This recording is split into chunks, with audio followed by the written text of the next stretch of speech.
In the 25th year of Yonghua of the Great Shang Dynasty, late autumn, half a year had passed since the late emperor's death, and the new emperor had only just turned 6. The capital had been drenched in rain for days on end. The people were uneasy, and rumors ran wild through the streets. At such a time, the demon star of the capital, who had been unconscious for 10 years, suddenly brought chaos to the princess's residence. A maid, so frightened that her hands and feet trembled, dropped a flower pot to the ground. She kept shouting, "Princess Chengping has awakened." Speaking of Princess Chengping, she was the eldest legitimate princess born to the late empress. She had once been deeply favored by the late emperor, yet it was said that before even reaching marriageable age, she rode horses into people, forced opera performers to death, abducted men, and kept male favorites, wicked to the very core. Her infamy as a great she-devil had spread far and wide. In the residence of Ing Dongjun, after Princess Chengping had been properly dressed and attended to, she slowly slipped a jade bracelet on her wrist and asked, "Little Ji Xiang,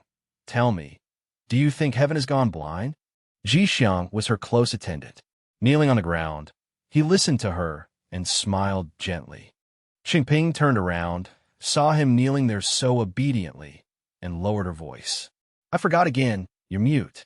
Then she casually handed him a stuffed toy, which Ji Xiang hurriedly accepted. Seeing him like that, Chengping said with some amusement, "Even if you're mute, you're at least an interesting mute. Sparing your life back then wasn't a waste." Just then, a strange-looking maid entered carrying a tray and respectfully reported, "Princess, it's time for your medicine." As soon as the maid lifted the lid of the bowl, a thick medicinal smell rose into the air. Chengping frowned at the smell and raised a hand to cover her nose. "I don't want to drink it. Leave." The maid beside her kept up a fake smile and patiently explained, "This afternoon, Princess still has to enter the palace to pay respects to Her Majesty the Empress. You'll only have energy if you take your medicine." Before she could finish speaking, Ji Xiang suddenly grabbed the steaming bowl of medicine and dumped it straight over the maid's head. Caught off guard, the maid could only clutch her scalded head and scream. Before she could recover herself, Ji Xiang had already dragged her out the door, his face icy and utterly expressionless. Meanwhile, Chengping rested her chin in one hand and said in a careless tone, "I haven't been here these past years. Little noble consort standards have really fallen. She doesn't even know to send someone sharper as her eyes and ears, and dares be so perfunctory with me." Chengping looked toward the door, where Ji Xiang now stood guard, and said, "Tell me, do you think the vast realm of our great Shang dynasty is about to fall into the hands of that useless Xiao Ying and her son?" Hearing this, Ji Xiang hurriedly gestured with his hands, as if to say that she had nothing now and was no longer worth Empress Dowager Zhao's fear. And besides, that woman was no longer noble consort Xiao, but the Empress Dowager now.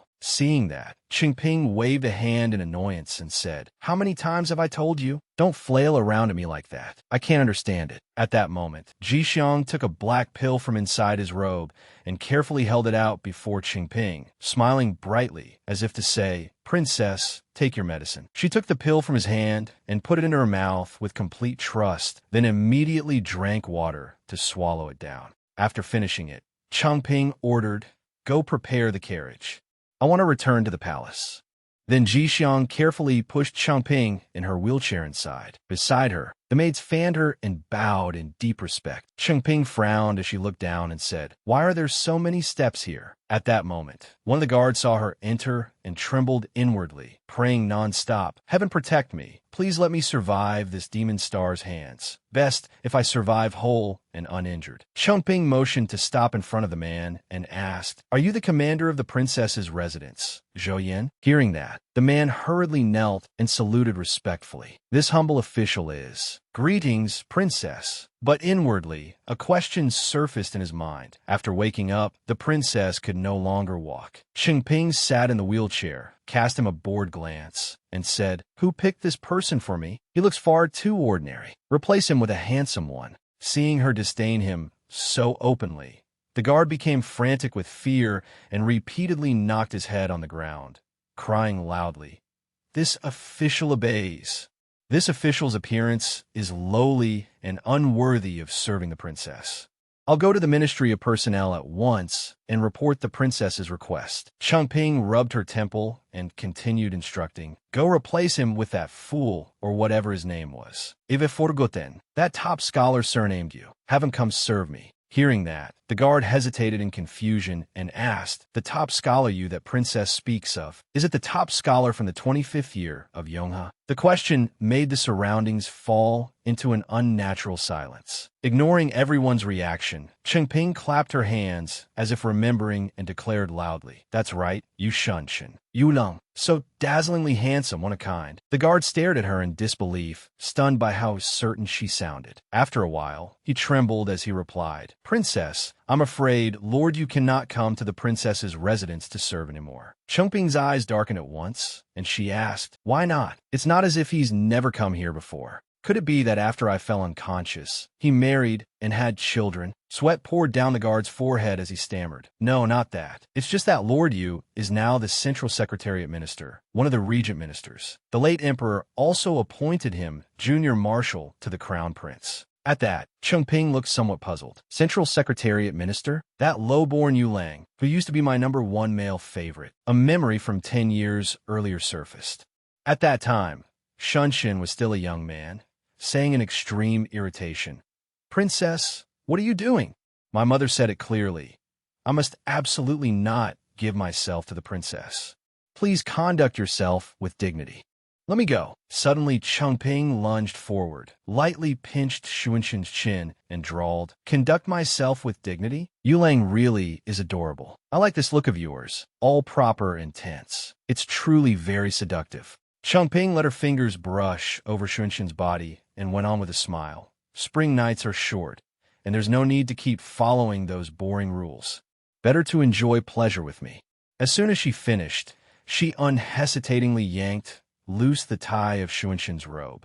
Back in the present, Chengping sat in her wheelchair, her expression somewhat dark as she swept her gaze over the guards. Under her stare, the guards looked at one another fearfully, not daring to make a sound. Chengping turned to Jixiang, pouting a little childishly as she asked, something this important, why didn't you report it to me as soon as I woke up? Hearing that, Jixiang began gesturing again, trying to explain that she had been unconscious for 10 years. The people she had once taken a liking to were either beautiful or talented. If someone like that had gone 10 years without promotion and still hadn't married or had children, then he could hardly still count among the living. After hearing this, Chengping sighed helplessly and waved a hand in resignation. Fine, keep doing this job for now. Once I find someone suitable, I'll replace you then. The guard beside her immediately nodded. Yes. Jixiang then carefully lifted her into the carriage. Resting in his arms, Chengping still muttered non-stop. My imperial father had terrible taste in women, but when it came to choosing men, he was spot on. Chengping departed, with the guards coming out behind her to see her off. Once the carriage had gone far enough, the guards immediately huddled together and began whispering among themselves. So the rumors between the princess and Lord Yu were true? You really can't judge a book by its cover. Lord Yu is such a high-ranking official, and so cold and aloof in temperament. Yet he actually used to be something the princess kept all to herself. I even heard that Lord Yu was injured by the princess back then, and that's why he still hasn't married. No way. I clearly heard that Lord Yu still hasn't taken a wife, not because of the princess, but because, hearing the maids gossiping in low voices like this, the guard whom Chengping had just called too plain turned and barked, shut your mouths. Are you all tired of living? You even dare discuss other people's private affairs?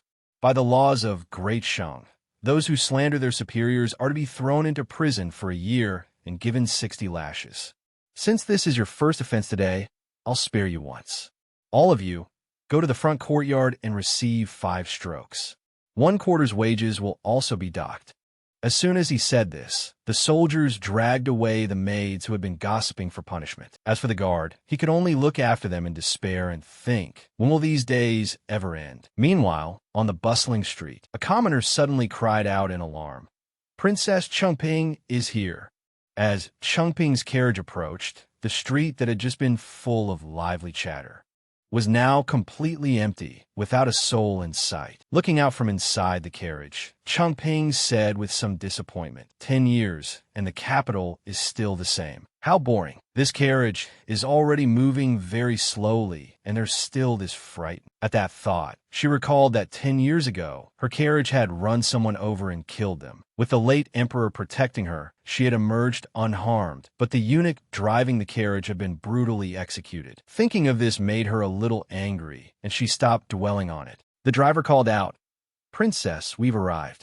The attendants quickly brought out the wheelchair. Chumping slowly got down. Just then, a group of people walked over, and the woman leading them spoke in a haughty tone. "Jian, look, doesn't this happen to be Princess Qingping? So the princess has awakened? Princess, after waking up, your legs are crippled now, are they?" This woman was Xiao Hui, a younger female cousin of Empress Dowager Xiao. Seeing the unfamiliar group before her, Qingping turned to Ji Xiang and asked loudly, "Who are they? Do I know them?" Flushing red with irritation, Xiao Hui snapped, "I am Xiao Hui of the Xiao family, younger sister of the current Empress Dowager Xiao. And you dare say you don't remember me? Standing beside me is your imperial younger sister, Princess Jian." Qingping smiled faintly and replied in a sarcastic tone, "So you're Xiao Fourth. I truly didn't recognize you. 10 years apart, and you look more and more like Minister Xiao. Just as round." Then she looked at Jian and said, "Imperial younger sister, you've changed a lot too. I didn't recognize you at first. Back then, you were always standing behind me. I rarely ever saw your face from the front." Stung by the mockery, Xiao Hui changed the subject and cleared her throat before saying, "The princess wishes to enter the palace now? Today, Her Majesty the Empress Dowager is discussing state affairs with several regent ministers in the main hall, so I'm afraid she has no time to receive the princess. Things aren't like before anymore. In the past, whatever the princess wanted, she got. But now, the princess should just wait here."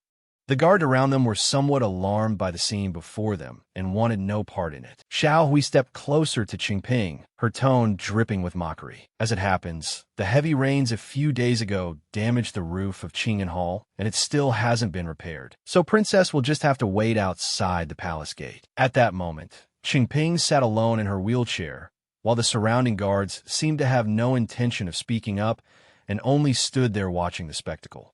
Qingping lowered her voice, her sharp gaze full of threat as she said, "If the Empress Dowager is putting state affairs first and has no time to receive idle people, then shouldn't you all also wait at this palace gate for 2 hours? Xiao Hui raised her chin and replied irritably, "That's right. Of course we also have to wait here." Hearing her declare that so forcefully, the corners of Qingping's lips lifted in satisfaction. "Then I'll trouble you all to do just that. I'll be entering the palace first." Xiao Hui froze, her mouth twisting as she demanded, "What are you talking about?" Right then, the heavy palace gates slowly opened, and a voice rang out respectfully from within. "Welcome, Your Highness, eldest princess." Both Xiao Hui and Jian were visibly startled when they saw who came out, their eyes widening in shock. It was Mama Hua, the chief matron of the Office of Punishments. She quickly approached Qingping and, without hesitation, knelt respectfully. "Your Highness, the Grand Empress Dowager invites you." Seeing her kneel like that before her, Qingping could not help but feel a pang in her heart. She immediately reached out to help her up and said with a smile, "It's been many years, Mama Hua, and you still seem in such good spirits. I entered the palace today to see grandmother. I wonder if she's been well." Mama Hua nodded carefully. "Your Highness need not worry. Her Majesty is well." Then the guards carefully lifted Qingping's wheelchair to carry her inside. But suddenly Qingping's voice rang out, cold as ice. "Wait, Mama Hua." As she spoke, she decisively pointed at Xiao Hui and Jian, then ordered the attendant beside her, "Keep watch here. Make sure they stand here for a full 2 hours." Hearing that, Xiao Hui trembled with fury and shouted, "You! What right do you have to make us stand here and wait?" Qingping was already being carried inside by the guards. She turned back leisurely and said in a mocking tone, "If you don't stand there long enough, I'll submit a memorial accusing the current Empress Dowager of colluding with her maternal family to humiliate the eldest princess, who is in mourning for the late emperor, right before the palace gates and in full public view. I sincerely wish to know whether the Xiao family no longer holds the late emperor or my Ying clan in its eyes." Xiao Hui was left speechless, furious to the extreme. Her face flushed dark red as she thought bitterly. Today, Changping deliberately wore mourning clothes. But that makes sense. When the late emperor passed away, she still hadn't awakened. Filial piety comes first, so her wearing mourning is only natural. That bitch. Ignoring the resentful people behind her, Changping softly said, "All right, Mama Hua, let's go." After walking for a while, Mama Hua looked around carefully, then said worriedly, "Princess," having only just returned to the palace, immediately confronting Empress Dowager Xiao was truly not a wise move. Changping remained indifferent and replied in a low voice, "Mama knows my temper. Whoever makes me unhappy, I'll make them even more unhappy. It's a pity second imperial brother is gone. If he had inherited imperial father's realm, would I have to watch that woman Xiao Yan's expression? Why is it that good people never live long?" Mama Hua found Changping's tone a little too casual and unguarded, so she quickly reminded her, "Princess, be careful with your words. After the second prince died, noble consort also fell ill and passed away. And now even the late emperor. The Grand Empress Dowager had to send off the younger generation again and again. Her health was no longer what it once was." She earnestly reminded her once more. Later, in front of Her Majesty, Princess must watch her words and not make Her Majesty sad. Hearing this, Changping obediently gave a soft to reassure her. Meanwhile, at the Yu residence, home of Central Secretariat Minister Yu Shunshin, Madame Rong saw her son adjusting his clothes and asked in confusion, "Where are you going? Isn't today your day off?" Shunshin remained calm as he replied, "Mother, something has come up in the palace. I need to go there." Hearing this, Madame Rong frowned and reminded him, "What important matter requires you to go today of all days? Didn't I tell you that members of the Yu clan are coming today?" But Shunshin was unmoved, still firm in his original intention. "Your son knows. I'll try to come back early today. But I must go now. It's extremely important." With that, he strode away decisively, his handsome face still devoid of any emotion. At Shoshin Palace, Changping looked at the desolate scene before her, unable to suppress her confusion, and asked, "Why is it so bleak? I remember grandmother liking lively places." While carefully pushing her wheelchair, Mama Hua explained gently, "In recent years, Her Majesty has suffered from headaches and can't bear noise. Anyone who could be dismissed has been dismissed. Only a few servants remain for daily care." Just then, an elderly woman with a full head of white hair emerged from inside, supported by attendants. Her voice trembled with affection as she called, "Changping, is that you?" This was the Grand Empress Dowager, Ing Dongjuan's grandmother. The moment she saw her beloved granddaughter safe before her, she could no longer hold back her emotions. She immediately rushed forward and embraced her, calling out with deep emotion, "My Changping." Changping's eyes also filled with tears when she saw the person closest to her, and she said in a choked but joyful voice, "Grandmother, I missed you so much." Seeing her like this, the old woman lifted a hand to wipe her tears and said softly, "Grandmother missed Changping very much too. I wanted to go see you, but your imperial father wouldn't allow anyone to visit. Grandmother even quarreled with him several times over it." At the mention of the past, Changping grew a little annoyed and puffed her cheeks in grievance. Wasn't it all because imperial father listened to that nonsense from Master Yu Yang? That Taoist said your granddaughter had suffered a severe head injury and that medicine could not save me. He said I had to be placed in the 5 elements, 8 trigrams formation in the underground palace, and every month he would come perform acupuncture and Taoist rites. During that time, no one was allowed to disturb me. Having lain trapped in the underground palace for 10 years, the more she recounted it, the more anger blazed in her eyes. She declared, "As I see it, he only held a grudge because I teased him before and wanted revenge. Otherwise, why did I wake up the moment he left? Once I catch him, I will strip him naked and tie him up."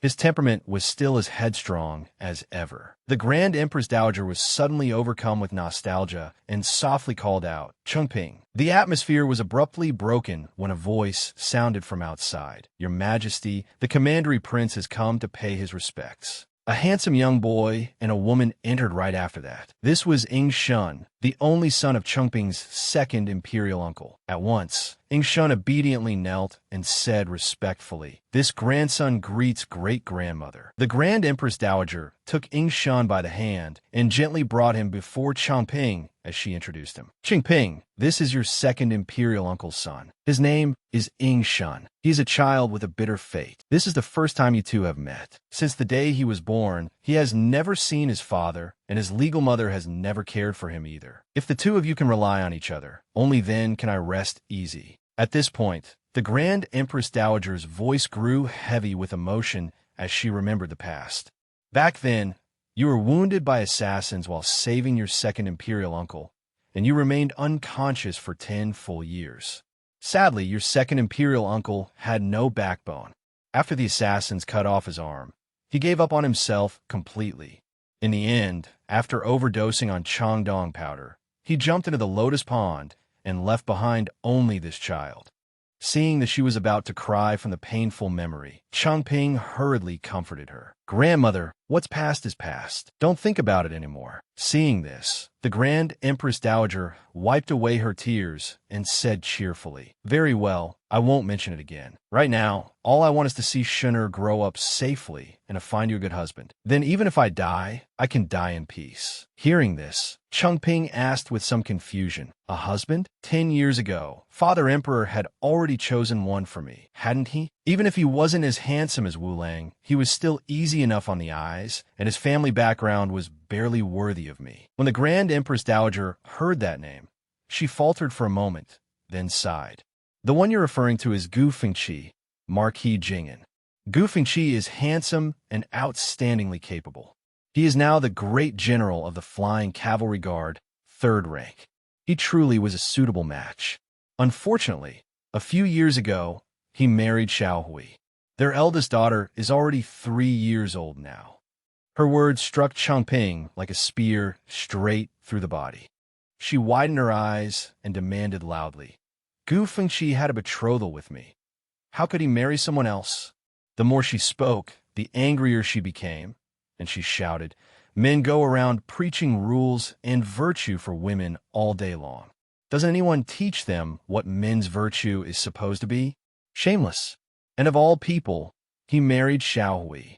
What awful taste." The Grand Empress Dowager was also somewhat troubled by the matter. Rubbing her temple lightly, she said, "The engagement between you and Gu Fengqi back then was only spoken of informally. Your father had not yet issued an edict before you fell unconscious. After you went into a coma, the Gu family waited 5 years before asking your father for permission for him to marry someone else." Hearing this, Changping could only reluctantly accept it and replied with a pout, "Fine. A man like that is no great loss anyway. But if grandmother wants to choose a new husband for me, he absolutely cannot be inferior." At that, she began counting on her fingers. "First, he cannot be uglier than Gu Fengqi. Otherwise, wouldn't your granddaughter be mocked by the whole world? Second, his official rank cannot be lower than 3rd rank. Third, his family must hold at least a marquis title or above." Seeing her ramble on with such lofty demands, the Grand Empress Dowager interrupted in exasperation. "Changping, you are already 25 years old. For ordinary girls, by your age, they can only wait to be chosen. Fortunately, your status is high, so you can still choose for yourself.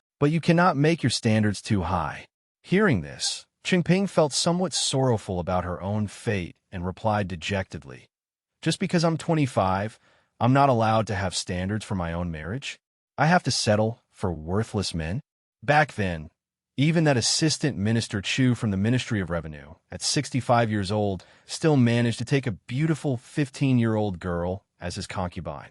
The Grand Empress Dowager pitied her deeply and sighed. "He is a man. You are a woman. This world is simply like that."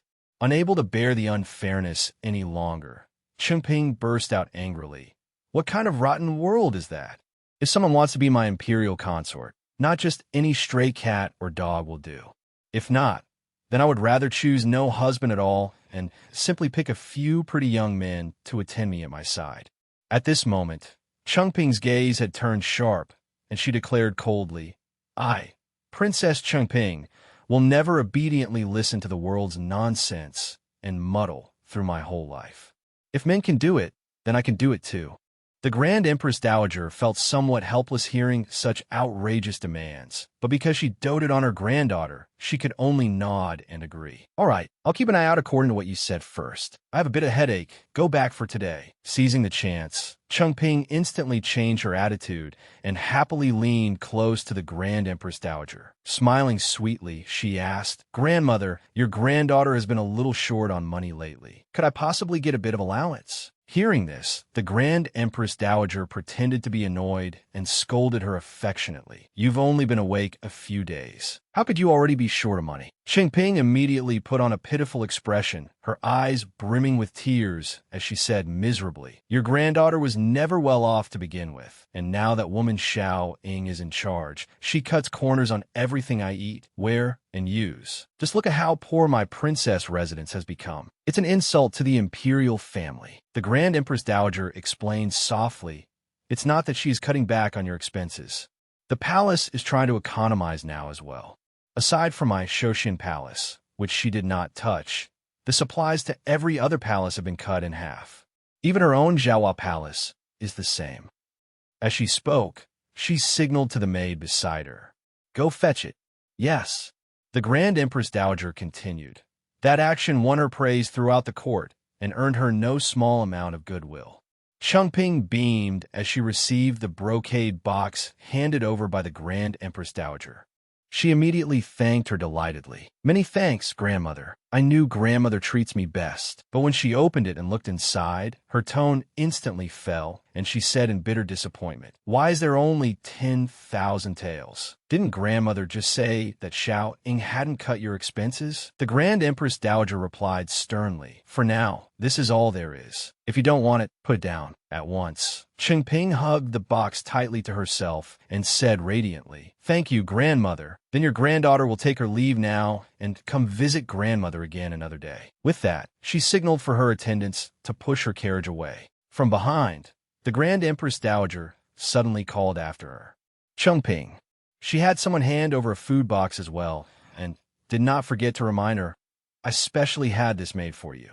I remember that when you were little, you liked these silver thread cakes best."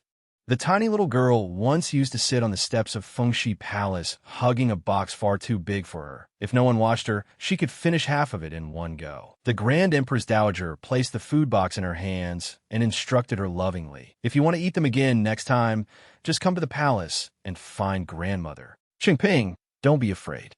Even though your father is gone, you still have grandmother for everything." Hearing this, Chengping's eyes immediately grew moist with emotion. She answered obediently, "Yes, Chengping will remember." By now, Chengping had already been pushed out into the courtyard by her attendants. Sensing that the two people behind her kept following all the way, she finally turned and asked, "You've been following me for quite a while. Is there something you want?" The woman in pale purple then stepped forward and introduced herself. "This concubine is Commandery Prince Shun's birth mother. My name is Han Shuang. I was originally a singing girl in the residence of the second prince. I know that back then your highness was deeply attached to the second prince and was the person he trusted most." Han Shuang bowed respectfully and continued, "This concubine often tells the commandery prince that in this deep palace, he must never easily trust anyone's words. Aside from the Grand Empress Dowager, only the princess can be trusted." After hearing that, Chengping nodded slightly in approval. "No wonder after you gave birth to Ying Shun, grandmother did not keep the child and cast aside the mother. It's because you're a clever woman. It would be a pity to kill you. Don't worry, Ying Shun is my nephew, and I will take good care of him." Then Xingping pointed at Ying Shun and asked, "You're 10 years old now, aren't you? What do you usually do for amusement?" When Ying Shun heard her question, he honestly listed them off. "Read books. What else? Write essays." Hearing that, Chengping looked rather dispirited. Propping up her chin with one hand, she said, "If all you do all day is read, doesn't that make you a terribly dull little bookworm? That won't do. In another 2 years, when you're a little older, I'll take you to Shuiyue Tower to broaden your horizons. It's a wonderful place." Ying Shun innocently asked in confusion, "What kind of place is Shuiyue Tower?" Han Shuang did not let the increasingly improper conversation continue and hurriedly changed the subject.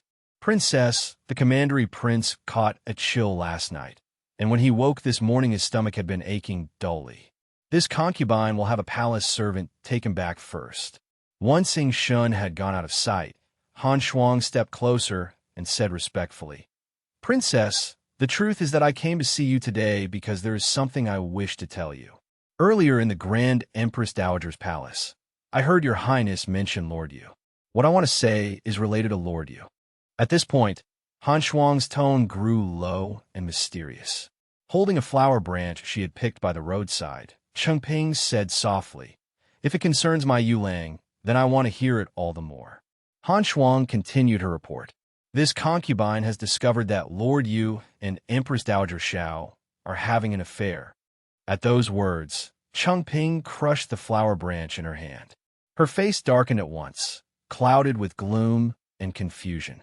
Seeing the rapid changes in Chengping's expression, Han Shuang could not suppress her fear and unconsciously stepped back. Seeing that, Chengping's face hardened. Her eyes turned icy as she ordered, "Why are you retreating? Am I that frightening? Come closer and keep talking." Han Shuang swallowed and steadied herself, then continued tremblingly. "It happened one night over a month ago. Commandery Prince Shun had overeaten and was so bloated that he couldn't sleep. I was worried, so I personally went to the Imperial Medical Institute to fetch some digestive medicine for him. Because I was in a hurry to get back and check on my son, I boldly took a shortcut. To my surprise, as I walked on, I accidentally saw Empress Dowager Xiao and Lord Yu standing in the shadows, speaking intimately. Lord Yu is normally very cautious, so he was extremely alert. I was curious and quietly moved a little closer, but unfortunately, he heard something unusual and was about to come over to investigate. Just then, a white cat suddenly leaped out of the bushes. Thanks to that, this concubine narrowly escaped disaster. But the frightening part was that the very next day, I heard that a palace maid named In Hong from the imperial kitchen had suddenly died without warning.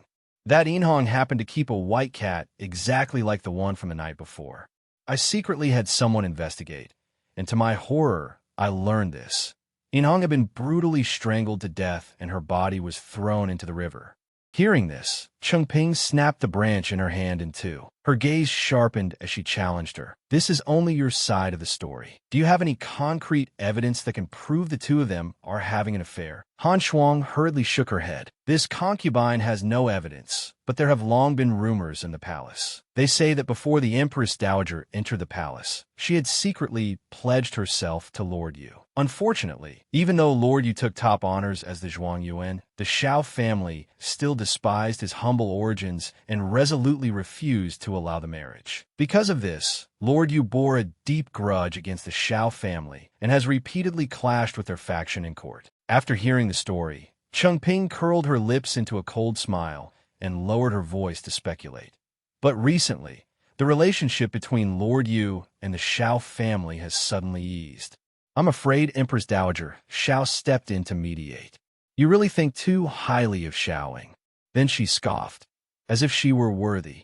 Seeing this, Han Shuang eagerly chimed in, her face brightening as she flattered, "Naturally, a talented and wise man like Lord Yu. How could he possibly change convictions he has held for years just because of a woman?" To her surprise, Qingping immediately countered in high spirits. "Why couldn't he? Just because Xiao Ying can't do it doesn't mean I can't." Han Shuang, standing beside her, felt somewhat helpless at the princess's strange train of thought. Is that so? It seemed that Chengping had already grasped the key point. With a light wave of her hand, she said, "All right, I understand. You may go." Han Shuang respectfully bowed, answered yes, and quickly withdrew. Once Han Shuang's figure had disappeared completely, Qingping turned and asked Jixiang, "How much of what she just said do you think is believable?" Jixiang thought for a moment and then explained with hand signs, "There is no basis and no evidence. 3 parts out of 10 believable. First, In Hong from the Imperial Kitchen really did keep a white cat, and she is dead. Second, there really have been rumors in the palace about Empress Dowager Xiao and Lord Yu. Third, Commandery Prince Shen really does often get bloated from overeating. Qingping pondered for a long while before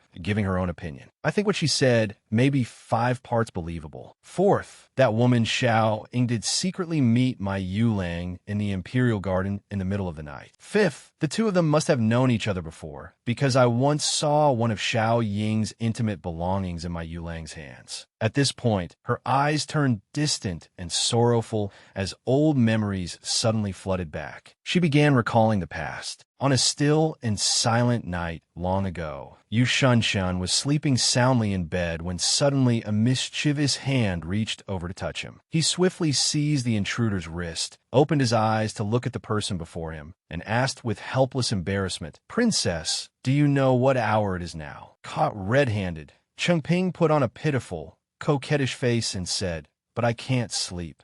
Beloved Yu Lang, come play with me."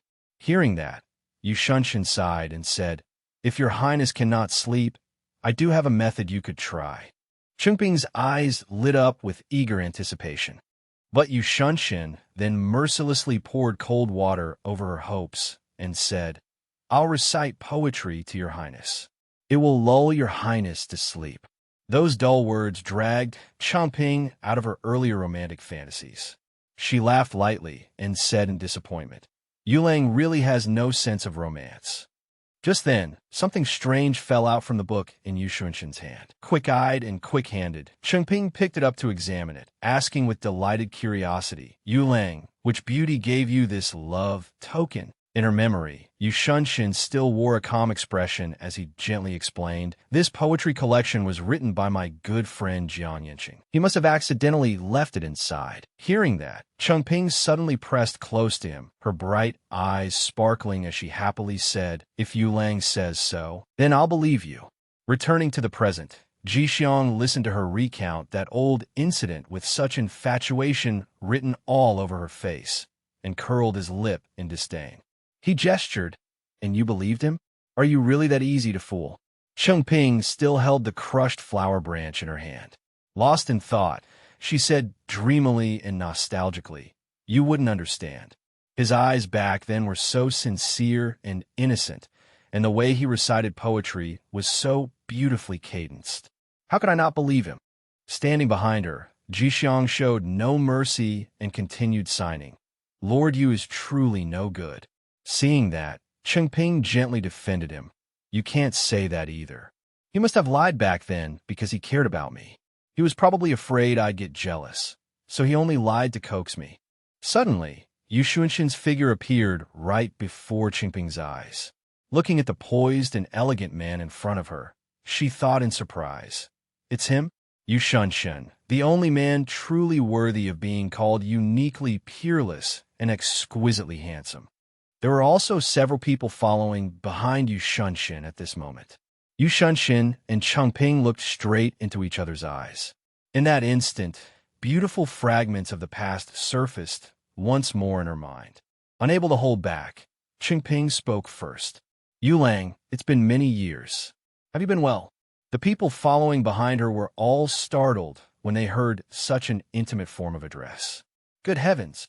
Yu Lang. Yu Shunshan slowly bent down and picked up the flower branch that Chongping had accidentally dropped. He placed it back in her hand and said politely, "Thank you for your highness's concern. This minister is very well." Then he turned and left without hesitation, never once looking back. The people behind him watched and silently felt indignant on their master's behalf. This was the very princess who had once monopolized Junyao, and now she was calling him Yu Lang. Fortunately, Junyao had a temperament as calm as drifting clouds and startled winds, and could not be bothered to bicker over it. Having witnessed the scene, Ji Xiong stepped before Chengping and waved his hands in questioning signs. Was my lord's reaction just now concern for the princess? Chengping pointed furiously at Yu Shunshan's retreating back and said, "Who does he think he is? Why is he acting as if I were the one who betrayed him? Am I someone just anyone can look at with that kind of expression?" Ji Xiong then smiled in a rather meaningful way and gestured in explanation, as if saying, "Is the owner of that poetry collection, the friend of Lord Yu named Jiang Yanqing. Your Highness and Jiang Yanqing were strangers to one another, So of course Jiang Yinqing's impression of you came entirely from his good friend. Princess, why don't you guess what exactly Lord Yu said about you in front of him to make Jiang Yinqing treat you that way? Qimping gave a light snort. With a slightly sulky tone, she avoided the point and said, "You know nothing. That medicine your wretched servant gave me must have had something wrong with it. My head is starting to hurt again. I ought to exterminate your 9 clans." Ji Xiang was used to her temper by now, and simply gestured along perfunctorily. "Yes, whatever you say is right." At that moment, the man walking behind Yu Shunshin, Jiang Yinqing, spoke up. So Princess Changping really is woken up. Inwardly, he thought, back then, Junyao was forcibly taken back to the princess's residence and detained there for months. It was not easy for him to finally escape. As he thought this, Jiang Yinqing recalled Yu Shunshin's miserable appearance in those days. At the time, he had not only looked utterly shaken out of his senses, but his whole body had also been covered in suggestive marks. It had truly been too tragic to describe. From then on, he became even more wary of women. The old madam keeps urging him all day long to marry. He would rather bear the charge of being unfilial than compromise. The more Jiang Yinqing thought about it, the more he could not bear the injustice done to his friend. So he spoke up to advise him. "Junyao, you are now a regent minister, no longer that penniless poor scholar who let her bully you back then. Princess Changping has already lost her power. In the past, she could do whatever she wanted to you, but now it should be you who can do whatever you want to her." Yu Shunshin turned his head. His face remained cold, but his eyes were deep and unreadable as he said, "Do whatever I want to her." Like what? That expression and that question left Jiang Yinqing stunned. He thought, Junyao, what kind of reaction is that? This is bad. How did I forget to tell Junyao something this important? Inside the quiet carriage, Chengping sat in silence, absently turning a crushed flower branch in her hand. Seeing this, Ji Xiang, who sat beside her, raised his hand to gesture. "Today the Shao family deliberately made things difficult for your highness at the palace gate. Do you need me to find a chance to teach Shao Hui a lesson? Gouge out her eyes, cut off her ears, or chop off both her hands?" Seeing her loyal guard speaking such nonsense again, she lifted her hand and lightly knocked him on the head. Then she turned and leaned her head against the window, looking outside as she analyzed in a thoughtful tone. After the new emperor ascended the throne, more than half of the imperial guards were replaced. Almost everyone in the palace now supports the new emperor. Do you really think Shao Hui was stupid enough to provoke me today for no reason? No matter what, I am still the current eldest princess. Without an order from Empress Dowager Shao, her elder sister, even if you gave her 100 times the courage, she would never dare act so brazenly. Ji Xiang gestured again in confusion. Then what was the Empress Dowager's purpose?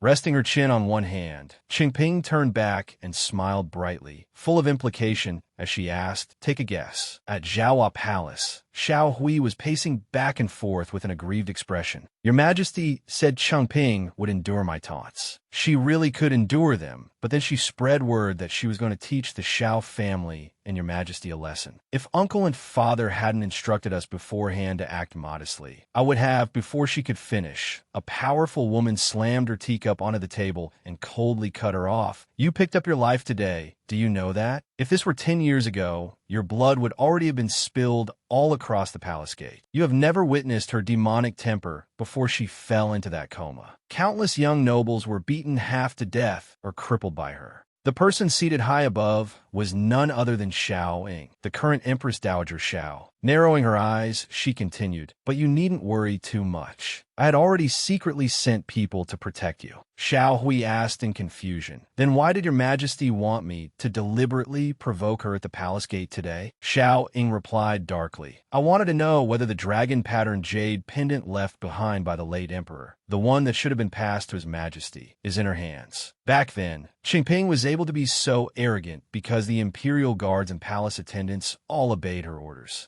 But now more than half the people in the palace have been replaced.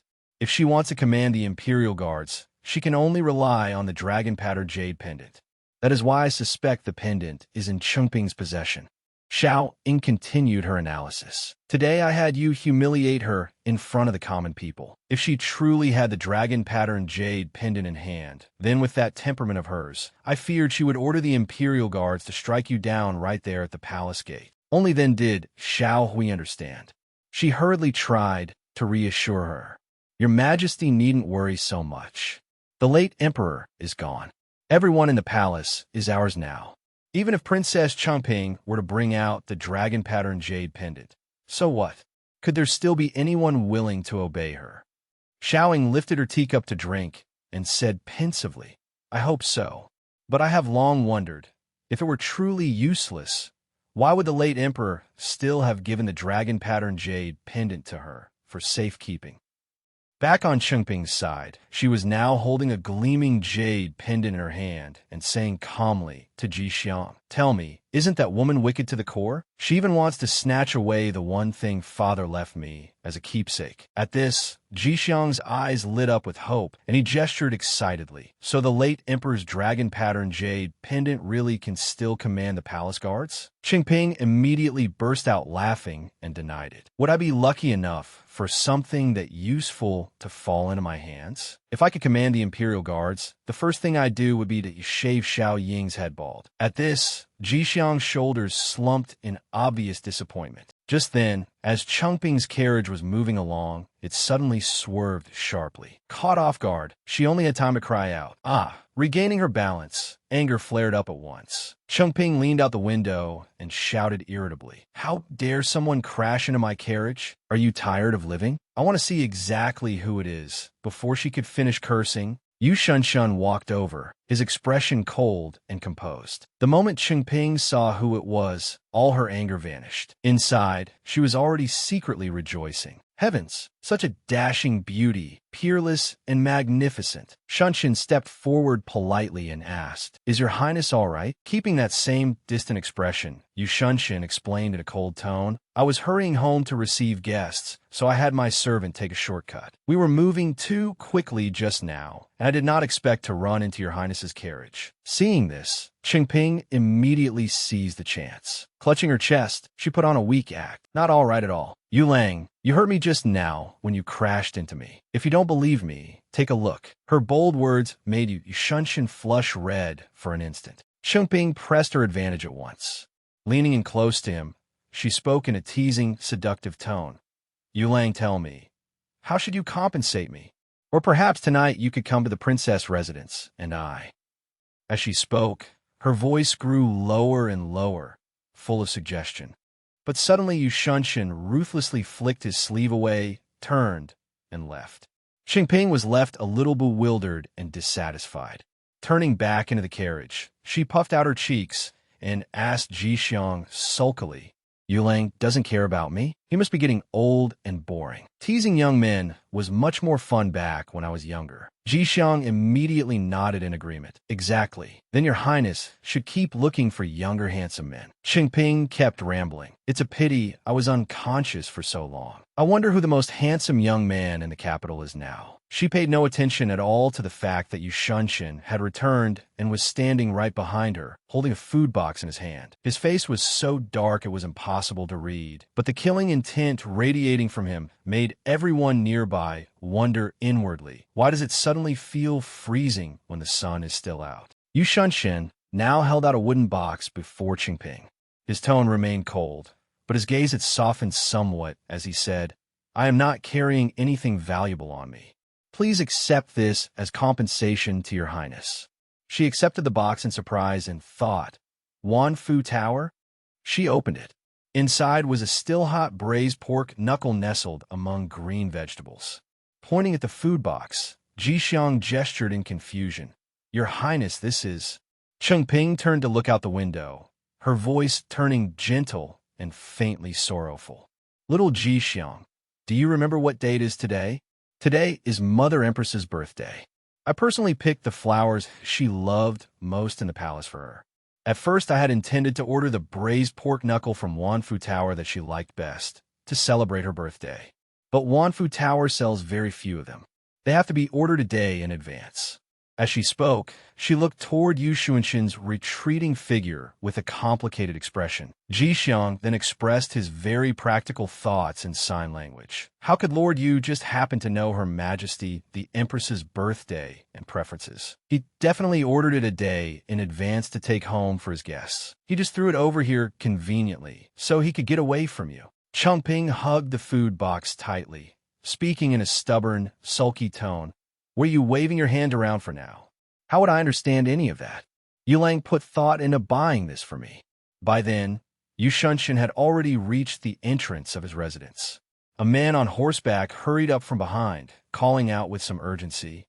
Junyao, don't you usually move so slowly? Why are you in such a hurry today? I was on horseback and still almost couldn't catch up to you. This man was Jiang Yinqing. Panting, he continued, I forgot to remind you. Your residence is now on the same street as the princess residence. Did you happen to run into her on your way back? Yu Shunshin turned to him and answered blandly, expression unchanged. You are overthinking things. How could we possibly run into each other that easily? Hearing that, Jiang Yinqing looked somewhat relieved and continued chattering away. Good if you didn't.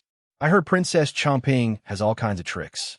Who knows whether she might deliberately ram her carriage into yours on the road, then use it as an excuse to seduce you. That sort of lowly tactic is something the street ruffians in the capital often use to lure proper young ladies. Jiang Yinqing kept talking carelessly, completely failing to notice that Yu Xuanxin's expression had already turned furious and dark to the extreme. He turned to glare at his friend with murderous intent, as if he wanted to devour alive the man who was slandering the person in his heart. Only then did the man beside him notice the killing intent in Yu Xuanxin's eyes, and he started an alarm. What's wrong? Why are you looking at me like that? Inside, he was already panicking. Why does Junyao seem so terrifying today? At that point, the man could only awkwardly change the subject and advise, why don't you move house? This small residence of yours is in the most expensive area in the entire capital. Even renting it can't be cheap. Why not buy a small place near mine instead? I really don't understand why you insist on living somewhere so expensive. Yu Shunshin withdrew his gaze and replied indifferently, Thank you, but I have my own plans. Don't worry. When he returned home, Madame Rong saw that Yu Shunshin was only just getting back and immediately tapped her chopsticks against the table in reproach. I told you this morning that you had to come back early today. Your third aunt came especially to see you, and yet here you are, only coming back this late. She has already gone home. Now that you're an official, have you become full of yourself? Yu Shunshin hurriedly bowed his head respectfully and admitted his fault. Your son would not dare. But today something truly important came up, which is why I was delayed. Another day, I will certainly go in person to apologize to third aunt. Only then did Madame Rong calm down a little and say, Good that you know. Back then, if your third aunt's family had not helped us, then the two of us, alone and powerless as we were, would never have been able to settle down in Yu family village. Don't forget this kindness. Yu Shunshin sat down at the table and softly answered, Yes. Then he asked, Why did third aunt come by today? Madame Rong lightly tapped her son on the head with her chopsticks and said in a stern voice, Who else would it be for, if not you? She went on excitedly. Your third aunt said that Magistrate Chun of Tongfang County went to the village to find a matchmaker. She remembered that you're also at the age to marry, so she personally helped you look into Magistrate Chen's granddaughter. Your third aunt said that young lady of the Chun family is outstanding in character, talent, and looks. After hearing this, Yu Shunshin narrowed his eyes and asked, Tongfang County? Magistrate Chen's granddaughter. Seeing his attitude, Madame Rong put down her chopsticks and gave a light snort. Raising her voice, she said, What? Now that you're a high-ranking official, you think her family status is too low? Then do you also look down on your own mother? Compared with a magistrate's granddaughter, my father was just a poor licentiate, and I'm nothing more than a woman cast off by her husband.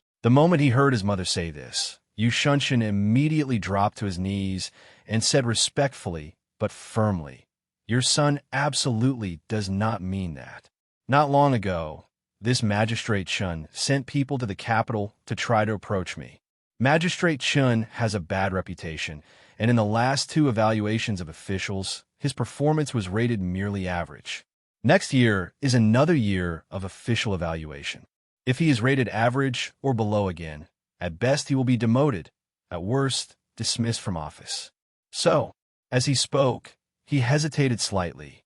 A moment later, Yu Shunshin continued, "If mother truly likes that young lady, then it can still be done. I have some acquaintance with the official in charge of the Ministry of Personnel. I could speak to him and ask him to take care of this magistrate Shun." Hearing her son lay out the full story so clearly, Madame Rong could only sigh. "I'm not so muddle-headed that I'd use my son for something so absurd. Get up. Who are you kneeling for?" As she ladled him a bowl of soup, she continued, "Forget this matter. But I've already asked people to help inquire after suitable young ladies for you. Let's see how many more excuses you'll have to refuse me." Yu Shunshin took a sip of soup and replied cheerfully, just to placate her, "Yes, yes." But Madame Rong suddenly continued in a firm tone, "Don't think you can fool me again with that nonsense about some hidden illness.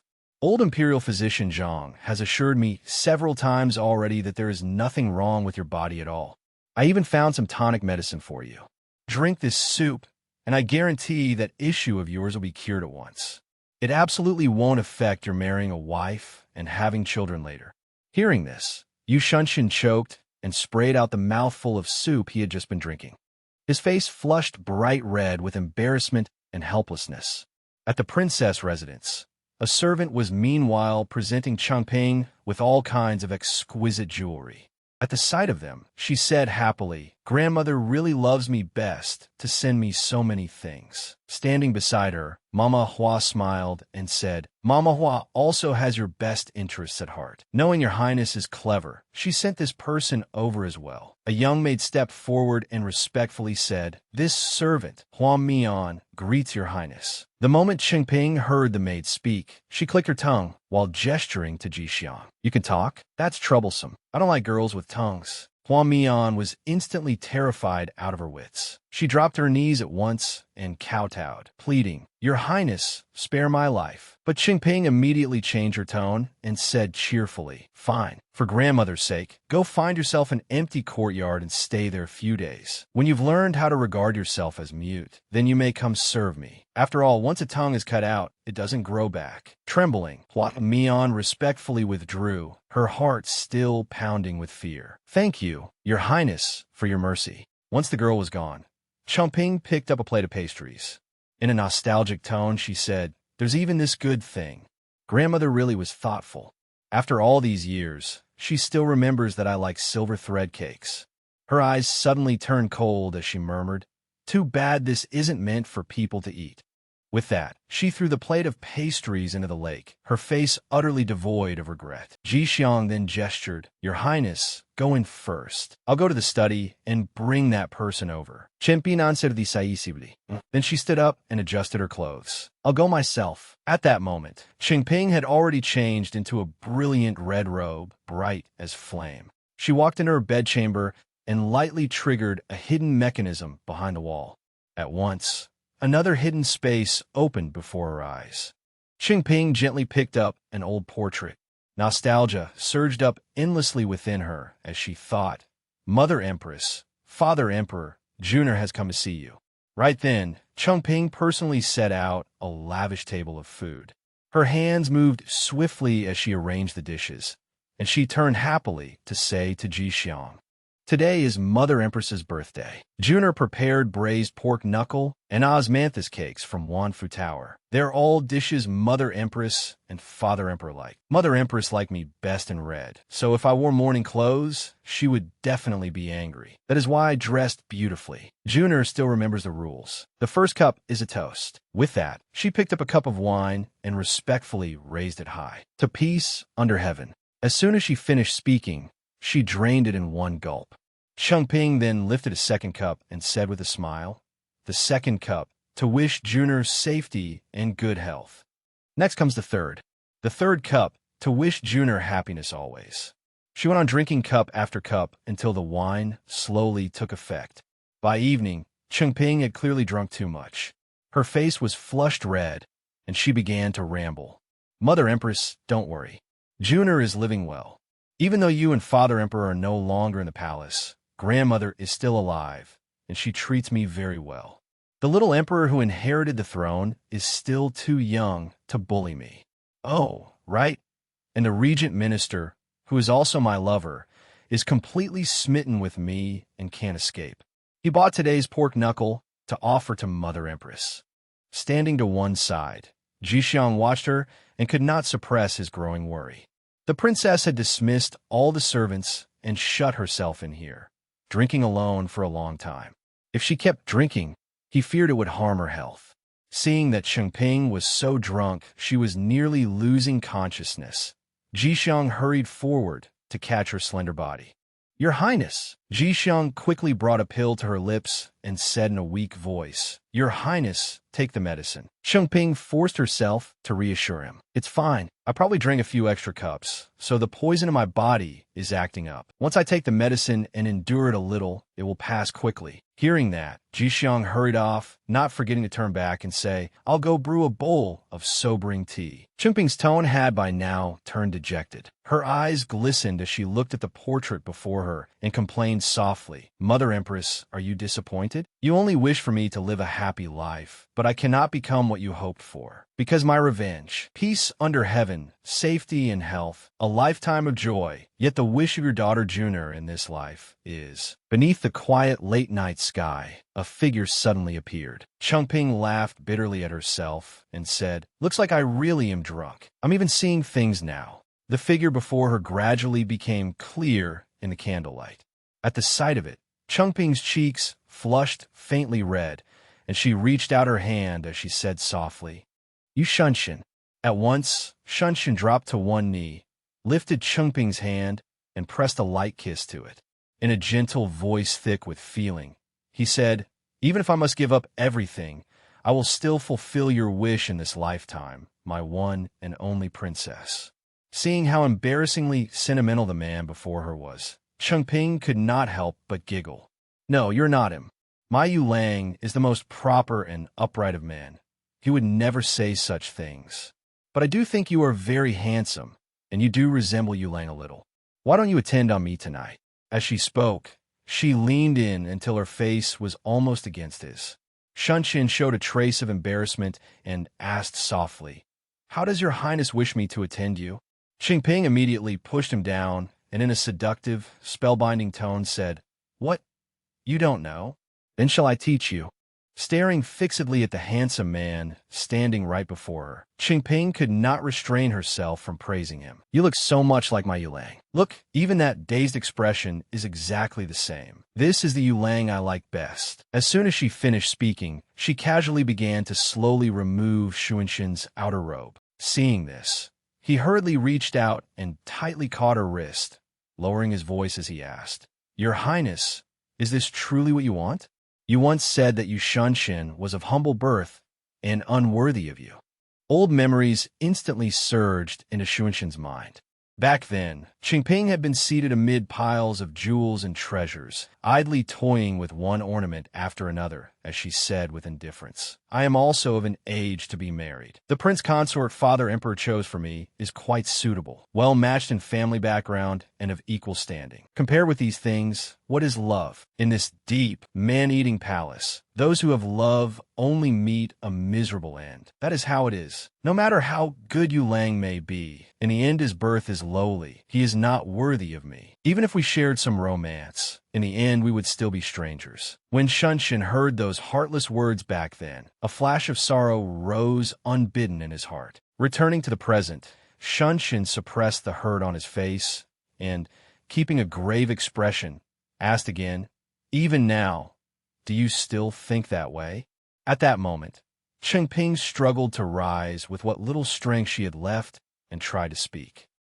But perhaps because the wine was too strong, she swayed for a moment, then collapsed helplessly into Shunshin's arms. Resting her head against his chest, Chengping spoke in a despondent voice tinged with a sob. "You don't understand. If my prince consort does not have a noble background, then how could he protect himself? What I want is not a companion, but an ally. I cannot follow in Father Emperor's footsteps." Once she had said that, she tiredly shut her eyes, though tears had long since rolled down her fair, moving face. After listening to every word of her confession, Shunshin replied softly, his voice full of deep understanding, "I know. That is why this time I will protect you for a lifetime of peace." A little while later, Jixiang arrived carrying a bowl of hangover soup. He saw that Chengping had already fallen fast asleep on the table, covered with a large warm blanket. Seeing the scene before him, Jixiang secretly found it strange and thought, did the princess even remember to bring out a blanket before sleeping? This really is ghostly. Early the next morning, in the solemn main hall, a childish but deliberately authoritative voice rang out. I do not approve. The little emperor sat high on the throne and continued in a loud voice. As for conferring the title of Grand Princess on Princess Qingping, I do not agree. In his heart, the boy puffed out his cheeks and thought angrily. I heard this imperial elder sister used to bully Mother Empress in the palace. I'm going to avenge Mother Empress. I refuse to confer a title on this hateful elder sister. The officials below immediately broke into animated whispers. Just then, a dignified man stepped out from the ranks and said in a resonant voice, Your Majesty's concerns are not without reason. The title of Grand Princess carries exalted status, almost like that of a feudal prince. It is indeed something that should be approached with caution. The one who had spoken was Songzhua, director of the Secretariat, one of the 4 powerful regents. He turned towards Shunshin and, with hidden meaning, asked, What does Lord you think? As soon as the crowd heard his name, murmurs instantly spread through the hall. After all, no one in court was unaware of the rumors of an ambiguous affair between Lord Yu and Princess Qingping.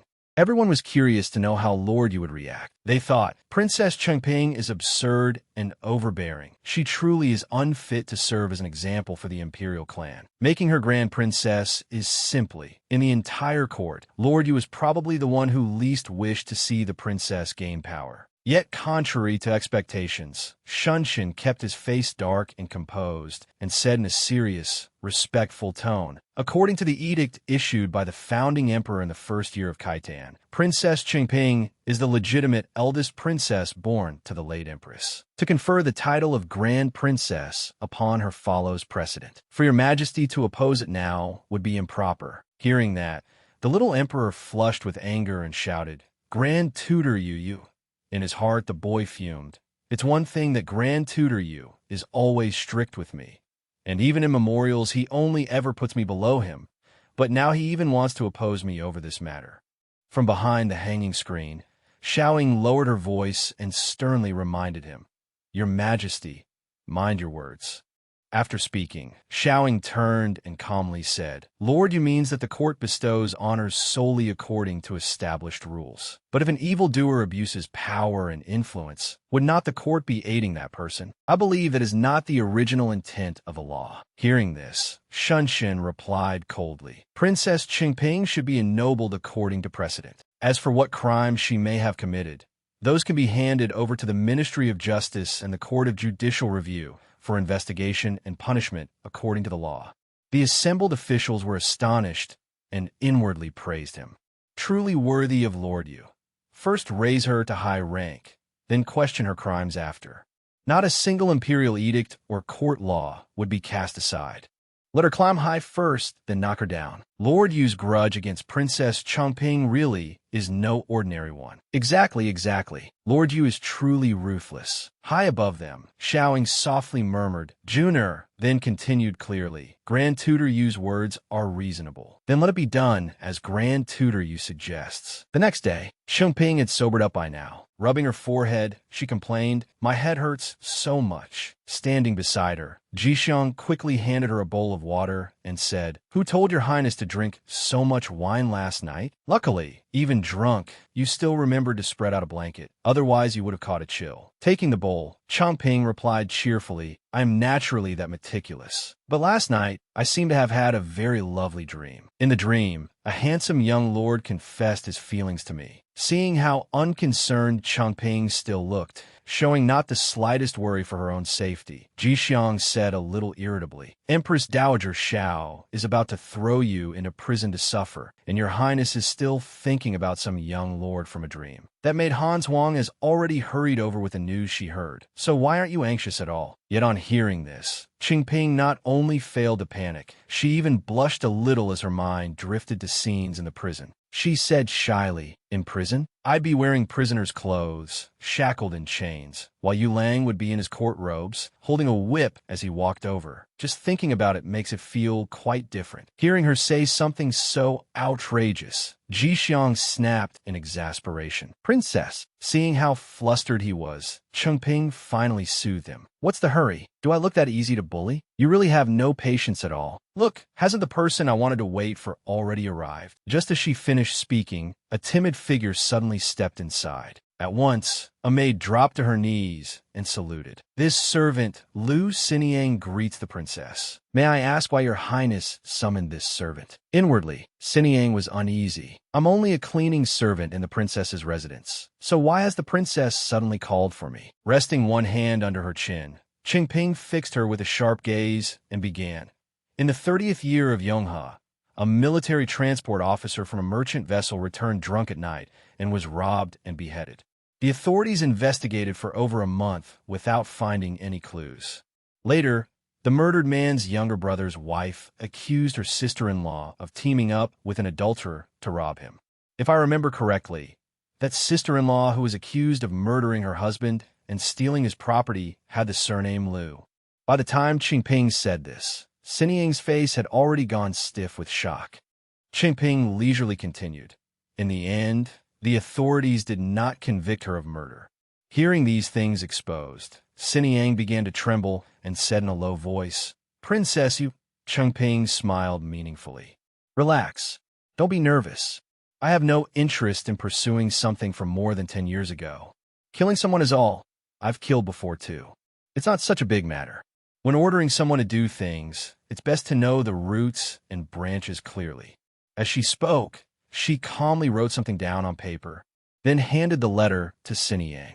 Qingping went on, I think you act decisively and boldly, and you seem to have some freedom to move about. If you work for me, then you are my person. Deliver this letter to the place written on the envelope and hand it to the master there. Trembling, Xiniang accepted it and answered uneasily. Yes, this servant Lu Xiniang will do exactly as the princess commands. Once Xiniang's figure had disappeared, Ji Xiang finally asked curiously, that letter just now, the kind used by noble young ladies in the capital to write to the man they fancy. Princess, are you sending a letter to Lord Yu? Sitting before her dressing table and looking into the mirror, Chengping replied calmly, No, the one receiving the letter is the first beautiful young man I ever took a fancy to, even earlier than Yu Lang. Today I want to see him again, and I must give him a reunion gift. As she spoke, Chengping carefully arranged her hair. 3 days later, the decree conferring Princess Chengping the title of Grand Princess was issued, along with a formal accusation. It charged that 12 years earlier the princess had seized commoners' land, driven the victim to suicide, and also borrowed 100,000 taels of silver from the national treasury. It further alleged that she had raised the land and used treasury funds to build a luxurious estate there, where she kept countless handsome young men for pleasure, indulging in delight night after night. The censors all jointly impeached the princess and demanded an investigation. The Empress Dowager issued an order. The case of the princess seizing commoners' land was to be tried by the Court of Judicial Review. At this moment, Ji Xiang gently pushed the princess's wheelchair as they headed outside. Suddenly, an old mama approached from afar and respectfully called out, Princess. On seeing her, Chengping frowned and asked loudly, Mama, what exactly is going on? I heard that even the imperial guards are already on their way to arrest me. The mama leaned close to Chengping and whispered in a voice only the two of them could hear, This is clearly Xiao Ying deliberately trying to deal with you. I don't want to go to the Court of Judicial Review. Doesn't grandmother care about me? How could Her Majesty not care about the princess? But this case is too big. The uproar is so great that even the Grand Empress Dowager cannot suppress it. But Princess, rest assured, the Xiao family is not yet powerful enough to cover the sky with one hand. You need only go boldly. Chengping pouted and continued. But I heard this case also involves the matter of the 100,000 taels I supposedly owed the court back then. Of those 100,000 taels, I did not take a single coin. The second prince borrowed it in my name and lent it to Uncle Yang's family to make up a shortfall. Seeing that she was about to blurt everything out, the mama immediately raised a hand as if to stop her mouth. Worried, she said, "Princess, be careful with your words." Back then, the Yang family was persecuted so badly that they had to leave the capital and return to their ancestral home. Only later did Her Majesty manage to help Uncle Yang find a local post, and only then did he have the chance to rise again. It would be best if you did not dig up the events of that year, lest your uncle be implicated and stripped of office. Chongping puffed out her cheeks and said sulkily, "I know the Yang family has not had it easy. Back then, for grandmother and second imperial brother, I took on this disgraceful reputation. If this matter had not been dug up again, I would have carried it to my grave. But now that I've suffered such a huge injustice today, I have to make grandmother compensate me." Hearing that, the mama smiled and probed, "What does the princess want?" But inwardly she thought, "I have to soothe this little ancestor today. If she goes mad, there will be endless trouble." Qingping answered casually, "If grandmother could arrange an official post for Uncle Yang, then I also want a post for my beautiful young lord. Don't worry, my beautiful young lord passed the Jinshi exam and truly has talent and learning. It was only because he fell gravely ill for a time that his future was delayed until now." The mama fell silent and considered for a moment before replying, "Very well." Qingping said happily, "Thank you, mama." She smiled, but in her heart she had long since made plans of her own. At the imposing court of judicial review, a crowd of commoners surrounded the place and kept up a noisy discussion. Some spoke maliciously, some denounced the princess. Heaven truly has eyes. The princess has finally met her retribution. Evil meets evil in the end. The princess stands accused and still gets a proper seat. Bah! At this moment, Shunshin stepped forward and respectfully greeted her. "Princess." Qingping looked at him with tender eyes full of affection and said softly, "Why has my lord come to the court of judicial review?" Shunshin replied coldly, "This minister and vice censor-in-chief lord do have come by imperial order to observe the trial." At that moment, Yu Guang slammed the striking block on the table with a sharp crack and declared loudly, "Bring the plaintiff into court." At his order, a careworn man entered and bowed deeply. This commoner, Xia Duoshou, greets all the honored lords. After paying his respects, the man lifted his head and began tearfully listing the charges. 12 years ago, the princess seized the Xia family estate. She forced our whole family out of the capital. My father, old and sickly, died on the road. To make a living, I had no choice but to work hauling cargo at the docks. As a result, I accidentally fell and was injured. After I was hurt, the old and young of my family had neither food nor clothing. In order to treat me, my wife first sold our daughter, then sold herself as well. In the end, I was separated from my wife and child, and my family was destroyed. Hearing such a tragic story, the people outside all showed righteous anger and began loudly condemning her. "That's too miserable, inhuman. Seizing someone's estate and treating human life like grass. Where's the justice in that?" Qingping, seated to one side, calmly objected, "I did not seize it. At the time, I gave the Xia family 12 taels of silver."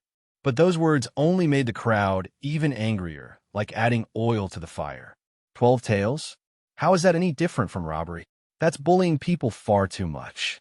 Qingping added another sentence. After that, I gave the place away to a friend. At once, Shunshin questioned her, "May I ask the name of this friend to whom the princess gave the property? Where does he live? He is also connected to this case and must be brought before the court as well." Suddenly, from within the noisy crowd, a clear voice rang out, "There is no need for such trouble. I am here." A refined, scholarly-looking man stepped forward and introduced himself. "This humble scholar, Xia Daiyun, greets the honored lords. I am precisely the friend to whom Princess Changping granted that estate." With that, he elegantly walked toward Qingping and greeted her. "Princess, it has been a long time. Seeing the two of them so close together, Shunshin's displeasure became obvious, his gaze turning as sharp and cold as a blade. Qingping, seeing Dayun appear, smiled lightly and asked after him, "Little peony, have you been well these past years?" Dayun answered gently, "Thanks to the princess's blessings." "Aye." Before he could finish, Shunshin appeared and cut him off. Witness Xia Dayun. Answer only questions relevant to the case. Seeing Shunshin step in, the crowd immediately cried out in unison, "Lord Yu is so upright." Inwardly they thought with some shame, "Just now we were only staring at that wicked princess. Truly disgraceful." Even Yu Guang beside him did not stint in his praise. "I never expected Lord Yu to be so proactive in this case. His whole heart is on the case alone." Dayun took a scroll from his sleeve and began to present his statement solemnly. "Yes, I came today to lodge an accusation as well. Once your excellencies hear my accusation, you will know the full story." Meanwhile, the man called Xia Duoshou, still kneeling behind him after making his accusation, stared at Dayun and wondered, "Why does this fellow look so familiar?" Holding the paper, Dayun said in a ringing voice, "I, Xia Dayun, accuse Xia Duoshou of plotting robbery and murder 12 years ago, murdering my father Xia Tsongshan, forcing my mother to death, all in order to seize the Xia family estate." The man kneeling on the ground was stunned when he heard this and cried out in terror, "You're Xia Tsongshan's son? Weren't you dead already?" 20 years ago, in my father's native village, his younger brother Xia Duoshou and his wife came seeking shelter. My parents were kind-hearted. Thinking that we sprang from the same roots, they took them in unconditionally. Who would have thought that after seeing our family's wealth, Xia Duoshou would grow greedy? He lured my father up the mountain and murdered him, then lied to my mother, saying father had been kidnapped by mountain bandits. He deceived her into signing a contract to sell the house in exchange for ransom money. My mother believed him and truly signed the deed, handing over all the money to him. She never imagined that our estate would become Xia Duoshou's residence. Afterward, Xia Duoshou forced my mother to remarry him. She refused and smashed her head against a pillar, dying on the spot. Hada, though, tied my mother's corpse and me together and threw us into the river. Then he announced to the outside world that after learning of my father's death, my mother had taken her son and jumped into the river to commit suicide. Once the surrounding crowd understood the twists and turns of the story, they erupted in anger and loudly condemned him. "What the hell is this? He's truly a beast with a human face." Seeing the tide of public opinion turning against him, Dado panicked and began shouting in self-defense, speaking complete nonsense. "He's one of the princess's people. He must have colluded with the princess to frame me." Qingping was sitting leisurely in her chair, a cunning, contemptuous smile on her lips, and said in a mocking tone, "If this princess wanted you dead, wouldn't it be easier than crushing an ant? Are you even worthy of making this princess rack her brains and conspire with others?" Both Hugh Kwong and the man beside him heard that and inwardly bristled, thinking, that actually makes sense. I can't even refute it. But Dado stubbornly continued to defend himself, craning his neck as he shouted, "Don't listen to just his side of the story. Who can prove that what you're saying is true?" Suddenly, a sharp voice rang out from the doorway. "I can." A hard-faced woman walked in and introduced herself in a forceful voice. "I am Trane Hoa, the servant Hada, though, sold off 12 years ago. This is the bill of sale from when Hada, though, sold me into a brothel. It still bears his signature and thumbprint." Seeing the woman he had thought dead long ago appear before his eyes, Dado trembled in fear and stammered, "Trane Hoa, why are you here?" The surrounding crowd saw that there was another living witness, and the wave of condemnation grew even fiercer. "There's a signature and thumbprint in black and white. Hada, though, you're not human. You even sold off your own servant, and you still have the nerve to claim he sold himself?" Ahoa knelt on the courtroom floor in agony, her voice trembling as she continued her accusation. "This common woman can testify. Back then, Ha Tong Tien was strangled to death by Hada, though. Afraid he wasn't fully dead, Hada, though, viciously stabbed him once in the chest as well, then buried the body in a lotus pond 3 miles from the Ha residence. Pointing straight into Dado's face, Ahoa angrily exposed him. He embezzled the Ha family estate, and most of the silver he stole was offered up to his adoptive father. That adoptive father is a high official in the Ministry of Personnel. By currying favor with him, he could buy an official post. Seeing Ahoa continue to pour out his secrets, Dedo feared he would be completely exposed, so he lunged at her as if to silence her and shouted, "Shut up! Don't you want to live anymore? Maybe you don't want to live, but I still do." At that moment, the man seated beside Hugh Kwang saw that the situation was turning unfavorable and spoke up in a low voice to stop her. The most urgent matter today is to investigate the case of the princess forcibly purchasing farmland. As for whether the Ha family bribed officials to buy office, that can be examined in another case later. Inwardly, he was alarmed, thinking, this case is not. We cannot let Tran Ahoa keep talking. Only then did Chengping leisurely speak up in rebuttal. Is Hada, though, so afraid Madame Tran will reveal the identity of that adoptive father? It seems that adoptive father's background is even more impressive than the Dali temples. This princess is rather curious what kind of lofty figure he might be.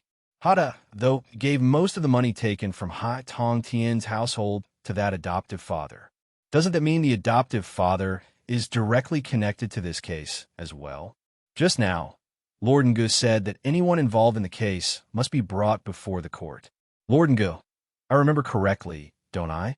Shunshin heard this and calmly replied, Your Highness remembers correctly. That is indeed so. Chengping smiled in satisfaction, then turned away, not forgetting to add meaningfully, Naturally, I must remember Lord Ngu's words very carefully. Watching her proud figure as she turned away, Shunshin felt a little embarrassed, and a faint blush crossed his face. At that moment, Hugh Kwang slammed the table and ordered, Lord Ngu is right. Dragada out. How dare you be so unruly in court? Suddenly, Ahoa gathered all her courage and shouted out, That adoptive father is Assistant Director Li Takai of the Ministry of Personnel, Lord Li. Hearing that, Hugh Kwang was startled and repeated, Assistant Director Li Takai of the Ministry of Personnel? Inwardly, he began to worry. Although the rank of Assistant Director was not high, the Li clan had the Empress Dowager as a powerful backer. This was about to become very troublesome. The censor beside him immediately barked. Absurd. It seems to me this Madame Tran is clearly biting at random. Maybe the princess is trying to drag others into disaster. Let us adjourn the court for now and continue the interrogation tomorrow. Chengping immediately responded in a sharp voice. Watch your words. Censor do that estate never belonged to Hada though in the first place. Back then, the princess merely returned property to its rightful owner. How is that harming others? And now that there is a new lead, before investigating anything, you cut Madame Tran off and call it random slander. Censor do, you're this anxious. Could it be that you're trying to protect someone? The crowd outside found her argument perfectly reasonable and quickly joined in. Exactly. Back then, the princess didn't seize commoners' land by force. She was delivering justice. What kind of nonsense is this? Princess Chengping can be interrogated, so why can't that other man be interrogated? Chengping silently assessed the situation. Although Li Takai was only a 6th-rank official, he came from the prestigious Li clan. Grand Censor Li Chongfu was his uncle.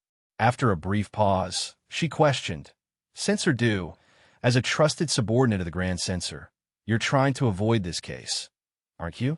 Hearing the question strike right at the heart of the matter, he grew slightly uneasy, but still forced himself to stay calm and answered, We censors handle our duties independently. Why would this official need to avoid anything? Hugh Kwang immediately ordered the soldiers, Men, go summon Assistant Director Li Takai of the Ministry of Personnel here. Jinla guards, go to the location Madame Tranukas Ed and recover Ha Tong Tian's remains. Yes, sir. Watching the soldiers depart, Chengping felt a trace of nostalgia. Those young men of the Jinla Guards didn't look bad at all. Suddenly, Shunshin stepped forward, blocking her line of sight, and called in a cool voice. Princess. Chengping looked up in slight confusion. Engi Ulang. Shunshin abruptly noticed that the hairpin in Chengping's hair had tilted a little, so he leaned close and gently reminded her, Your Highness's hairpin is a little crooked. Hearing that, Qingping merely raised a hand and touched it lightly, replying indifferently. Oh, is it? I put it on in a hurry before coming out. So Lord Ngu has seen me make a fool of myself. This butterfly among peonies hairpin is a little heavy. If I wear it too long, it slips. Gulang, help me see whether it's still crooked. The moment Shunshin heard the name of the hairpin, his expression darkened, because it immediately reminded him of Hot Deep Yuan. Unable to hide his displeasure, Shunshin quickly said, "It isn't straight, and it doesn't suit your highness. Better change to another one." Seeing his attitude, Qingping smiled indulgently and replied cheerfully, "All right, I'll listen to Gulang. I'll change it when I get back." A short while later, Li Takai appeared. From outside came a loud, respectful announcement. Assistant Director Li Takai of the Ministry of Personnel has arrived. An official entered and cupped his hands in salute. Li greets all my lords. The man who had just arrived was indeed Assistant Director Li Takai. Hada, though, was kneeling on the ground at this point. Seeing someone familiar, he crawled over and pleaded repeatedly, "Adoptive father, save me, adoptive father." Li Takai showed him no mercy at all and kicked those straight away from him. Open disgust was written on his face as he shouted, "Where did this dog come from? This official doesn't know you." After cleanly severing their connection, Li Takai turned a report to Hu Kuang. "Lord Zeng, the responsibilities of our ministry are weighty. Li always performs his duties without regard for personal feelings and has offended quite a few people. If anyone who dislikes me can come to the Dali Temple at any time and falsely accuse Li, then doesn't that mean Lord Zeng also bears some dereliction of duty?" Hu Kuang still maintained a calm demeanor as he answered in a low voice. "If Lord Li is truly clean and upright, then even being accused is nothing to fear." Qingping, meanwhile, was sitting leisurely in one corner enjoying the spectacle. Seeing how arrogant the man's tone was, she spoke up with a sneer. "Lord Li certainly speaks boldly. Is this because you have the censorate at your back and think you can threaten others?" Only then did Kai notice Qingping. He faltered for a moment before reluctantly greeting her. "So it is the princess. Li has been discourteous." Seeing how unwilling he looked, Qingping curled her lips and immediately mocked him. "If you don't want to pay your respects to this princess, then don't force yourself. After all, the Li family has such great power and influence. This princess wouldn't dare offend the censorate. The entire capital knows that the Dali Temple intended to question me today. What exactly are you city officials pretending for? Are you deaf?" Hearing her say that, the commoners outside all burst into laughter, and Takai's face turned black on the spot. Unable to endure the humiliation any longer, he turned and said tensely, "Since today is about the case involving the princess and the Ha family," Li asked himself, "What acquaintance do I have with the Ha family? May I leave now?" Ahoa, who had been kneeling in the back, suddenly cried out in anger, "You're lying. You are Hada, those adoptive father. Back then, what you accepted from Hada, though, wasn't only his silver. It was also because he knew massage techniques and could treat your neck pain. Hada, though, also said there's a large mole on your right shoulder blade." As soon as the crowd outside heard such detailed accusations from Ahoa, they all chimed in. "She even knows there's a mole on his shoulder. Then she definitely isn't making it up. Lord Li, take off your clothes and prove it." Hada, though, is even older than Lord Li, and yet he calls him adoptive father. Just as the atmosphere was growing tense, a loud shout from soldiers suddenly rang out from behind. "Make way, make way. The Empress Dowager has issued a decree." A group of soldiers carrying the imperial decree entered and began to announce, "It has been determined that Princess Qingping did not forcibly seize commoners' land. The Dali Temple is to conclude this case at once and immediately release the princess back to her residence." On hearing the proclamation, Takai looked as if he had struck gold and said smugly, "Did you hear that?" In contrast, the crowd outside was deeply dissatisfied with the announcement and began noisily protesting all at once. "What? The questioning isn't even finished yet. Why release her already?" Standing there observing everything, Shunshin silently analyzed the situation. This decree came too quickly. It couldn't be a coincidence. The Empress Dowager wants to shield the Li family. She must have already issued the order before Li Takai even came to court. Thinking it over, that made sense, didn't it? Right when Madame Tran exposed Li Ta Kai and Hada Though in public, everyone had been stirred up.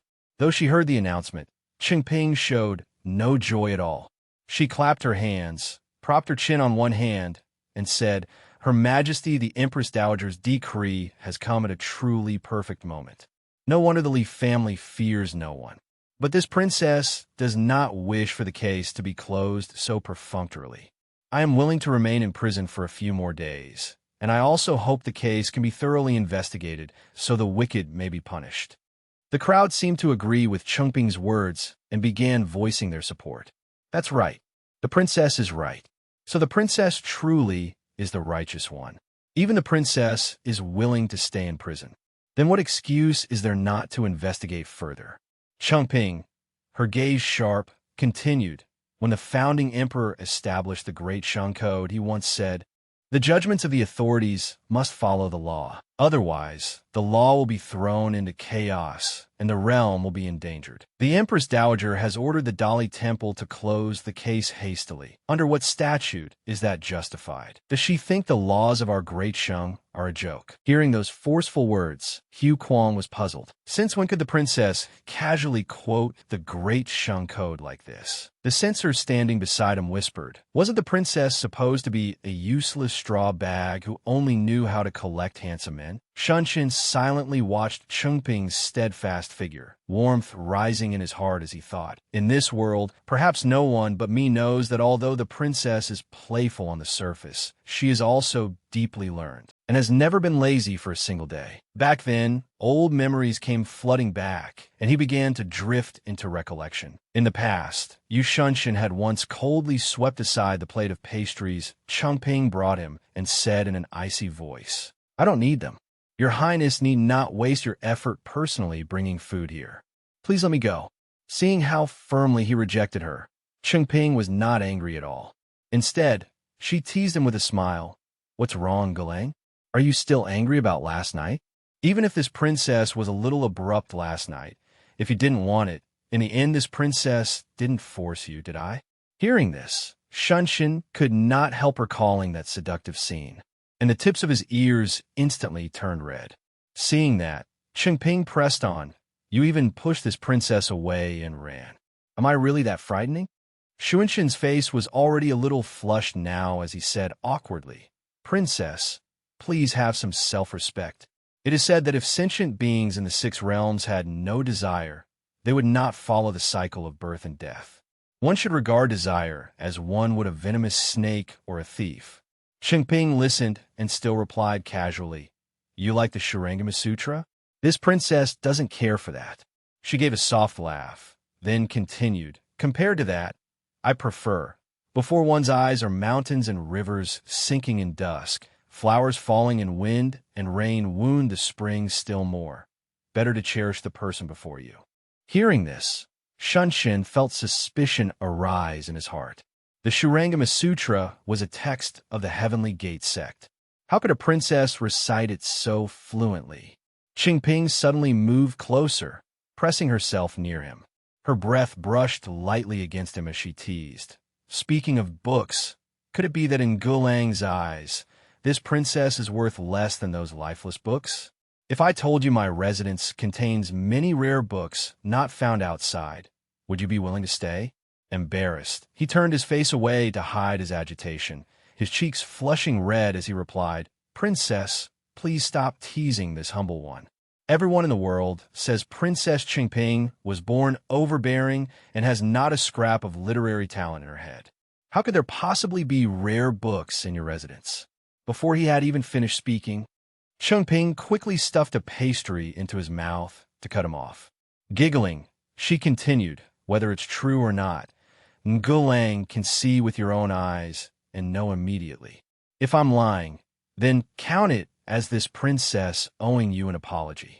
And this is the deposit. As for the rest of the compensation, Ngulang can collect it slowly later. As soon as she finished speaking, she bent down and lightly licked away the pastry crumbs at the corner of Shunshin's lips. The bold act made his whole face burn red. Returning to the tense reality of the courtroom, the censor ground out his rebuttal. As the princess herself just said, official judgments must place weight on evidence. According to the law, Ha Tongtian's body is still missing, so the charge of murder and robbery against Hada, though cannot yet be established. Nor has the princess fully cleared herself of suspicion. Better to suspend the hearing for now and wait until the victim's body is found before making any further determination. Qingping did not waver in the slightest and swiftly answered, "Very well. Trouble yourselves to prepare a clean prison cell for this princess. I will remain at the Dali Temple in obedience to the law. Today, I am determined to keep my eyes open and see exactly who dares insult and trample upon the laws of Great Shang." Seeing this, Hu Kuang immediately declared, "Then the court is adjourned for now. Soldiers, escort the away at once." The furious crowd seized the chance to pelt him with stones while hurling abuse. "Damn vulture! Damn cur! Godi!" Amid the chaos, a stray stone suddenly came whistling toward Qingping. Shunshin reacted with extreme speed and rushed forward to shield her, saying anxiously in a low voice, "Princess, be careful." Qingping glanced over and saw that the back of Shunshin's hand had swollen red from taking the blow for her. Her heart tightened in pain, and she hurriedly asked, "Ngulang, your hand. Are you hurt anywhere else? Let this princess see." Shunshin was slightly embarrassed by her excessive concern, and only after a moment did he gently reassure her, "It's nothing, only a superficial injury. Your Highness need not worry." Suddenly, Qingping called sternly, "Ngulang." Seeing that determined expression, Shunshin could only stare blankly for a moment, before lowering his head in obedience. "I understand. I will do as the princess says. What does your Highness want me to do?" As soon as he finished speaking, he leaned close to Qingping's ear and whispered, "I will do exactly that." In another quiet space, Qingping was leisurely toying with a fresh flower. Mama Hua stepped forward and respectfully reported, "Princess, the physician has arrived and is already treating Lord Ngu's injury. Fortunately, it is not too serious. Your Highness may rest assured." Qingping let out a relieved breath and replied, "That's good. If anything happened to Ngulang, this princess would die of heartbreak." Mama Hua hesitated for a moment before asking directly, "Were the matters concerning Ha Deep Yuan and Madame Tran all arranged behind the scenes by the princess? Was it you who used the situation against itself today and made Hada, though, expose himself in court?" Hearing this, Qingping curled her lips into a faint smile and feigned innocence as she said, "What nonsense is Mama talking about? This princess lay unconscious for 10 whole years, where I've gotten the ability to deploy people like a general. Himno immortal. I suppose that over these past years, Ha Deep Yuan has been secretly keeping watch on Hada, though, and Li Ta Kai. Knowing that the surnamed Ha intended to accuse this princess, and seeing the moment was ripe, she simply went with the current and stepped forward to avenge her family." Hearing that perfunctory answer, Mama Hua reproached herself inwardly. "Perhaps I am overthinking it. If the princess truly were so shrewd and resourceful, how could she have willingly disguised herself as a useless person in the eyes of the world? Back then, because the late emperor pitied the princess for losing her mother at a young age, he took her with him wherever he went. She heard much of court affairs, so none of it was unfamiliar to her. It was only a pity that her temperament was overbearing. Though she had a little cleverness from beginning to end, she still had not been able to accomplish anything great." Drawing her thoughts to a close, Mama Hua continued with her advice, "No matter what, the current situation is advantageous for us. In order to preserve the reputation she has worked so hard to build, the Empress Dowager will most likely let Li Ta Kai go. We can take this opportunity to place a few of our own eyes and ears inside the Ministry of Personnel." After hearing her out, Princess Qingping only replied indifferently, "Is that so? But to me, that seems far too foolish." She drew back her usual teasing manner, her gaze turning deep and unreadable as she began to analyze things. The Ministry of Personnel is the nerve center of the 6 ministries. All officials below the 6th rank in the Great Shang Court must pass through it to be selected, and it is divided among the power bases of the 4 great clans. If we risk planting our own people there, we will only alert those 4 families. Rather than fixating on the Ministry of Personnel, which all 4 houses are watching closely, we would do better to focus on dealing with the censorate, which is currently monopolized by the Li family. Mama Hua bent down to pick up the flower petal that Changping had carelessly dropped. Shaking her head, she said softly, "That won't be possible. The 4 great clans have always stood together, especially the Shao and Li families, who are on the closest terms. They would never let us move against the Li family so easily." Princess Changping crushed the flower in her palm and said in a low voice, "Mama, don't forget, the one firmly seated on the throne is the Shao family's grandson. The Li family may bear the name of being the head of the 4 great clans, but ever since the little emperor ascended the throne, the Shao family's power has soared. How could the Shao family willingly remain second to anyone else? And do the other 3 families not fear that once the Shao family fully monopolizes imperial authority, it will turn on them next? So the best move for you, Mama, is to seize this chance and incite the other 3 families to oppose Li Changfu's exclusive control over the censorate. After all these years, they must have had their fill of the Li family's arrogance. They'll surely be more than happy to add fuel to the flames." Hearing such sharp analysis, Mama Hua immediately lowered her head respectfully. "Your Highness is truly far-sighted. This old servant cannot compare." At that moment, however, Princess Changping clasped her hands together, changed her manner, and turned to Mama Hua in a coaxing tone. "I know grandmother doesn't have many capable people around her. A matter this important needs someone truly competent to take the lead. What do you think of Yulang? Or should I go seduce him? Oh no, persuade him? I think Yulang still hasn't forgotten our old feelings. If Mama is willing to help me." Hearing this, Mama Hua sighed. A trace of contempt flickered across her face as she thought, "A leopard cannot change its spots. She is still the princess whose head is full of nothing but handsome men. I truly should not expect too much of her." But outwardly, she remained calm and said, "Leave this matter to this old servant. I will arrange someone more suitable. There is still much to attend to in the palace, so this old servant will take her leave first." As soon as Mama Hua disappeared behind the door, the innocent expression that had been on Changping's face darkened in an instant, filled with killing intent. Coldly, she said, "Little Ji Xiang, tell me, this flower is truly an eyesore, isn't it?"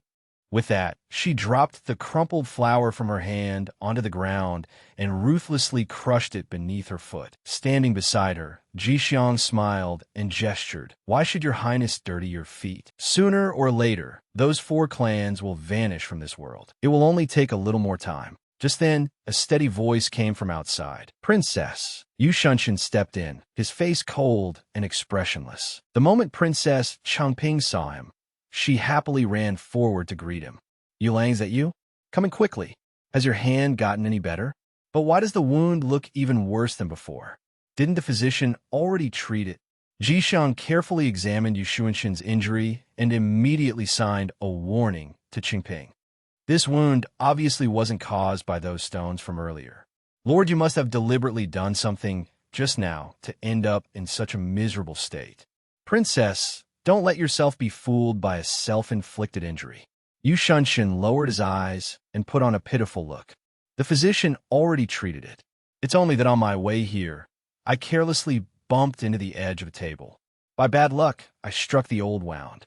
Hearing that, Princess Changping immediately turned and scolded Ji Xiang. "Why are you slandering Yulang? Who in this world would be crazy enough to deliberately injure himself? He was already hurt by accident, and that's pitiful enough. Hurry and bring over that jar of ointment you made before." Ji Xiang reluctantly brought the medicine box over, his face full of provocation as he gestured. Lord Yu's other hand is still perfectly healthy. Why not let him apply it himself? Why keep pretending? Don't think I don't know that you understand sign language. Even when exposed like that, Yu Shunshin still wore an innocent, blank expression as if he knew nothing. Seeing the tension in the room, Princess Changping snatched the medicine box away and waved Ji Xiang off. "You're always fussing so wildly. How could Yulang possibly understand any of that? I want to apply the medicine to Yulang myself. Go outside. Oh, and while you're at it, Go check whether little Peony needs anything. He's an important witness. Staying at the Dali Temple may not be very comfortable. Jixiang, subtly dismissed, pouted and left in a huff. Now only the two of them remain. Yu Shunshin sat down across from her and asked thoughtfully, "It seems that the princess likes Xia dying quite a lot." As she carefully opened the medicine box, Princess Changping answered breezily, "That's right. Little Peony is both beautiful and talented. Don't tell me Yu Lang doesn't like him." Upon hearing that, Yu Shunshin leaned closer to her. His eyes burned as he asked in a low voice, "May I ask what kind of liking the princess has for Xia dying? Is it ordinary fondness, or is it like the way you once liked me?" Hearing the sour, vinegar-laced question, Princess Changping laughed softly, shook her head, and replied calmly, "Of course it's not the same." Yu Shunshin still would not let it go. The corner of his lips curved slightly as he pressed. "How is it not the same?" Princess Changping's gaze drifted afar as she began to recount the past. "The first time I met little Peony, he was just a filthy little beggar in rags.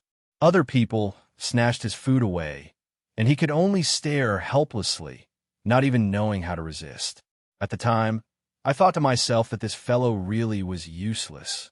But the second time I saw him, when someone tried to steal a tattered old book from his arms, that useless little wretch suddenly seemed like a different person. He was beaten black and blue, yet refused to hand over the book no matter what. He even learned how to kick and bite people. That look on him was rather interesting." Hearing the tense part of the story, Yu Shunshin asked curiously, "So then the princess helped him?" Princess Changping shrugged and answered cheerfully, "Of course not. I just stood there and watched as everything he had was taken from him. He was injured too, flattened on the ground, and unable to crawl back up." Yu Shunshin shook his head inwardly. That really was the princess's style. Unable to curb his curiosity, he continued, "And after that, recalling that scene from years ago, Princess Changping went on. After that, I kicked him once to wake him up and asked why he was risking his life like that. He said he only wanted to study, so he could avenge his father's death and his mother's ruin. At the time, I thought this little scrap of trash really had some nerve to dream so boldly." Her voice lowered, and a trace of pity flickered through her eyes as she continued. "Even ordinary families find it hard enough to support one person's schooling. Yet a beggar boy who could barely feed or clothe himself still dared to dream of it. But that day happened to be my imperial mother's birthday. I did not want to see someone die and bring ill luck, so I took him to the charity hall. Wasn't it only reading books? Then let him read. I wanted to see whether he could truly avenge himself." After hearing the story, Yu Shunshin hastily said, "The princess was truly kind-hearted. For someone in his circumstances then, that was the most suitable path for him." As she carefully spread medicine over his wound, Princess Changping said gently, "I like talking to Yu Lang. Only Yu Lang, no matter what I say, always manages to think of the bright side. Even when praising others, you sound sincere and pleasant." Yu Shunshin suddenly changed his tone and asked coldly, "So 12 years ago, the princess only helped him recover his estate, but did not move against Xia Duoshou and his people?" Princess Changping did not notice the shift in him and answered as casually as ever. "A blood debt for murdering his father and ruining his mother naturally had to be repaid by his own hand. Why should I help him with that? But he truly was gifted when it came to studying. Other people needed more than a month to memorize a book, but he only needed 10 days. Yu Shunshin, unwilling to lose, immediately cut in, "I only need 3 days." Hearing the childish grievance in his tone,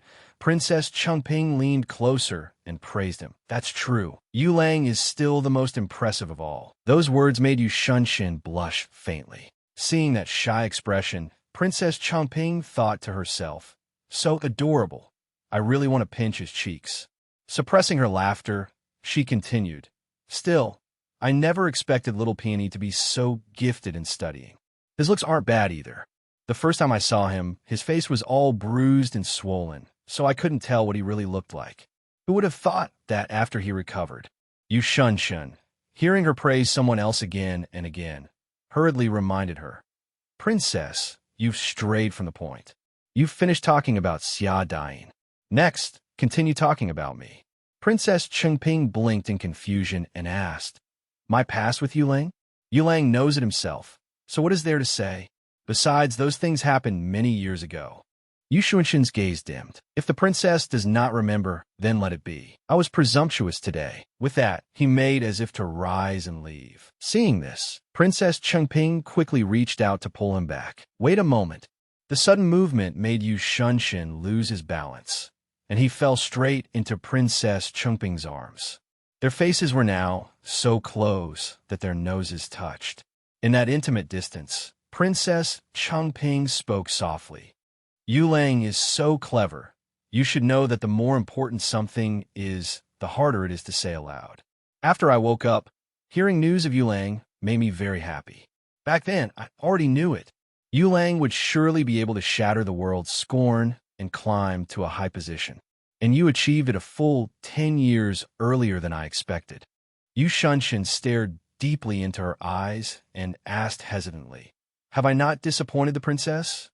Princess Chengping smiled and answered firmly, "Of course not. From the past until now, Yu Lang has always been the very best version I could imagine." Though he had received such sincere praise, deep inside Yu Xunshin still could not rid himself of self-reproach. Lowering his head, he said softly, "But I feel deeply ashamed. I fear that after waking and seeing this chaotic world, the princess must despise all that she sees and hears." Hearing such self-deprecating words, Princess Chengping comforted him gently. "Silly Yu Lang, you should understand that some great matters cannot be accomplished overnight simply because one wishes it, nor can one person alone turn heaven and earth upside down. Besides, what is it that I cherish and love most in this world? Does Yu Lang truly not know it in his heart?" Under that earnest gaze, Yu Xunshin hesitated and answered cautiously, Princess Chengping did not let him finish. She lightly placed a finger against his lips to stop him, then smiled and continued, "From the distant past until now, my feelings have never changed. My Yu Lang is still exactly the same as before, always so shy and bashful.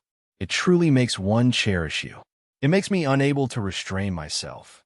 Feeling Princess Chengping's hand stroking and roaming over him, Yu Xunshin flushed scarlet, his heart pounding and his legs weakening. He hurriedly said, "Princess, please stop teasing me. I am only an ordinary man of flesh and blood. I am absolutely not some iron-hearted gentleman of perfect restraint, as the princess thinks." Hearing this, Princess Chengping not only failed to stop, but answered decisively, "I care even less whether Yu Lang is a gentleman or not." Those words, laden with invitation, struck straight into Yu Xunshin's already chaotic heart like an arrow of love. Knowing he was on the verge of losing his composure, Yu Xunshin hurriedly helped Princess Chengping to her feet and, forcing his tone to remain serious, said, "In any case, I will take today's impropriety as a momentary whim of teasing on the princess's part. I would not dare act recklessly. I ask leave to depart first." Princess Chengping leaned wearily against the table as she watched him leave in haste, thinking to herself, "At least I succeeded in forcing Yu Lang to go." But the moment that thought ended, a violent wave of dizziness struck her. Heaven and earth spun around, and she suddenly collapsed to the floor. In her dazed haze, her heart kept urging, "Medicine! Little Jixiang, where are you? Why haven't you come back yet?" Meanwhile, Yu Xunshin was striding down the road. Recalling the alluring scene from moments ago, he blushed and scolded himself. "Yu Xunshin, you truly are depraved. Fortunately, at the last moment you managed to restrain your desire and did not do anything disrespectful to the princess." Yet he soon realized something was wrong. Still, today the princess was far more forward than usual. His steps abruptly halted as the oddity struck him. No, though the princess's temperament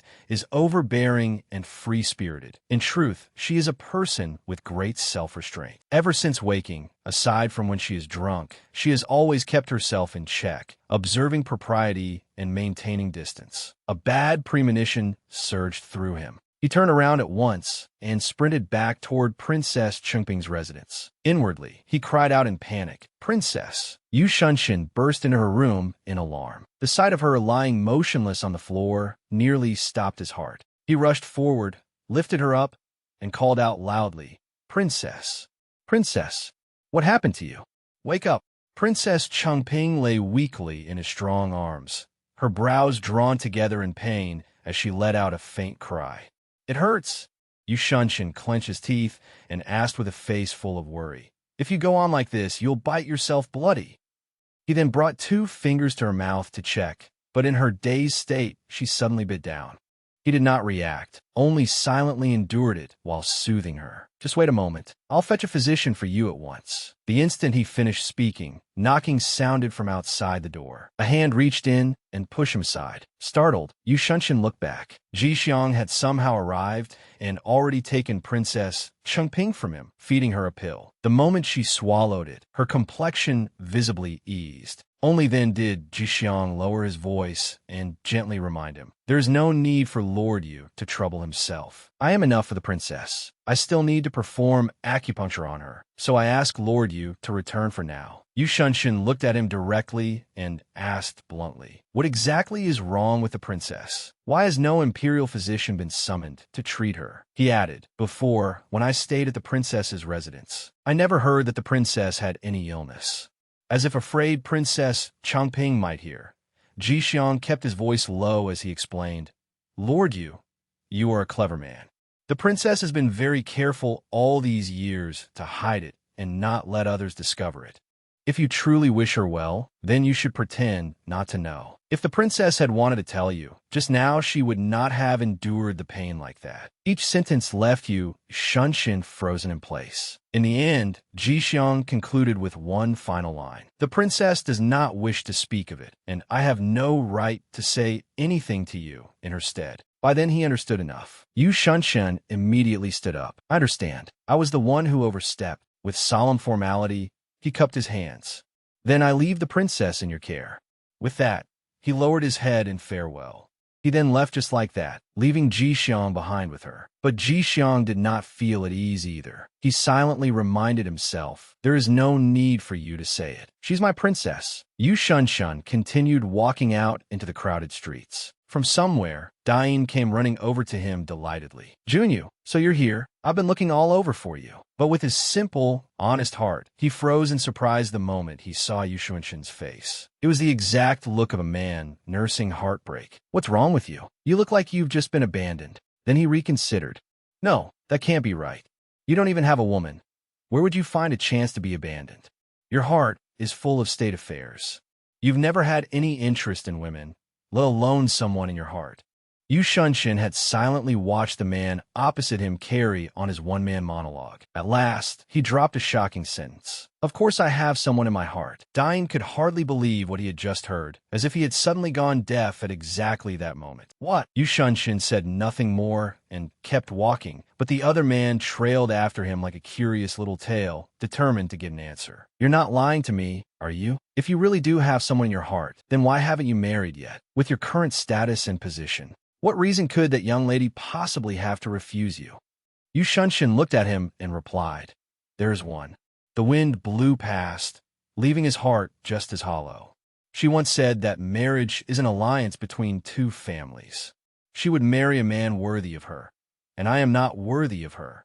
Dain stood there in thought, watching his figure recede into the distance. If he put it that way, then that woman's background must surely be extremely noble. No matter how high Yu Shunshin's status had risen now, the more Dain thought about it, the more distant it all seemed. After all, he was still born of a lesser clan. It was not so easy to overturn the contempt and exclusion that the great families held toward lesser-born lines. Suddenly, Dain jerked in shock, as if he had discovered something earth-shattering. But wait, a woman that even Yu Shunshin could not approach. The clues were becoming clearer and clearer. Hold on, the woman in Junyo's heart couldn't really be, just like the rumors say, Empress Dowager Xiao, could it? The scene shifted to the site of the shocking incident.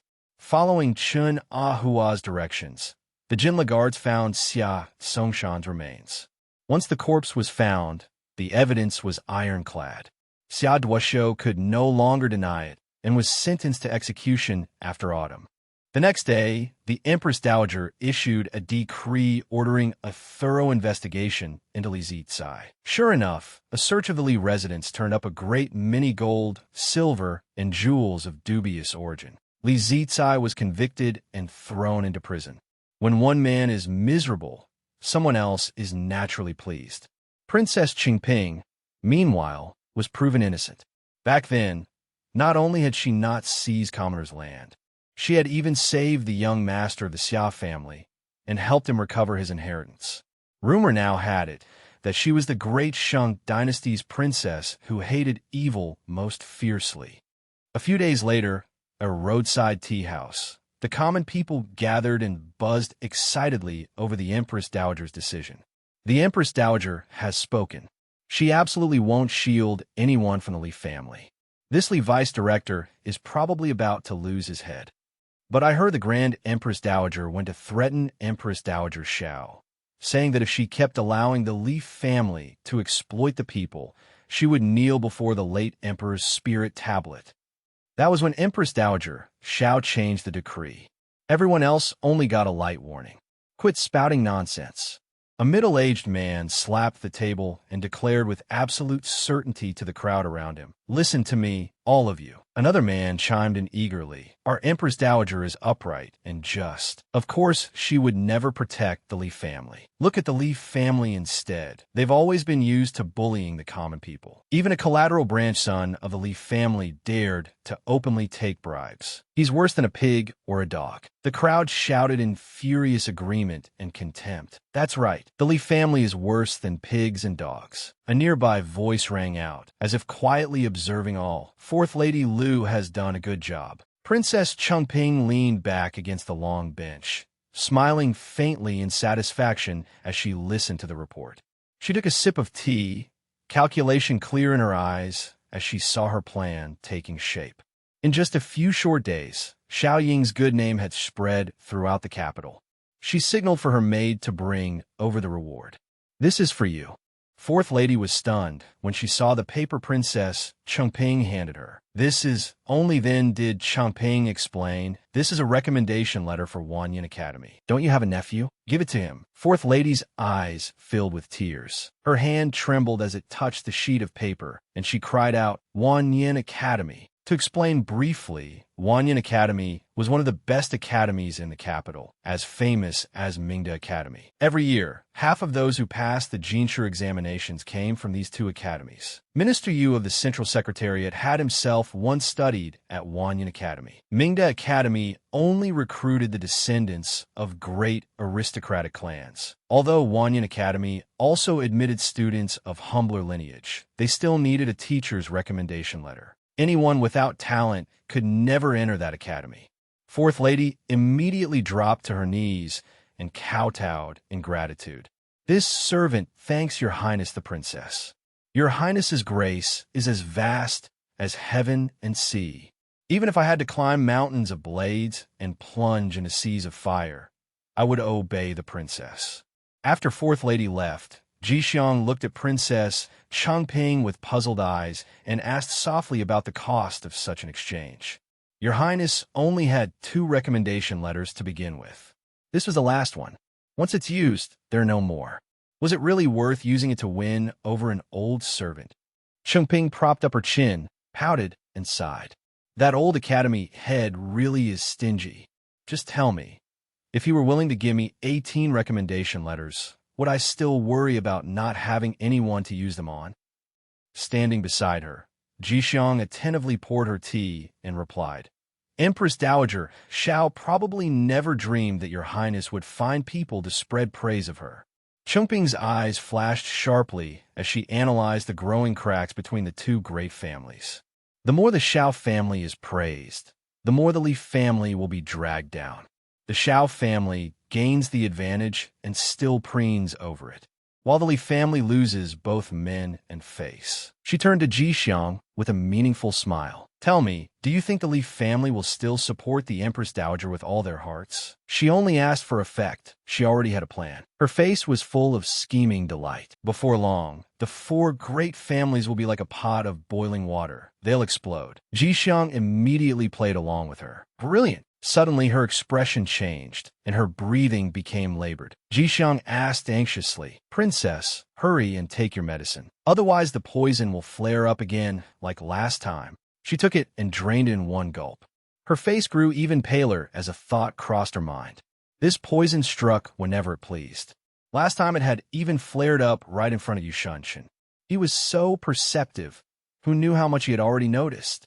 Ji Xiang, worried, brought the matter up again and asked, "Your Highness doesn't intend to explain anything to Lord Yu?" The question seemed to stir something in her. After that day, Lord Yu had sent someone with a letter, but the princess had only replied with a single sentence, "I'm fine. Don't worry." Then she reassured Ji Xiang, "There's no need. Yu Shunshin has always understood people well. If I don't say anything, he won't press me." But then she still hesitated. There are some things it would be better if he never knew. In the luxurious palace, Xiaoying did not even bother to turn back to look at the man kneeling on the ground. "Why must you torment yourself like this?" The man kneeling there wore a helpless expression. He was her third granduncle, Vice Director Li Xiangfu. Then she turned around and coldly informed him, "As soon as I received your message earlier, I immediately issued an order for the Court of Judicial Review to sentence him quickly. But who could have guessed that before my decree even arrived, someone else had already produced ironclad evidence? Li Zicai is base and useless. In truth, he is unworthy of the reputation the Li family has preserved for generations." The old man lowered his head in shame. This old minister is ashamed. Though Li Zicai is incompetent, but the words that followed concealed a startling truth about blood ties. Li Zicai is this old man's illegitimate son. By reckoning, your Highness should even call him cousin-uncle. Her eyes widened in shock at the confession. "What?" Li Xiangfu began recounting his shameful past. "When I was young, a maidservant schemed against me, and that is how Zicai was born. My wife disliked the child, so I gave him to relatives in a branch family." As he spoke, he wiped his tears. "My eldest son died young, leaving behind only one grandson, Hengqing. Half my body is already in the grave now, and only this one son, Zicai, remains. I beg your Highness for mercy." Xiaoying could no longer suppress her anger at the deceit of the Li family head all these years. "Absurd. Third granduncle. All these years you and your wife have seemed deeply devoted. Back then you even swore never to take a concubine, and the whole capital praised you for it. And now," Li Xiangfu raised his head and looked her straight in the eye. His plea now carried an unmistakable threat of power. "Your Highness, ever since His Majesty ascended the throne, this old man has known that I am advanced in years. The time has come for me to step down. I, too, wish to resign my post, return home, and enjoy the happiness of children and grandchildren around me. But if I no longer even have descendants left, how can this old minister retire in peace?" After he left, Xiaoying gritted her teeth in fury as she realized the old fox's true intention. "Very good, Li Xiangfu. Shameless. He's threatening me. He wants to enjoy his descendants around him before he returns power to His Majesty."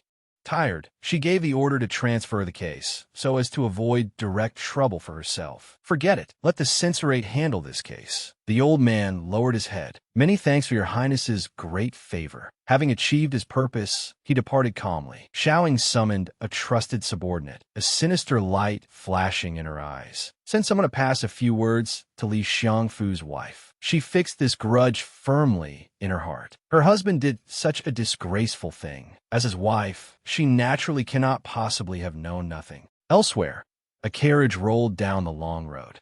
Li Xiangfu asked the man beside him, "Are you certain the people spreading unfavorable rumors about the Li family during this time are all the Empress Dowager's people?" His confidant replied, "That's hard to say. There are too many of them, out on the streets, in the alleys, everywhere. But some of them are indeed retainers of the Shao family. Even if they want to praise the Empress Dowager, there's no need to trample all over the Li family's face like this." Li Xiangfu fell silent, digesting those words. Then perhaps it isn't the Shao family either. Maybe someone else is stirring trouble from within. He instructed, "Go investigate. Don't let us fall into someone else's trap." Elsewhere, as a game of chess was underway, a doubtful voice asked, "Princess, will Li Xiangfu really fall for it?" She smiled in triumph, because she knew very well the weaknesses of those who held power in their hands. If he were that easy to deceive, he would never have become the head of the Li family. As she spoke, she set down a chess piece. But as long as suspicion rises in his heart, the Li and Shao families will start probing each other. What a pity Li Xiangfu has forgotten this. Empress Dowager Shao is no longer the Shao and he could arrange it will back then. She continued, "Just wait. Xiaoying will not save Li Xiangfu's son so easily." Elsewhere, There was only dim lamplight and the sound of orders. Bring him out. The moment Zicai saw Li Xiangfu's figure, he rushed forward and clung to him like a drowning man grasping at driftwood. Fa, third uncle, you've finally come to save me. Yoguang looked at the Li father and son with mocking eyes. Lord Li's luck truly is excellent. I only wonder whether he'll still be this lucky next time. Li Xiangfu patted his chest proudly. With my Li family here, of course his good fortune can continue forever. There's no need for Lord Zhang to trouble himself.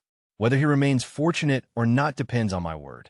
But at those words, both men suddenly stiffened as if they had sensed something. Li Xiangfu turned around in shock, all color draining from his face when he saw his wife. Madam, why are you here? Shen Jilan strode forward with murderous force. If I hadn't come, who knows how much longer you would have deceived me? Thinking back to the past, in the founding era of the Shang dynasty, Grand Marshal Shan Wanjun had commanded the armies of the realm and pacified war across the four seas. People called him the pillar of the nation. The descendants of his Shun family were a distinguished house of the former court. Those gifted in letters brought peace to the world. Those gifted in arms mounted horses and went to battle. And Shun Wanjun's granddaughter was. Shun Jilan stormed up to Li Xiangfu and slapped him several times, regardless of his desperate attempts to explain. Madam, listen to my explanation, she struck him again and said, before coming here, I had everything investigated clearly. I've already had that wench taken away as well. Wonderful. You dared to have a grown son behind my back. She beat Li Xiangfu until he nearly fainted. Then she turned to the official beside her and said, I have troubled you, minister. I have already explained the reason to the Empress Dowager, and Her Highness has granted permission. This case will still be tried by the Court of Judicial Review. My Li family's century-old reputation cannot be ruined by a bastard. The official, frightened out of his wits, quickly replied, This is within my duty. Madam truly understands reason. She was so furious that as she stared at her husband, she recalled the vows of the past that had now vanished like smoke and punished him on the spot. Back then you swore that in this life you would marry only me, and only then did I agree to wed you. Who would have thought I trusted the wrong man in the end? Just wait and see how I deal with you. By now he could not hear a single word clearly and only kept crying out, Madam, it hurts. Zicai stood frozen, watching the head of his household get dragged away when their reunion had lasted less than 10 minutes. Third uncle, Yoguang, standing to the side and enjoying the spectacle, finally said, Enough staring. Wash yourself clean. The next day, the newspapers were full of sensational headlines. Sitting in her carriage, Chengping read through the entire farce. This is even more dramatic than I expected. She gave a cold laugh when she saw that Li Xiangfu's attempt to save his son had turned to dust under his wife's hand. I told you, Li Xiangfu trying to save that bastard son from Xiao Ying's hands was nothing but wishful thinking. Her laughter was so unsettling that even the coachman felt afraid. The princess is truly terrifying. Suddenly, an unfamiliar voice rushed out and blocked her carriage. Your Highness the Princess, please stop. The driver shouted angrily. What wild brat crawled out from nowhere? You dare block the princess's carriage? Are you tired of living? The young man copied the neighborhood women and flopped onto the ground in exaggerated protest. This humble student is Nanding. I have long admired the princess and wish to recommend myself. Her attendants looked at him with suspicion and froze in place. Recommend yourself for cultivation? Behind him, a group of servants came chasing after him, shouting, Where do you think you're running off to, you brat? Seeing that he was in real danger this time, he threw caution to the wind and rushed forward. This humble student can play the zither and sing, and I can also compose poetry and prose. I beg the princess to consider me. A hand seized him, and the servants threatened him. You still dare run? Our county princess, taking a fancy to you, is the fortune of 8 lifetimes. Don't refuse a blessing you don't know how to appreciate. Nanning struggled wildly. I'd rather die than go. Your county princess is insane. She's already tortured so many people, and now she's driving people mad too. From inside the carriage came a voice dripping with mockery. So, your county princess Ningxiang has fallen so low that she's snatching men off the street now? and the men still refused to go with her. The county princess's servants were not about to back down. They glared and snapped back. "Who dares insult our county princess? Are you tired of living?" As soon as the words left his mouth, the man received a slap. Chengping smiled faintly, lifted the curtain, and stepped down from the carriage. Her imposing presence silenced the crowd at once as she countered coolly, "I'm still not scolding her enough." The servant recognized her and immediately changed his tone. "So is Princess Chengping. Forgive our offense. But isn't our county princess merely following the princess's example?" Back then, when the princess snatched men right off the street, who in the entire capital didn't know about it? Chengping remained calm at his words. "Back then, when I took men off the street, every one of them happily came with me. How is that anything like your county princess, who turns flirtation into coercion through power?" The servant looked annoyed and pressed her further. "Then does the princess insist on snatching him from us?" Chengping stepped in front of Yi Nanding, her smile openly teasing. "Who said I wanted to snatch your man? I simply cannot stand seeing, in broad daylight in the capital of our great Shang dynasty, someone daring to forcibly seize a man." The other seemed to think she was the one bullying people too far, shamelessly so. She went on, "Therefore, Ji Xiang, already prepared at her side, took a deep breath. Chengping suddenly shouted, "Today, I will uphold justice on heaven's behalf. This hero will save the beauty." At a single whistle from Ji Xiang, the Jinla guard suddenly appeared and seized the troublemakers right there in the street. Street abduction, caught red-handed. The two men were dumbstruck. Yi Nanding stared at the imposing soldiers and blankly watched the group being taken away. They were the Jinla guard, men from Prince Huai's estate. Then he understood why they had appeared here. So the whistle in the princess's hand had simply been a signaling device. The princess knew this area fell under the Jinla Guard's jurisdiction. He marveled. The Jinla Guard are only government troops. Can they really be connected to a princely estate? Chengping folded her arms and watched the people being led away. She explained the reality of power in the capital with perfect calm. "Of course not. They'll be released almost immediately. But that isn't my concern, and begging me won't help." Her eyes swept around the scene. She looked distinctly dissatisfied with the appearance of the current Imperial Guards. They're soldiers of the court too, but why do they look so different? The Jinla Guard are an Imperial Guard unit and also the face of the great Shang dynasty. Only men with good looks are selected into their ranks. Why do the ones who came today look even older and uglier than the men I saw at the Court of Judicial Review before? Beside her, Yi Nanding gritted his teeth, shut his eyes, threw away his pride, and approached her. He did make an effort to pose dramatically, though not to much effect. "Is your highness dissatisfied with this humble student's appearance?" She stepped closer, lifted his chin, and examined him. "You." Then, without warning, she asked a bizarre question to test this young man's learning. "Do you know the Daofa Huiyuan?" He stared blankly, not understanding the question at all. What Yuan? What Huiyuan?" Seeing his confusion, she waved her hand and turned back toward her carriage. "So you don't know it? In that case, I can't take you back to my residence." And just like that, she climbed into the carriage and rode away, leaving him humiliated and bewildered. A brief note on the sheer enormity of the book Chengping used as her standard for selecting people. Only later did Yi Nanding learn that the Daofa Huiyuan was a Taoist text consisting of 268 volumes, totaling 1.8 million characters. A few days later, she sat there sighing deeply, staring at the book in genuine thought. Yu Shunshin really did trick me back then. The bookmark tucked into the book was something Xiaoing gave him. She turned and said to the two people beside her, "Look, this is the most popular storybook circulating in the capital these past few days. And it says the same thing in here."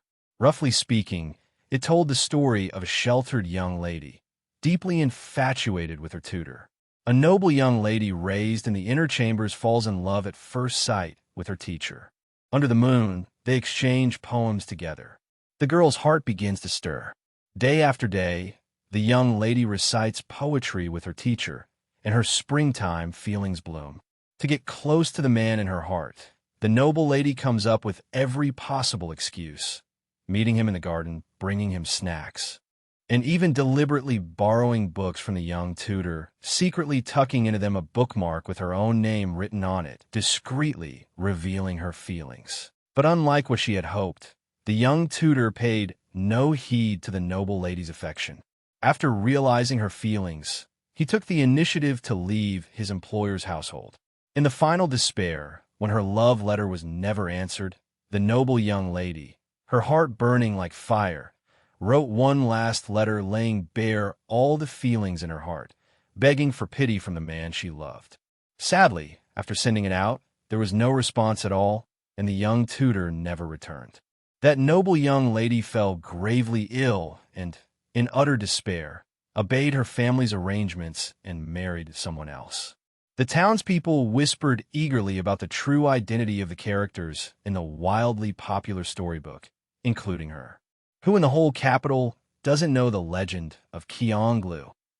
Cheongzhou back then was none other than the current Empress Dowager, Xiao. A servant hinted quietly, since the princess dislikes Empress Dowager Xiao, this is the perfect chance for us to act. Mama Hua has just sent word that her side is fully prepared. We can move at any time. She pondered for a moment, then ordered a delay, waiting for a more perfect moment. What's the rush? When the time comes, I'll naturally tell her. Send word to Mama Hua that for now, she is not to act, lest she ruin the opportunity and turn success into failure. The servant replied, yes. At the side, Jixiang offered his own scheme, though he sounded somewhat unwilling to leave things as they were. Princess, are we really just going to keep that maid Huamian around like this? Should I think of a way to make her disappear for good? She can't be trusted. She smiled and reassured him. All right. I know you're more trustworthy than her, so stop wanting people to disappear every time something happens. Hearing that, he felt secretly pleased. I'm the person the princess trusts most, right? He kept pressing, asking where he stood in her heart compared with everyone else. Then I'm the second person the princess trusts most, right? She cannot be bothered to argue anymore. Fine, are you really going to compete with a dead person? At Zhaohua Palace, where Xiao Ying lived, Xiao Ying flew into a rage the moment she read the scroll and flung it away. How did that letter from back then end up in the Li family's hands? The maid at her side was long used to scenes like this. Whenever it involved Lord Yu, Her Highness would lose her temper. I'm desperate too, but what can I do? Trembling, she explained, back then, as Your Highness ordered, it was placed under the blanket. Logically, he should have seen it. Could it be? Xiao Ying cut her off decisively. Impossible. Even if he refused to accept it, he would only pretend not to have seen it and destroy the letter. He would never hand it to someone else. Her heart was in turmoil as well. Junyao, he could never betray me.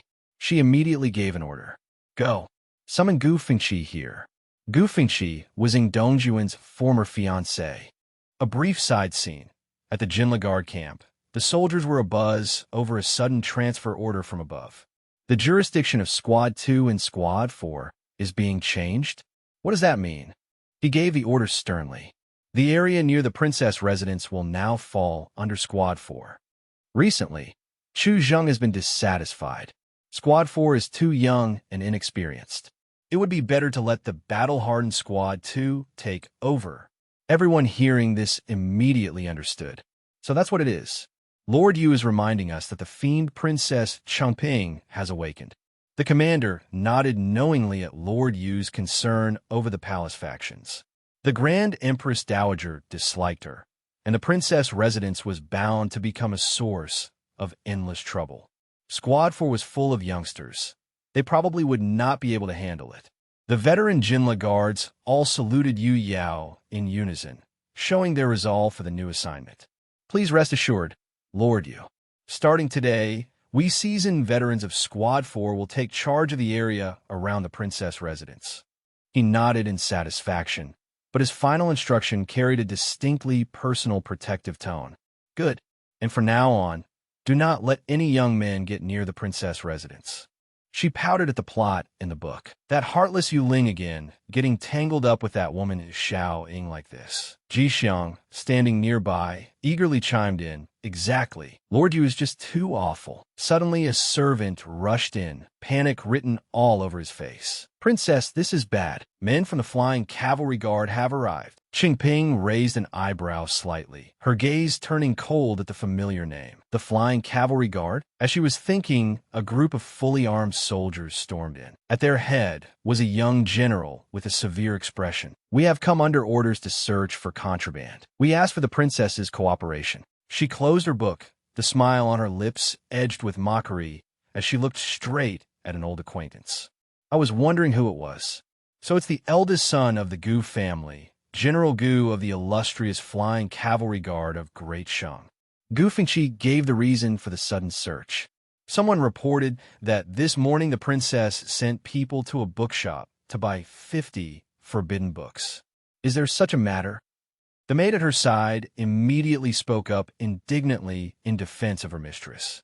Nonsense. Our princess abides by the law. How could she possibly? She pointed to the book in her own hand and asked in return, You mean this copy of Tales of the Jade Tower? The guard looked at her helplessly. They were trying so hard to cover for her, and she ruined it all in one stroke. Gu Fengqi immediately took the book from her hand. Princess, this is a forbidden book. It may not be kept privately, nor passed on to others. Where are the rest? In just a few seconds, she put on a gentle, demure act while practically admitting everything. I thought this book was wonderfully written, so I bought one copy for everyone in the residence. Every word pierced Zhou Yan's heart like a knife. Princess, please do not be dishonest. My face hurts on your behalf. She ordered, Zhou Yan, take them to collect the books. The slap to his dignity landed squarely on his face. He accepted the order with resignation. Yes. Once the soldiers had gone farther off, her voice lowered, heavy with implication. General Gu, now that you've finished the task assigned to you, let's have a private word.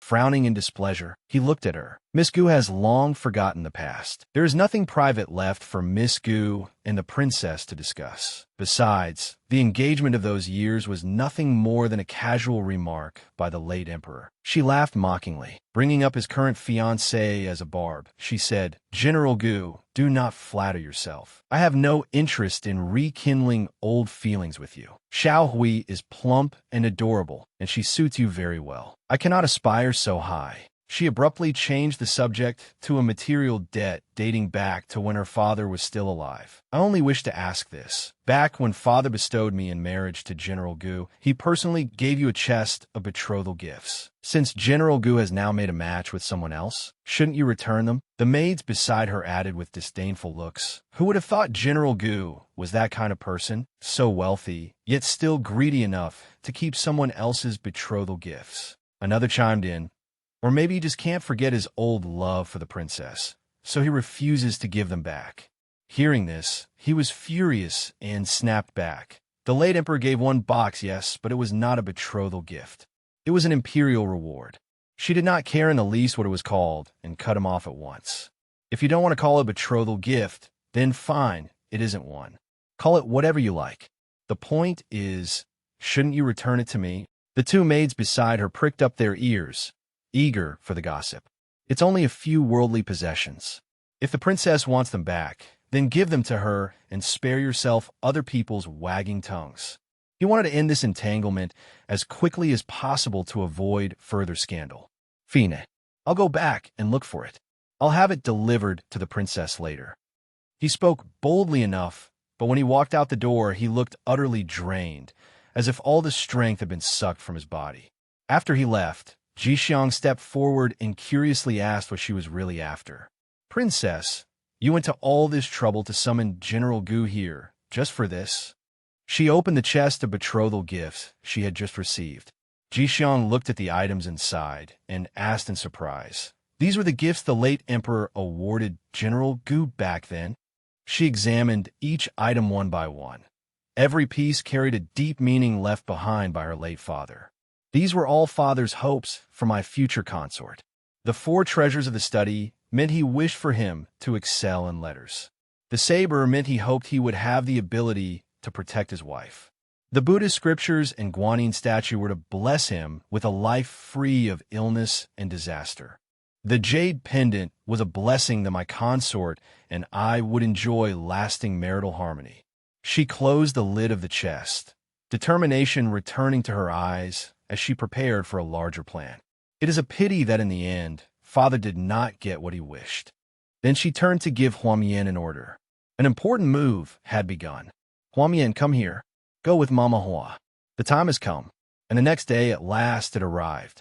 In the throne hall, everyone stood in solemn rows. A censor stepped forward and presented a memorial in great indignation over the rumors harming the Empress Dowager's prestige. Your Majesty, Your Highness the Empress Dowager, at present a popular storybook, Tales of the Jade Tower, is spreading everywhere among the common people. All of it revolves around the matter of the Empress Dowager's fief from years ago, causing the imperial family to lose face and damaging the dignity of the court. He then made a bold proposal. In this subject's opinion, the Empress Dowager lacks womanly virtue and should immediately issue a self-condemnation edict to rectify public sentiment. Li Shuangfu was very pleased to hear that. The Empress Dowager had refused to listen. It was time she learn a lesson. Yu Shunshin, on the other hand, frowned at this crowd. When she heard it, she shouted an order to the guards. Men, drag this man outside. He was hauled away in utter bewilderment.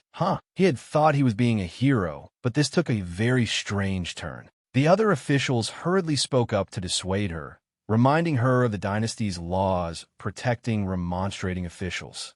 Censor Chun is a remonstrating official. Since the founding of Great Shang, no remonstrating official has ever been convicted for what he said, Your Highness. The opposite side was equally unyielding and barked back. Just because Great Shang has never had such a precedent, you think that gives you the right to be so arrogant? If the Empress Dowager acts this autocratically, the government will descend into chaos. The ones causing chaos are your censorate.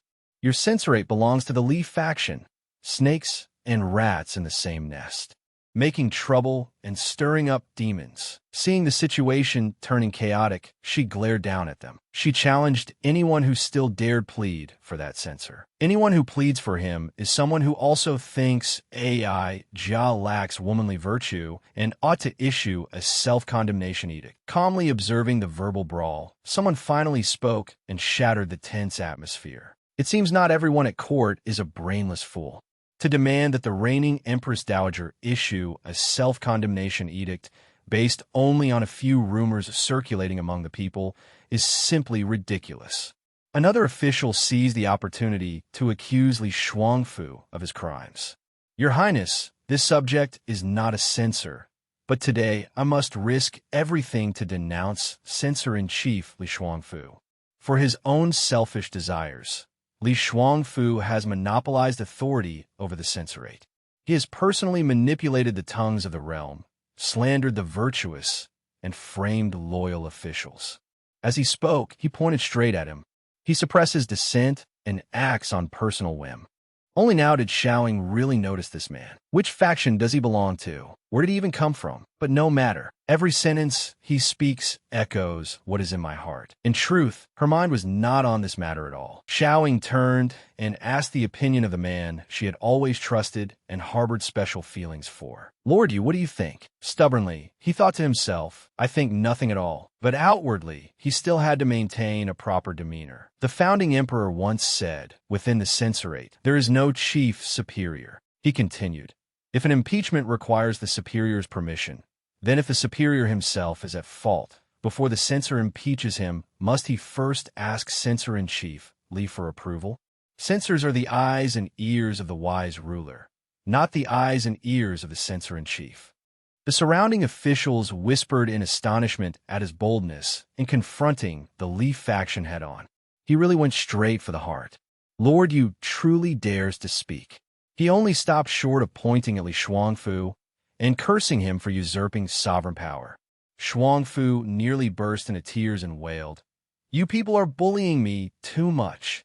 Xiaoing gazed at his figure, her heart stirring warmly. She told herself, Just as I thought, he still cannot let go of me. At her side, the director of the Secretariat suddenly felt the urge to speak and added, Lord Yu speaks reasonably. According to our dynasty's old system, censors never needed the approval of the censor-in-chief to impeach. The rules of the censorate should indeed be revised. Hearing this, Xiaoying seemed satisfied and sat back down. Very well then. She immediately gave the order. From this day forth, censors may directly impeach court officials. The censor-in-chief is not to interfere. The officials answered yes.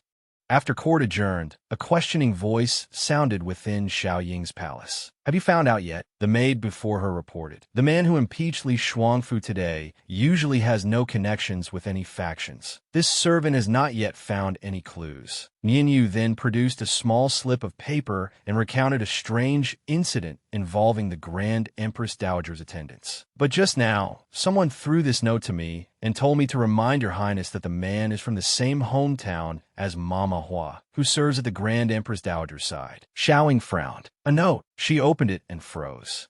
This handwriting. Xiaoying was visibly moved. A familiar fragrance rose to her nose, making her heart tremble faintly.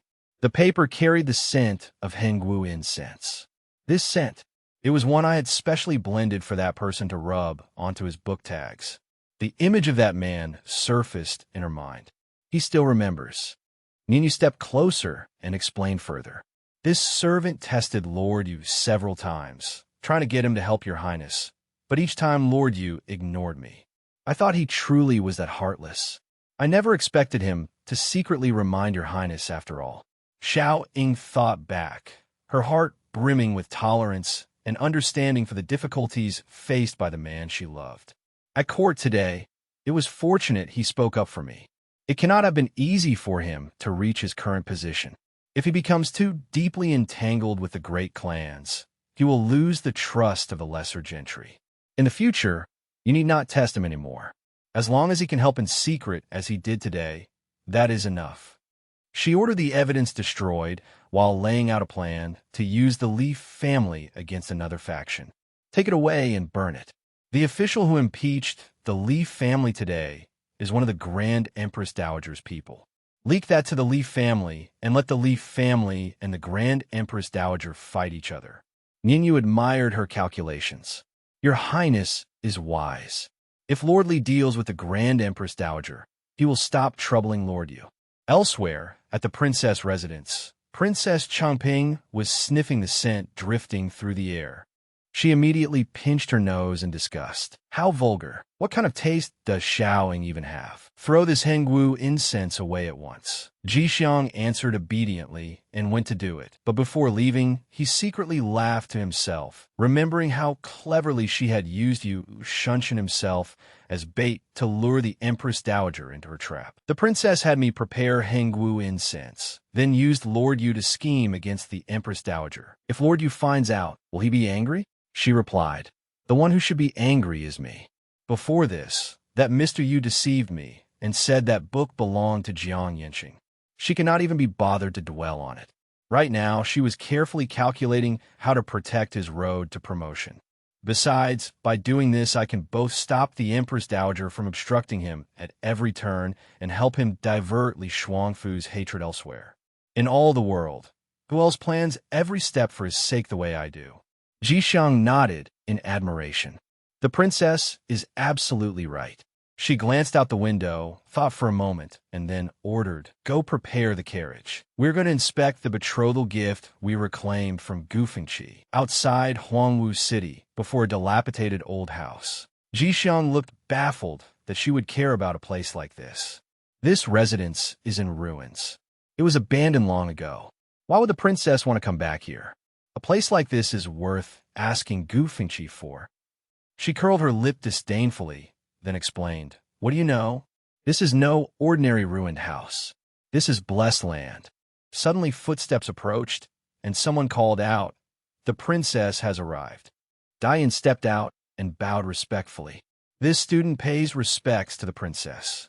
She nodded and got straight to the point about the position she had arranged for him. Well, have you gone where you were assigned? He reported Mama Hua's displeasure that he had not chosen the most lucrative department. Yes, Manhwa originally wanted to place me in the Ministry of Revenue, but in accordance with the princess's instructions, I went instead to Chongwon Hall and took the post of ninth-rank proofreader. Manhwa was very unhappy and said I did not know what was good for me.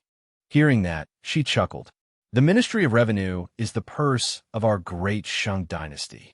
If you choose not to go, then fine. But you insist on going to Chongwon Hall, which offers no future at all.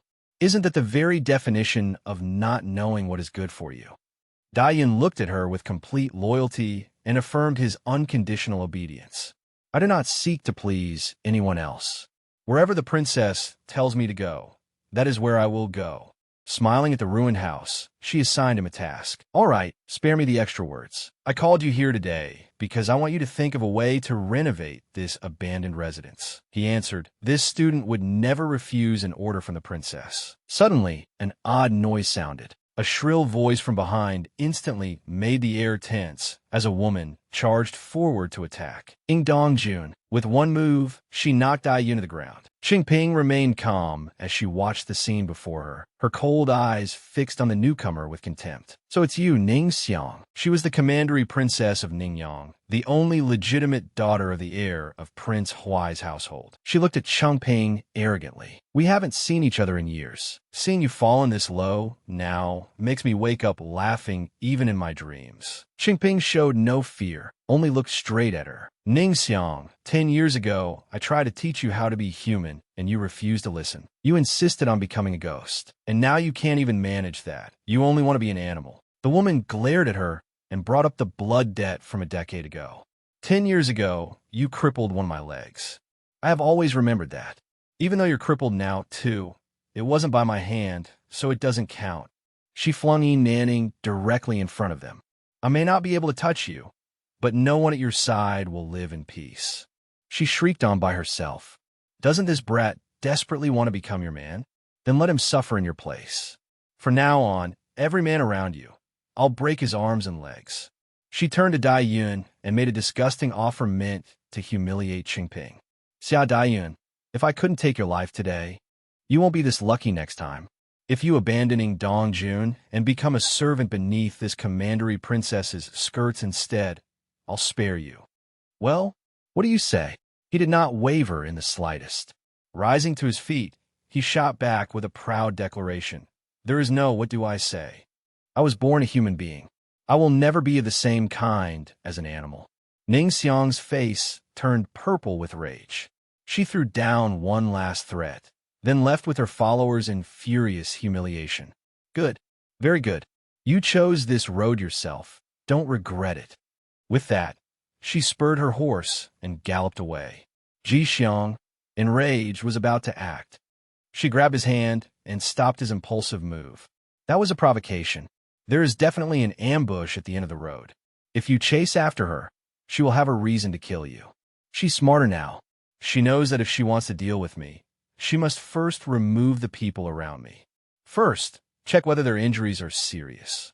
Though Ji Xiang was unwilling, he had no choice but to obey. Yes, he went to examine Yin Tingnan. There were many wounds, large and small. Though none were life-threatening, his right hand was ruined. The wrist bones had been shattered and could not be healed. She clenched her teeth, fury playing on her face at the sight of her subordinate so badly maimed. Let's go. Treat their injuries first. Return to Ningxiang. Sooner or later, I will make her repay this debt. The next day, when she returned to the princess residence, she sat by the fish pond, enjoying the moment. Look at them. These fish really are heartless. Her expression looked calm, but her words carried deeper meaning. Usually, whenever I feed them, they all come to the surface. But today, just because I smell a little fishy, not one of them will show itself. Could it be that I used to feed them too well? Standing beside her, Ji Xiang proposed a truly ruthless solution. He gestured that he could drug the fish. Yet the princess refused. With just one handful of this powder, not a single fish in this pond would escape. It was really no more than venting her anger on innocent targets. Since yesterday, the princess had been in a foul mood. Although Dai-yun had suffered only superficial injuries and was not seriously hurt, Yin Tingnan, hearing that, she waved her hand, forbidding him from doing anything reckless. Go, go, go. Move aside. I have always won people over through virtue, and fishing is no exception. A familiar chuckle rang out, making her turn around in surprise.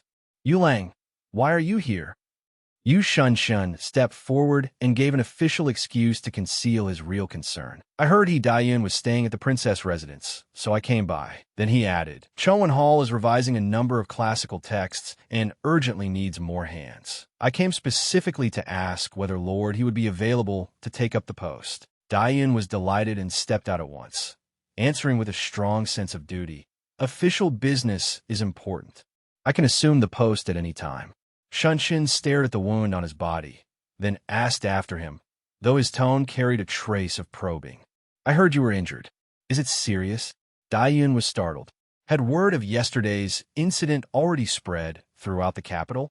Even Lord Yu had heard about it? Shunshin gave a faint nod and repeated Ningxiang's threat against all the men around Qingping. I heard a little. Princess Ningxiang truly said it. Starting now, any man involved with the princess will lose one hand. Dayun was unnerved by the murderous intent behind those words. There have been rumors that the princess and Lord Yu are entangled in an unclear relationship. Is Lord Yu worried that he, too, may become Princess Ningxiang's target? He hurried to reassure him. Please rest easy, Lord Yu. The rumors about the princess and you are just baseless gossip. No one will take them seriously. Besides, your status is so exalted that even Princess Ningxiang would not dare lay a hand on you. Jixiang chimed in as well, deliberately emphasizing the words baseless gossip to tease him. Exactly, just baseless gossip, Lord Yu. You absolutely mustn't take it seriously. Finding it amusing too, she joined in, her eyes sparkling as she looked at him. Is that so? Yiling also thinks it's baseless gossip, right? He sighed. Princess, you really are used to teasing me. Noticing the empty basin, he conveniently changed the subject. Princess, are you no longer fishing? She answered a little sullenly, it's not that. The fish just refused to bite.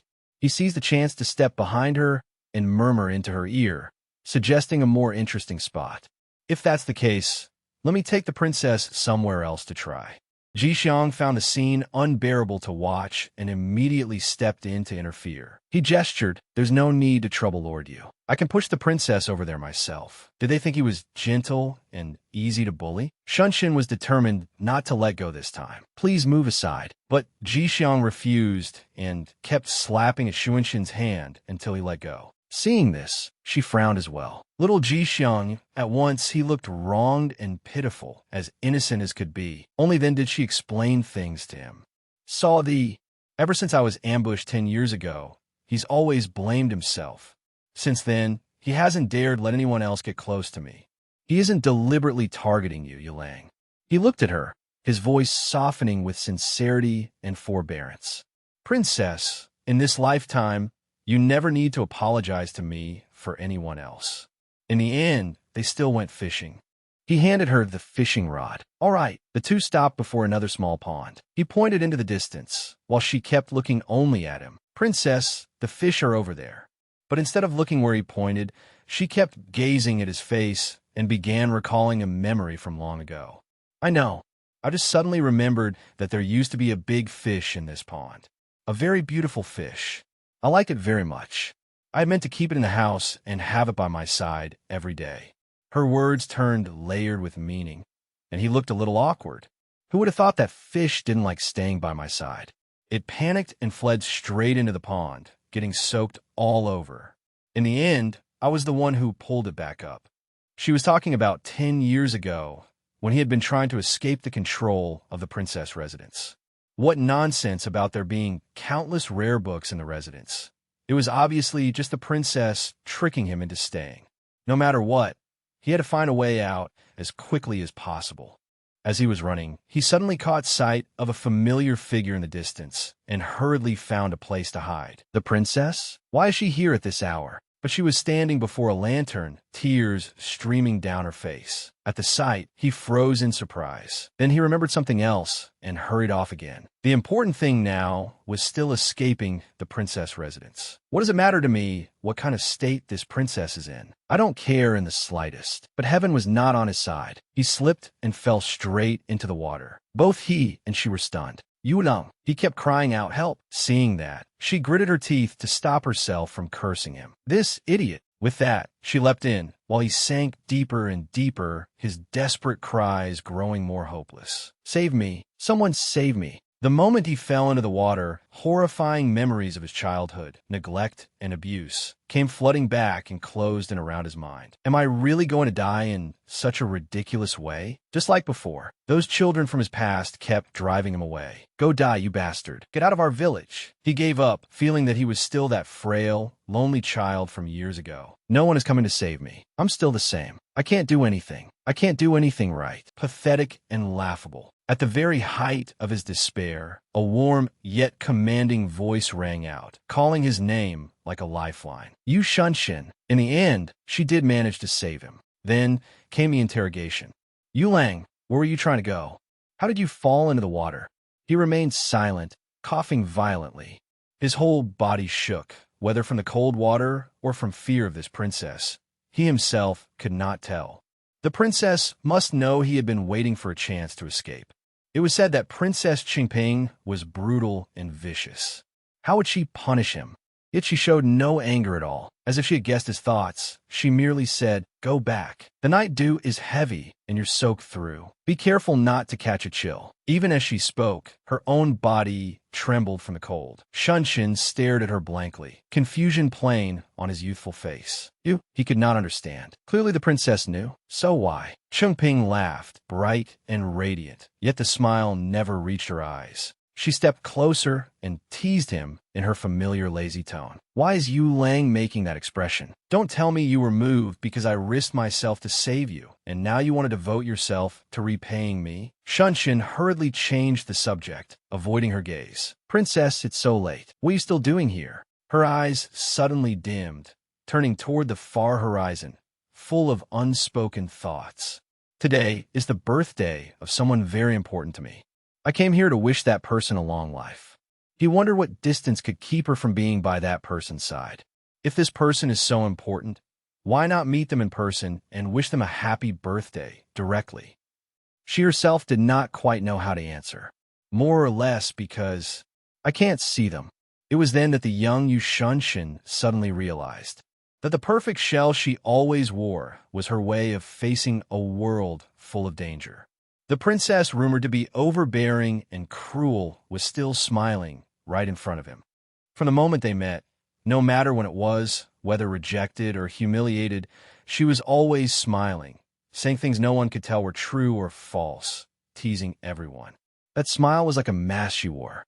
There was clearly no warmth in it, nor was it carefree in the way he had imagined.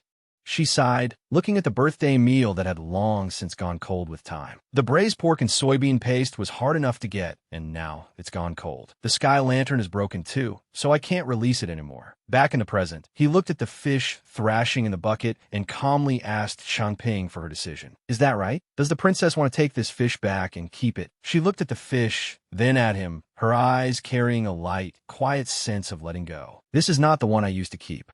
Better to let it go." He lowered his head, his hand moving gently in accordance with her wishes. "Very well, as the princess commands."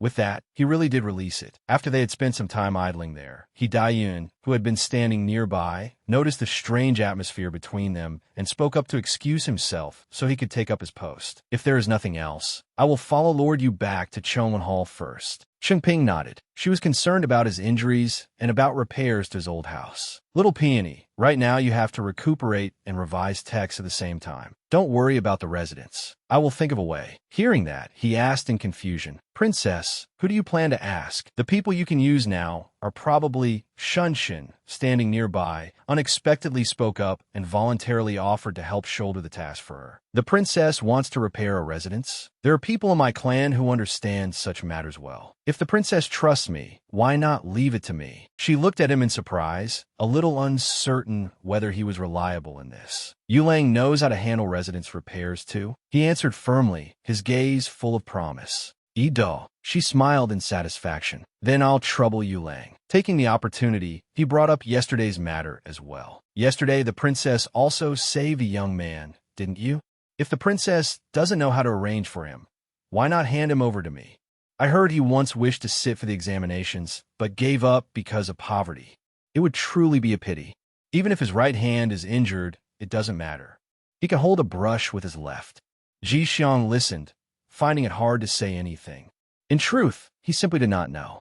But she enjoyed acting along. She brought up his own past as proof of extraordinary perseverance. That's right. Back then, Yulang's right hand was injured too, but even so, he could still write well with his left. During the examination, Yulang used his left hand, and father even praised your calligraphy as that of an extraordinary man. He paused slightly, not expecting that she still remembered such trifling details so clearly. The princess still remembers. Her gaze softened, affirming the special place he held in her mind. Of course, I remember everything about Yulang. He restrained himself and set a date to bring that young man back for instruction. Then once his injuries improve a little, I will come to fetch him. Watching Xuanxin's figure recede into the distance, Jishang finally asked after noticing something. The princess admitted to her servant that she had deliberately baited him into helping her. Princess, you intentionally brought up the matter of repairing the residence in front of Lord Yu, didn't you? She admitted it. Yes, because as long as I mention it, Yulang will definitely think of a way to solve it for me. Even so, some guilt stirred in her heart at his devoted attentiveness. I do feel that I may be treating Yulang a little unfairly. But never mind. Later on, I'll just return even more to him. A few days later, she stepped into the room and asked after Tingnin's injuries. How are your wounds? He lowered his head, his face clouded with sorrow now that he knew his hand would never fully recover. I fear that from now on, I am a cripple. She proposed. If you are willing, I can send you to Lord Yu.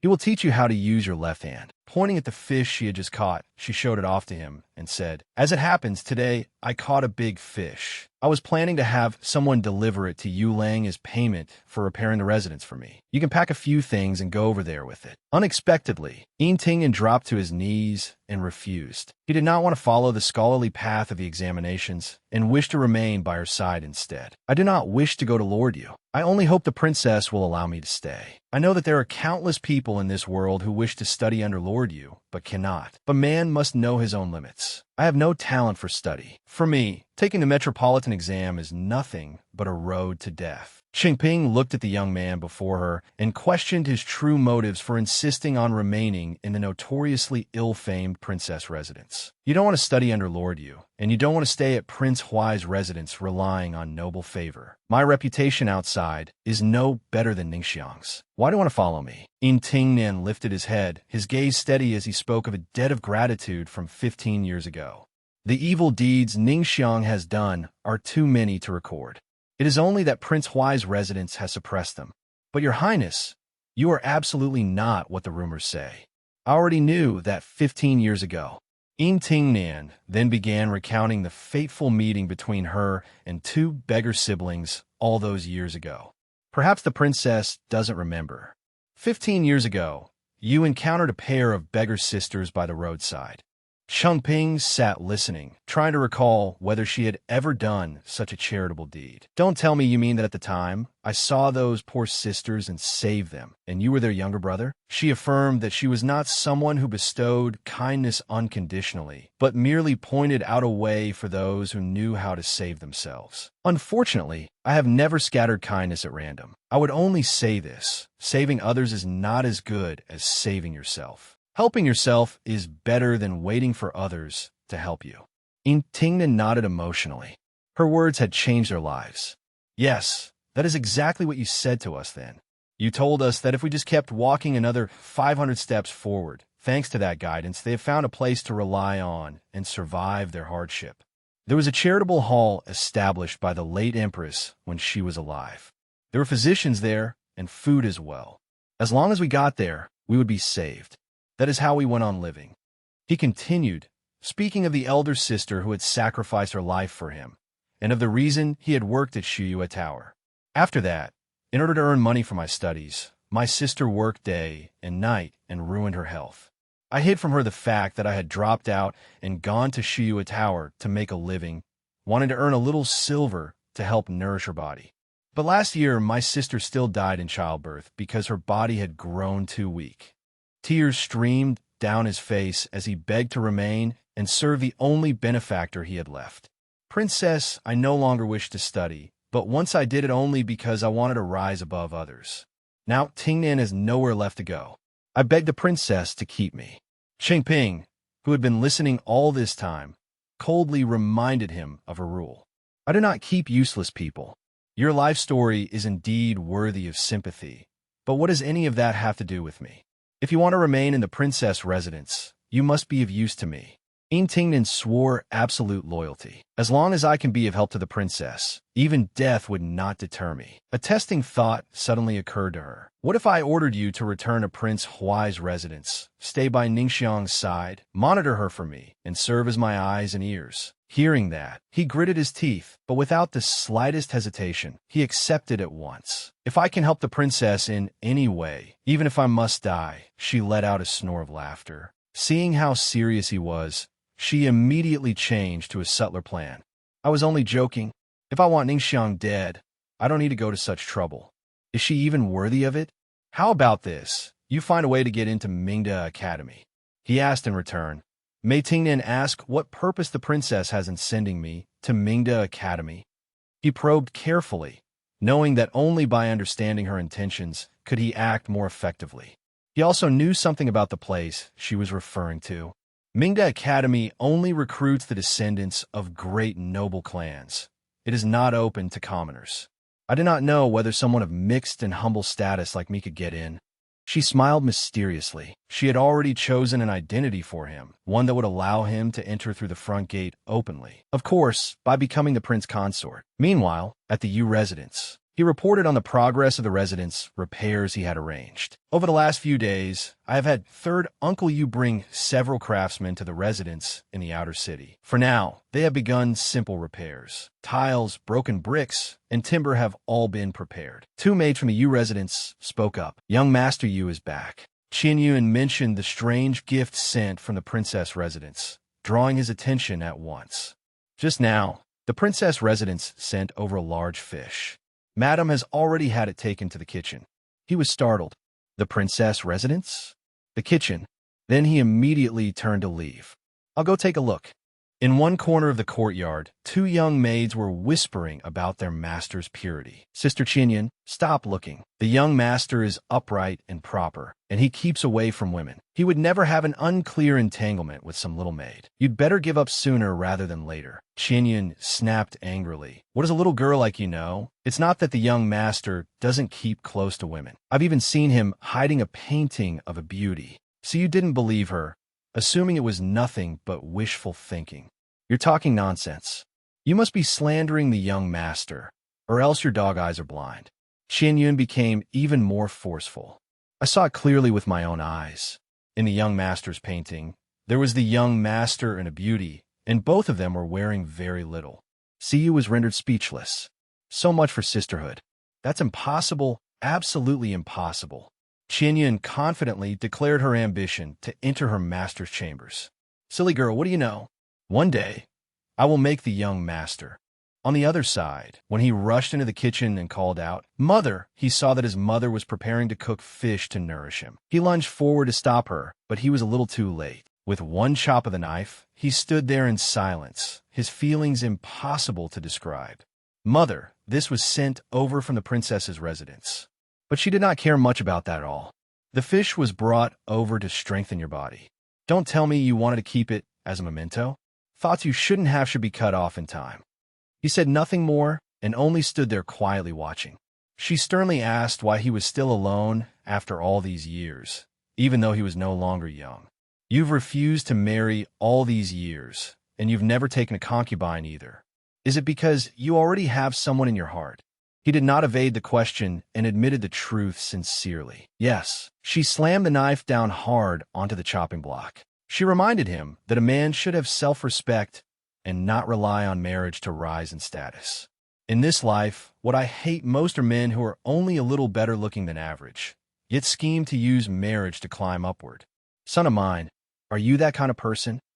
He said firmly that he felt exactly the same as his mother. What mother hates is also what your son despises. She looked at him with deep heartache and spoke of the vast gap in status between him and that girl. She is a noble princess of the realm. Can you even marry her? His eyes were unwavering.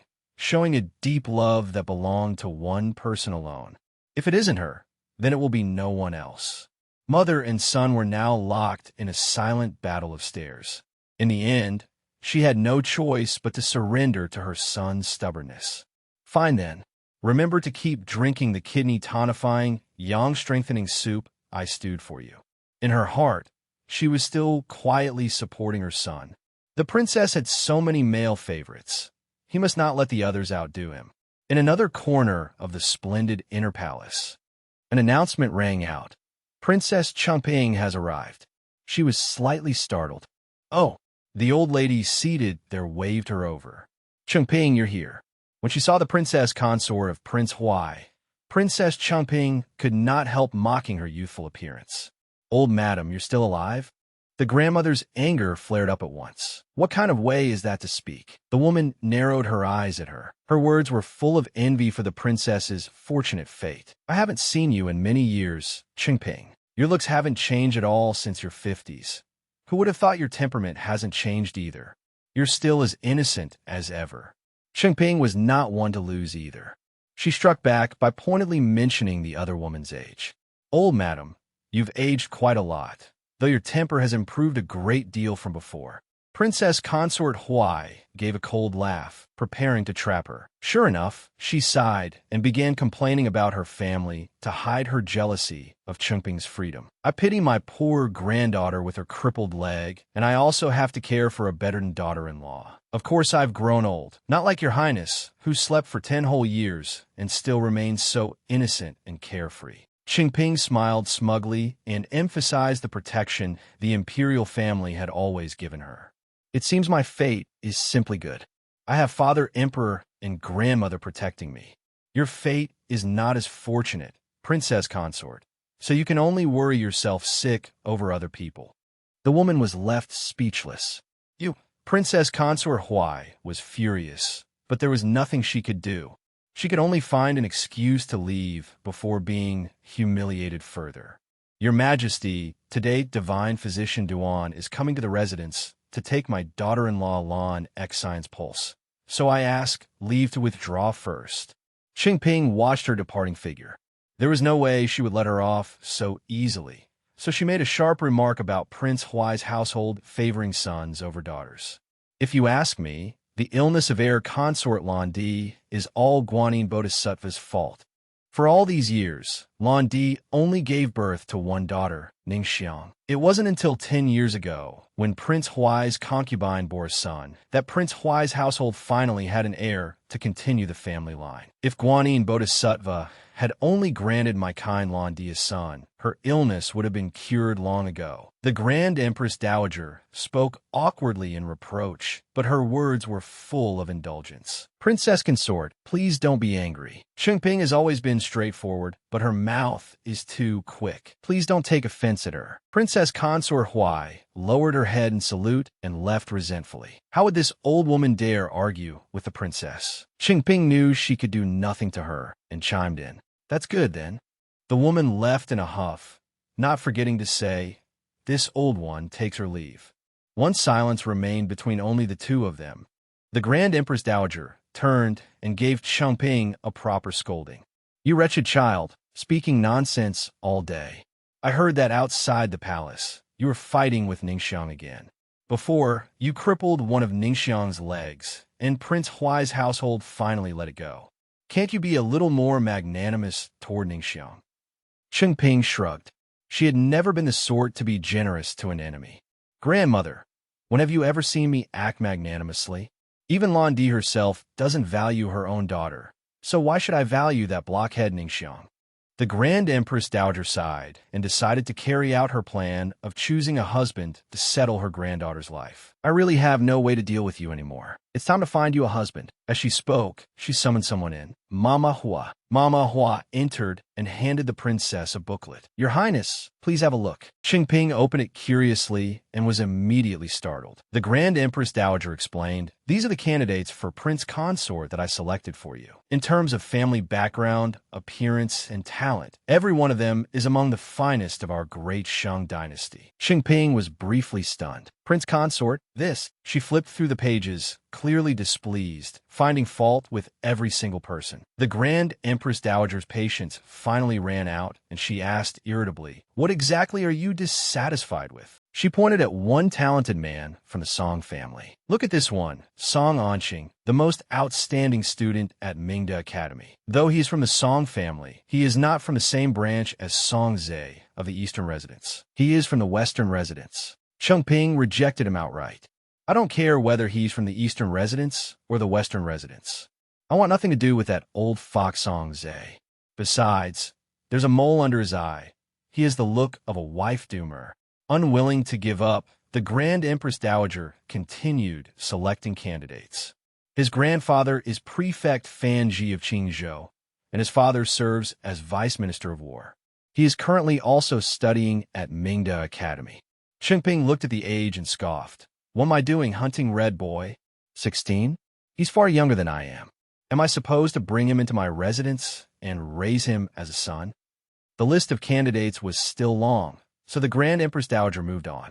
Yao Chun. His grandfather is Yao Songnian of the Court of Imperial Finance. Though he has retired from office, the Yao family still holds considerable power in court. Chengping kept criticizing. The family background is indeed not bad, but the Grand Empress Dowager finally lost patience when she saw her granddaughter being so picky even after she had already carefully screened them all. "But what? I've gone without a proper night's sleep these past few days just to choose a prince consort for you. And what about you? This one won't do. That one won't do. Any one of these dozen men could bring you tremendous benefits." Chengping smiled bitterly and blamed the painters for making everyone look the same. "I'm not being difficult. Which court painter drew these? They all look almost identical. After looking at so many, I can't even tell one from another." Hearing that, the Grand Empress Dowager reluctantly proposed a last resort. "How about this? The Mid-Autumn Festival is almost here. I'll hold a moon-viewing gathering for you and invite these talented young men, so you can see them in person. Will that do?" Chengping smiled brightly and agreed, not forgetting to flatter her grandmother to soothe her anger. "Yes, Chengping will definitely choose carefully." "Grandmother, don't be angry anymore. It's almost dinner time. How about Chengping stays and eats with grandmother?" The old lady immediately shooed her away. "Go, seeing you give me a headache." Chengping could only obey. Yes. Outside, Eunuch Tian was lecturing his disciples on the rules of serving palace meals. "How many times have I taught you? Even the speed at which you deliver the dishes matters. The bigger your steps, the more heat escapes, and that affects the flavor and experience of the food." As Chengping walked past, she could not resist teasing him. "Eunuch Tian, are you fooling your apprentices again? You old men are truly awful. You keep your real skills to yourself and refuse to teach them, yet you teach all these useless things instead." Tian, Sam lowered his head and saluted. Old Tian greets the princess. "Is your highness not dining with the Grand Empress Dowager today?" Old Tian even specially prepared several dishes your highness likes. She did not care to respond and left at once. "I have urgent business and must return to my residence today." He bowed his head as well. Then next time the princess enters the palace, old Tian will serve your highness again. As she walked, an unfamiliar voice suddenly rang out. "Please stop, princess." The one who spoke was Lu Li, a commandant of the Shunwei Guard and Mama Hua's adopted son. He stepped forward and said, "The Shunwei army carries out military duties. Whoever violates the rules is killed without pardon." Now to this little side episode. That fellow Shun was grinning with delight. "I heard the Grand Empress Dowager has already begun selecting a prince consort for the princess. In terms of talent, looks, status, or family background, if you dare call myself second, then no one would dare call himself first. The court's prince consort is surely going to be me. Not just anyone possessed such confidence in self-training. There's going to be a lot to do next. What a headache." He picked up a brush and casually began writing. "Marriage is a major life event and must not be delayed. Let's begin with the invitation list." And so he sat there writing for a long while. Needless to say, everyone from a Yu clan had to be invited. Uncles and brothers, cousins and close kin, 2 eldest uncles, 3 great uncles, 7 grandaunts, 8 grandaunts by marriage, 9 grandaunts on the maternal side. He listed them one by one. Also Aunt Zhang from the same hometown who used to bring eggs to the house, brother Deng who helped mother fix the window, Dinyo, and Air who the neighbors he herded cattle with as a child, and Huawun, Hei A, and Wu from the village school. All of them had to be invited. This was what true ceremony looked like in a wedding invitation. He absolutely had to give the princess the grandest wedding possible, so everyone could witness the happiness of the princess and himself. A few days later, when Lord Yu saw the booklet of prince consort candidates, he furiously threw it to the ground. From fantasy to nothingness, in that entire selection album, he was not there at all. Jixiang pushed Princess Chengping's wheelchair inside, surrounded by eunuchs and palace maids standing in attendance. Chengping spoke in a lofty, overbearing tone, such imposing official authority. I wondered who it might be, but it turns out to be little auspicious one. Long time no see. You become quite promising now. Suddenly, she narrowed her eyes. The Shenwei army is now stationed in the capital and its surrounding region. I heard that not long ago, you wiped out a bandit gang in only 2 months and returned to the capital in triumph. Quite glorious indeed. Under the blazing red sky, Lu Li led his soldiers in salute before Chengping. Greetings, princess. We have just received intelligence that someone nearby is concealing a baleful object and intends to harm the Grand Empress Dowager. Then he gestured with his hand, and the soldiers brought an old Tian.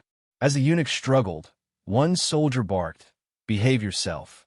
Old Tian, looking disheveled, shouted loudly, "Even old Tian is being searched now? I have served the Grand Empress Dowager for 40 years. How could I possibly attempt assassination?" Lu Li's expression was hard and fixed as he declared, "At this moment, anyone appearing near Shoshin Palace is considered a suspect." Then he added slowly, "Forgive the offense." At that moment, Jixiang stepped forward protectively in front of Chengping. 3 needles were instantly drawn into his hand. His glare was fixed on Lu Li as he thought, "What assassination? You mad dog are clearly using public duty for private revenge. Don't think that just because you've acknowledged the eunuch Lu Guang and Mama Hua as your foster parents, you can bully our princess." Meanwhile, Chengping calmly asked, "What? Could it be that I, too, am counted among those suspected of trying to assassinate grandmother?" Lu Li drew his sword as he replied, "The princess may be exempted, but the people in the princess's entourage are not." At that moment, Jixiang raised the 3 needles. Behind Lu Li was a patch of dense grass, and a sound immediately came from within. A huge python suddenly appeared, its jaws wide open before Chengping. The eunuch screamed in terror, "A snake! There's a snake!" The serpent immediately lunged at Chengping. Startled, she sprang to her feet to avoid its fangs. Jixiang instantly shot all 3 needles into the snake's head, killing it on the spot. Jixiang felt smug. "I'm amazing." The eunuchs, however, were stunned to see Chengping standing on her feet. One stammered, "Princess, you—" Chengping stood up, looking thrilled, hopping lightly on her leg. "Can I really stand and walk again?" At that moment, old Tian seized the chance and was overjoyed too. "Oh my, this is truly wonderful. The princess has turned disaster into blessing." But just then, Lu Li stared at her with cold eyes and said in an icy voice, "Congratulations, princess, on turning disaster into blessing." Chengping immediately challenged him. "Didn't Lord Lu keep claiming he wanted to protect my grandmother? Yet under your protection, there was a venomous snake outside Shoshin Palace.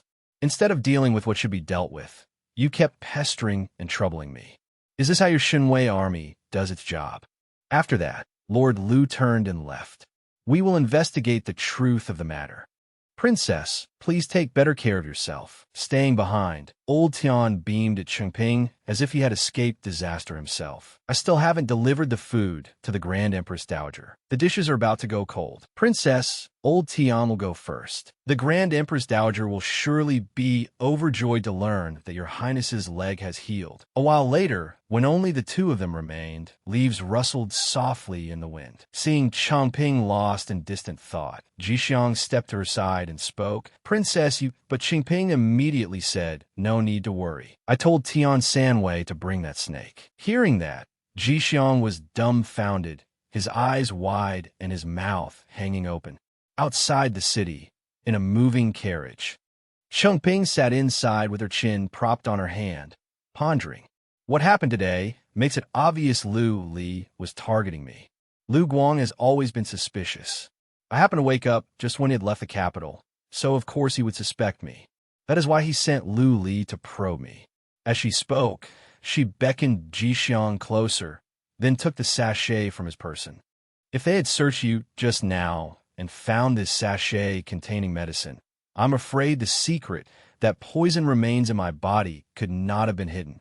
I've been pretending to be crippled for long enough anyway, and I was already looking for an excuse to stand up again. Today's opportunity was not bad. Even so, Jixiang was still puzzled. Then can this action by the princess dispel Lu Guang's suspicions? Qingping lifted the sachet close to her nose and inhaled its scent as she said, Lu Guang is suspicious by nature. I had no choice but to wake up at that time, so naturally he would become suspicious. But he does not know the truth about the poison in my body. If he cannot uncover what happened back then there is nothing he can do to me. Then she rested her chin on her hand again, gazing at the sachet. As for the poison in my body, so many people died in that incident back then. If he truly has the ability to investigate it, then I'll wait eagerly. In the clear, early morning, amid rows of unevenly spaced buildings at the Lu residence, headquarters of the Shunwei general, Lu Guang, Lu Li's adoptive father, commander of the Shunwei army, and Mama Hua's paired eunuch partner, was sitting at the dining table. Lu Li lifted a wine pot and filled his cup. Lu Guang then asked, You said a venomous snake appeared, and after being frightened, the princess was able to stand? Lu Li replied, Yes. Lu Guang held the wine cup and thought it over. The timing is rather suspicious. Did her move make you forget your original objective? It was to search little Jixiang's person. Hearing that, Lu Li was surprised. Adoptive father means there is some secret on little Jixiang's body that the princess wanted to hide. But Lu Guang only shook his head and sighed. I do not dare say these words in front of your mother. Qingping is very much like Empress Shun. It is a pity that in this world, there will never be a second woman like Empress Shun. 10 years ago, Qingping was gravely injured while saving the second prince and fell into a coma. At the time, everyone believed she would never wake again in this lifetime. But who would have thought that 10 years later, she would suddenly awaken? While he was recounting the events of that year, a subordinate suddenly rushed in anxiously. Eunuch Lu, Mama Hua sent this servant to inform you that by order of the Grand Empress Dowager, she has left the palace to visit Princess Qingping. She will not be coming today. As soon as he heard that, Lu Guang flew into a rage. He slammed his hand onto the table so hard that the stone tabletop cracked, then shouted, What? Lu Li watched him, grinding his teeth with a dark expression. Has mother forgotten what day today is? Elsewhere, before the grand and imposing residence, Mama Hua came to Princess Qingping's room. Princess, your leg has recovered. Why didn't you send word to Her Majesty? After hearing the news, Her Majesty was so worried she could not even eat, so she ordered me to bring the imperial physician. Qingping pursed her lips and glared, feigning anger as she said, It's all that adopted son of yours, Lu Li's fault. He actually suspected the people around me of plotting to assassinate grandmother, and even wanted to search my people. I was so angry I couldn't wait even a moment longer. In front of them, Qingping sat on a stone stool in the courtyard, and Mama Hua, alarmed, clasped her hands and pleaded, This old servant has only just heard of this as well. Lu Li was merely carrying out official duty. He absolutely was not targeting the princess. After I return, this old servant will certainly scold him severely. Qingping turned her face away, pretending to be hurt as she acted spoiled. Mama must punish him properly. Otherwise, when others see it, they'll think he's relying on Mama and Eunuch Lu's influence and no longer puts his masters in his eyes. Mama Hua quickly replied, This old servant will remember.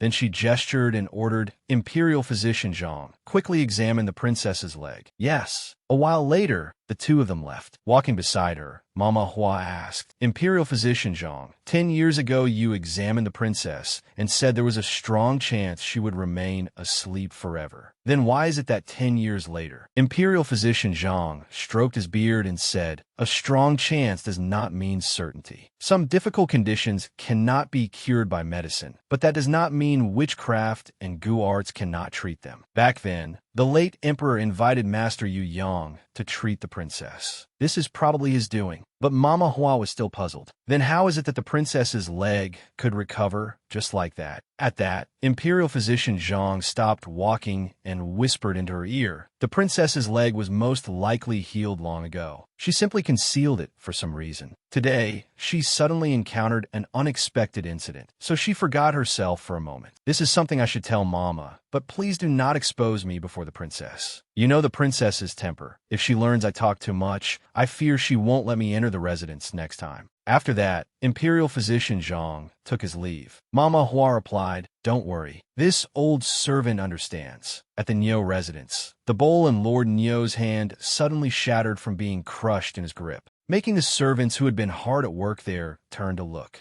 Lord Yu raised his voice and asked his subordinate, so, in the end, did Luli dig up anything or not? As he spoke, he dusted off his hands.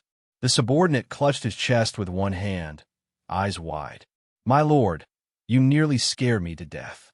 But then Lord Yu only sighed and said, everyone, take a break and have some tea. Sorry to trouble you all, but please finish renovating this courtyard as quickly as possible. The servants immediately lit up. Thank you, Lord Yu. After that, Shunshin left, with Chang'an hurrying after him, glancing all around while chattering nonstop. The princess said this residence only needed to be repaired enough to live in, but Your Excellency even went to Master Lu to learn about design. You come here every day to supervise the workers in person. You have to let the princess know how much effort went into building this grand residence. Otherwise, how will she know how thoughtful you are? The competition is so fierce. We have to crush that little vixen. But then he received a cold look from Shunshin, warning him not to speak nonsense. Chang'an suddenly remembered something and quickly raised a hand. Reporting to Your Excellency, Luli caused quite a commotion in the palace, but he still failed to find the assassin, so he returned to his residence. Clearly, Shunshin crossed his arms and thought for a moment. He deliberately came to probe the princess. Seeing that Shunshin had figured it out, Chang'an smugly folded his arms. Your Excellency is brilliant. The princess is too pitiful. She almost got bitten by a venomous snake. It looks like Lu Li still wants to keep making things difficult for our princess. He's really not human. Shunshin turned and continued walking. Chang'an hurried after him and asked, Your Excellency, where are you going? With a grim expression, Shunshin strode toward the gate and said, to take out the trash. Looks like Lu Li still wants to keep making things difficult for our princess. He's truly not human. In a magnificent palace, the sunlight made the towering glazed rooftops glitter even more brilliantly. Manhwa was walking into the residence when Luli appeared and bowed. Godmother. At once she grabbed his sleeve, pulled him upright, and admonished him. In the palace, you're not to call me Godmother. Just call me Mama, so people won't talk. Then she frowned and pointed at him. Today you deliberately made things difficult for the princess. I don't know how Lu Guang usually taught you. The princess is your master. What you did was a servant offending his superior. No matter what happened before, a servant has no right to haggle or hold grudges. Luli looked aggrieved after hearing this, but he stayed silent. Manhwa sigid inwardly. This child still remembered his old grudge against the princess. Then she looked around and lowered her voice. Last time I told you to investigate the whereabouts of Master Yu Yang. Have you found anything yet? Luli clasped his hands and reported, Qinghua Temple is empty now. No one is left there. I've already sent men outside the capital to search. The moment there is news, I'll report it to you, Mama. During this period, I will remain in the capital to investigate this matter. At that moment, a man in purple approached, and upon seeing him, said, Commander Lu Li. It was Yu Shunshan with Chang'an. He stepped forward and asked, Why are you still here? I heard His Majesty just issued an edict. There's been rampant banditry in Binzhou these past few days, and you are ordered to lead the Shinwei army there first to suppress the unrest. Mama Hua quickly stepped up to speak for him. Luli has only just returned to the capital. Why would His Majesty dispatch him out again? Wasn't the matter of pacifying Binzhou supposed to be assigned to Commander Li Heng? But Shunshin answered with stern composure. Commander Li lacks experience. This was also the decision just made by Her Majesty the Empress Dowager and several of the regent ministers. If Commander Liu Li is dissatisfied, he may go and request to withdraw himself. As he turned to leave, he added mockingly, I've heard Binzhou is overrun with miasma, with snakes, vermin, rats, and insects everywhere. The conditions are terrible. Commander Liu, do take care.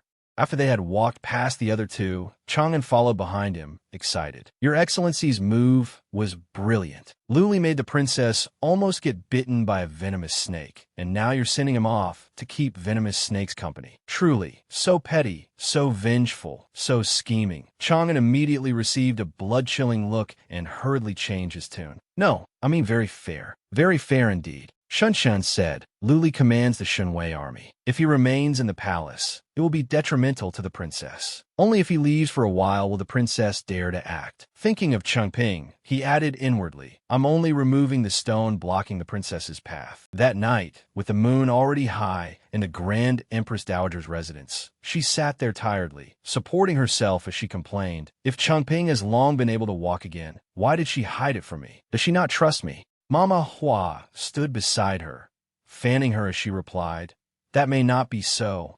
I heard from Huamian that she once accidentally overheard a conversation between the princess and little Jixiang. A crippled leg has its advantages too. When entering the palace to see the Grand Empress Dowager and the Emperor, no one dares force her to kneel. After hearing this, the Grand Empress Dowager pondered.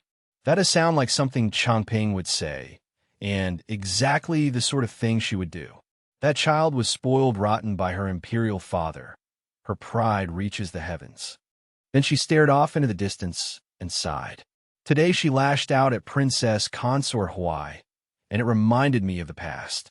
Back then, she clearly knew that Princess Consort Huai stood on my side and the emperor's side, yet she still ruined Ningxiang's leg, nearly turning Prince Huai's household against us. She did it to avenge her own mother. When Ningxiang was little, she ran around recklessly and accidentally shoved the empress, who was about to give birth, causing the empress to fall and deliver prematurely. As the Grand Empress Dowager recalled it, her eyes grew moist. She's the type to remember grudges. Tell me, does she hate me? Before she could continue, Mama Hua cut her off. Your Majesty, there is no back then. You have always cherished her, and the princess has always been close to you and relied on you. With the princess's temperament, if she truly hated someone, she would never be able to hide it. You've seen how she treats your Majesty. The Grand Empress Dowager seemed soothed by those words. She sat there thinking for a moment. Yes, that is her nature. She will not endure the slightest grievance. Forget it. I was only speaking carelessly. Then she instructed Mama Hua. Go to the storeroom and bring out the 500-year-old ginseng for Chengping to nourish her body. I only hope this child will remember that I have treated her well. Late at night, at the Zhang residence, where Imperial Physician Zhang lived, the trees grew thick all around, and cheerful laughter could already be heard from outside. Good wine. It's been a long time since things were this lively. Imperial Physician Zhang was sitting in the courtyard drinking with someone and blurted out, in a single day, first the Grand Empress Dowager, then Mama Hua, then Princess Chengping, and after I got back home, Lord Yu was already waiting for me. All of you, your minds are not on the wine. Shunshin sat at the same table as Imperial Physician Zhang, his face grave as he pushed a plate of food farther away. Imperial Physician Zhang was already thoroughly drunk, his face flushed as he mumbled, You'd better not try to get information from this old man. Today I exposed the princess's fake lameness. I fear for now and the princess's residence won't even allow this old man through the door.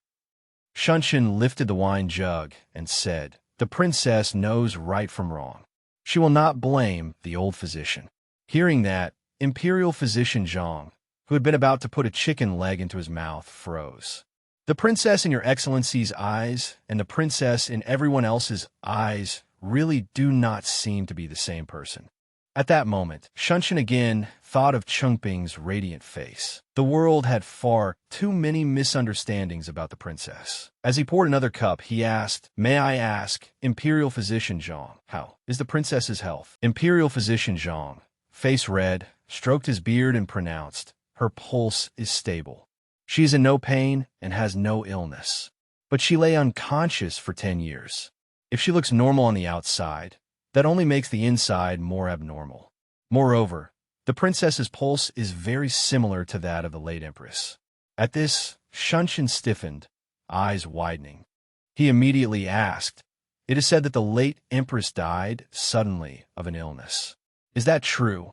But Imperial Physician Zhang seemed unconcerned and simply raised his cup and drained it in one gulp. Seeing that attitude, Shunshin dipped his finger in water and wrote on the table, "Was it really so?" But after reading it, Imperial Physician Zhang wiped it away with his sleeve and denied it. In the palace, however they say Her Majesty died is how Her Majesty died. Why ask so many questions? Then he stared at the thoughtful look in Shunshin's eyes, stroked his beard, and said, "All these years, it seems you were convinced the princess would wake up. Why?" Shunshin abruptly rose to his feet and replied, "The princess and I had an agreement. Later, one day, the late emperor summoned me and said that if the day ever came when the princess awoke, I was to protect her. When the late emperor and I approached the curtained bed and looked at Chengping lying unconscious inside, I knew then that the princess would definitely wake up." Imperial Physician Zhang was still seated, sipping his wine. "So you were gambling too. But the late emperor did not say only that to you, did he? Since you care so much about the princess, do you want to become her consort?" He snorted. "I advise you not to dream. The Grand Empress Dowager is currently selecting a husband for the princess. She even had a catalog of handsome men specially painted. Every single one on it is a top talent." Hearing this, Shunshin became slightly dejected and crushed the wine cup at his hand. But he still answered, "I've known that for a long time," thinking, there must certainly be a certain Nyo on that list. Seeing his arrogance collapse so completely, Imperial Physician Zhang bared his teeth in alarm. "No." Instantly, Shunshin seemed to turn to stone, on the verge of shattering. Then he downed another gulp of wine and slammed the cup onto the table, shattering it, not forgetting to leave Imperial Physician Zhang with a murderous glance. "I still have matters to attend to. I won't trouble Imperial Physician Zhang further." Imperial Physician Zhang shivered in fright. After that, Shunshin turned and left. "Farewell."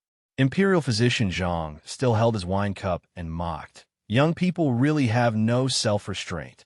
Outside, Chang'an already had the carriage waiting. Shunshin, face flushed and clearly unhappy, climbed into the carriage. Chang'an thought to himself, "My lord has just come from Imperial Physician Zhang's place, and now insists on going to the princess's residence. Could it be?" Chang'an's smile gradually lost its humanity. He's going to confess to the princess while drunk. Wow, what ambition. If it works, wouldn't my lord become the current princess's consort? Then wouldn't I, little Chang'an, bask in the glory too? Tomorrow I must hurry and order a few new sets of clothes. No matter what, we're now part of the princess consort's household-to-be. We can't let the princess and her consort lose face. A while later, Shunshin arrived in front of the princess residence. Standing behind him, Chang'an cheered, "You can do it, lord you." But he only saw Shunshin standing there blankly. "My lord, why aren't you knocking?" Suddenly, Shunshin plopped down on the ground and said dazedly, "Chang'an, go back first. I'll wait here alone for a while." In the dark night, with heavy rain pouring down, Shunshin still sat outside the gate of the princess residence. Inside the room, needles were being withdrawn from Chengping's shoulder. Dressed in a backless robe, she was receiving acupuncture. She turned and said, "I don't want acupuncture anymore."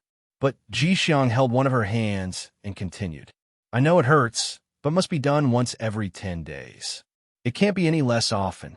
A little later, Chengping put her clothes back on and said in a weary voice, "So what if the poison can be temporarily suppressed? I don't even know how much longer this body of mine can hold out." Seeing this, Jixiang dropped to his knees before her, tears shining in his eyes as he tried to comfort her. As long as I, little Jixiang, am still alive, I won't let anything happen to you, princess. Please wait for me. I will definitely find a way to completely cure the poison in your body. Seeing his sincerity, Changping rubbed his head. Don't make that face. Fine, I'll wait for you. Just then, an announcement came. Princess, Lord Yu has arrived. Jixiang immediately stood up. Changping asked the eunuch, "At this hour, why has Yu Lang come to the princess residence?" The eunuch answered awkwardly, hesitating, "Well, it seems Lord Yu is drunk. He's sitting outside the gate of the princess residence." Outside the gate, Shunshin was still sitting in the rain with his eyes shut tight. Changping stepped out and softly called, "Yu Lang." She held a lantern in her hand. "Why did you come here? Could it be that you want to use wine as an excuse to do something improper to me? I'd welcome it very much." The moment she finished speaking, he suddenly grabbed both her hands and pulled her in. The lantern fell to the ground. Shunshin suddenly held Changping tightly in his arms, eyes still shut in drunkenness as he said, "Princess, I'm back. I'm back at the princess residence. Aren't you happy?" His action made Changping's heart skip a beat. Then she patted his back. "You're drunk. The princess residence has never been a place you should return to. Go home." She thought to herself, if he were sober, Yu Lang would never say such things to me. But then he stared fixedly into her eyes and stubbornly forced out, "I'm not drunk. Clearly, princess, you were the one who brought me back, and now you don't want me anymore." Then he turned to leave in a huff. "The princess is the worst. I'm not going to care about the princess anymore." Changping could only reach out after him and call, "Yu Lang." Shunshin stormed off angrily, and Changping ran after him in a panic, calling, "Yu Lang, wait." When they reached the doorway of her room, she shouted, "You Shunshin, you." But then Shunshin halted because of the book on the table. This room was exactly the same as when he had once lived there. Even the last book he had read was still in its original place. He turned sharply back to Changping and demanded, "Princess, you said I should not come back, but it has been 10 years. Why have you kept this room exactly as it was?" Changping answered calmly, "Because I could not bear to." Then she stepped closer and gently stroked his face. "I have always been unable to let go of my memories with Yu Lang. But Yu Lang understands too, doesn't he? To me, those memories are only a little reluctance to part with them, nothing more." At that, Shunshin's face filled with thought and a trace of sadness. He placed his hand over hers where it brushed his hair. "But I am not reconciled. Not just a little reluctance, and not a closeness as good as none." In the very next moment, Shunshin pulled Changping tightly into his arms and kissed her deeply. "I want to possess everything of the princess." 10 years earlier, at the princess residence, Shunshin was lying on a sickbed, coughing weakly. Changping entered with Jixiang. "What is it? Caught a chill, have you? I fell into the water last night, too, and I'm perfectly fine."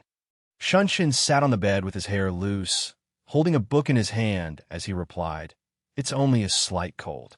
It's nothing." Changping snatched the book from his hand and sighed. "You're sick, so no more reading. You little bookworm. Once you recover, I'll take you to the library in my residence. Then you can read to your heart's content. Right now, hurry up and drink your medicine." Then Jixiang, wearing a mocking expression, brought the bowl of medicine over. "That's right. I specially brewed this bowl for young Master Yu. Drink it, and I guarantee you'll recover at once." Seeing Jixiang's disturbingly inhuman smile, Shunshin thought, "Why does this look rather like poison?" Then he refused. "I don't think that will be necessary." But Jixiang glared at him, smiled slyly, pinched his mouth open with one hand, and tipped the bowl straight into his mouth. No need to be polite. At once Changping, standing nearby, flew into a rage. She knocked Jixiang on the head and scolded loudly. "Little Jixiang, be gentler for me. Are you trying to make the patient choke to death? Stand down at once." Jixiang withdrew with an indignant look, thinking that Yu Shunshin is just pretending to be pitiful. The princess has been bewitched by his beauty. After that, Changping amiably rubbed Shunshin's head. "Yu Lang really is just like a child right now." She gently picked up the medicine bowl. "Even if this medicine is bitter, you still have to drink it." Changping lifted a spoonful of medicine, intending to feed him, but Shunshin said, "Princess, I can drink it myself." He thought Changping would agree, but she only smiled and still brought the spoon toward him. "No, if Yu Lang won't behave, I'll feed you another way, mouth to mouth. The moment she finished speaking, the two of them froze awkwardly. Their eyes met. One of them flustered, while Changping was simply enthralled. Yulang is far too adorable. Such a beautiful face. If you asked me to feed him all day long, I'd willingly do it. After that, he finally accepted the spoonful of medicine from her. But with just the first mouthful, Shunshin looked as though he had been poisoned, his face turning green as he struggled to breathe at that bitter, spicy taste. Changping stood beside him and asked innocently, "Well, does it taste sweeter when I feed it to you?" She had no idea that little Jixiang had deliberately added extra herbs. Seeing Shunshin swallow it all in miserable silence, Changping became even more enthusiastic and offered him the next spoonful. "This is the first time I've ever served someone medicine." Only then did Shunshin pause, because it was her first time. After that, he obediently sat still. "Better not tell the princess. This medicine really is awful." Meanwhile, Changping sat right by his bedside and fed him spoonful after spoonful. "See, I didn't lie to you, did I?" The next day, in that lofty, grand, vast courtyard, books were piled everywhere, an ocean of volumes all around. Shunshin wandered among the shelves with a blank, astonished face. Changping appeared behind him and said, "Why would I lie to you? I do claim to have read many books. But as for the books here," she stopped halfway. What she meant to say next was, "Only a small portion of them have I actually read. Most of them I've never even heard of." She watched as Shunshin intently held some book in his hand. Changping proudly introduced it. "Of course you haven't read it. In my study, there are books that can't even be found in the libraries of the great aristocratic houses. Have you ever heard the legend from the early years of Emperor Taizong's reign? It is said that not long after our dynasty's founding emperor passed away, the phoenix at his side flew above the Imperial Academy and burned to death in the sky. After the phoenix died, its true flame burned for 3 days and 3 nights, reducing the library tower to ashes, along with more than 400 stone classics handed down from the sages of the previous dynasty."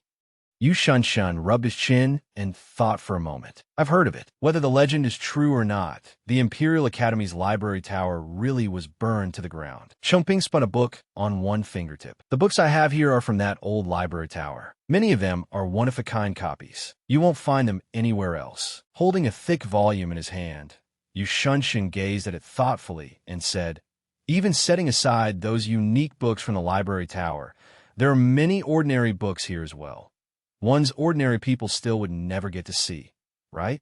He looked straight into Changping's eyes. "That's right. This is the gap between scholars born to humble clans and the children of aristocratic families. Why is it that most people from lesser clans can never break through their limits by the end of their lives? Because the world they can see from the moment of birth is already narrower than that of those born into the great houses."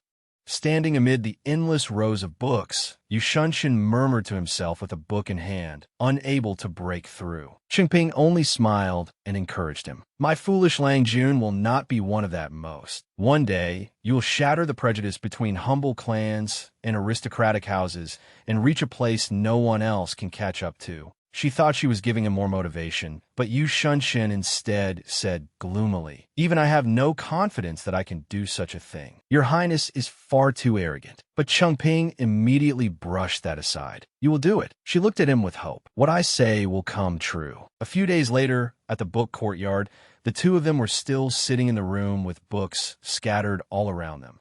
Yu Shunshin was instructing Changping. "No, that's not right. In the biography of Lord Sun, this matter really is recorded." But Changping angrily snatched the book away through gritted teeth. "The copy you're reading is a pirated one. It's not even as good as records of Yiming. Lord Sun's courtesy name was Yunshu, and Yunshu was also his ancestral homeland, as well as the place where his bones were finally buried. Anyone who reads this passage will know that what they've read about Lord Sun has all been inadequate. I've never even heard of this book before. Let me read it first, then I'll analyze it." Yu Shunshin felt secretly resentful. Damn it, who would have thought that the supposedly brainless, useless princess of rumor had memorized an entire library pavilion? He stared fixedly at the princess as she sat there absorbed in reading. Princess, just how many things about you have the outside world misunderstood? Why do you have to pretend to be a spoiled, overbearing fool? His gaze grew even more intent. So that means I'm the only one who gets to see the real you? At that moment, Chengping suddenly leaned close and stared at him. Hey, Yulang, why is your face red? Embarrassed, Yu Shunshin turned away and covered his face with one hand. It's not. Knowing he was flustered, Chengping smiled, looped her arm through his, and asked, Really not? Could it be that after being alone with me for so long, my Yu Lang is having some strange thoughts? Just as things were turning intimate, Jixiang suddenly appeared and coughed a few times, though it still did nothing to curb the princess's love-struck mood. Chengping looked at Yu Shunshin with hearts practically bursting from her eyes, nearly drooling.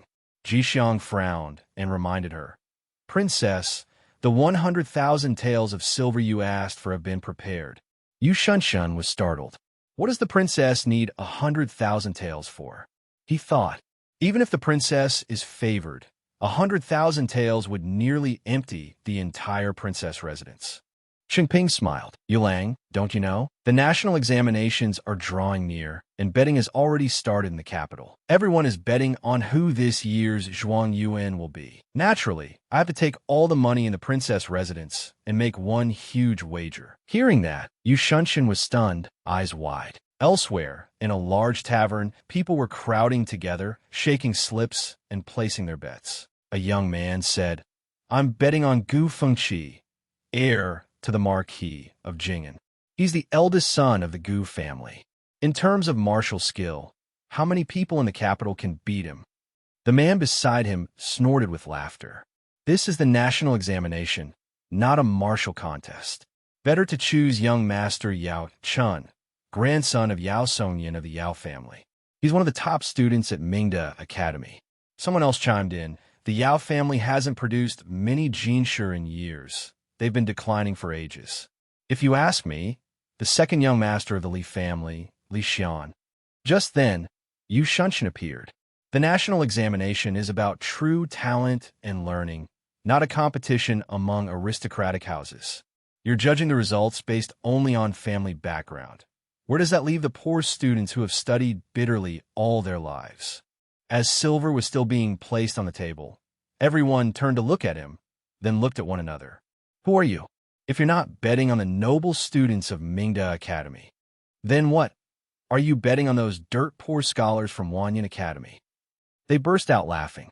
Must be one of those poor scholars from Wanyan Academy, right? What a pity. What use is reading so many books? Everyone knows the national examination is the playground of the aristocratic houses. People from humble clans should stop daydreaming. You think you can leap onto a high branch and turn into a phoenix? Insulted, Yu Shunshin was so furious he could barely speak. Before he could finish, a hand slammed down on the table with a sharp shout. A pack of fools. It was Chengping. Her ornaments glittered as she declared, I, this princess, am wagering my entire fortune on Yu Shunshin of Wanyan Academy. Only then did the people there panic, their faces going slack in shock. Princess Chengping. They immediately dropped to their knees and bowed. Princess, 10,000 years, 10,000 years, 10,000 upon 10,000 years. They were terrified. The demon princess had arrived. Yu Shunshin, too, was stunned. Chengping then spoke. Who says the national examination is the playground of the aristocratic houses? Who says students from humble clans will never have a day to shine? Today, I will leave my words here, before everyone kneeling in the tavern, she declared. With me here, this year's examination will have only fairness, justice, and openness. There will absolutely not be the slightest bit of fraud. Then Chengping slung an arm around Yu Shunshin's shoulders. My Yulang has a talent that could stir the nine heavens. No filthy hand will cut off his wings. Elsewhere in the imperial palace, voices could already be heard from outside. Your Majesty, your ministers begged to impeach Princess Chengping. The emperor sat on the throne while the officials below spoke in turn. Princess Chengping is wanton and lawless. It would be one thing if she merely kept male favorites in private, but now she even wants to send one to take the examination and demands that this year's examination be graded publicly. She is breaking the ancestral rules. What decorum is this? Wanton and lawless. Utterly indecorous. The emperor looked momentarily stunned. You all. Just then a foot stepped in and a clear voice rang out. Indecorous? Me, Chengping. She strode in, flicking back her hair. Today I'll show you what indecorous really means. The court officials went pale with shock, their eyes nearly bulging out. Oh no, the demon princess is here. Don't look at me, don't look at me. In the great hall, no one irrelevant dared interfere. Princess, please. Changping strode up to Li Xiangfu, grabbed his beard, and yanked hard as she shouted in his face. Li Xiangfu, you rotten old thing. Right there in the throne hall, with no regard for the emperor's presence, Changping seized his beard and yelled at him. For years, the national examination has been manipulated and controlled by the four great clans. Who in this world doesn't know it? The four great aristocratic houses protect one another and collude with one another. Xiangfu glared, mouth open, crying out, It hurts. Let go. But with too much force, Qingping tore off a handful of his beard on the spot. This princess is only asking you for fairness once, and you still dare slander me and try to impeach me. Xiangfu fell backward. Two others hurried to help him up. Xiangfu's face was purple with rage. Such chaos in court. Men dragged the princess away. He dared issue the order because he thought, the power of the four great clans reaches the heavens and the earth. They have countless retainers and aides. Normally, even His Majesty can only follow our lead. He even has to listen to me if he wants to sleep with a woman. Yet this lawless Changping actually dares. He had thought the emperor would be afraid, but instead the emperor slammed his hand down and roared, I'd like to see who dares. He rose to his feet. Whoever dares lay even a finger on Qingping, I will exterminate all 9 degrees of their kin. Only then did Xiangfu bow his head. Your Majesty, the national examination is a matter of great state importance. If we allow the princess to break the ancestral rules for the sake of a mere male favorite, then in the future, I fear our 4 great clans will find it difficult to continue serving the great Shang court with full loyalty. The emperor's face darkened with fury. Li Xiangfu, since when has Great Sheng borne your Li surname? Or would you like to come up here and sit on the dragon throne yourself? Hearing that, Xiangfu finally trembled and cupped his hands. That is not what this subject meant. He thought in alarm, this is bad. I shouldn't have confronted Qingping in a moment of anger. His Majesty may be forced to listen to us in all other matters, but whenever it involves Qingping, he turns mad and throws caution to the wind. An official beside him quietly reminded him, Lord Li, His Majesty is protecting his daughter. Don't clash head-on. Qingping is only a princess. She cannot inherit the throne.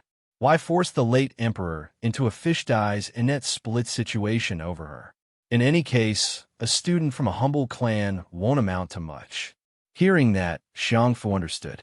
Stroking what remained of his beard, he said sternly, If that is the case, then let each side yield 1 step. We agree not to stop the princess's male favorite from taking the examination alone. As for the other students, things will still proceed according to our old rules. How about that? As Qingping turned to leave, she tossed the torn handful of beard aside and glanced back. Fina, at least you old man know what's good for you. As long as my Yu Lang is pleased, this princess is pleased too. The rest is up to you. Once the princess had left, the official beside Li Xiangfu said, See, this way we don't offend His Majesty, and we don't ruin our own plans either. 2 birds with 1 stone. The other officials exchanged looks and chuckled awkwardly. The princess is just too fond of making trouble. That's all. Ridiculous, really. All this uproar, just for a male favorite. A while later, the emperor came to Chengping's quarters. Yuna. He reached out and patted her head as she washed her hands, soothing her gently.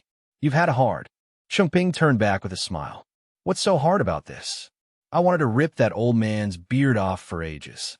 Today, I finally vented some of my anger. Then the emperor carefully lifted Chengping's hand, where red marks had formed.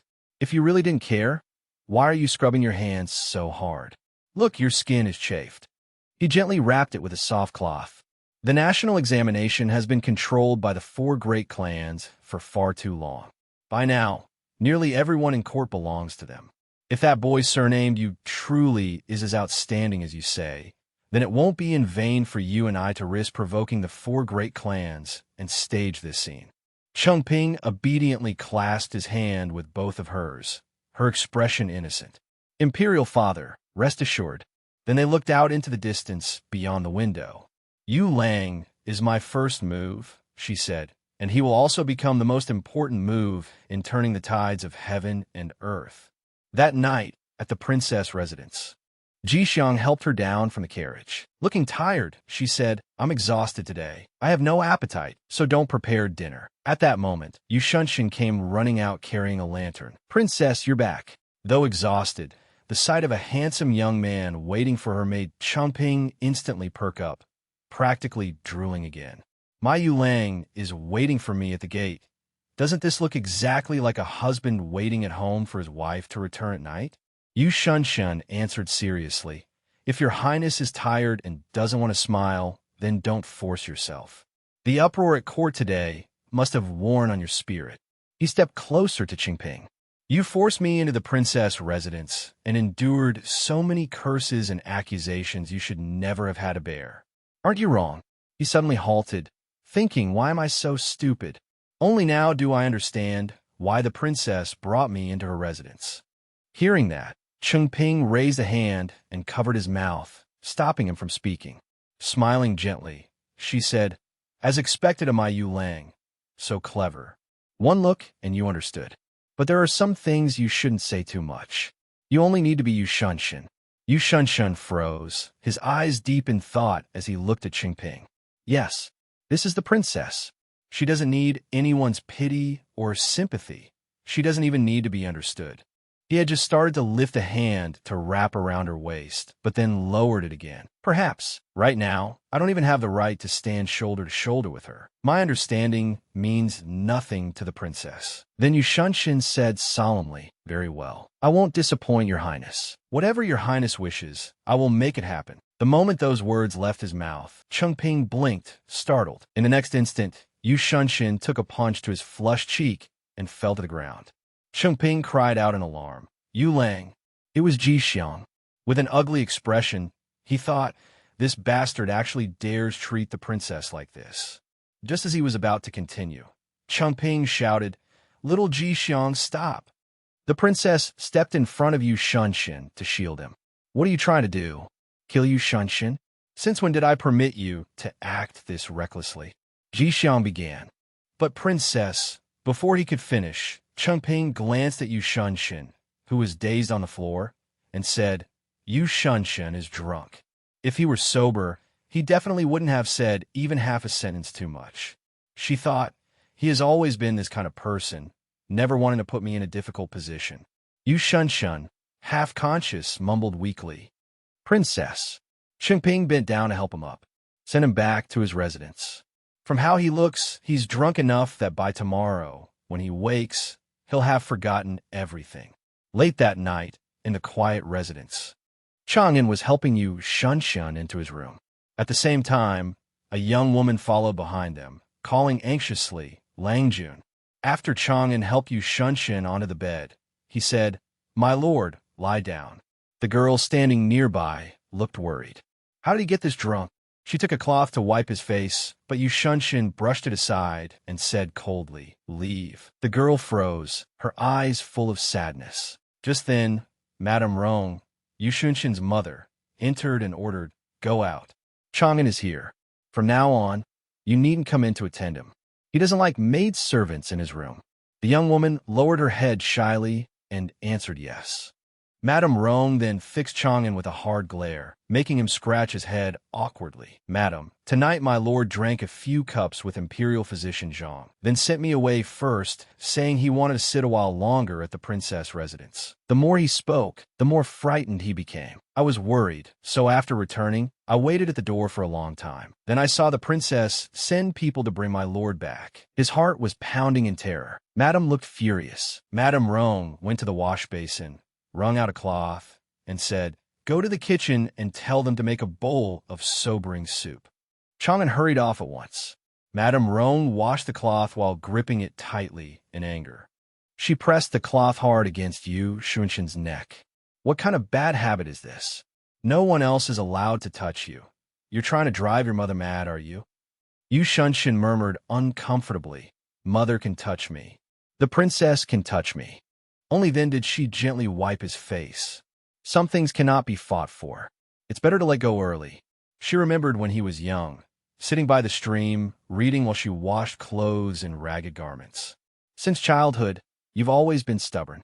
After your father abandoned you, I raised you alone. I washed clothes for others to make a living. In winter, the cold cut into the flesh. My fingers froze numb. You wanted to help, but I wouldn't allow it. I only let you study. She remembered hiding behind a tree and seeing you Shunshin quietly taking clothes out of the basket. On the surface, you listened to me, but at night, despite the freezing winter wind, you would go alone to finish washing the clothes I hadn't done yet. As she spoke, Madame Rong's eyes filled with tears. All these years, you refused to marry, and I never forced you because I know your temperament. Once you've decided something, not even 10 oxen could drag you back. But love is best not forced. You can plainly see that the princess has no such feelings for you. Think about it. Why do you think I never supported you from the start? If the princess truly cared for you, she would never have openly held a selection for a prince consort. Lying on the bed, one hand against his forehead, Yu Shunshin said sadly, "It's not like that, mother. You don't understand." Then he covered his face, exhausted. It's not like that. After a while, he gradually drifted off to sleep. Madame Rong pulled the blanket up over him. Silly child. Deep love never lasts long. Too much clarity only brings hurt. Why can't you understand that? The next day, Yu Shunshin walked through the busy Easter market. Rubbing his chin, he thought back on yesterday. I shouldn't have drunk. Every time I sleep it off until the next day, I forget all the important things. Speaking of which, the princess's residence is still short on some bricks and timber. I need to replenish them in the next few days. Suddenly, someone called loudly from behind, "Junyao." Yu Shunshin turned in surprise. It was his friends waving at him. "Junyao, over here." The moment he went over, they dragged him along before he could do more than ask blankly, "What is it?" His friend answered excitedly, "We're picking fabric and clothes. Come take a look." Inside the fabric shop, Song Onqing bowed in salute. This student, Song Onqing, greets Lord Yu. A few years ago, I was fortunate enough to receive your guidance, sir, and benefited greatly from it. All these years, I have taken you as my example and studied diligently. I only hope that one day I may serve as your colleague. Shunshin answered seriously, We haven't met in years, and you've grown up quite a bit. Then his companion threw an arm around Onqing's shoulders and laughed cheerfully. Well, the Mid-Autumn Festival is almost here, isn't it? The Grand Empress Dowager wants to hold a moon-viewing banquet and invite all the talented and handsome young men to attend. She plans to choose a prince consort from among them. This little cousin of mine is on the list too, so we came today to pick out clothes for the banquet. Onqing immediately blushed in embarrassment. Third brother-in-law, stop making fun of me. The moment he heard that, Shunshin's expression darkened. A moon-viewing banquet? Choosing a prince consort? The other two were startled. Onqing stammered, "Third brother-in-law, why did Lord Yu's face suddenly change? Junyao has always devoted himself wholeheartedly to study. Could it be that Lord Yu thinks we've been too negligent and haven't focused enough on scholarship?" Then Shunshin stepped forward and touched a bolt of cloth. "This fabric is indeed not bad." The shopkeeper hurried over and replied warmly, thinking to himself that this lord truly had a good eye. "This is the new ice silk gauze from our Nikhang pavilion. Just the other day, young Master Fan Being of the Fan family and young Master Yao Chun of the Yao family both came here to order outfits for the princess's banquet. Truly celestial bearing. Just the look of future prince consorts." After hearing that, Shunshin grew even more displeased. Rubbing his hands, he said, "A scholar should place self-cultivation and discipline above all else. He should not be swayed so easily by outward adornments. Otherwise, he will be nothing but glittering emptiness." The friend immediately wilted. "Junyao and I are both scholars from side branches. We toiled and studied bitterly for over a decade, and now that we've gained a little success, we've started chasing superficial splendor. How shameful." Onqing too looked awkward. "Lord Yu is absolutely right. I'm too ashamed to show my face." After saying that, the two of them turned to leave. "Too embarrassing. We'll be going now." Suddenly Shunshin added, however, his eyes glittered as he looked over the fabrics. A scholar learns propriety, cultivates himself, and maintains a proper bearing. Dressing neatly and elegantly is also part of a scholar's cultivation. The shopkeeper quickly asked, then lord you, what you mean is? Shunshin said, wrap up this bolt for me. At the princess's residence, everything was still as magnificent and splendid as ever. A knock sounded outside her room. Princess, urgent news. A palace maid entered and reported. Word has come from the palace. Empress Dowager Xiao has suddenly decreed that she will host a mid-autumn banquet, inviting the young masters and young ladies of the great aristocratic families in the capital. Hearing this, Princess Chengping twirled a lock of hair and guessed. Xiaoing deliberately chose the same day as grandmother's moon-viewing banquet to make things difficult for her. The Xiao clan is powerful. Most people will choose her banquet instead. By then, hardly anyone will attend the Grand Empress Dowager's banquet, and others will say. Propping up her chin, Chengping looked smug. That no one pays attention to me? She thought to herself, Xiaoing really disappoints me. A reigning Empress Dowager, yet she has no sense of the bigger picture. All day long, she only knows how to fight petty battles in the inner palace over personal grudges. But then the palace maid said anxiously, the Grand Empress Dowager is so angry she can't eat a thing.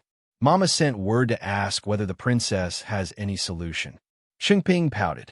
She's the noble reigning Empress Dowager. If she wants to hold a banquet, who would dare stop her?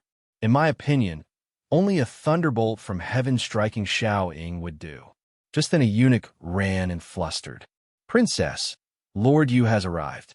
Chengping immediately rose to her feet. Perfect timing. I have something I want to ask you, Lang, as well. She walked out into the courtyard and saw Shunshin waiting outside. She called out, Yu Lang. Hearing her, Shunshin turned and walked toward the princess. Chengping stood there blankly staring ahead. He took one step toward her. The moment they met, Shunshin leaned his face close and called softly, Princess.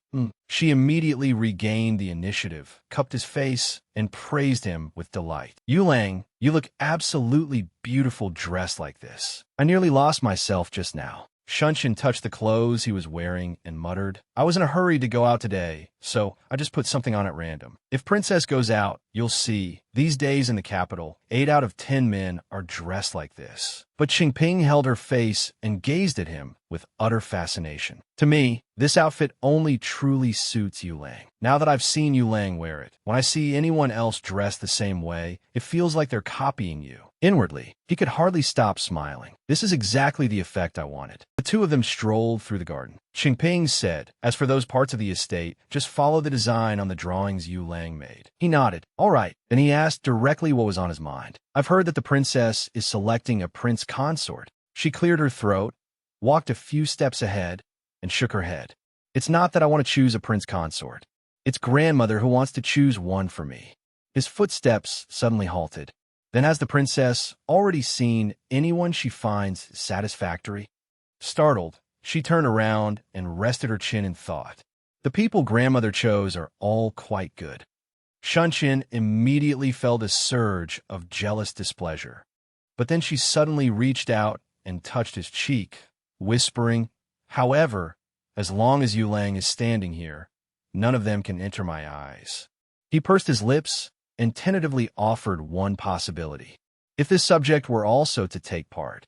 But Chengping immediately raised a hand to stop him, her enamored gaze fixed on him. If I could, I wouldn't want to refuse any request from Yu Lang. So don't say those words. I cannot grant you that.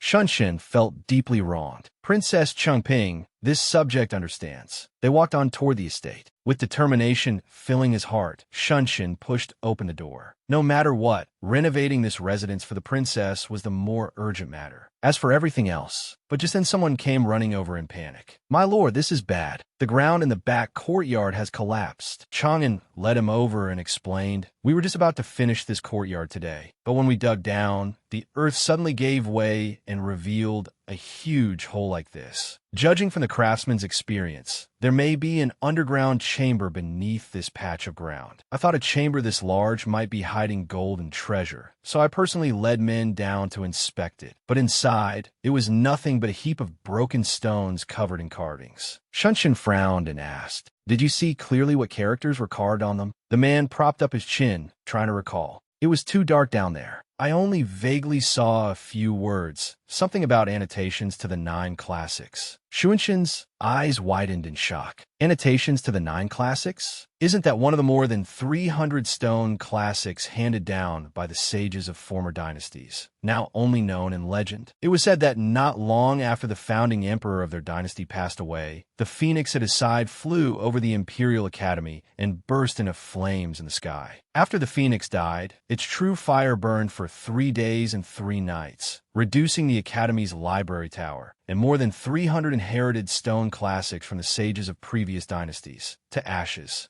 Shunshin recalled the past. The stone classics in the Imperial Academy had long since been burned away. Most of the other books were also gone. At the time, Princess Changping had once told him, "The books in my possession came from the old library tower, and many of them are unique copies. Of course, you won't find them elsewhere." Thinking of this, a startling idea came to him. Could this be the real reason the princess wanted this residence renovated? After a moment's thought, Shunshin ordered post guards around those stones. Under no circumstances is word to get out. I'm going to the princess's residence. As for the truth behind why Yu Lang had casually put on this outfit before rushing out, an hour earlier, Shunshin had been frantically rummaging through his things. No, that won't do. Too flashy. He tried one set after another. No, this one is too severe. At last he found an outfit he liked. Now this looks good. At that moment, Madame Rong happened to see him. "So, the reason you made Aunt Nyo stay up overnight to rush a new outfit for you is this." Startled and flustered, Shunshin said, "Mother." Before he left, she still teased him, warning her son, "Using beauty to keep someone's heart won't last long." Shunshin didn't want to hear it and turned away irritably. At the princess's residence, a servant announced, "Princess, Lord Yu has arrived." Qingping turned in surprise. "Yu Lang." Shunshin had rushed over so quickly that he had only just remembered. He had come at noon, right at mealtime.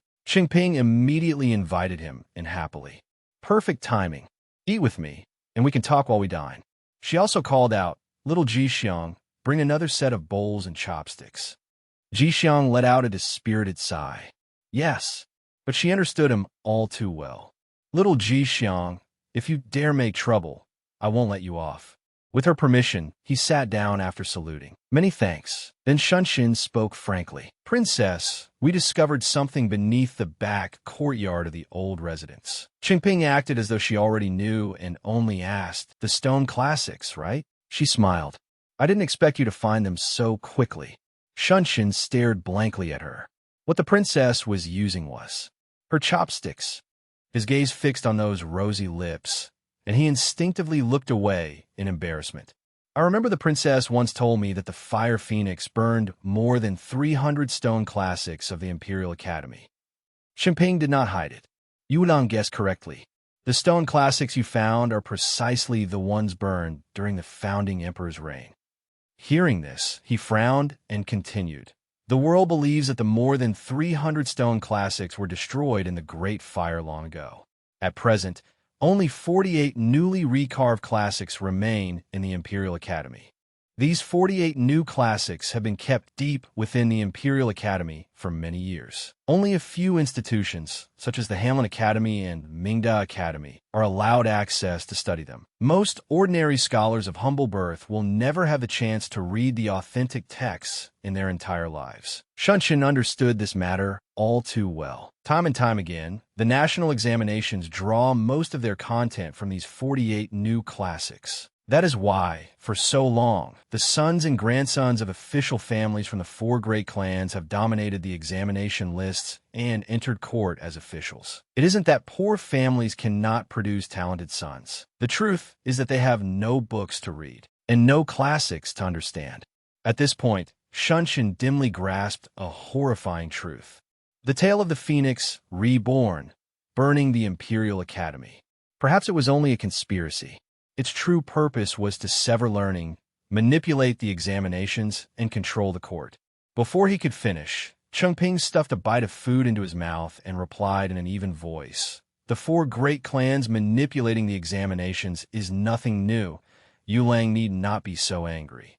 Flowing water does not rot, and a moving hinge does not gather worms.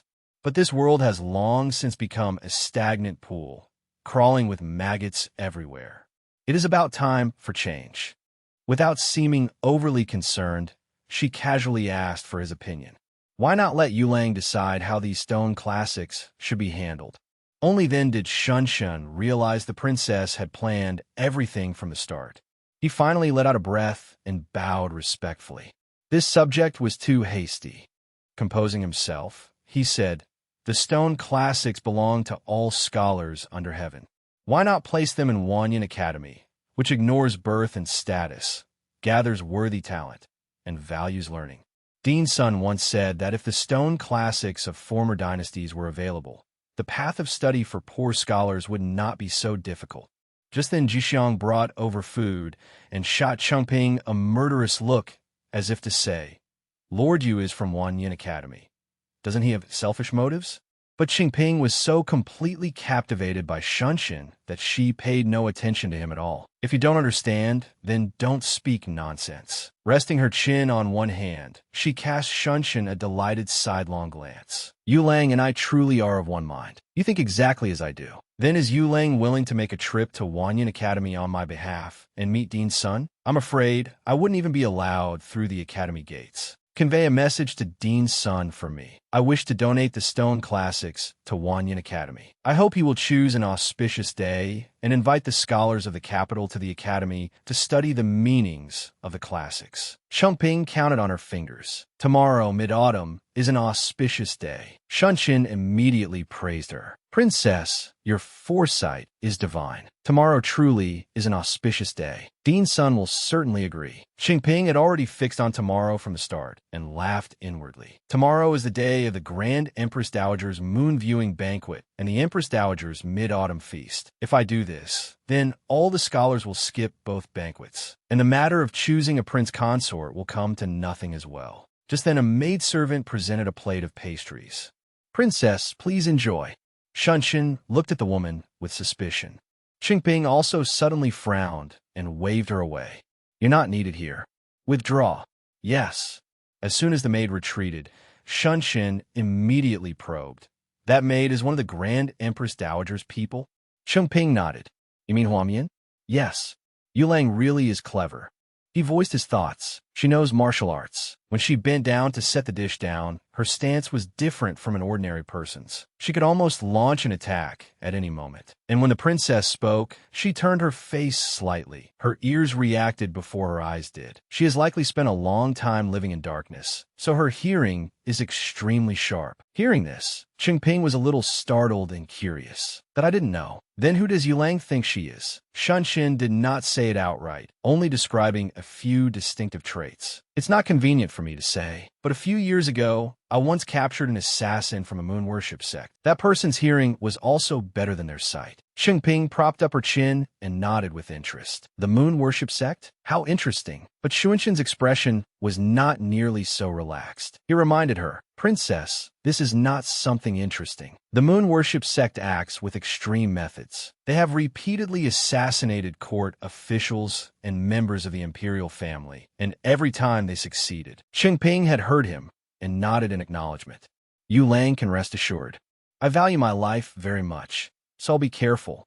Thank you for the warning, Yulang. Someone who resembles a moon worship sect assassin? That is rather interesting." The day before mid-autumn, Wanyan Academy announced that the long-lost annotations to the 9 classics from the reign of Emperor Taizong had once again appeared in the world. The moment the news broke, all under heaven was shaken. The stone classics had been personally delivered to Wanyan Academy by Central Secretariat Minister Yu Shunshin, and the academy would open them to scholars everywhere free of charge for study.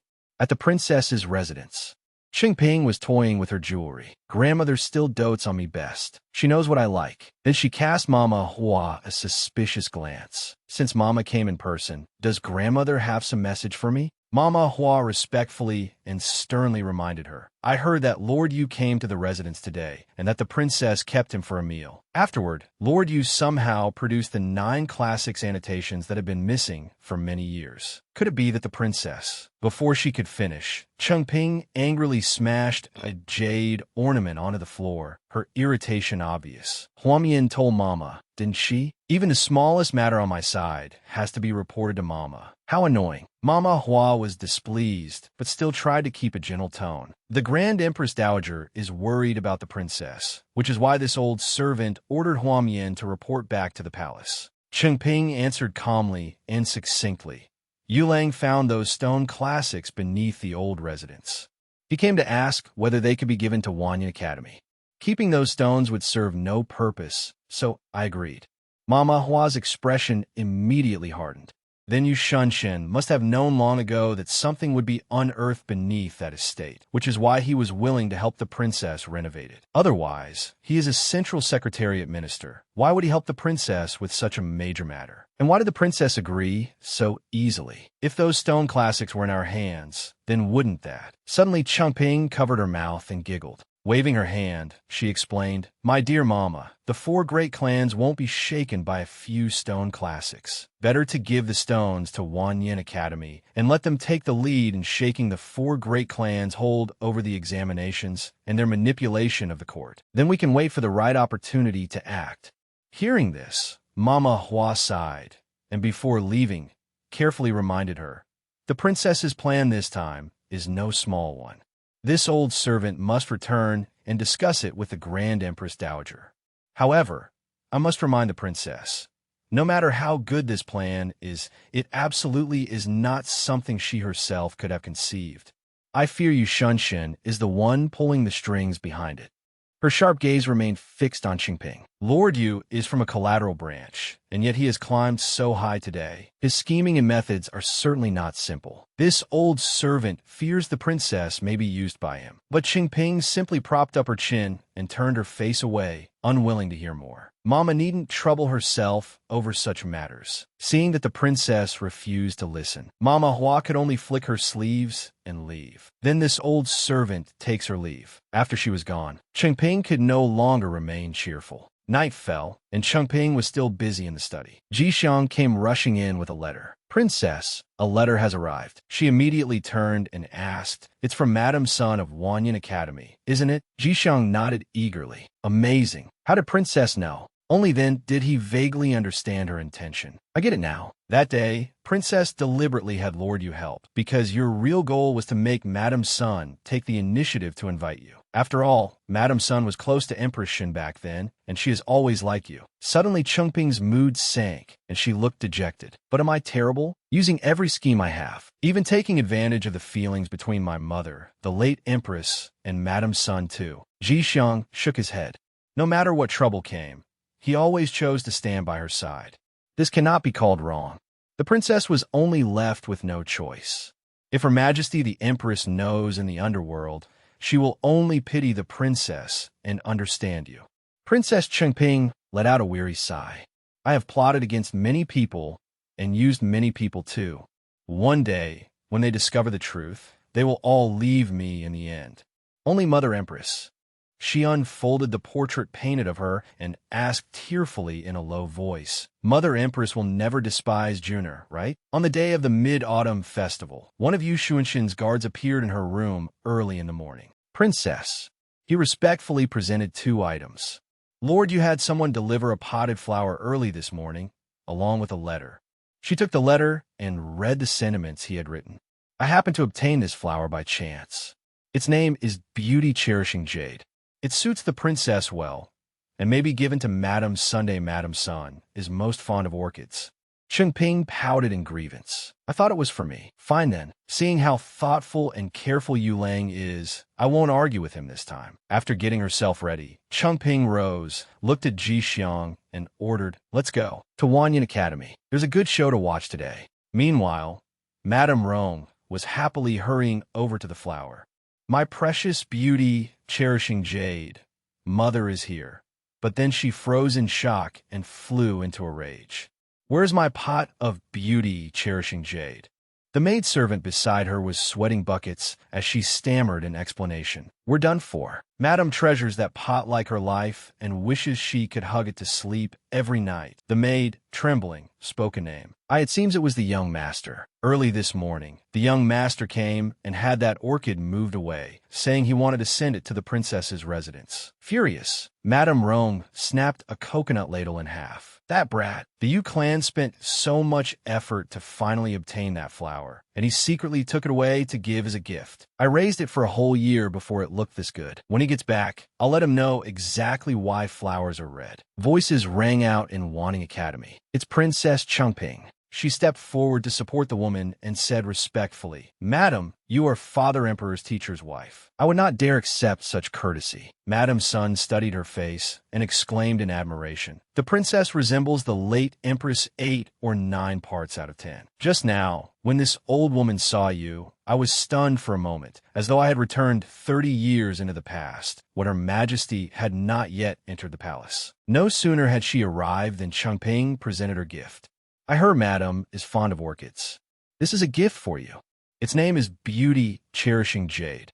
Madame Sun stepped forward and lightly touched the flower, nodding as she did. "In the past, I only knew this name from old records. This species of orchid usually grows in mountain ravines and waterways. Even if people pick it, they can rarely cultivate it successfully. Only today have I finally seen it with my own eyes." She smiled and invited her inside. "The princess is too thoughtful. This old woman has prepared green plum wine and a few dishes to go with it. Princess, drink a few cups with me." She gently poured out a cup, her even voice sounding out. "My green plum wine is called 5 Flavors. Back when Her Majesty had not yet entered the palace, she loved this 5 Flavors wine. When eating soy-braised pig trotters, she especially liked pairing them together. At the time, she did not drink much sweet wine. This cut the greasiness." Changping, too, glanced at the wine in her cup, full of nostalgia. Once a person has eaten too much bitterness, they come to prefer sweetness. But before one knows the taste of sorrow, one wants to try all 5 flavors. The two raised their cups and lightly clinked them. "I drink this cup to Madam on Mother Empress's behalf," Changping said. "May Madam enjoy health and long life." Madame Sun nodded in return. "This old woman thanks Her Highness. I also wish the princess peace and good health." She drained it in one breath. After returning the toast, Madame Sun had already seen through her mood. Did the princess come today only to drink with this old woman? Changping did not beat around the bush and answered frankly, "Academy head son was my father Emperor's teacher in his youth, and Madam, you are close to my mother Empress as well. I slept in confusion for 10 years. After waking, I have felt like someone stranded on a deserted island. Since I finally have a chance to come to the Academy, of course I wish to seek out old acquaintances and speak of the past." Madame Sun nodded, as though she understood. This old woman has also been waiting for this day. From her sleeve, she drew out a treasure she had kept for many years. Changping's arm trembled as she looked at the brocade pouch. "This is," Madame Sun sighed softly in reply. "Where Her Majesty was gravely ill that year, she entrusted this item to me. She said that if one day her little Junior came to find me, I was to hand this to her. She also said that if you never came, then I was to keep this pouch and take it with me into my coffin." At the sight of her mother's keepsake, tears welled up in Changping's eyes as she lifted it in both hands. Madame Sun gently comforted her. "Her Majesty in heaven has always been watching over and protecting the princess. Princess, you must live well." Changping hurriedly rose and bowed in thanks. "Changping, thanks, madam." They had not spoken for very long, before Jixiang rushed over. "Something's wrong." He brought alarming news. At the front courtyard, people from Mingda Academy have come to debate the classics and have surrounded Lord Yu. Over there, the two sides were already bitterly attacking each other. Where do these old classics come from? I think they're all forgeries. The 48 new classics in the Imperial Academy are the true orthodox learning of the world. Nonsense. Just because most examinations test the 48 new classics does not mean all other learning under heaven is fake and useless. What do poor scholars from Wanting know? You are not qualified to read the 48 new classics. You are all frogs at the bottom of a well. Just then, Princess Changping arrived and watched from afar. Mingda Academy represented the great aristocratic families. Wanting Academy represented sons of concubines and poor scholars. Were not these two great academies so mismatched in standing, merely a miniature of the world as it now was? Yao Chun, leading the students of Mingda Academy, confronted Yu Shunshin openly. That's right, Lord Yu. Ordinarily, we all respect you. But in order to uphold the dignity of scholars everywhere, we cannot avoid this discourtesy today. We ask Lord Yu to answer plainly. Were these stone classics forged by you? Hearing this, Song Anqing nearly lunged at Yao Chun. Stop throwing mud at Lord Yu. Lord Yu would absolutely never do such a thing. Yao Chun was startled by his aggression. Song Anqing, you are one of our Mingda Academy people. Don't forget your identity. But Song Anqing, upright in spirit, answered bluntly, I, Song Anqing, have never joined factions. I care only for the truth. Facing Yao Chun's slander, Yu Shunshin merely explained calmly. The stone classics are a common treasure for all scholars under heaven. Since there are doubts, this official will naturally answer them. Hearing that, Yao Chun tapped the scripture board behind him smugly. Good. Then let me ask Lord Yu this. The content of this text is almost identical to the stone classics in the Imperial Academy, but some of the wording and annotations differ. Therefore, your stone classics must be fake. At that, Yu Shunshin frowned slightly and asked, if the wording and annotations differ, why does that make it false? Yao Chun flicked open his fan and sneered. Why? Do you even need to ask? The 48 new classics of the Imperial Academy are the orthodox text of the realm. Anything besides that is miscellaneous trash. It seems Lord Yu only lives for reputation after all. Yu Shunshin's voice turned sharp. The realm. He immediately strode forward, pressed close to Yao Chun, and rebuked him. The realm you speak of, is it the realm of all people under heaven, or the realm headed by the four great clans? To sever the transmission of knowledge, Yao Chun was frightened into trembling. Lord Yu, you cannot speak such words carelessly. Yu Shunshin walked solemnly to the text and pointed at the first line. Does the inscription look familiar to you? Yao Chun looked at it with defiance. Luoshi Yilao? Some wandering vagrant from who knows where? I don't know him. He waved his fan as he and the scholars behind him burst into laughter. Well, that's no surprise. For poor scholars, it isn't easy to study. One way is to secretly copy an extra manuscript while transcribing books for others. Another is borrowing manuscripts and copying them everywhere. Copy after copy after copy, and of course errors appear, making them different from the original. Exactly. Lord Yu himself came from a humble background. You dare mock even Lord Yu? Are you tired of living? Yu Shunshin's people were not about to back down either, and they stepped forward to defend his reputation. Yao Chun, how dare you sneer at Lord Yu's origins? A hero is not judged by where he comes from. Yao Chun, don't think you're so impressive just because the Yao family stand behind you. Even licking Lord Yu's shoes, you still wouldn't be worthy. Don't go too far, Mingda Academy. Off to one side, Changping also stood in a corner, chuckling to herself. Jixiang could not understand it and asked aloud, Princess, your Yulang is being put on the spot like this, and you can still laugh? She shrugged. Someone actually dares to show off scholarship in front of Yulang. This Yao Chun must have something wrong with his brain. Grandmother even put him on my list of potential consorts. Was she afraid I wasn't miserable enough already? Yu Shunshin, still stern-faced, asked Yao Chun, then let me ask you this. Who wrote the new classics in the Imperial Academy? Yao Chun continued grandly in his nonsense. They were written by the great scholars famed throughout the realm during Emperor Taizong's reign. Lord Li Rumei, Lord Yao Gongsuo, and the old worthy Xiao Sheng'an. Speaking of which, Lord Yao Gongsuo is precisely this one's honored ancestor.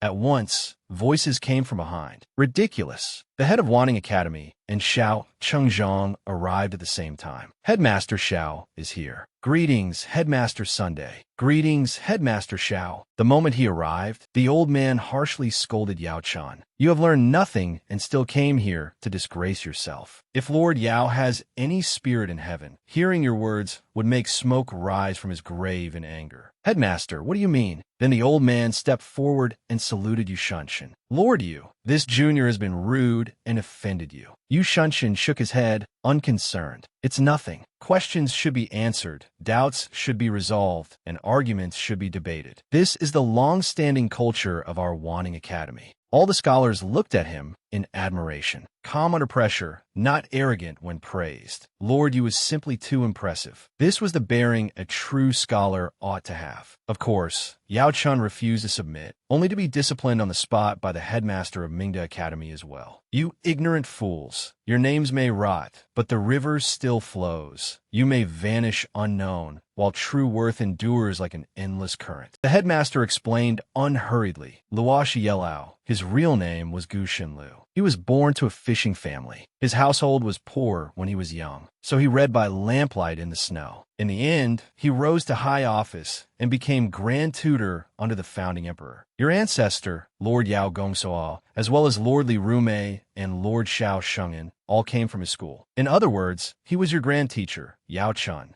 Grand Tutor Gu never forgot the hardships of his childhood, and took the style name Luoshi Yelao to remind himself at all times of his humble origins and how hard it was to stand in high halls. This, Master Sun stroked his beard and continued, is the authentic commentary. In Luoshi Yelao's discussion, the 48 new classics and the annotations to the 9 classics differ only in the details of their commentary. One cannot distinguish truth from falsehood on that basis. If we speak of which came first, the annotations to the 9 classics are the original. Even the people who had followed Yao Chun began turning on him. Who doesn't know Grand Tutor Gu's name? I really didn't expect him to be this ignorant. Stop talking already. Isn't this humiliating enough? Suddenly, one man pushed out from the crowd and shouted, I refuse to accept this. Huang Ling strode forward angrily. Even if this text is genuine, it still cannot erase Lord Yu's crime of fishing for fame by deception. Over on the princess's side, she had no intention of joining in and was simply enjoying the spectacle. Watermelon, clear wine, peanuts. Come on, let's snack and watch the show. Another one sticking his head out. Why are these people so stupid? Huang Ling sneered and pointed to the text. The illusion of the woodcutter cutting the silver tree is not only fake. It is also ironclad evidence of Lord Yu's improper private affair with Empress Dowager Xiao. The people from Mingda Academy made no effort to distinguish black from white and immediately joined the uproar. Lord Yu and Empress Dowager Xiao.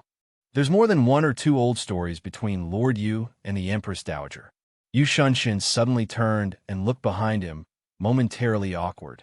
At once, Chengping recognized what was going on and stamped her foot in irritation. So Yulang really does have a past with Xiaoing. Men really know how to deceive people, especially handsome men. Ji Xiang seized the moment to add fuel to the fire. I told you already, Lord Yu is no good. He'll fool little maidens for sure. Song Anqing immediately stood with Wanning Academy and attacked Huang Ling. What nonsense are you spouting? How dare you slander Lord Yu like this? What evidence do you have? That's right. You can't just make things up. Hey, aren't you from Mingda Academy? Why are you standing with our side? Huang Ling snapped his fingers and flaunted his status.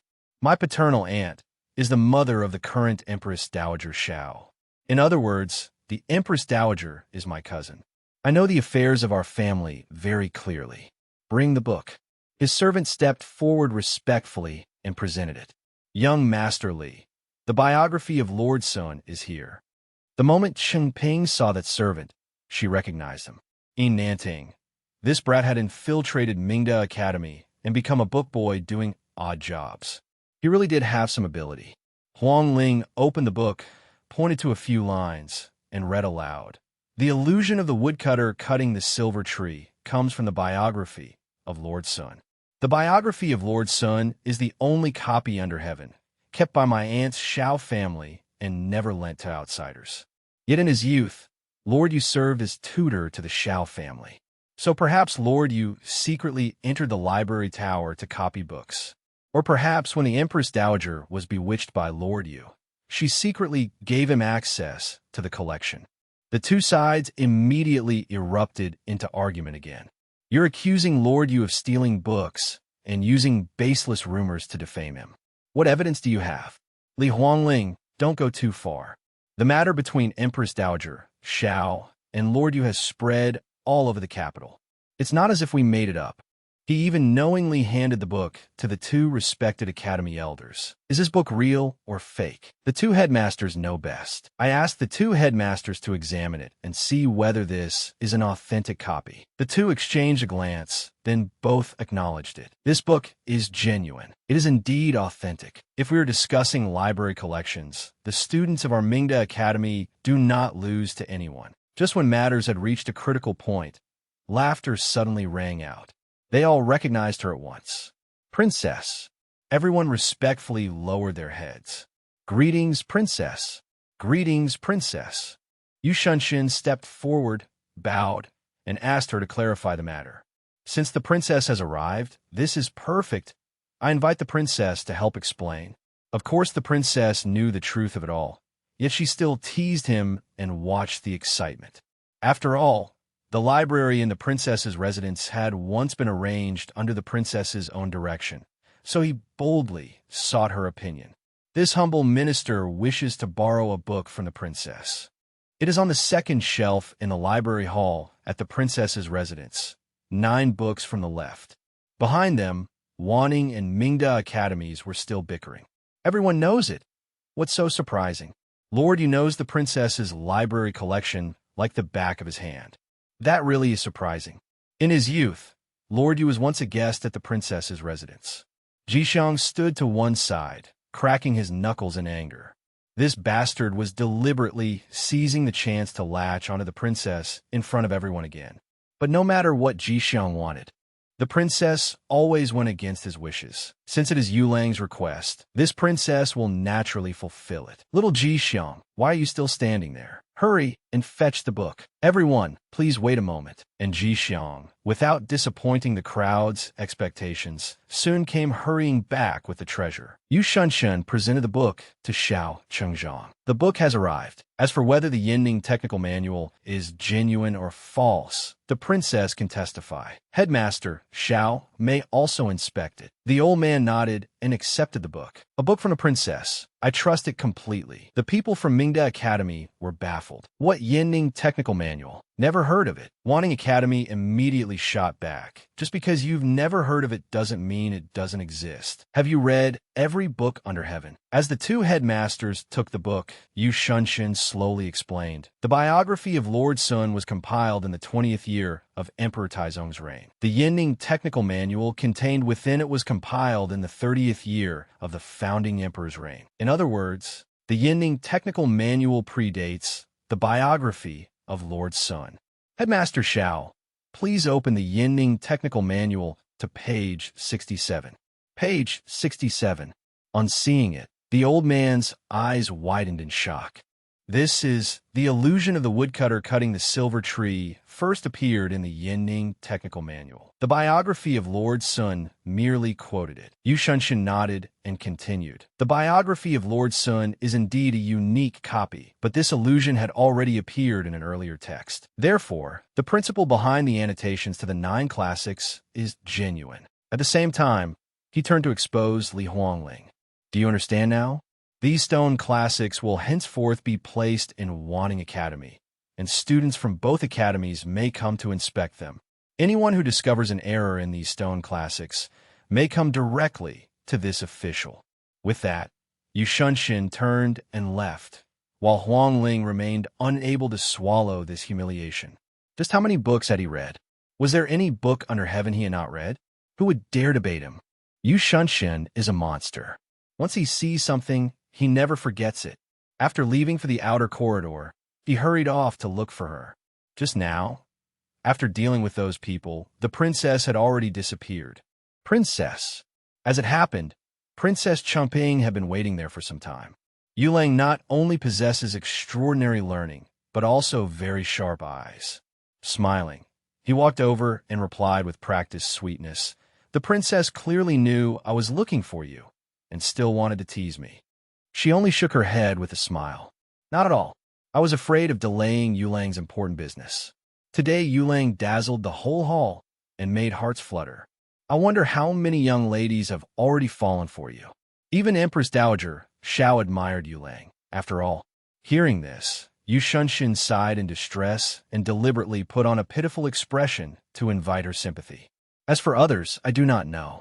I only know that the princess is always avoiding me. Every time I look for you, I must exhaust all my efforts. How would I have a mind for any other young lady? Chungping's mood eased a little. Yulang really does know how to coax people. Hearing those words, he froze again. So it was like this after all. Now, no matter how sincerely the princess treated her, she refused to accept it, refused to believe it, and did not want to talk about it. Chungping immediately changed the subject. Right? I noticed the stone tablets placed here seem to be missing a few pieces today. Shunshin nodded respectfully. I was just about to report this to your highness. I still haven't moved over those military treatises from the other day. Our target today is the Leaf family. Putting them here would be letting the guest overshadow the host. She smiled faintly and reached out to pinch his cheek. Yulang is still the most thoughtful. He coughed and steadied himself before replying. There is another reason as well. There do not seem to be many books on military strategy, so I fear there may be omissions. The princess took the chance to lean in and tease him again. Is there really anything Yulang doesn't know? His cheeks reddened slightly as he stepped back and explained, Your subject will study the military text seriously. The princess nodded and gently stroked Shunshin's head. Good. Then I shall wait for the day Yulang becomes a match for 10,000 enemies. Very well. As long as your highness is willing to wait, your subject will accomplish it for you. Their sweetness had barely lasted a moment before Ji Xiang dragged out a man who had been eavesdropping. Don't hit me. If you really must hit me, at least not in the face. I said not the face. It was Yao Chun. His hair was practically about to be torn out. Ji Xiang stepped forward angrily and mouthed to Chungping that this man had been standing behind the wall listening to them talk. Eavesdropping. Even after being beaten black and blue, he still tried to deny it. I, Yao Chun, come from a prestigious family. I am an upright gentleman. How could I possibly do something so despicable? I came here to ask Lord Yu to take me as his disciple. Although Lord Yu is profoundly learned, his birth is humble. If he accepts me as a student with my Yao family as his backing. He rambled on until Yu Shunshin could bear it no longer and covered his mouth. Enough. No need to say any more. I have no intention of taking a disciple. Your Yao family has 10,000 volumes in its library and talents in abundance. There is no need to study under anyone else. Yao Chun frowned and slapped Shunshin's hand away, acting boorishly. Lord Yu, don't be so unappreciative. Our Yao family is, after all, a great aristocratic house. This student is willing to acknowledge you as master. You should consider an honor. The princess covered her mouth and chuckled softly. Lord Yu's name is renowned throughout the world. You want to become his disciple because you want both to pull him into serving the Yao family and to build yourself an image of knowing how to employ talent before the public. So tell me, in the end, who exactly is basking in whose glory? Yao Chun snapped. Princess, please don't speak nonsense and slander others. You. Before he could finish, the two main parties had already waved him off and left together. Hey, I'm not finished talking yet. Shunshin lightly tugged at her and said, Princess, let's go. All right. He angrily snapped his fan in half. Damn it. That bitch Dongjun dares look down on me. Just wait. I've decided. I will definitely win the princess. He stormed off, determined to take revenge. Grandfather's health was no longer what it used to be, and the Yao family status at court was weakening day by day. As long as he became the imperial son-in-law, then by borrowing the power of the Grand Empress Dowager and the princess, the Yao family could rise again. Yu Shunshin was just a commoner. Back then, the princess had protected him and helped him enter the state examinations, and from there he soared straight into the clouds, ending up on equal footing with grandfather. Grandfather had once said that Yu Shunshin's mind ran too deep to fathom. There must be something on the princess that he wanted. Yao Chun began scheming in secret. No matter what it is, whatever Yu Shunshin wants, I, Yao Chun, will definitely snatch it away. At the princess's residence, she had summoned someone. Lu Xingyang pays respects to the princess. May I ask what instructions your highness has? Chungping pushed the box of jewelry toward her and instructed, sell off all these treasures. Once you have the money, bring back for me the items and people listed here.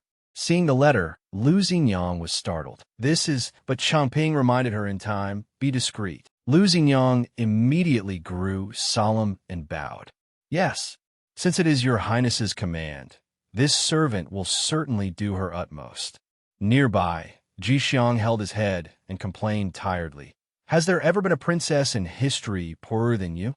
Repairing the residence already cost quite a bit. The Grand Empress Dowager finally sent over a little subsidy, and now it's been taken out again in the blink of an eye. If it needs to be spent, then spend it. If it needs to be made into a fuss, then make it. There's nothing to regret. She was fiddling with the brocade pouch in her hand, and Ji Xiang grew curious too. What did Her Majesty leave for the princess in that pouch? Looking at it, Chengping wondered as well. That's right. What exactly is the last thing Mother left me? At last, Chengping opened the pouch. She examined it very carefully, but all she found was a jade token, plain and unmarked. Ji Xiang, a little disappointed, picked up the pouch and checked it. Just a single jade token? No banknotes, no priceless treasure, no other written message left for you? When Madame Sun handed the pouch to you, did she say anything else? She shook her head and sighed softly. No, she said nothing. Either she didn't know or she couldn't say. Looking at the jade token, Chengping made a guess. When I was little, Mother loved playing guessing games with me. As long as I guessed right, there would be a reward. This jade token must be the final riddle she left for me. One day, I'll figure out just like I did before. After the stone classics reappeared, Yu Shunshin verbally defeated all challengers and shattered each suspicion one by one. Meanwhile, the great clan's act of hiding ancient books, severing knowledge, and throwing their weight around only stirred up even more anger among the many students from commoner families. With Yu Shunshin's help, Wanyan Academy opened its doors to students from all under heaven, so they could observe and study the stone classics. The students were overjoyed. Following Lord Yu's example and reading widely, they dug up evidence proving that the Li family's ancestors had forged their claims. They had plagiarized the stone classics, and a reputation the Li family had built up all these years collapsed. At the Empress Dowager's palace, Li Shuangfu spoke respectfully, though his face was full of dissatisfaction. Your Majesty the Empress Dowager, recently many of the scholars in the capital have been most improper. They spread baseless rumors and neglect their studies. We ministers propose that the rumor mongers be investigated, so the rumors may be suppressed and the Li family's name restored. Song Anqing immediately stepped forward and argued back. I say, Lord Li, Li Huangling is also a member of the Li family. As for what Li Huangling said that day, I don't mind repeating it word for word in front of Her Majesty the Empress Dowager. He repeated it without missing a single word. That block of stone classics and the tale of Wu chopping down the silver tree are not only fake, but also irrefutable evidence of Lord Yu's improper conduct and private affair with Empress Dowager Xiao.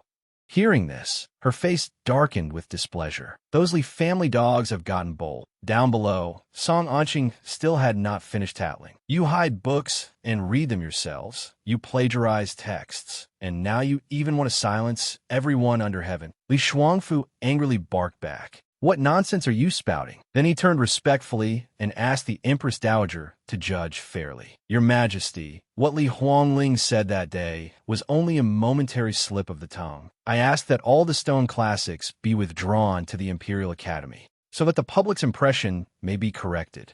Right now, rumors are spreading everywhere, and some people have even begun to doubt the annual examinations. If this continues, where will Imperial authority be? What kind of decorum is this? Shunshin slowly stepped forward and mocked him. Ridiculous.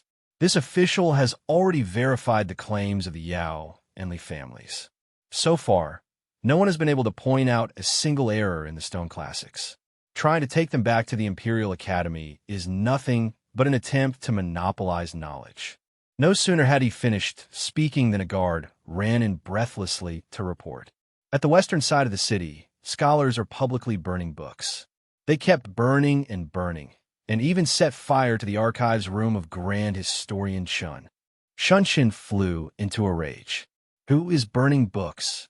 Li Shuangfu also jumped in shock. Burning books? What? They've burned this official's room? The guard turned and replied respectfully. In response to Lord Li, The books burned were the writings of Li Rumai, ancestor of the Li family and famous minister of the previous dynasty. In response to Lord Yu, those burning the books are students from Wanyan Academy and some scholars who enter the capital. His expression darkened in disbelief. They dare burn the books of a famous minister of the previous dynasty, a Mali family's ancestor? Are these people tired of living?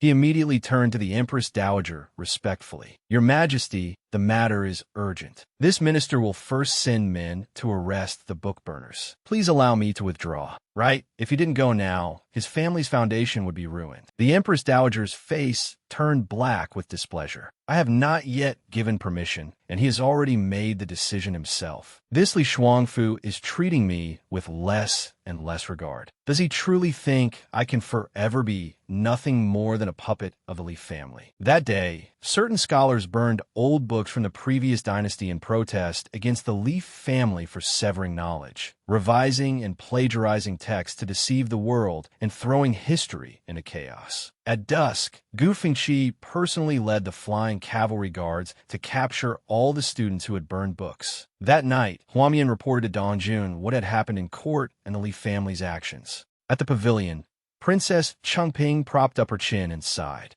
People who read too many books are the easiest to incite. There's no need to worry. Headmaster's son always protects the weak. He'll find a way to rescue those students from Wanyan Academy himself. But Huamian murmured and made the intention clear.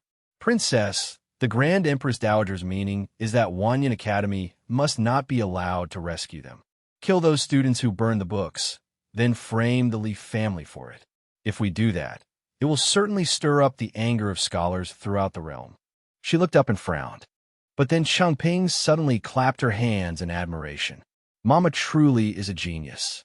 How did you come up with such a wonderful idea? That way, we could just sit on the sidelines and watch the show. Then she added, but the prison has always been Li family territory. Can Mama kill people there without anyone noticing? Huamian nodded stiffly and continued. The book burning was arranged by Mama in the first place. Among those scholars, we have one of our own. He could be told to poison them in prison, and in the end we can frame the Li family for it. She nodded and only praised it. That is indeed a good plan. After speaking, Huamian automatically withdrew. Then this servant will take her leave first. Jixiang understood the moment he saw it. Princess, you want to save those scholars. Chengping only shrugged and sighed. I hold no power and no influence. I can't even enter the censorate. How am I supposed to save anyone? Besides, when they burn the books, they never mention me. Why come deliberately to tell me only right before they're to be killed? A thought suddenly flashed through Jixiang's mind, and he voiced his conclusion. Princess, you mean the Grand Empress Dowager's side has started to suspect you, and this time they're testing you? She lowered her gaze into her teacup and thought it over. The chances that grandmother suspects me aren't high. This style of doing things is more like Lu Guang's. At the doorway, Huamian happened to run into Shunshin. Greetings, Lord Yu. You may dispense with the formalities. Before leaving, he glanced back at Huamian with suspicion. But in the end, the two simply passed each other. Lord Yu is here. At the sight of him, Chengping's whole expression brightened at once. Yu Long. Jixiang glanced over with obvious disgust. What is he doing here again? He had also brought a book. Princess.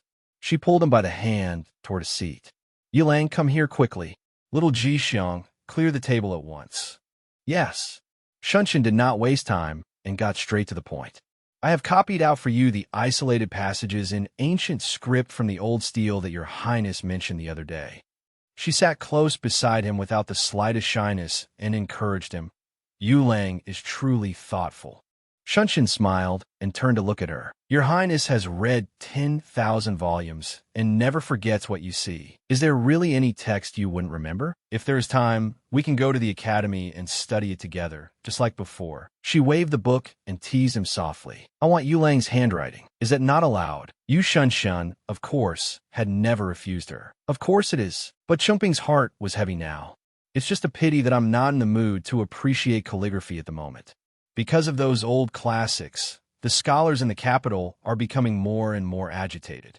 I heard that today someone, Shunshin understood immediately. Right, your subject has something to ask. Princess, are you referring to the book burning and arrests? I fear that person hasn't gone far yet. Then he turned to ask for Jixiang's help. Please bring some brush and ink. All right. Even Jixiang himself could not understand it. Why was he obediently listening to this man? Once the brush and paper were prepared, he began to write. There is a passage in this old text. There are some words I don't quite understand. I would like to ask the princess to take a look. A line of characters appeared on the page, entrusting a petty life, preserving a lowly body. Lowly is a word with several meanings. In this context, what does it mean? Meanwhile, Huamian was still in a corner, eavesdropping on their conversation. Chengping understood at a glance and whispered into his ear. In this context, it means shallow knowledge and base conduct. Give me the brush. That made Xuanxin's cheeks burn scarlet. And on the page, she wrote the truest interpretation of the sentence. Does Yulang understand now? After their exchange of feelings through writing, Shunshan rose to take his leave. It is late. Your subject will not disturb the princess further. I asked permission to depart. Before he left, Chengping held him back a moment longer. Yulong, she even rose on tiptoe and pressed close to him, full of concern. Be careful. Teased to the point of embarrassment, he hurriedly stepped back. Your subject takes his leave. Watching Xuanxin's retreating figure, she felt reluctant to part from him. Only after he was gone did Jixiang hesitate and ask, didn't the princess say she wouldn't interfere? Then why tell Lord Yu the information? That bitch Huamian might be lurking nearby. If Lu Guang finds out, he'll know the princess leaked the secret. In truth, it had all been part of her plan. It's all right. The whole world knows I've been bewitched by a handsome face. With Yulang standing in front of me, of course I would obediently spill everything. As for what Yulang wants to do afterward, that is his own affair. It was not ordered by me. Outside, Chang'an had already been waiting. Lang Jun. He was obviously very concerned about his master. Lang Jun, why are your ears red? Are you feeling unwell? Embarrassed, he avoided the look. It's nothing. Just a little warm. Shunshan leapt into the carriage. Go. To Wanyan Academy. Yes, that night in the prison, the food was brought in. Eat. But every one of the scholars remained firm. A gentleman does not eat alms. Take it away. That's right. Exactly. We'll go on a hunger strike in protest. The jailer sneered. Open your eyes and look clearly. This is fish for the new year. Since in Chinese the word for fish is a homophone of surplus, they quickly understood the hint and hurried over. Nian stands for Wanyan Academy, and fish stand for Lord Yu, a homophone. This food was sent by Lord Yu. They immediately began picking through it frantically. Quick, see if there's any message hidden in it. Soon enough, they found a secret note. Found it, but there were only a few strokes of writing, and none of them understood it. Never mind that. In any case, eat. Eat the paper too. Don't leave any evidence. Hurry and eat. Just after they finished, the room began spinning for them. Why do I suddenly feel dizzy? In the end, they all collapsed onto the floor. Someone's fainted. Quickly call the doctor. At morning court, everyone hurried to the audience hall. Shunshin entered at the head of them, and the moment he came in, Li Shuangfu aimed his accusation directly at him. You Shunshin, the people who burned books last night were all students from Wanyan Academy. Was this chaos stirred up by you from behind the scenes? Song Anqing immediately sprang up to argue with him. Lord Li, the students in prison were collectively poisoned last night. The censorate and the prisons are all under your Li family's people. So how do you explain that? Li Shuangfu instantly began evading responsibility again. You Shunshin, don't go around accusing people falsely. I should be the one asking whether you did this. Yet you dare question me instead. Shunshin frowned and strode forward without the least restraint. Good. Then let me ask you this. The flying cavalry guards are the emperor's personal guards. They have always obeyed only the emperor's orders. The command tally for mobilizing the imperial guards is in Her Majesty the Empress Dowager's hands. What did you have to order the flying cavalry guards around? Does your Li family even regard His Majesty at all? Li Shuangfu replied, the censorate merely borrowed their deployment. It is just as when the Dali Temple revises a case and borrows the Jinla guards. Shunshin smiled and answered at once. It is customary for the Dali Temple to borrow the Jinla guards. But as for borrowing the flying cavalry guards as Lord Li did, it is rare, though not unheard of. No sooner had he finished than the little emperor suddenly cut in.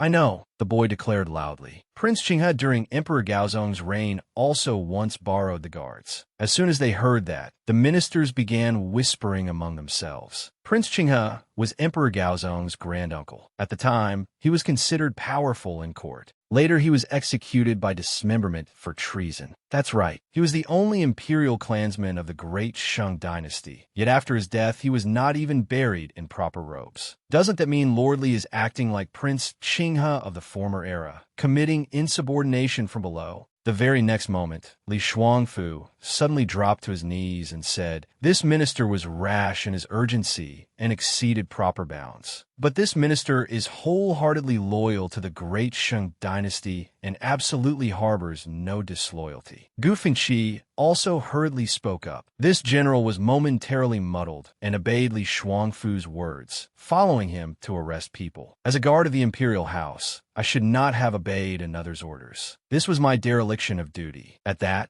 Li Shuangfu's face tightened in displeasure. Gu Fengqi, are you pushing all the blame onto this official? Gu Fengqi ground his teeth and replied, "I would not dare. I'm only speaking the truth." As soon as he said it, Gu Fengqi thought to himself, the Gu family's backer is the Empress Dowager. No matter how important the Li family may be, I cannot, for the Li family's sake, make the Empress Dowager wary of me. This attitude seemed to infuriate Li Shuangfu, and he pointed straight at Gu Fengqi as he spoke.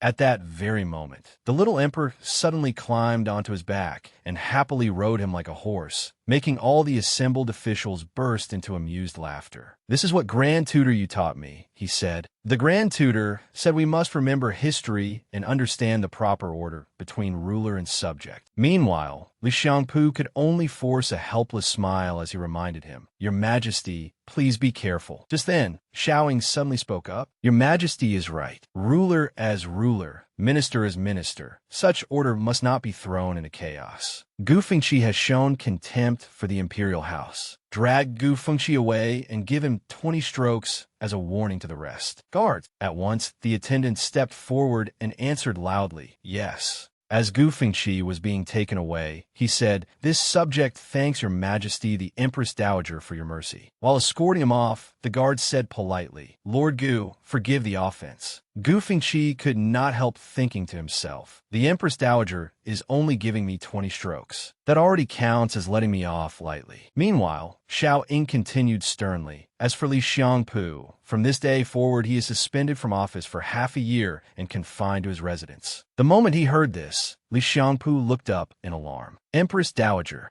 The little emperor was jolted by the movement and nearly lost his balance, falling backward in front of the terrified Li Xiangpu. "Your Majesty," Li Xiangpu panika. If the emperor fell, even 10 heads would not be enough for him to lose. Fortunately, an arm caught the little emperor in time, then gently said, "Your Majesty, sit properly. You must sit steady." The little emperor looked at Yu Shunshin and smiled brightly. "Lord Yu has protected me well.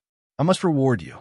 Walking over to Li Xiangpu, who was serving as the little emperor's horse, Yu Shunshin asked calmly, "If carelessness caused his majesty to fall, then even dragging you out and chopping off your head to feed the dogs would be justified. Don't you agree, Lord Li?" Li Xiangpu replied helplessly, "Lord Yu's words make sense. I have been instructed." At that moment, Xiao Ying suddenly asked, "Lord Li, do you still have any objections to my arrangements?" Li Xiangpu clenched his teeth and endured it. This subject dares not. As soon as he said it, he had already figured it out. Clearly, the Empress Dowager was using Yu Shunshin to intimidate him. Even so, he still forced himself to say, "This subject thanks the Empress Dowager for her grace." Outside, the sunlight was dazzling. The Grand Empress Dowager smiled in delight and remarked, "This Yu Shunshin is quite something." Then she turned to Qingping and said, "Grandmother thinks that although Yu Shunshin comes from humble origins, he truly has some talent. Now that he is one of the 4 regent ministers, it is not as if he is unworthy of our Qingping." Hearing this, Chengping sighed and replied, "Even if Yu Lang is excellent, he is not suitable for me. In the end, I will still choose a husband from one of the great aristocratic families on grandmother's list. I think several of them are not bad." The Grand Empress Dowager only smiled stiffly and said nothing, though she had her own calculations in mind. Yu Xunshin's position was different now. Rumor had it he bore Chengping some affection. Even if they did not truly intend a marriage alliance, he could still be drawn over to their side. How could Chengping fail to understand something so obvious? Thinking this, the Grand Empress Dowager tried again to persuade her. "Chengping, don't you quite like Grand Tutor Yu? Though he is not from a noble house, he is very renowned among the common clans." Chengping Serkamdi. "No, I am the eldest princess of exalted status. How could I marry into a common clan? I want to choose a consort from the great noble families." The more she listened, the angrier and more frustrated the Grand Empress Dowager became. She took a deep breath and thought, "No, I can't hit her. The child is grown now. She can't be hit anymore." Then she said, "There is no rush about this. You can think it over slowly. In 2 days, grandmother will hold a flower viewing banquet for you. All the young heirs of the great families will attend, and Grand Tutor, you may be invited as well." Chengping remained completely unconcerned and replied leisurely, "There is nothing for me to think about. I will only marry a son of an aristocratic family." That only left the Grand Empress Dowager grinding her teeth in helpless frustration. One day, many of the prospective consorts in the capital unexpectedly received an enormous lotus root, with the words clearly written on it, "Eat lotus root at the princess's residence." After puzzling over it without understanding, they decided to seek out Yu Xunshin, the capital's foremost scholar. At a glance, Yu Xunshin immediately said, "This? Eat lotus root. Lotus root, lotus root. It means rejection, rejection. That's what it means." Hearing that, everyone burst into tears and turned to leave at once. "So the princess despises us. This is too damaging to our dignity. I'd better withdraw from the consort selection." The one who had sent the lotus roots was none other than Yu Xunshin himself. With a crafty smile, he thought to himself, "That's a few more rivals dealt with." That evening, in the quiet room, Chang'an spoke briskly. "In the end, Princess Chengping is still firmly refusing to marry you, my lord. That's what our informants reported." Hearing this, Yu Xunshin's face darkened with anger. Then, burning with determination, he said, "Looks like I can't help but make a move myself." Seeing him like this, Chang'an could not help feeling frightened and uneasy. "My lord looks terrifying." The flower viewing banquet. Many people had gathered to admire flowers and drink tea, strolling about and chatting merrily.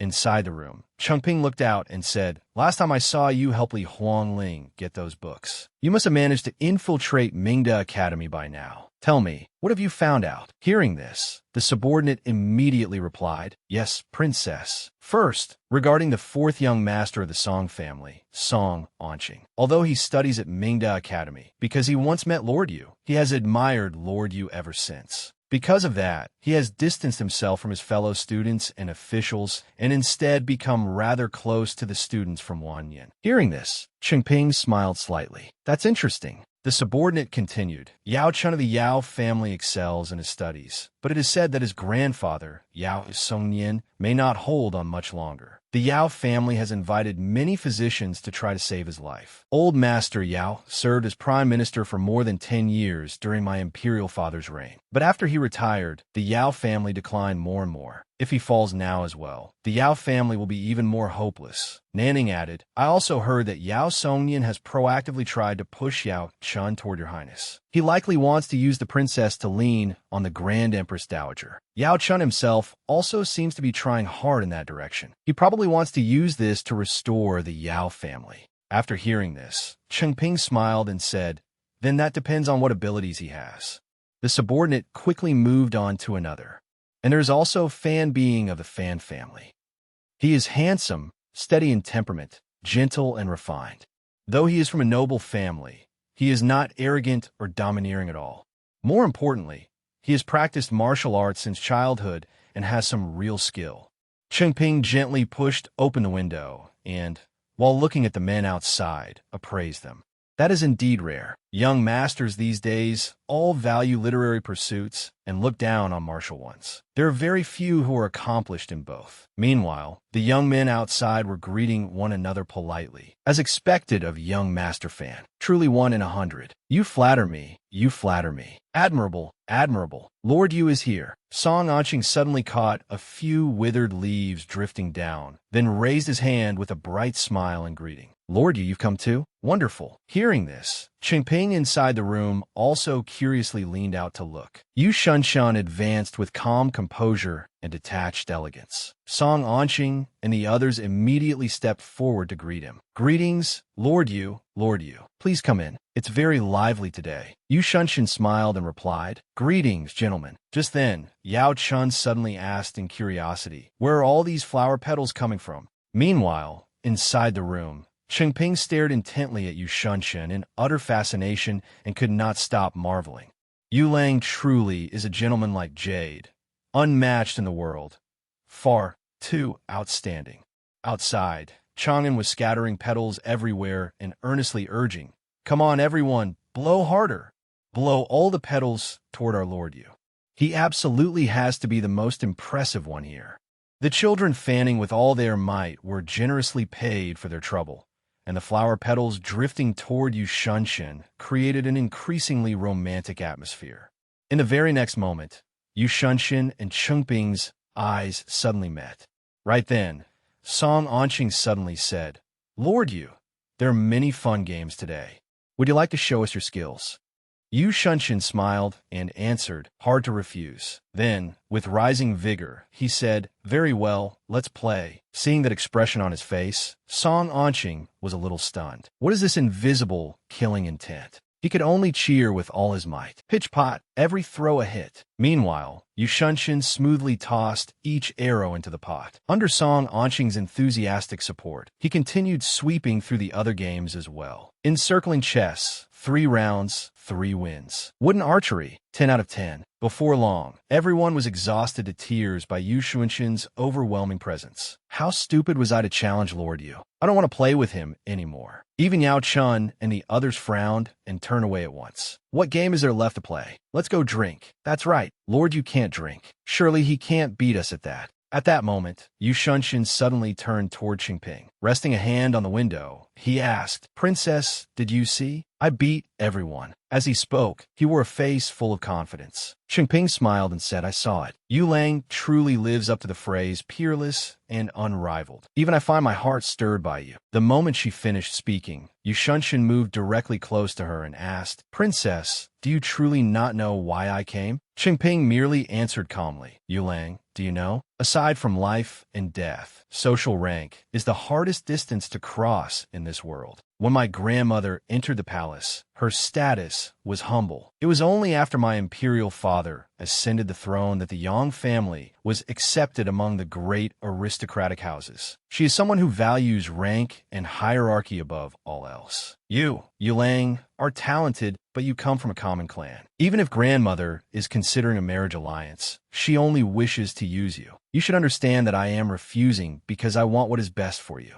I will not let grandmother use the name of a betrothal to scheme against you. Hearing this, Yu Shunshan immediately retorted, I don't care. Whether it is exploitation or falsehood, as long as there is even the slightest hope, I will make it real. Changping coldly withdrew her hand from his and cut in, but I care. Her face turned icy as she continued. I care if my husband's status is that of a lowly common clan. And even more, I cannot accept anyone obstructing the path I want to walk. At these words, Yu Shunshan froze. Then, as he slowly closed the window, she reminded him, Yu Lang, go. From the very beginning, you never should have appeared here. You and I were never destined to walk the same road. With that, she shut the window coldly, leaving Yu Shunshan standing alone outside with a dark expression. Some time later, Chengping opened the main door and stepped out, greeting everyone in a cheerful voice. Greetings, gentlemen. The moment they saw her, everyone gathered around and chatted eagerly. Princess, you took far too long. Princess, come this way. As Yao Chun poured wine for Qingping, he said, Princess, you invited us to admire flowers, yet you hid in your room for so long before coming out. That was too cruel. Shouldn't you be punished? Before she could reply, the others immediately chimed in, punished with a cup of wine. Yao Chun seemed to slip something into the cup, intending to hand it to Qingping. Yu Shunshin seemed to sense something was wrong and hurriedly stood up. Princess, this wine. He could not help worrying inwardly. Why do I feel that Yao Chun means no good, forcing the princess to drink this wine? However, Qingping did not notice anything. Innocently, she picked up the cup and said, "What is there to fear? I've been secretly drinking since I was 10. Do you think this little bit of wine could trouble me?" The moment they saw her drink, everyone lavished her with praise. Excellent. The princess can really hold her liquor. The princess has remarkable capacity. Meanwhile, Yu Shunshin stiffened. As he sat back down, he kept his eyes fixed on them. Qingping smiled and said, "Come, fill it up." The others quickly poured more wine for her. Right away, the men clustered around Qingping, talking endlessly. Drinking and singing. How many such moments are there in life?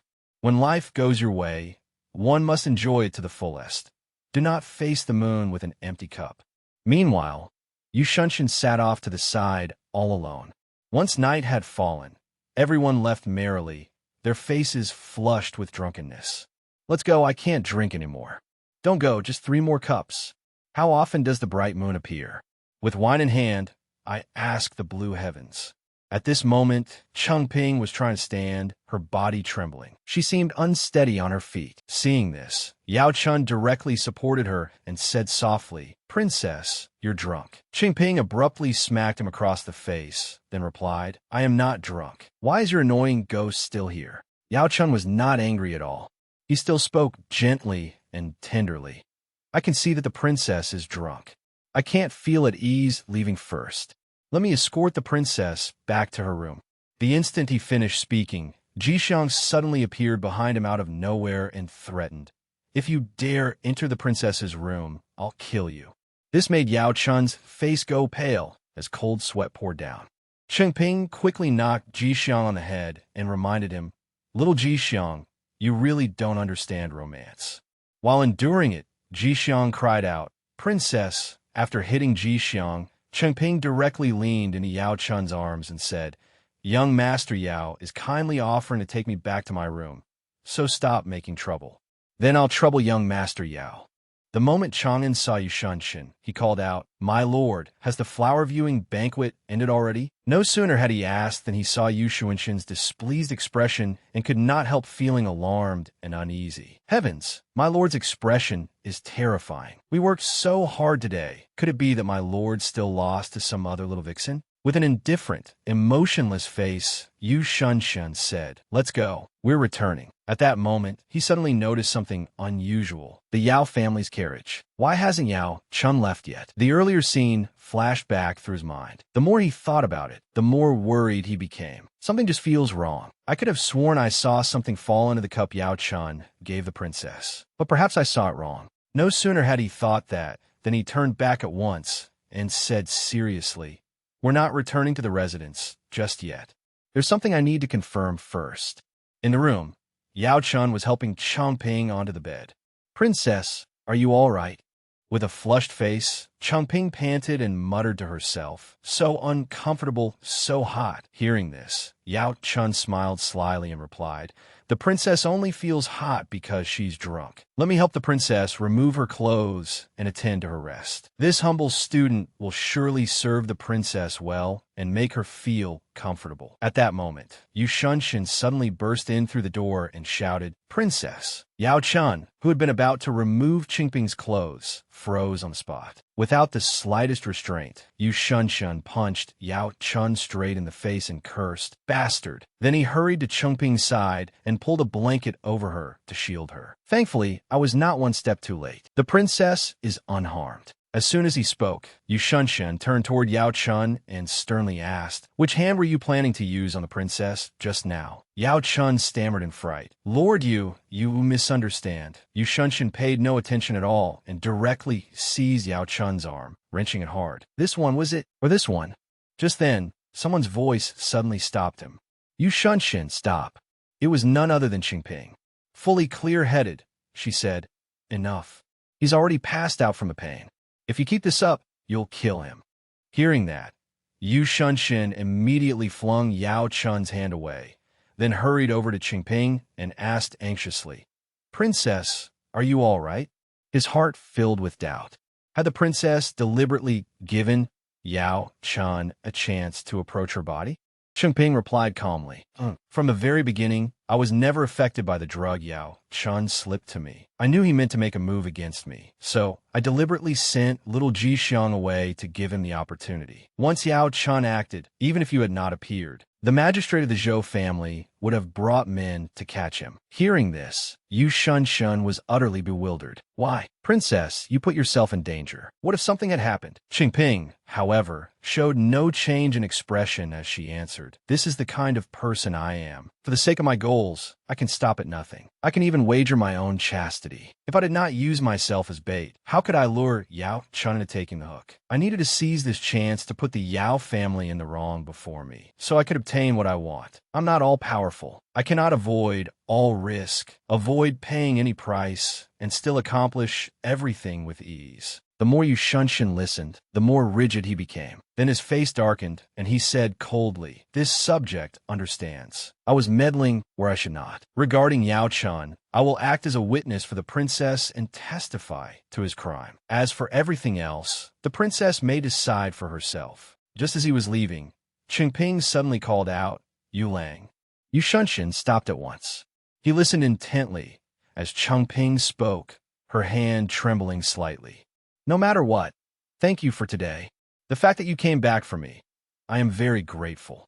Yu Shunshin replied, There is no need.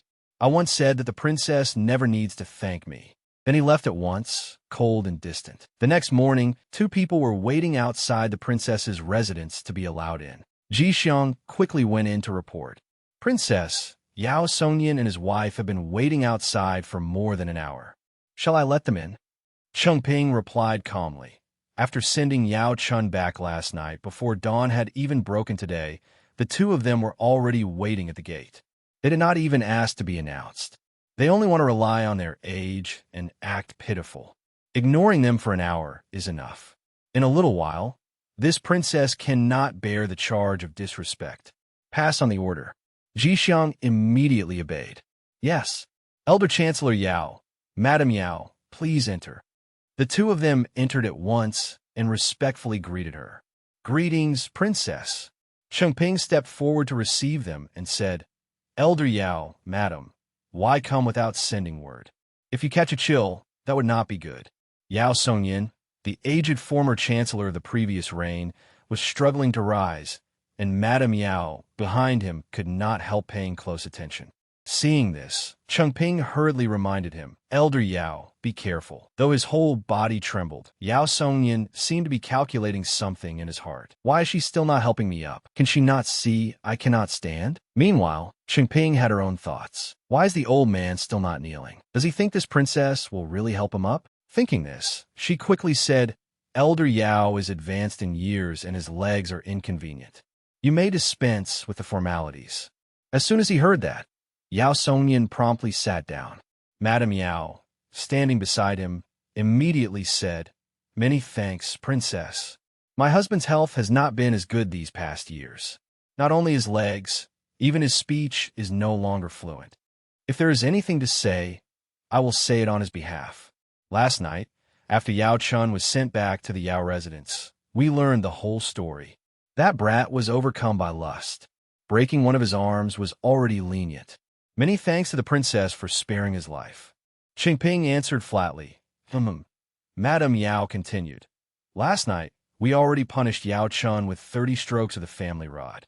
Then she added, We only hope the princess, for the sake of my husband's former loyalty to the late emperor, will spare Yao Chun this once.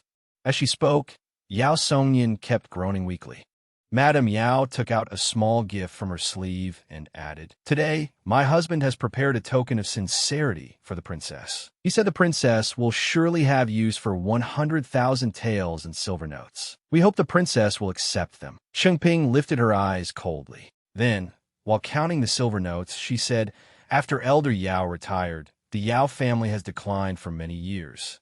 I fear these 100,000 taels may well have emptied out the Yao family entirely.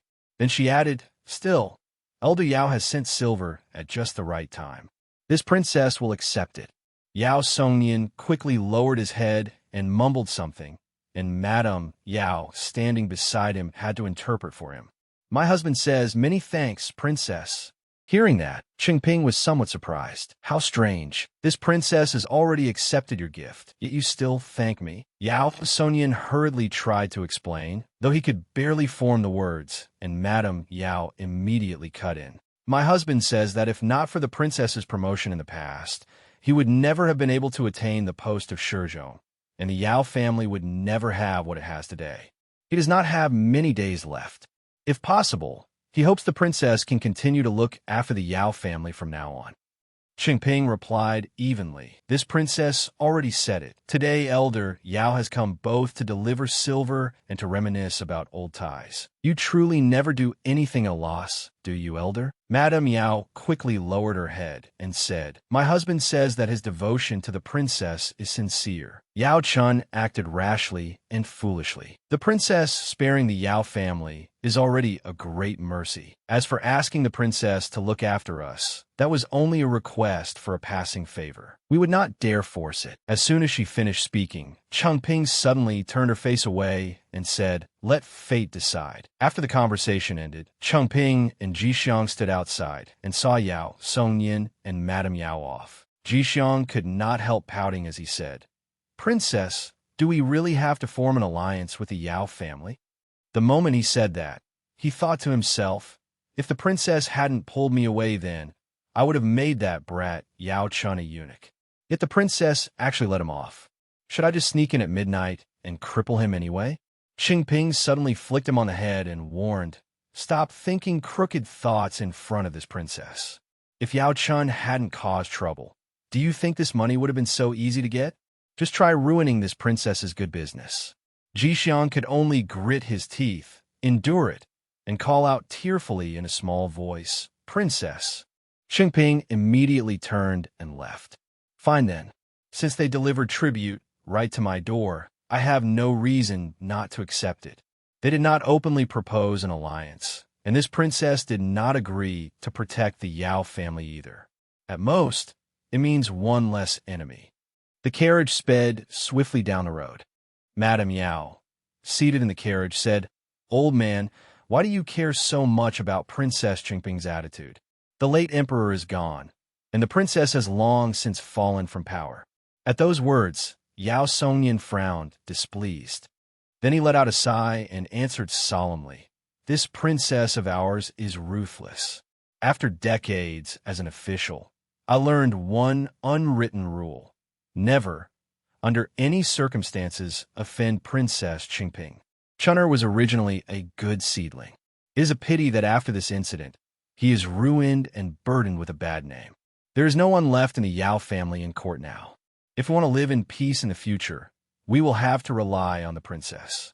At that same moment, Yu Shunshin, looking utterly dejected, thought to himself, The princess rejected me again. I am angry. I've decided to give her the cold shoulder to the bitter end. Chang'an, standing beside him, immediately asked, How long does my lord intend for this cold war to last? Pointing at the drops of water plopping down onto the stone floor, Shunshin replied, Until water wears through stone. Chang'an was stunned. My lord, wouldn't that take many years? A moment later, nothing had changed. 2 moments later, it was still the same. The longer he waited, the more impatient Shunshin became, until he shouted, We're through already.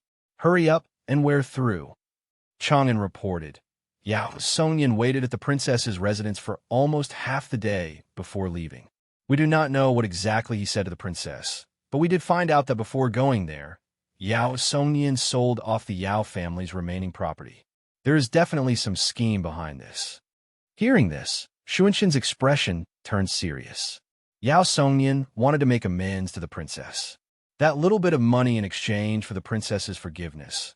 It was a clever move.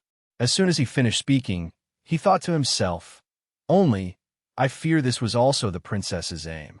The princess knew Yao Songnian was wary of her, and Yao Chun was a wastrel, which is why she chose him as her target. Chang'an suddenly looked at Shunshin, who was busily copying text, and asked, My lord, are you still copying the stone classics for the princess? But the princess has already rejected you. Shouldn't we try another method? Shunshin put down his brush and continued. I was too impatient.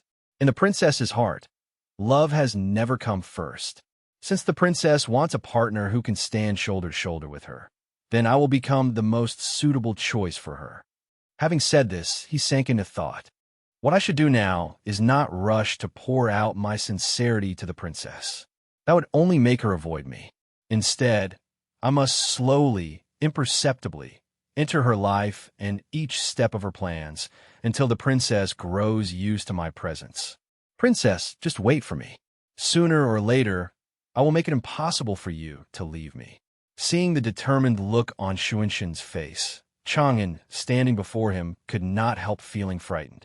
My lord is terrifying. At the outskirts of the city, the moment Chengping stepped down from the carriage, a subordinate came forward to report. Princess, the matter you ordered has been properly handled. Today, we invite you to inspect it. She replied briskly, good.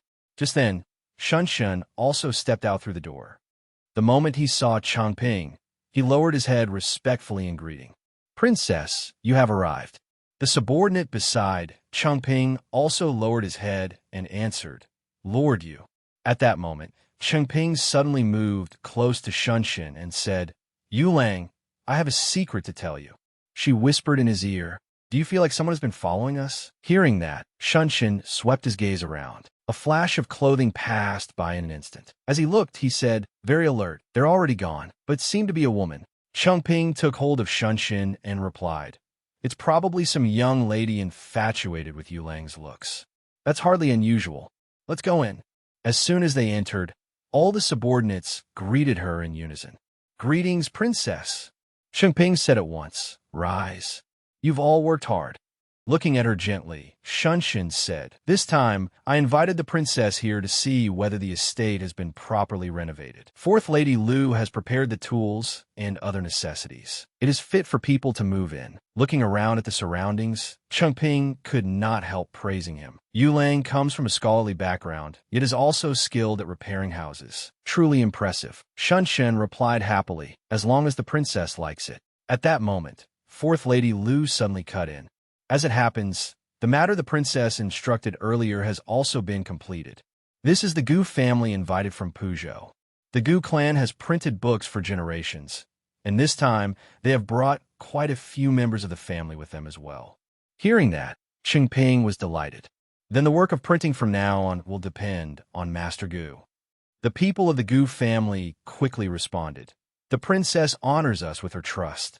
To be recognized by the princess and to devote our lives to the imperial house is the glory of our Gu clan.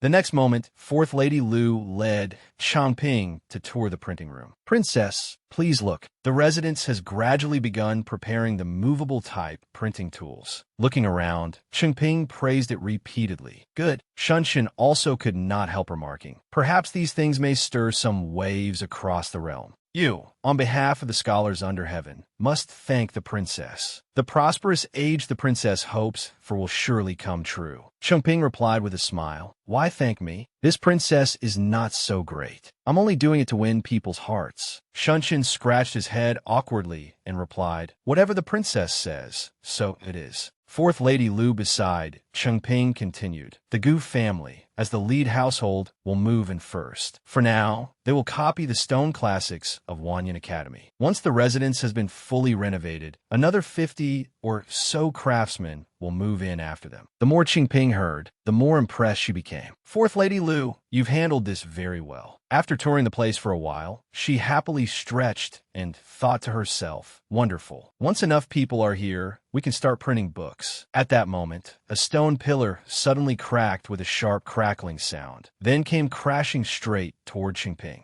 The moment they saw it, Shunshin and Jixiang rushed toward her and shouted, Princess! As Shunshin ran over, he thought in alarm, is this distance enough? Can I make it in time? However, in the very next instant, a figure suddenly flashed past, leaving Shunshin deeply startled. Who? That person directly caught the falling stone pillar. Fortunately, Changping had not been hurt.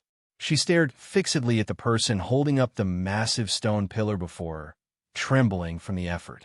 13th Lang threw the stone pillar to the ground. In the next moment, he reached out toward her and said, "Are you all right, princess?" As soon as he said that, 13th Lang happily thought to himself, "Heavens, I'm so cool." But before even a few seconds had passed, the head of the Gu family smacked him on the head and admonished him. 13th Lang, there you go showing off again. Kneel and bow to Her Highness at once.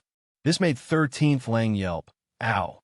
Shunshin hurriedly rushed to Chengping's side and asked anxiously, "You're not hurt, are you?" He looked her over from every angle and questioned her nonstop. "You didn't fall, did you? You weren't struck, were you? Should we call a physician to examine you?" Seeing this, Chengping quickly reassured him, "You Lang, I'm fine." Shunshin's actions immediately became the subject of whispers among the attendants. Our young master really cares about the princess. Exactly. They truly look so well-matched. I ship them. Chengping got to her feet and asked coolly, "How old is this 13th Lang?" "He is trained in martial arts, yes?" 13th Lang answered cheerfully, "Princess, I rank 30th in my clan, so everyone calls me 13th Lang. My real name is Yu Buffon. I'm 17 this year. I've never practiced martial arts. I was simply born as strong as an ox."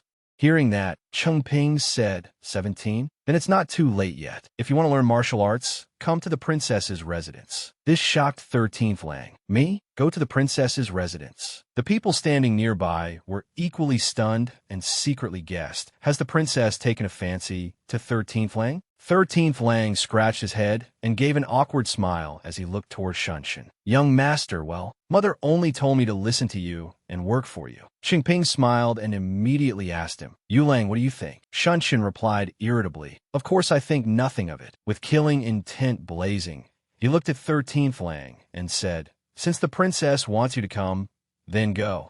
Go back and pack up a little. Come over tomorrow." 13th Lang answered yes, trembling with fear. He could not help thinking in confusion, "Why do I feel like young master wants to eliminate me? I personally inspected the whole estate. There shouldn't have been any serious problem like this. If the pillar collapsed, I'm afraid it was not an accident." Shunshin suddenly fixed his attention on the broken stone pillar from before. He frowned in displeasure and asked, "Chang'an, were you running around making trouble again? With so many people here, and you still dare do this sort of thing?" Chang'an immediately replied, "Lord, you, wasn't me. Haven't I been following you the whole time?" Hearing that, Shunshin judged inwardly, could it be someone tampered with it? That night, the air outside was peaceful and still. Lying in bed, Shunshin pondered deeply. Too many things have happened lately. Yao Chun drugged her, the pillar collapsed. At all times the princess is in danger. Just how many people want to drive the princess to her death? Just then, in his hazy state, he suddenly caught the scent of something drifting over. Floral fragrance? Does mother keep such strongly scented flowers?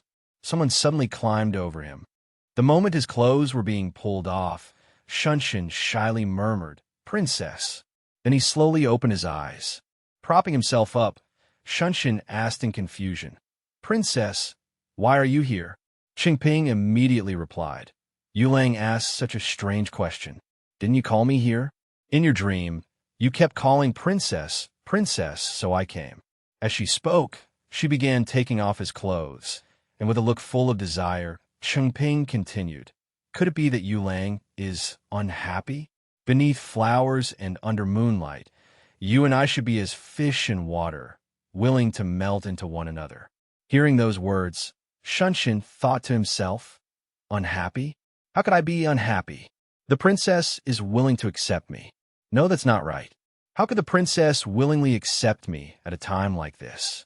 The instant that thought ended, he quickly pulled the hairpin from Chengping's head. In the next moment, without hesitation, Shunshin stabbed it into his own hand, drawing blood from his palm. This scene made the Chengping before him cry out in panic, "No!" Yet the Chengping in front of him seemed only an illusion. Another face suddenly appeared before him, full of worry. "Young master, you." At once, Shunshin flung the person away and shouted, "Get away from me!" The woman was utterly stunned. "Young master." In that situation, Shunshin said firmly, "I knew it. The princess would never say such things or do such things. Anything so beautiful as a dream must be fake." A little later, Shunshin was moving his brush furiously. Seeing this, Madame Rong cast him a glance and asked, puzzled, "What are you writing? You look as though you bear some blood-deep grudge." Shunshin kept writing without pause. After stopping for a moment, he took a sip of tea and thought deeply, "I have to tighten things up quickly. There are still 108 rules I haven't finished listing."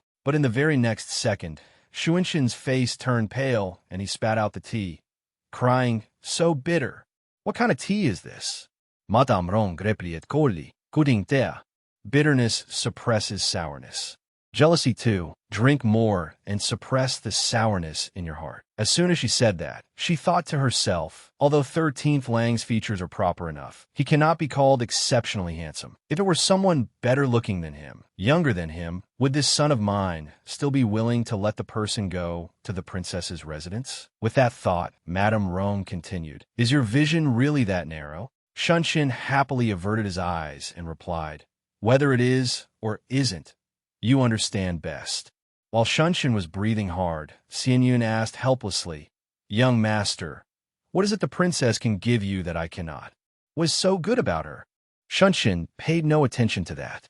He was only staring at her body and thinking, the tattoo on Xianyun's chest seems a little like a moon pattern. This is bad. Xianyun quickly hid the tattoo on her body, then said with tears brimming in her eyes, "Xianyun has been by your side for so many years. I can give you everything." Shunshin instead coldly shook her hand off, then shouted, "Men!" At once, Chang'an and the others rushed in and asked worriedly, "What's all this noise? My lord, are you all right?"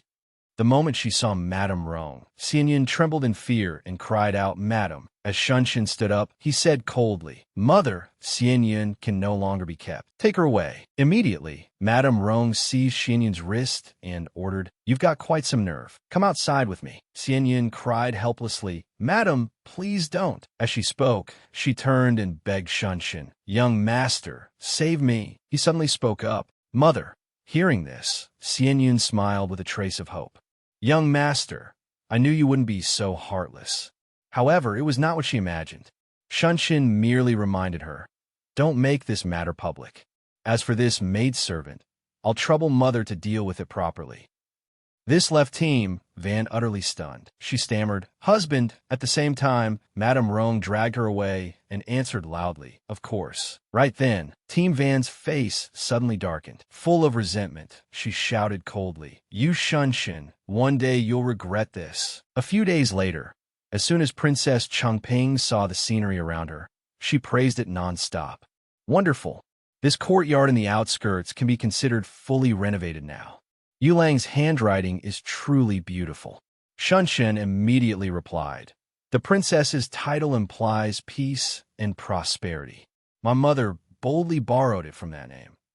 After saying that, he thought to himself, "I want the people of the world to know that this is the princess's achievement." While they were acting affectionate, Ji Xiang passed by with a pout and muttered, "What's the use of it being pretty? It doesn't earn money. The princess spent so much to have the stone classics printed, and she even has to lower the price for those poor scholars. It wasn't easy squeezing money out of that family, and in the blink of an eye it's all gone. Lord Yu is so capable, but I haven't seen him spend a single coin to help the princess."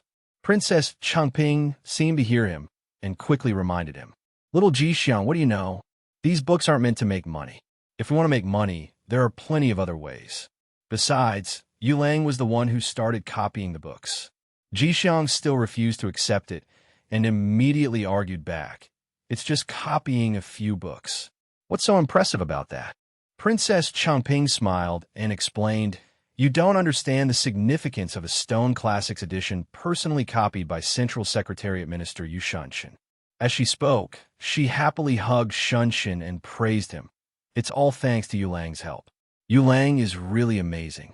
Shunshin replied shyly, "I merely did what I could."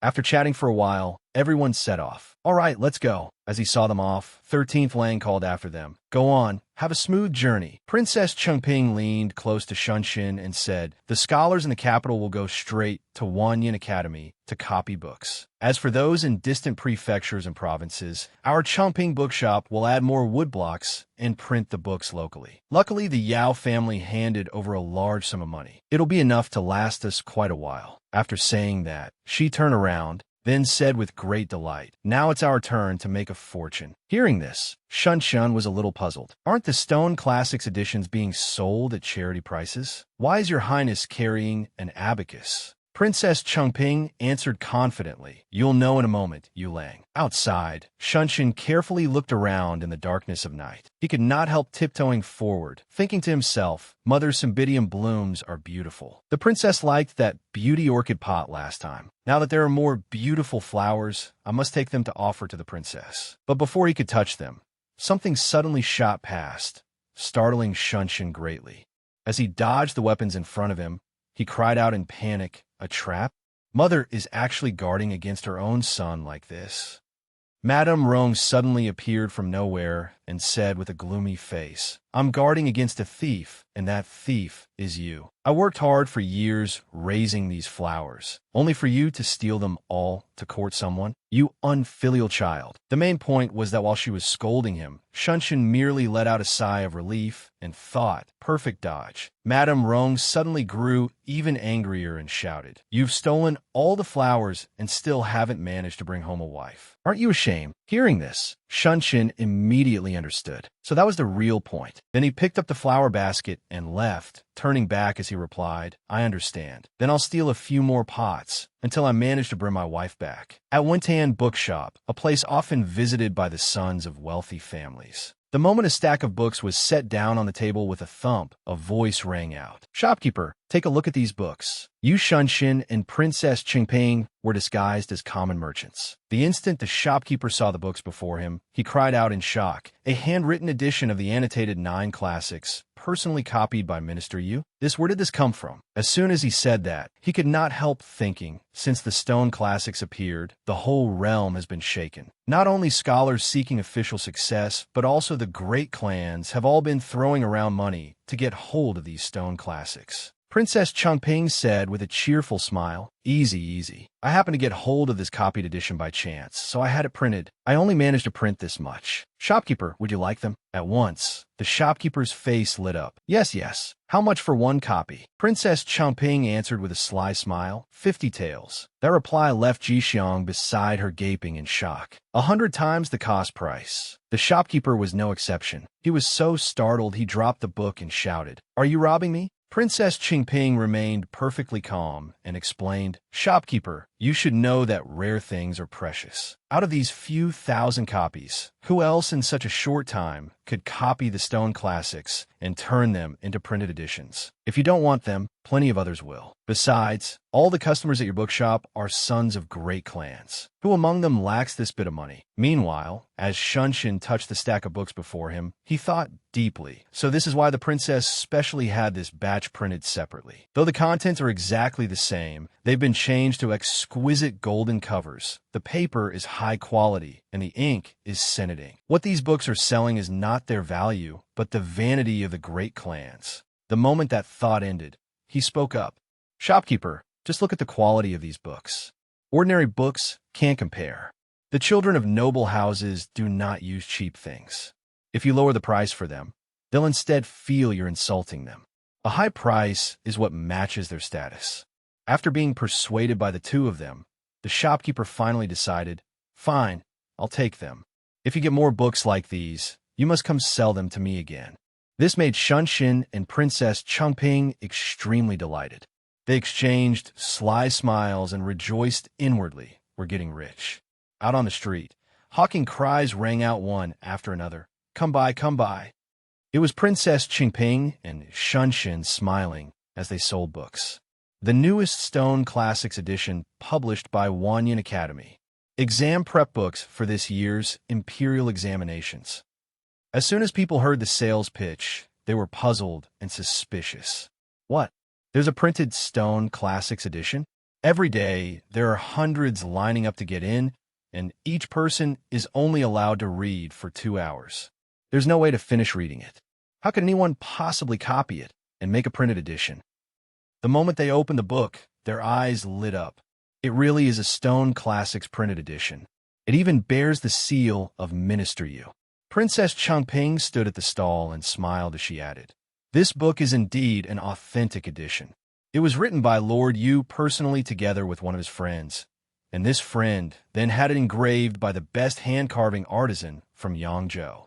At once, a scholar pulled out his money pouch and said, "I'll buy one."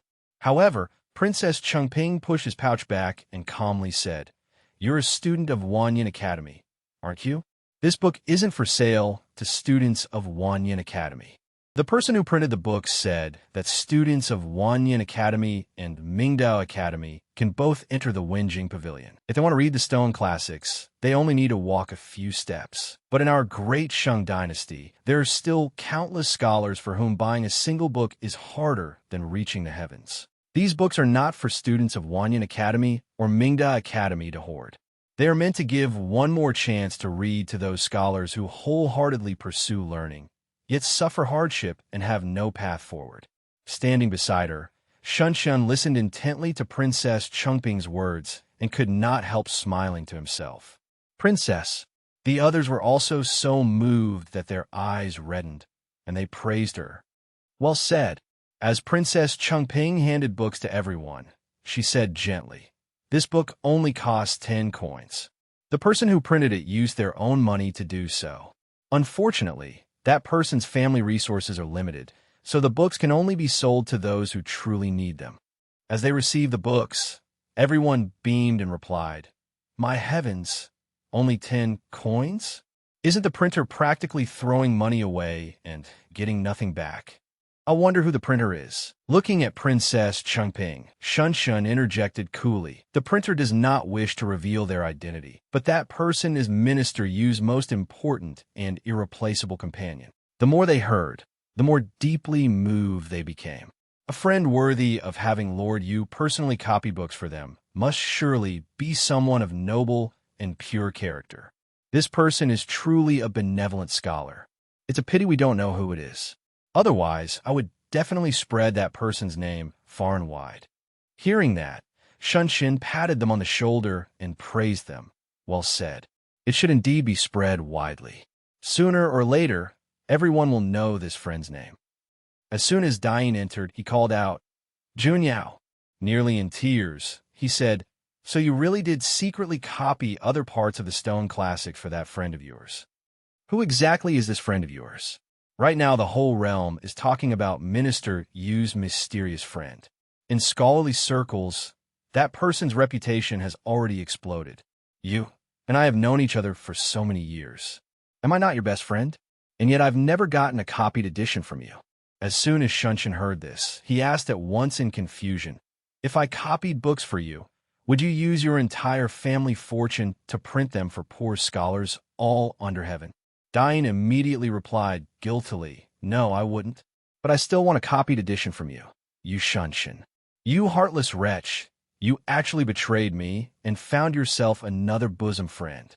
After Dain left, Chang'an, who was standing at the side, asked curiously, "My lord, why didn't you tell Lord Jiang the truth, that the one printing the books is the princess?" Shunshin replied, while continuing to copy, "The fact that the princess is the printer must be made public at the proper time for it to have the greatest effect. Now is not the time. Chang'an, do you know? If the princess wishes to fulfill her ambitions, she cannot lack fame, money, or power."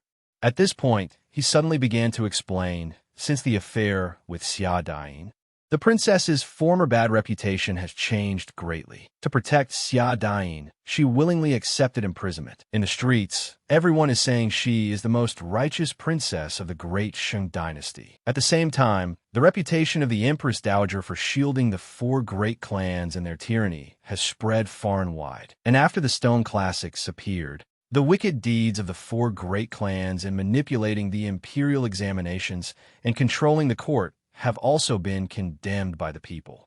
What the realm urgently needs is someone who can transform the current court and the princess happens to be the royal family member with the highest reputation among the common people.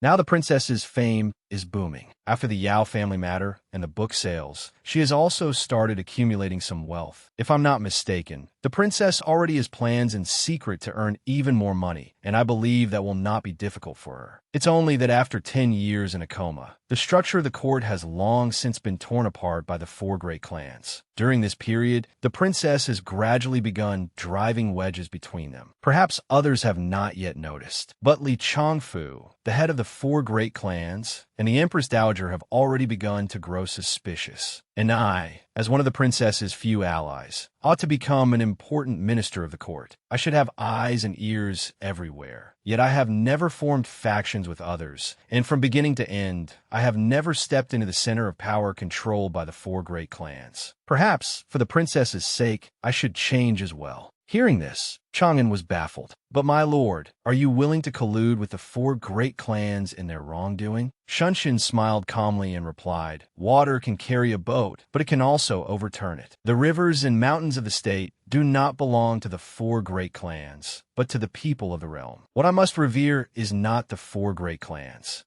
but the people under heaven. I must become the princess's eyes and ears and help accomplish her great undertaking for the ages. Seeing the determination in his expression, Chang'an sighed emotionally. My lord is so impressive. Just then, a carrier pigeon suddenly arrived. Chang'an quickly said, my lord, there's news. The moment he read the letter, Chang'an panicked and reported, this is bad. Bad news has come from the Gu clan. The letter clearly says that the provincial routes were attacked by bandits. They're now trying to find a way back to the capital. Most of the printing blocks were destroyed. Fortunately, the skilled workers are unharmed. After hearing all, Shunshin's expression did not change as he said, it's all right. As long as the people are safe, that's what matters. We made our operation on such a large scale precisely so the four great clans would see it. At Li Changfu's residence, a loud voice came from outside. Lord Li, there's news. Li Changfu immediately asked, it must be good news. Those printing blocks have been destroyed by our men, haven't they?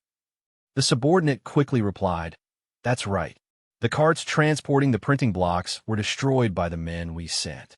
But the news coming from all over says that a great many newly printed books are still being published locally. Upon hearing this, Li Changfu was so shocked he nearly collapsed and shouted, what? His face darkened as he angrily demanded, how could this be? Weren't all the printing blocks destroyed? The subordinate casually picked his nose and answered leisurely, how would I know? You only sent people to smash the carts. As for everything else, we haven't investigated yet. The more he heard, the more Li Changfu gnashed his teeth in confusion. What exactly is going on here? At Shunshin's place, excited voices rang out. Brilliant! Li Changfu really fell for it. Shunshin and Princess Changping high-fived each other smugly and said, lure the tiger away from the mountain. A fine move, making the Li family fuss for nothing. Yu Lang is truly formidable. Shunshin immediately replied, no, it was the princess who came up with this perfect plan. Hearing that, Princess Changping praised him. Yu Lang needn't be modest. Although I guess the Li family would send people to stop the scriptures from spreading. If you hadn't acted, I wouldn't have been able to use the carts as bait, while secretly having the students of Wanyan Academy send the printed woodblocks to villages and counties. And the only one who could mobilize the people of Wanyan Academy was you. Shunshin smiled and answered, I am glad to offer even my small strength for the princess. Chang'an, standing to one side, also could not help admiring him. Wow, my lord is incredible. This is exactly how it should be. Using every means without batting an eye, getting the princess used to relying on you, so she can never leave you. Before he could finish, Shunshin immediately covered Chang'an's mouth. Then he said to Princess Changping with an awkward smile, Chang'an ate something bad today, so his stomach is unwell and he's talking nonsense. Please don't blame him, princess. Chang'an hurriedly mumbled an explanation. My lord, I didn't eat anything bad. Just then, Shunshin changed the subject. By the way, princess, you asked me to handle something else the other day. I've finished that as well. As he opened the door, he introduced most of the academy representatives and the scholars who came to the capital to prepare for the examinations have already gathered here. Yin Buyu looked on in confusion. Is that really Princess Chengping? Her reputation has improved recently, but I'm still doubtful. The person beside him immediately replied, Exactly. And yet Lord Yu still associates with someone like her.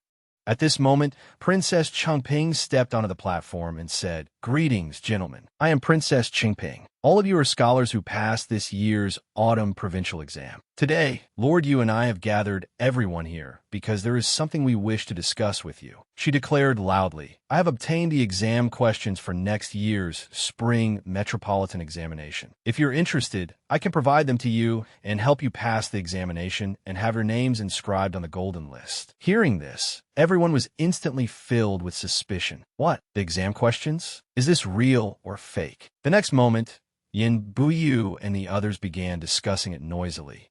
What is the current eldest princess plotting by doing this? If it's true, wouldn't that mean soaring straight to success?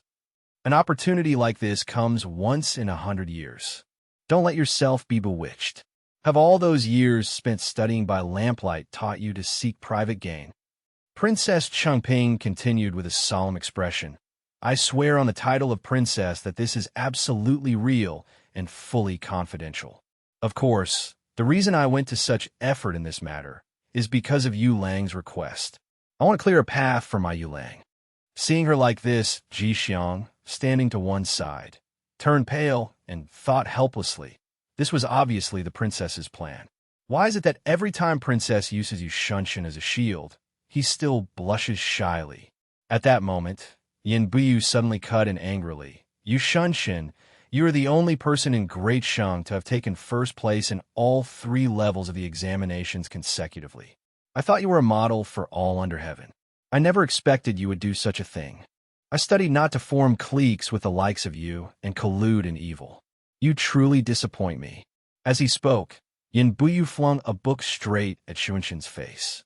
The others also spoke up timidly. But now that it's been said this plainly, if we don't accept the princess's offer, won't the exam be unfair and unreliable anyway? That's right. The candidates who agree get the exam questions. How can those who don't possibly compete? From the moment the princess made this offer, the examination has already ceased to be fair. Now it only depends on whether we choose conscience or our future. How vicious! Yin Buyu and his group stormed out directly in anger, slamming the door open. I would rather fail than board the same boat as them. Right and wrong will be decided in the examination hall. You and I will settle who is superior there. Let's go. Princess Chengping, however, remained entirely calm and continued.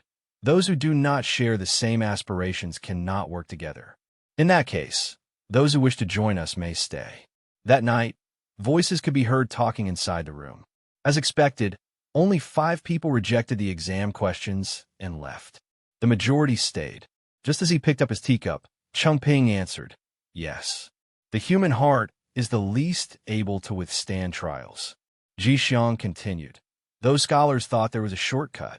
It was only because of that the evil thoughts in human nature were drawn out. If this hadn't happened, they might have followed the old rules all their lives. Perhaps by relying on themselves, they could also have found a path forward, instead of being advised to return home as they are now. But in the end, this too is karma. Gazing at the bright moon before him, Chengping fell into thought and added, Officialdom is deeper than the sea. How could anyone remain forever untempted? Not everyone has a heart like the moon, pure and unsullied. Even without our prompting, those with greed in their hearts would one day walk a road of no return. So it is better to experience such trials early. If they wait until they have fully spread their wings, achieved fame and success, and only then go astray, they will be doomed beyond redemption. Yu Lang was born of a lesser clan and struggled upward for more than 10 years to gain the position he holds today. He understands this truth better than anyone. At that moment, someone suddenly stamped hard on the ground. Seeing Yu Shunshin standing right behind him, Yin Buyu asked suspiciously, Yu Shunshin, you couldn't recruit me, and after I threw a book at you, now you've come for revenge? I'm not afraid of you. Shunshin said nothing, only directly extended a hand toward him, leaving Yin Buyu utterly confused. You But the moment Shunshin set a hand on his shoulder, he said cheerfully, "Congratulations. You passed."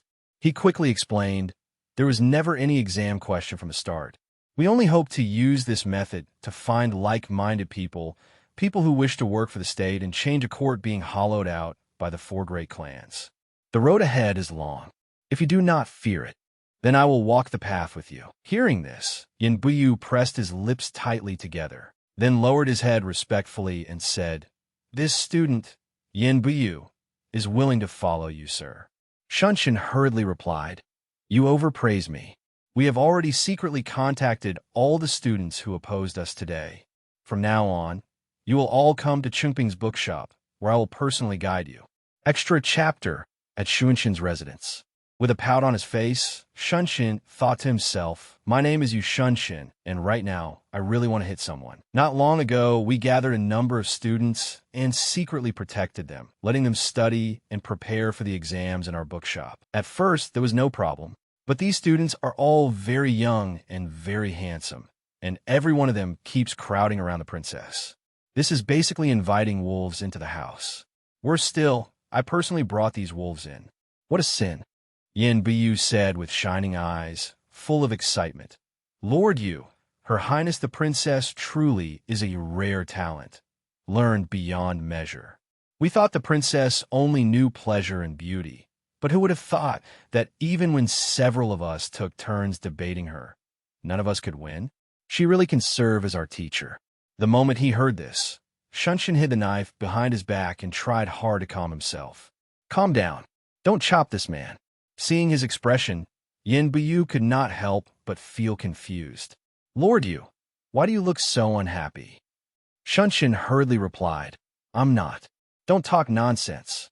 Outside the hall, Chungping spoke the moment she saw him. "Yu Lang, you've worked hard. The response to the lectures lately has been very good." Shunshin replied, "I am fine. It's just that our bookshop is soon not going to be able to hold so many people. The students themselves are manageable, but the cost of printing books keeps increasing." At this, Chungping hesitated a little. "Speaking of which, a few days ago I was granted the title of eldest princess, and I still haven't entered the palace to receive the reward and offer my thanks. I had wanted to take the opportunity to ask my little emperor for a bit of grain money, but compared with that, there is something even more important that I need to retrieve." Shunshin said seriously, "I fear His Majesty and the Empress Dowager will not let the princess have her way so easily. Most likely, they will not even give Your Highness anything truly valuable. Does the princess have a plan?" Chungping sighed and answered at once, "I do, but I'm short of manpower. Without one key person, this plan cannot be carried out." Hearing this, Shunshin sat down, full of curiosity, and asked, "The key person is, what kind of person does the princess need?" Chungping answered in a sonorous voice, "I need an invincible martial arts master." This made Shunshin a little surprised. A martial arts master. He kept his eyes on Chungping as she turned and left, and Shunshin said to himself, "If the princess truly needs one, then it's not impossible." At the imperial palace, Shunshin and Chungping were talking pleasantly. The moment Li Shuangfu saw them, he immediately came forward to greet them. "Your Highness the Princess, Lord Yu. How strange. Why are the two of you together?" Chungping, looking quite infatuated, immediately replied for Shunshin, "I happen to be entering the palace to pay my respects to His Majesty and the Empress Dowager, and just so happened to run into Yu Lang, who had business to report to His Majesty. Is this not fate?" Hearing this, Li Shuangfu replied, "The fate between the two of you seems rather deep. I hear that Lord Yu has taken in many people outside the city to explain the classics and lecture on books, and that the princess has provided him with an estate." As soon as he said this, he thought disdainfully, Yu Shunshin is clearly trying to cultivate his own power, arranging for those people to pass the state examinations and enter court as officials. Chungping really is foolish, tricked without even realizing it, and still thinking Yu Shunshin has feelings for her. Who doesn't know that Yu Shunshin and Princess Chungping have a grudge between them? At that moment, Shunshin suddenly stepped forward and said, "I merely guide the students to gain a deeper understanding of literature." Li Shuangfu burst out laughing at this. "Lord Yu is lofty and upright. Naturally, you would never form factions. But I would advise the princess not to think herself too involved in state affairs, only to be used by others without knowing it. After all, you're no longer the Princess Chongping of old, with the late emperor backing you. As soon as he left, Chongping leaned close to Shunshin and asked, Yulang noticed it too? Shunshin gave a low hum.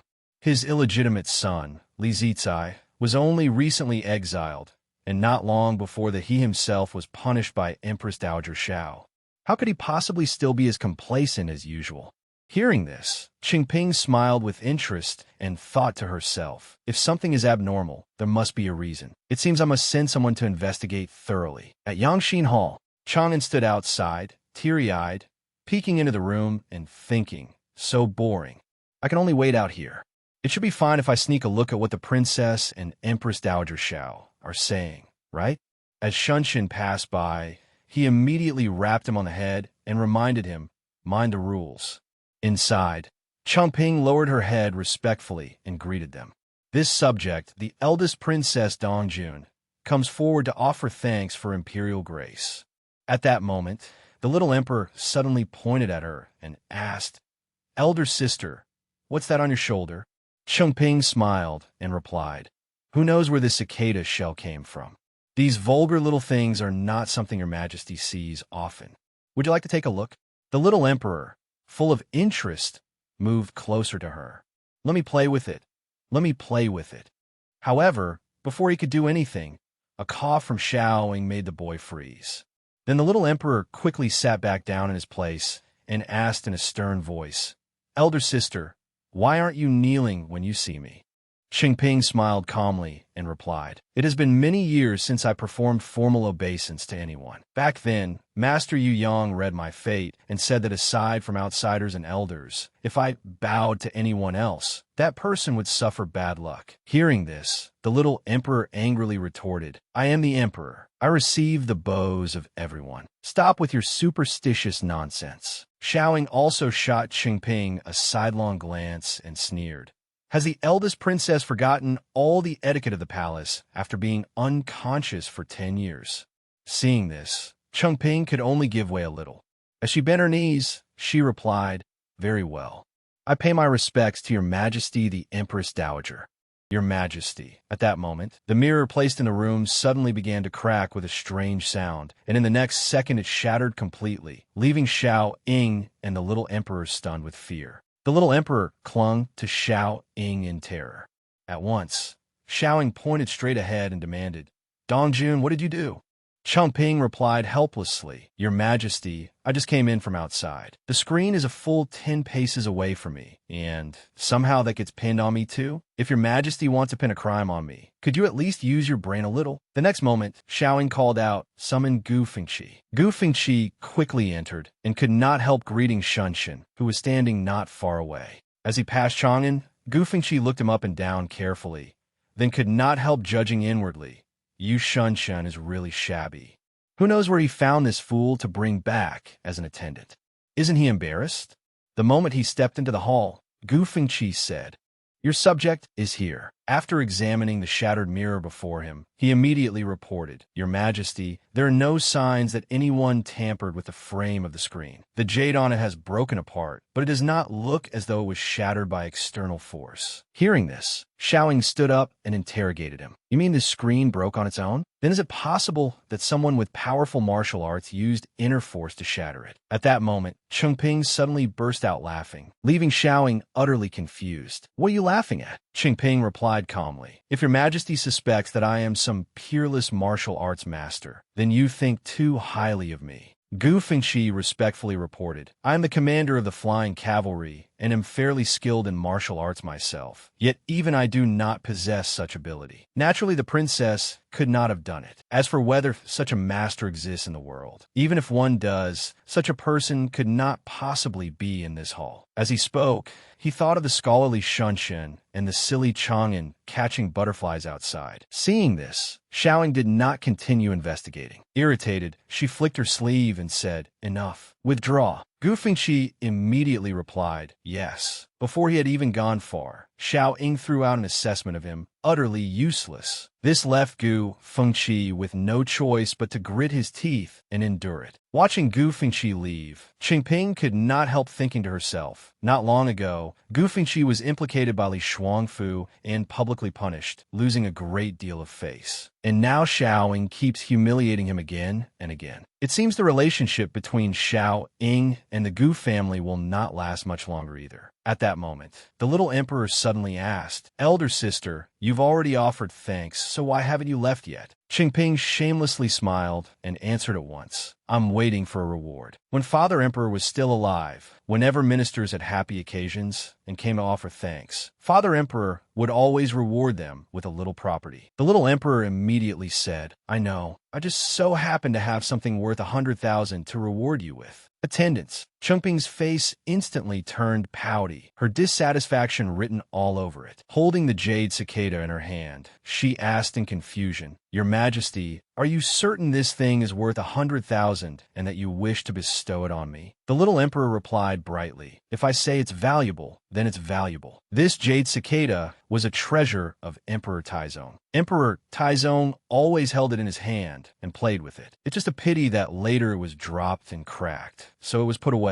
As soon as he said this, the boy laughed slyly and thought, "Elder sister happened to bring a cicada shell in today, so I'm in a mood to tease her. I'll reward her with this." Yet contrary to what the little emperor expected, Qingping casually tossed the jade cicada aside and said, "I do not want it. The Son of Heaven does not jest." The little emperor immediately grew angry and reminded her, "I said I'm rewarding you, so I'm rewarding you. And you still don't want it? Do you believe I won't punish you for this?" Qingping sighed helplessly, then picked up the jade cicada she had just thrown aside and said, "Thank you for your Majesty's boundless grace." Then Qingping will take her leave first. Only after she left could Xiao Ying finally breathe a sigh of relief. At last this plague god is leaving. As he moved closer to Xiao Ying, the little emperor said with a grin, "That broken jade cicada is fragile. If elder sister breaks it, I will definitely make her kneel before the ancestral tablets of our forefathers." Looking at the shattered mirror before her, Xiao Ying could not help feeling full of suspicion. Cicada, broken, were all these things really just coincidences? Qingping moved extremely quickly, ignoring the calls behind her. "Princess." As soon as he saw her get into the carriage, Shunshin, who was behind her, asked, "Princess, why are you in such a hurry?" He then quickly entered the carriage to check on her condition. "Princess." The moment he saw Qingping lying there limp with exhaustion, Shunshin called out, "Princess." Gently helping her up, he asked in confusion, "Has your old illness flared up again?" Qingping struggled to reach for the medicine pouch on her body and said, "Medicine, the medicine pouch." Seeing this, Shunshin immediately pulled it out. She quickly seized the pouch and urged, "Give it to me, give it to me, give it to me." Leaning against Shunshin, Qingping comforted him. "Yulang, don't worry. It's only my old illness. Every time I see Xiao Ying, I feel sick and nauseated. 9 times out of 10, it flares up. That woman is truly hateful." Hearing this, Shunshin ground his teeth in furious frustration, then immediately ordered, quickly, back to the princess residence. That night in the palace, Xiao Ying was in her room. She suddenly turned the ornament before her, making it shift slightly. In the very next instant, a hidden door opened. Xiao Ying picked up a bottle of poison, then could not help saying happily, my precious,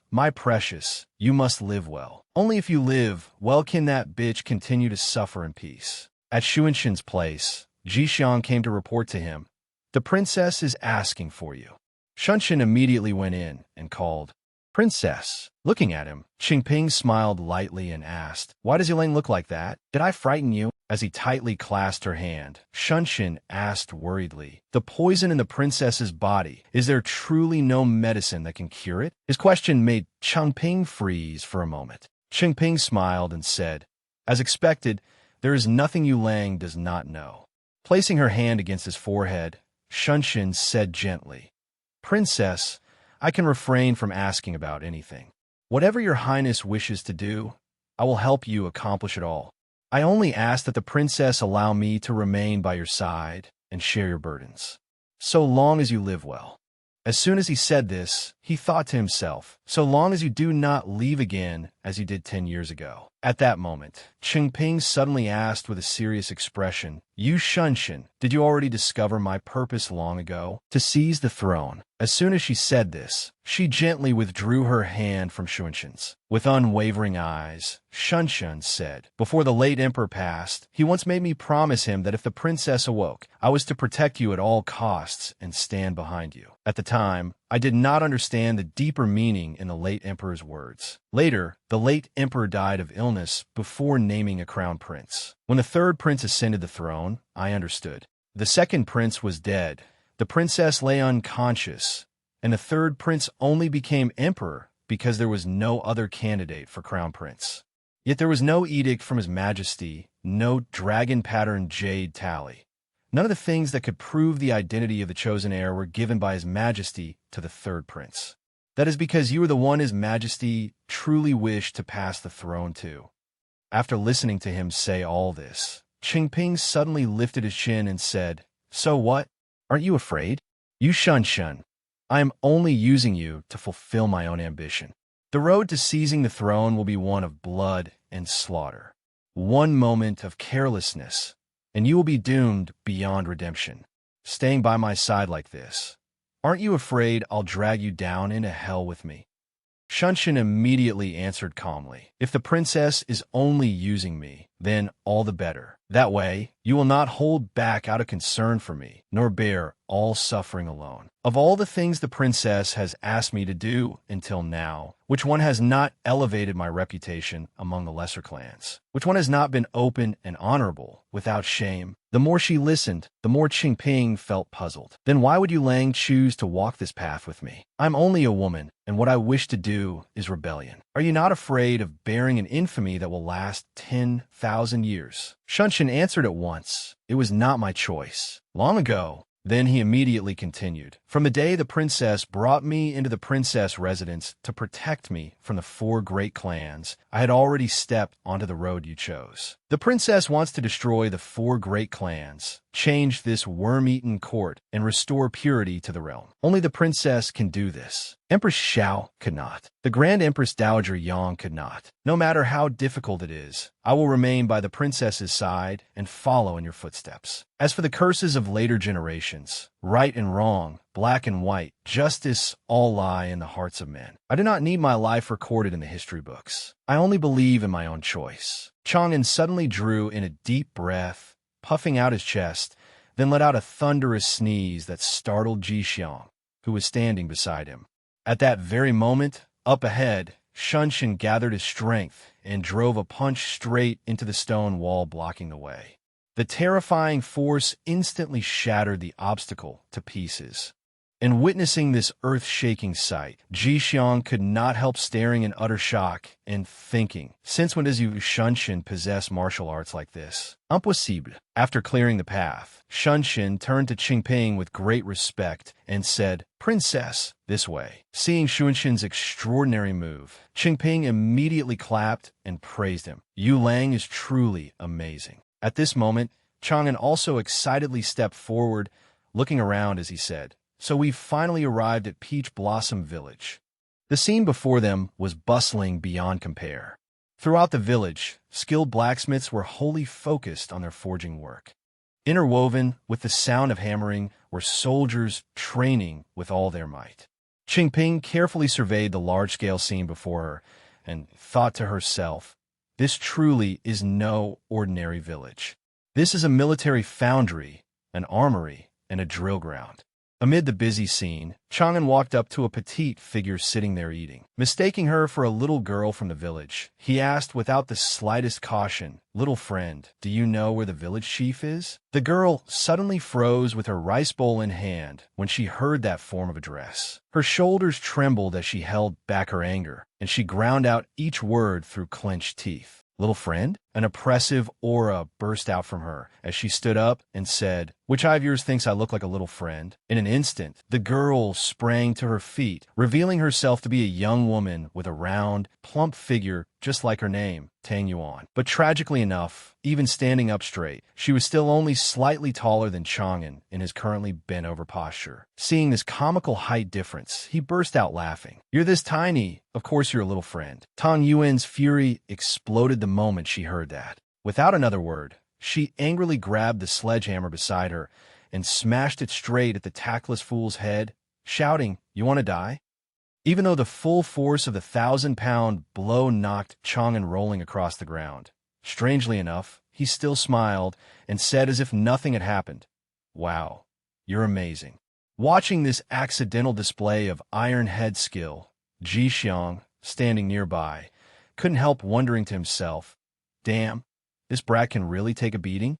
Meanwhile, Tang Yuan, the culprit herself, stared in shock at the hammer, then at the victim. Her mind was full of questions.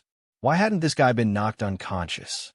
Setting aside her surprise, Tang Yuan finally regained her dignified bearing and began introducing herself. "You've heard already. I am the chief of Peach Blossom Village, the 13th clan leader of the Tang clan, Tang Yuan." Upon hearing her identify herself, Qingping spoke up. "Since you're the clan leader, then let me ask you this." She gently held out a token, an exquisitely beautiful crystal green cicada. Holding it before Tang Yuan's eyes, Princess Changping asked, "Do you recognize this?" The instant the jade appeared, the atmosphere suddenly fell silent. As if by instinct, Tang Yuan and all the villagers present dropped to their knees at once and said in unison, "We pay our respects to the eldest princess." Overwhelmed with emotion, Tang Yuan looked up, tears streaming down her face as she cried, and said in extreme joy, "Princess, it's been 15 years.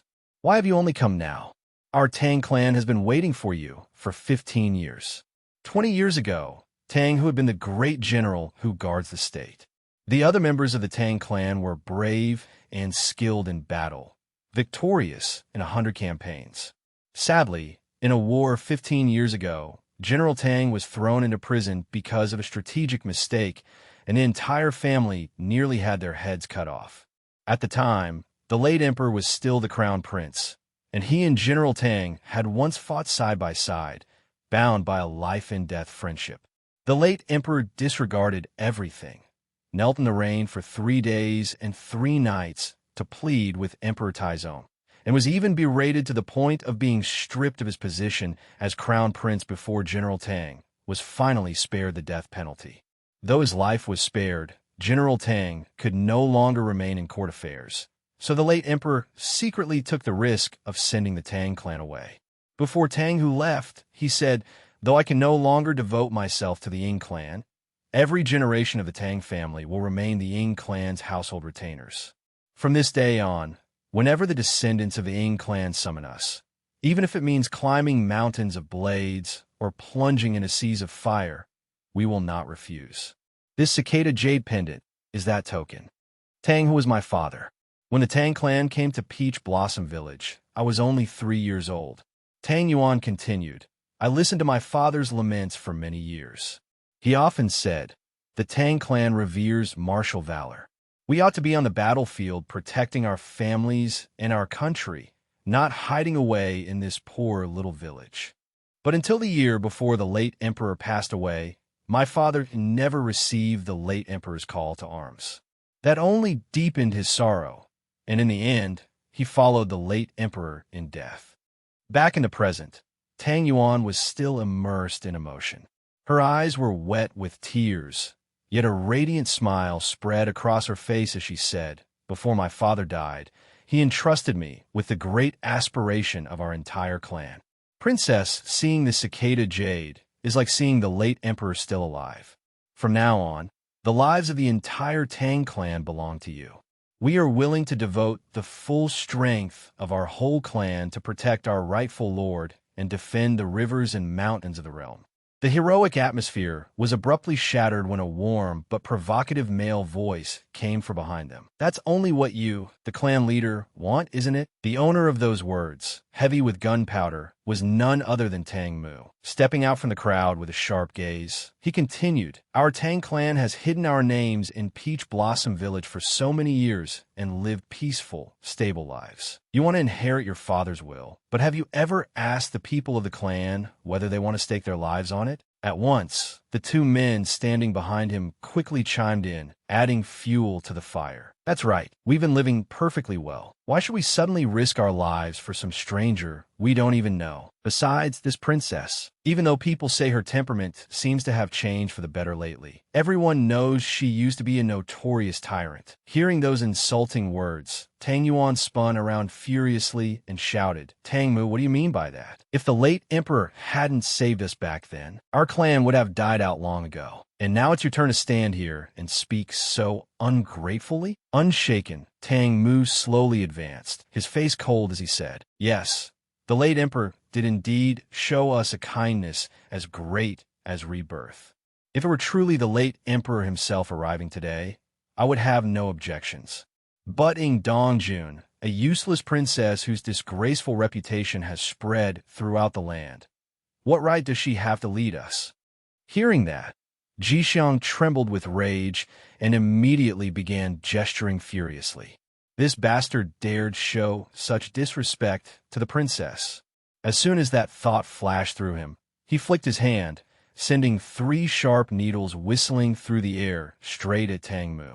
But Tang Mu merely tilted his body slightly and effortlessly caught all the hidden weapons. Curling his lip in disdain, he said, "Childish tricks. Looks like if the princess's attendant is useless, then useless is all useless attracts. Is that all you've got?" Standing nearby with his arms folded, Yu Shunshin had been observing the whole time, his eyes narrowing as he silently assessed the situation. Little Jixiang's skills were by no means poor. Though he wasn't a top expert of the martial world, he was more than enough to deal with ordinary people. Yet this Tang Mu had not even moved and still managed to catch the hidden needles Jixiang fired by surprise with complete ease. What now? If Yu Shunshin made a move, he could defeat Tang Mu instantly. But what the princess needed right now was to win over people's hearts so they would submit both in word and in spirit. In the midst of the tension, Princess Qingping finally spoke, slowly breaking the silence, as expected of an outstanding descendant of the Tang clan. As she spoke, she deliberately revealed an admiring expression and stared at Tang Mu. "This young gentleman Tang Mu is quite handsome and strong, isn't he?" Then she suddenly lowered her voice, her gaze turning dark and cold. "In that case, if I can defeat Tang Mu, then no one else will have any objections, correct?" Hearing his mistress make such a bold declaration, Jixiang grew anxious and waved his hands frantically. "Princess, please don't act rashly. Has Her Highness come up with some clever plan?"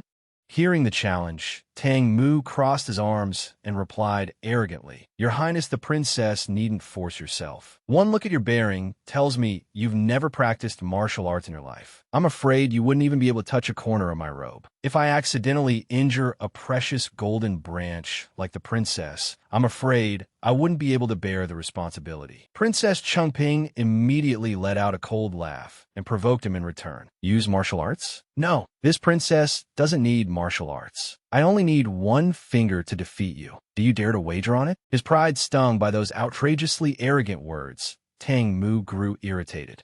He drew the sword at his waist in one swift motion and stabbed it into the ground, saying sharply, "Why wouldn't I dare? Fine. Within one shurchin, if that finger of yours can touch me, then I will willingly admit defeat." Time passed quickly, and the sky gradually turned to dusk, staining one corner of the courtyard red. Seeing that Princess Qingping was still taking her time, Tang Mu reminded her, "The sun is about to set. Princess, you'd better hurry and choose a suitable weapon. Once it gets dark, visibility will be poor, and for someone like you who doesn't practice martial arts, that will only make things worse." In contrast to everyone's concern, Princess Qingping remained cheerful and unconcerned. "Night is even better. The daytime sun is too dazzling. What if it blinds me and I get hurt?" she said. I don't need those heavy swords and blades. They're so heavy. How could I possibly hold them? Little Tang Yuan will go prepare another kind of weapon for me, one much more formidable. Right then, Tang Yuan came running over laboriously with a basket of pebbles, panting and flustered as she said, "Princess, here's the special weapon you wanted." Looking at the basket full of lifeless stones, the three men, Jixiang, Yu Shunshin, and Chang'an, stared at one another in bewilderment, all asking themselves the same question. What the hell is this? Surely the princess doesn't naively think she can stone a master like Tang Mu to death? Seeing Tang Yuan struggling to bring it over, Princess Changping smiled gently, reached out to pat the girl's head, and said gratefully, "Thank you, little Tang Yuan." Pampered by that affectionate gesture, Tang Yuan closed her eyes in enjoyment, clenched her fists happily, and cheered, "Go, princess. You absolutely have to smack that hateful Tang Mu in the face and teach him a lesson." Princess Changping picked up a stone, lightly tossed it in her hand to test it, then grimaced and complained, "Ugh. These stones were just fished out of the swamp, weren't they? They're all slimy and disgusting." However, her gaze suddenly turned sharp and cold. "But now that the weapon is in my hands, let's begin." The moment she finished speaking, she swung her arm and hurled a stone forcefully at Tang Mu as a signal that the match had begun. Once the contest officially started, Princess Changping continuously flung pebble after pebble at her opponent, all the while shouting in a teasing tone, "Take this." In complete contrast to her noisy enthusiasm, Tang Mu only needed to tilt his body to calmly avoid them all. Seeing her keep throwing stones in utter disorder without the slightest pattern, he frowned and asked, "Are you done throwing stones yet? Does the princess really think this childish game is fun?" Faced with his contempt, Princess Changping remained perfectly calm and replied, "Of course it's fun. If you don't have the patience, then just rush over, capture me, and knock me unconscious. Wouldn't that end everything?" Hearing the taunt, Tang Mu thought to himself, "Fine then, let's end this. No need to waste more time on this madwoman." But just as he was about to charge forward, he abruptly halted, confusion flashing through his mind. Wait, something isn't right. Why is it that no matter which direction I move, I still can't get close to where she's standing? Only then did the bizarre situation gradually become clear. The stones Princess Changping had seemed to throw around randomly and meaninglessly had now, without anyone noticing, formed a bagua formation around Tang Mu, leaving him completely disoriented and unable to approach his target.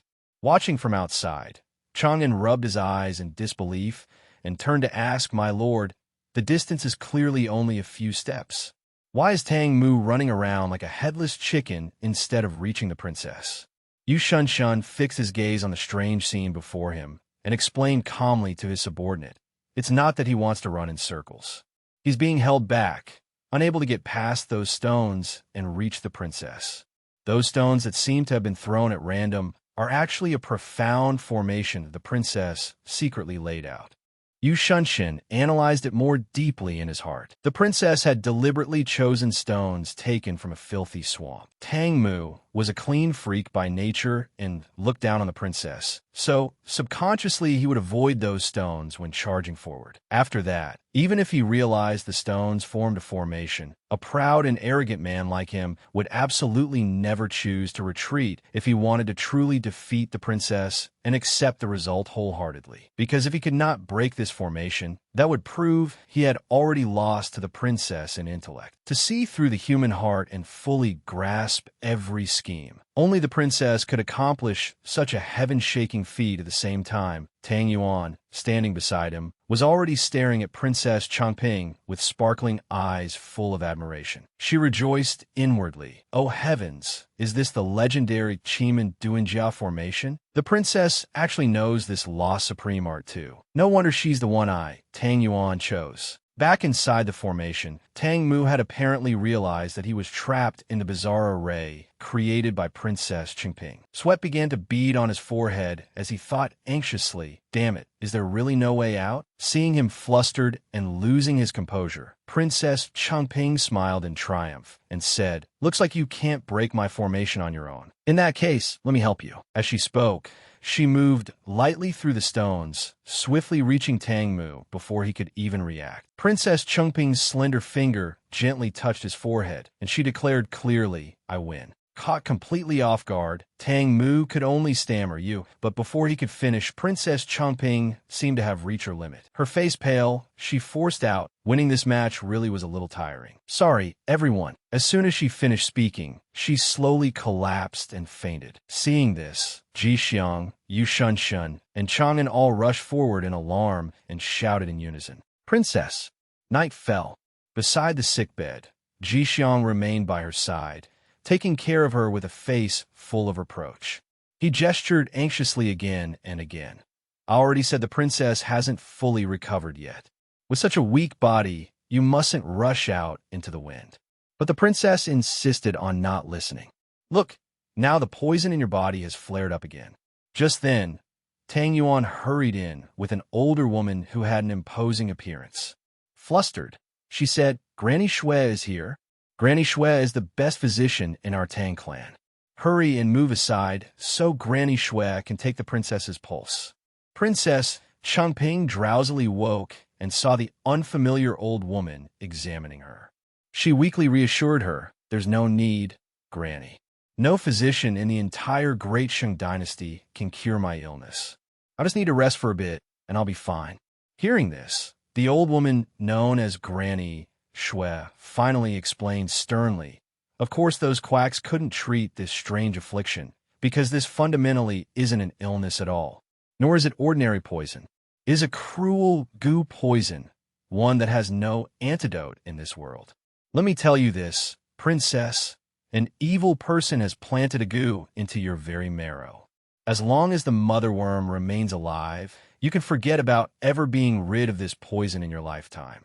At these words, both Ji Xiang and Yu Shunshun could not hide their utter shock and exclaimed together, "Goo poison?" Ji Xiang hurried to Princess Chengping's side, his hands moving rapidly in sign. "I always thought what you had was ordinary poison, but it isn't poison at all? No wonder no one has been able to cure it all these years." Hearing this, Princess Chengping clutched her chest and struggled to sit up, asking with difficulty, "Goo poison? What does that mean?" Only then did Granny Shui lower her voice and explain everything in detail. "The root of this goo poison was never in your body, princess. It was brought to you through your mother while she was pregnant with you, wasn't it? The one who cast this goo was truly vicious. I'm afraid he bore some deep grudge against your mother. He not only wanted to slowly devour the person afflicted, but also wanted to cut off her descendants entirely. Normally, a person struck by such a tyrannical goo poison would never be able to give birth to a living child. Most likely, your mother chose to draw the poison into her own lungs and organs to protect her flesh and blood. That is why you barely managed to survive until now." Granny Shui suddenly paused, then asked a sorrowful question. "Your mother did not live to see your 5th birthday, did she?" Princess Chengping's gaze dimmed, and she answered softly, "That's right. The Empress Mother passed away just after I turned 5. Unable to suppress his fury any longer, Yu Shunshun spoke up. "Then if we can find out who planted the goo poison on the late Empress and destroy the mother worm in that person's possession, the princess's poison will be completely cured, correct?" Granny Shui slowly took a bottle of medicine from her robes, placed it on the table, and said, "That's right. If you can't find it, then even with this old woman's abilities, I can at most help the little princess hold on for no more than 3 more years." Yu Shunshun clenched his hands tightly after hearing that, gritting his teeth in silence. 3 years. Only a mere 3 years? Ji Xiang beside him could not hide his fury either. He gestured agitatedly. What happened back then was hidden so well. Even the late emperor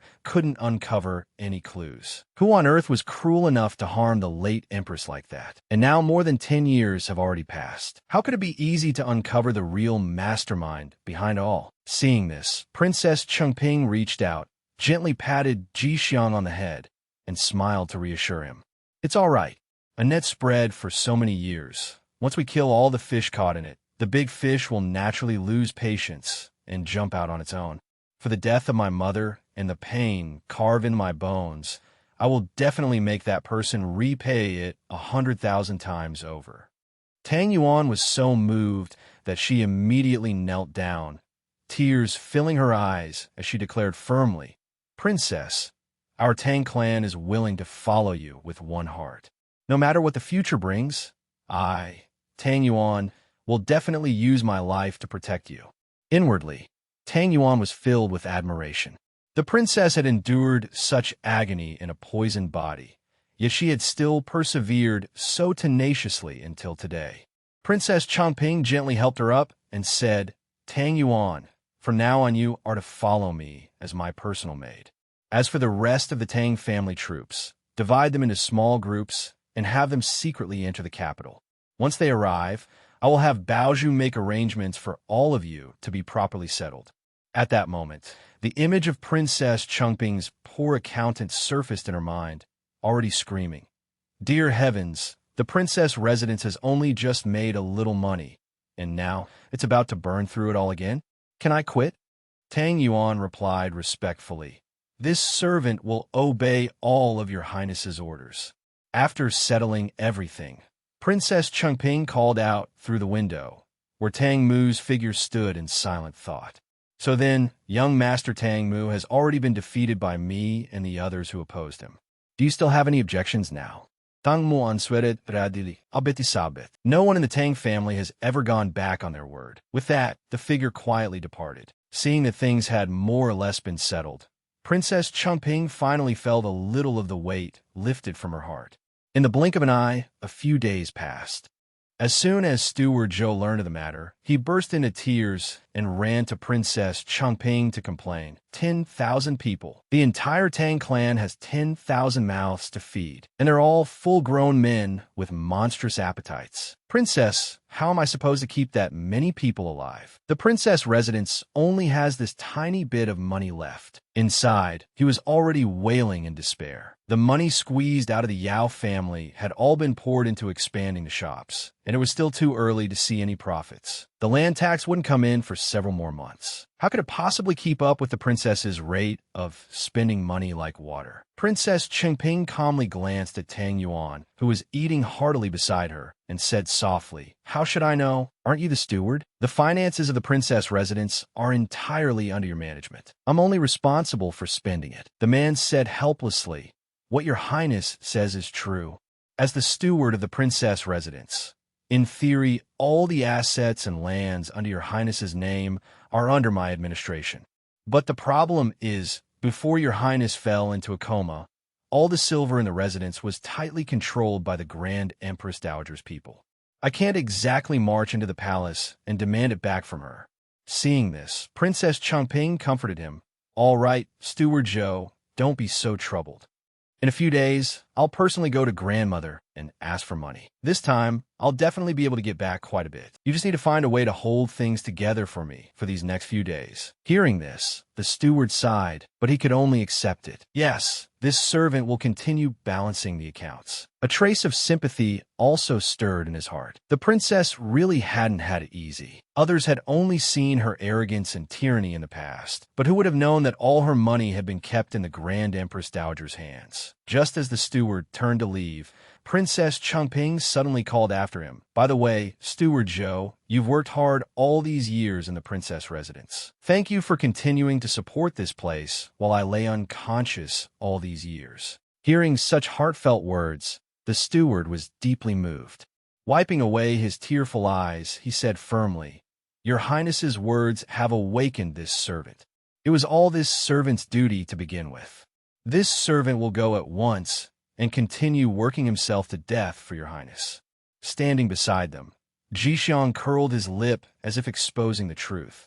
The princess had said that on purpose, because she wanted Steward Zhou to work his life away for her, didn't she? Princess Changping smiled and admitted it without shame. "When has my steward ever had such a good temper? If I praise him a little, naturally he'll be all the more willing to give his life for me." But then Princess Changping lowered her voice and said sincerely, "Still, the people father chose for me truly are loyal beyond compare. Steward Zhou is simple and honest. I lay unconscious for 10 years, and after he was transferred here to serve as steward, he worked diligently all the while, never slacking for a single day. By then Tang Yuan had already wiped out all the food." She wiped her mouth and said, "Princess, I've observed carefully. The others in this residence are all fairly loyal. Zhou Yan and Lu Xinyang are both very capable. Except for that Huang Mian, she sneaks around all day like some ghost creeping in the dark. And I don't know what she's trying to eavesdrop on.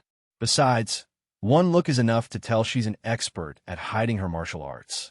With killing intent all over her face, Tang Yuan continued. How about I help your highness kill her? I guarantee no one will know. I'm really strong. Princess Qingping did not panic in the least. She merely waved a hand lightly and said, It's fine. Just make sure she doesn't get close enough to overhear what she shouldn't. If she dies now, it will only make grandmother suspicious and wary instead. After saying that, she stood up, stretched lazily, and her eyes lit up with calculation. Cool me. Since Steward Zhou has cried so pitifully, it's about time I went into the palace and brought back some sweet fruit for him. In the imposing Shoshin Palace, Princess Changping entered with a well-behaved and respectful manner and greeted, Greetings, grandmother. Seeing her beloved granddaughter, the Grand Empress Dowager happily motioned for her to sit and said with a smile, Qingping, you're here. Sit down. As it happens, grandmother was just about to ask how the chrysanthemum appreciation banquet went. The moment she sat down, Princess Changping put on her usual infatuated expression, her eyes shining as she said, It went quite smoothly. There were far too many handsome young men. This princess was dazzled. Why choose just one prince consort? Why not simply take them all into my residence? Hearing that teasing tone, the Grand Empress Dowager gave a mild, stern warning. Chongping, after letting out a sigh, the Grand Empress Dowager finally got straight to the point and asked wearily, Tell grandmother the truth. The reason you keep dragging this out and refusing to decide, does it have something to do with that fool you Shunshin? Grandmother heard that recently you generously gave him the stone scriptures excavated from the estate in the outer suburbs, so that he and the scholars of the capital could discuss the classics and debate doctrine there. Seeing her suspicion, Princess Changping hurriedly soothed her. What is there to make of that? Those old dusty writings are useless to me anyway. If Yulang wanted them, then I gave them to him. If it makes Yulang happy, I also get a bit of a good reputation out of it. Isn't that wonderful? At least then I won't be like before, getting cursed out the moment I step outside like a rat everyone wants to be. Besides, I no longer have father to back me up, so I can't act as tyrannically as before. Hearing her granddaughter's explanation, the Grand Empress Dowager let out a light snort. It's best if you know how to restrain yourself. Inwardly, she calculated that it was no wonder Chengping no longer acted as she had before. After all, times were different now. Seizing the moment, Princess Changping grabbed the Grand Empress Dowager's hand, her eyes gleaming as she asked loudly, Speaking of which, grandmother, have you prepared your granddaughter's dowry yet? Seeing the older woman momentarily stunned, she pressed on, Could it be that grandmother has never thought about preparing a dowry for me? Surely grandmother hasn't forgotten that you once promised this granddaughter 1,000,000 taels. Hearing such an enormous figure, the Grand Empress Dowager blurted out in surprise, What 1,000,000 taels? When did I ever promise you 1,000,000? Her attitude changing instantly, Princess Changping jumped to her feet and said, Does grandmother truly not remember, or are you trying to deny the debt? 10 years ago, all the money and lands under my name were handed over to grandmother. Grandmother said that when I'm married, you would return it to me doubled. Once reminded, the Grand Empress Dowager thought it over. It did seem there had been such a matter. At the time, the Yang family had run into difficulties, and she had taken all of Chengping's money, casually promising to return it doubled. Yet the girl still remembered it so clearly. Taking advantage of that, Princess Changping continued calculating. At the time, the properties I handed over to grandmother were worth at least 100,000 taels, yes? During these 10 years that I was unconscious, all the tax silver collected under my name was also managed by grandmother. Add to that the 100,000 taels borrowed from the National Treasury, and altogether, it's already several 100,000 taels. So asking grandmother for 1,000,000 taels isn't excessive, is it? It's only a bit of added interest. Feeling somewhat in the wrong, the Grand Empress Dowager irritably asked back, Even if that's so, what do you need so much money for? Princess Chengping puffed out her cheeks and said in grievance, "If I'm to be married off, then first I need to restore the face of the princess residence, don't I? Mama Hua has been to my residence. She saw it herself. So many courtyards are deserted and left empty. Even a minor princess like Ningxiang has 20 guards. Yet I, a dignified eldest princess, have only one steward in my residence. Where's the dignity of the imperial house in that? According to the regulations, isn't it time to fully staff the princess residence?" She continued her emotional assault, her eyes glistening. "All I want is the dignity that an eldest princess ought to have. Besides, I'm doing this for grandmother's prestige too. In the great Shang dynasty, who doesn't know I'm the granddaughter you dote on most? If I marry off in abject poverty, what will people think of you? Of course, they won't doubt your love for your granddaughter. They'll only think, has the Grand Empress Dowager become this poor?" Hearing how pleasingly it was put, the Grand Empress Dowager began to reconsider. Chengping did have a point. She was currently negotiating with the great clans, and if Chengping, an eldest princess, did not even have the slightest face, others would think the Grand Empress Dowager truly no longer valued her. That would put the negotiations at a disadvantage. She spoke in a low voice. "Even if you hadn't mentioned it, grandmother would not have let you go without what you should have. But grandmother does not currently have 1,000,000 taels here. I could give you 50,000 first, the amount being far too little." Princess Chengping immediately put on a sulky face and turned to leave. She said angrily, "What can 50,000 do? The money I lent grandmother back then was far more than that. Fine then, I don't need a prince consort anymore. There are countless beautiful young men in this world. As long as they're warm and can warm my bed, that'll do." Afraid she would ruin the larger plan, the Grand Empress Dowager hurriedly said, "Come back. 100,000 taels, all right? In the future, all the properties on your fief will also be returned to your own management. You wretched girl, if you don't get your way, you turn your face at once. If I had the money, would I refuse to give it to you? Are you trying to anger me to death?"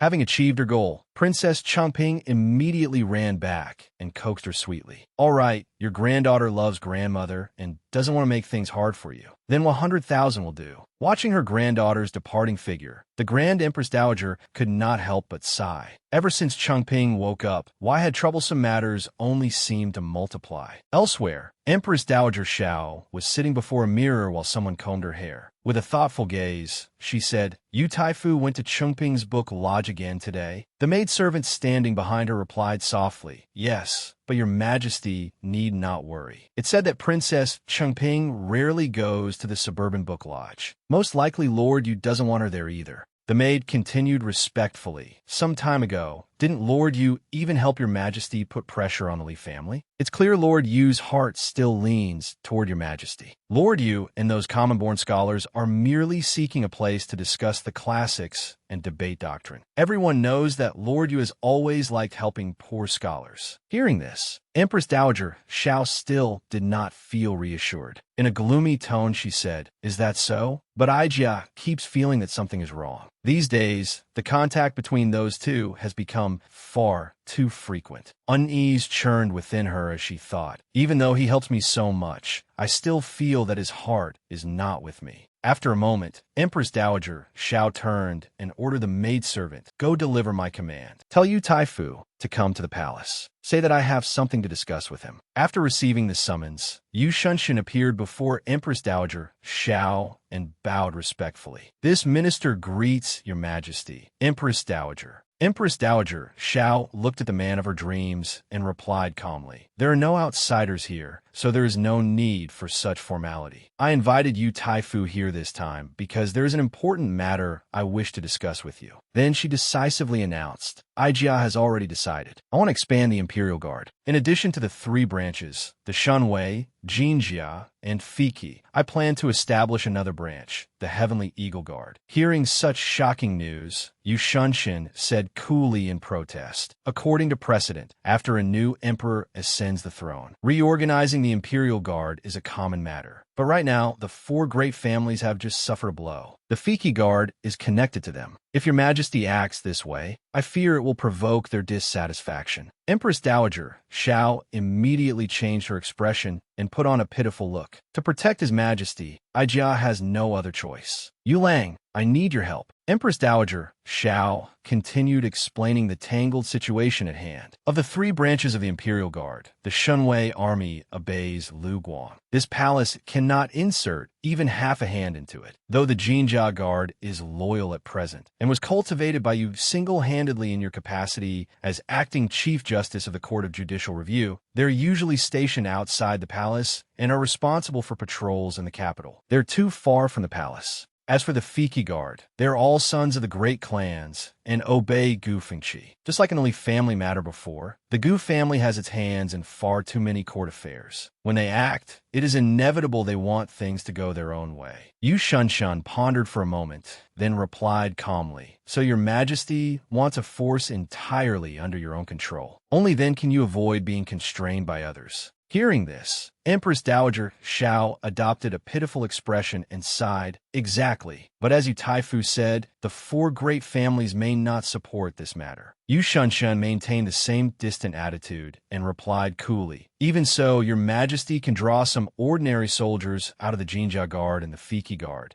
then select another group from among the descendants of officials of 7th rank and above. That way, the four great families may be temporarily reassured, and it will show that your majesty does not intend to eliminate them at once. As for ordinary soldiers of low rank, they may not necessarily be under the control of the Li family, and their backgrounds are relatively clean. Once the Heavenly Eagle Guard is established, all high-ranking officers can be appointed personally by your majesty. Set strict military discipline, and the ordinary soldiers below need only obey orders." A glimmer of hope flashed in Empress Dowager Zhao's eyes. She reached out as if to take Yu Shunshan's hand and said, "A brilliant plan. This way, things can remain steady and unshaken." But Yu Shunshan quickly avoided her. A flicker of astonishment appeared on Empress Dowager Zhao's face when she saw how openly distant he was being. Her heart aching, she still forced a smile and continued, "Thank you for relieving Aijia's worries. In the future, will you still be willing to offer me counsel as you did today?"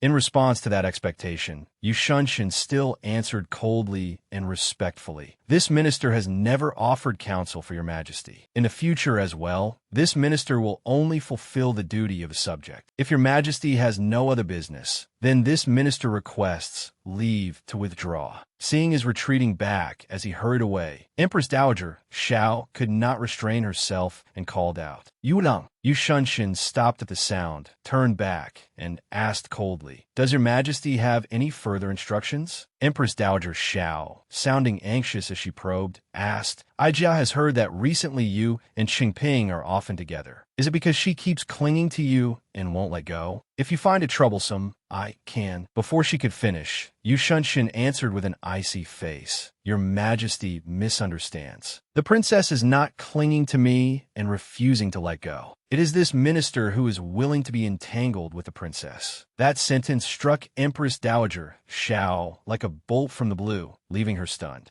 With that, Yu Shunshan left, leaving Empress Dowager Xiao rooted to the spot in a daze, her whole body already trembling. In a frightened voice, she murmured, "Impossible." Her emotions erupted. At this point, Empress Dowager Xiao was already in tears as she screamed, "No!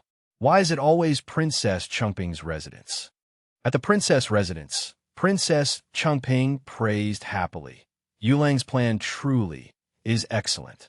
On the surface, it relieves Empress Dowager Zhao's worries, but in truth it brings her an even greater disaster. No matter how she handles it, if she establishes a new imperial guard, it is bound to make the four great families suspicious and dissatisfied. But since Empress Dowager Xiao has already decided to establish the Heavenly Eagle Guard." Thinking of this, she suddenly called out loudly, "You 13th Lang, Steward Zhou." Hearing her call, the two poked their heads out and asked, "Princess, did you call for us?" Princess Changping happily asked, "If I tell him to go take part in the Heavenly Eagle Guard selection, do you think he can get in?" Yu Shunshin, standing beside her, also analyzed the matter. It will be somewhat difficult, even if the Heavenly Eagle Guard broadens its requirements. Apart from those drawn from the Jinjia and Fiki guards, the rest of the new recruits must still be descendants of officials of 7th rank or above. Moreover, the Heavenly Eagle Guard also has appearance requirements. Completely unfazed, Princess Qingping immediately added, "Status is not a problem. I'll have the Yao family help, so you Bufon can apply under the identity of a descendant of the Yao family." As for appearance, she then began laying out her detailed makeover plan. Steward Zhou, go to the Chongting Pavilion and have several sets of clothes made for him. Dress him up properly. Starting today, have him with the kind of clothes noble sons wear when practicing martial arts. He must not lose in bearing. Also, go to Huarong Pavilion and have them prepare some useful ointments for him. All the powders and fragrances must be the most expensive kind. Soften that rough skin of his for me. Hearing this, Steward Zhou agreed at once with enthusiasm. Yes, Princess. Rest assured. Inside, he thought happily, the princess residence has money now. What do I have to fear? In contrast to that excitement, 13th Lang raised a hand in objection. Princess, how about I stay in the residence and guard the gate for you instead? But his protest was useless. Steward Zhou immediately dragged 13th Lang outside, despite his tearful reluctance. Once the room had gone quiet again, Princess Chengping said seriously, "The Heavenly Eagle Guard selection should be held next year. The spring examinations are also about to begin. It seems the time for heaven and earth to be turned upside down is almost here."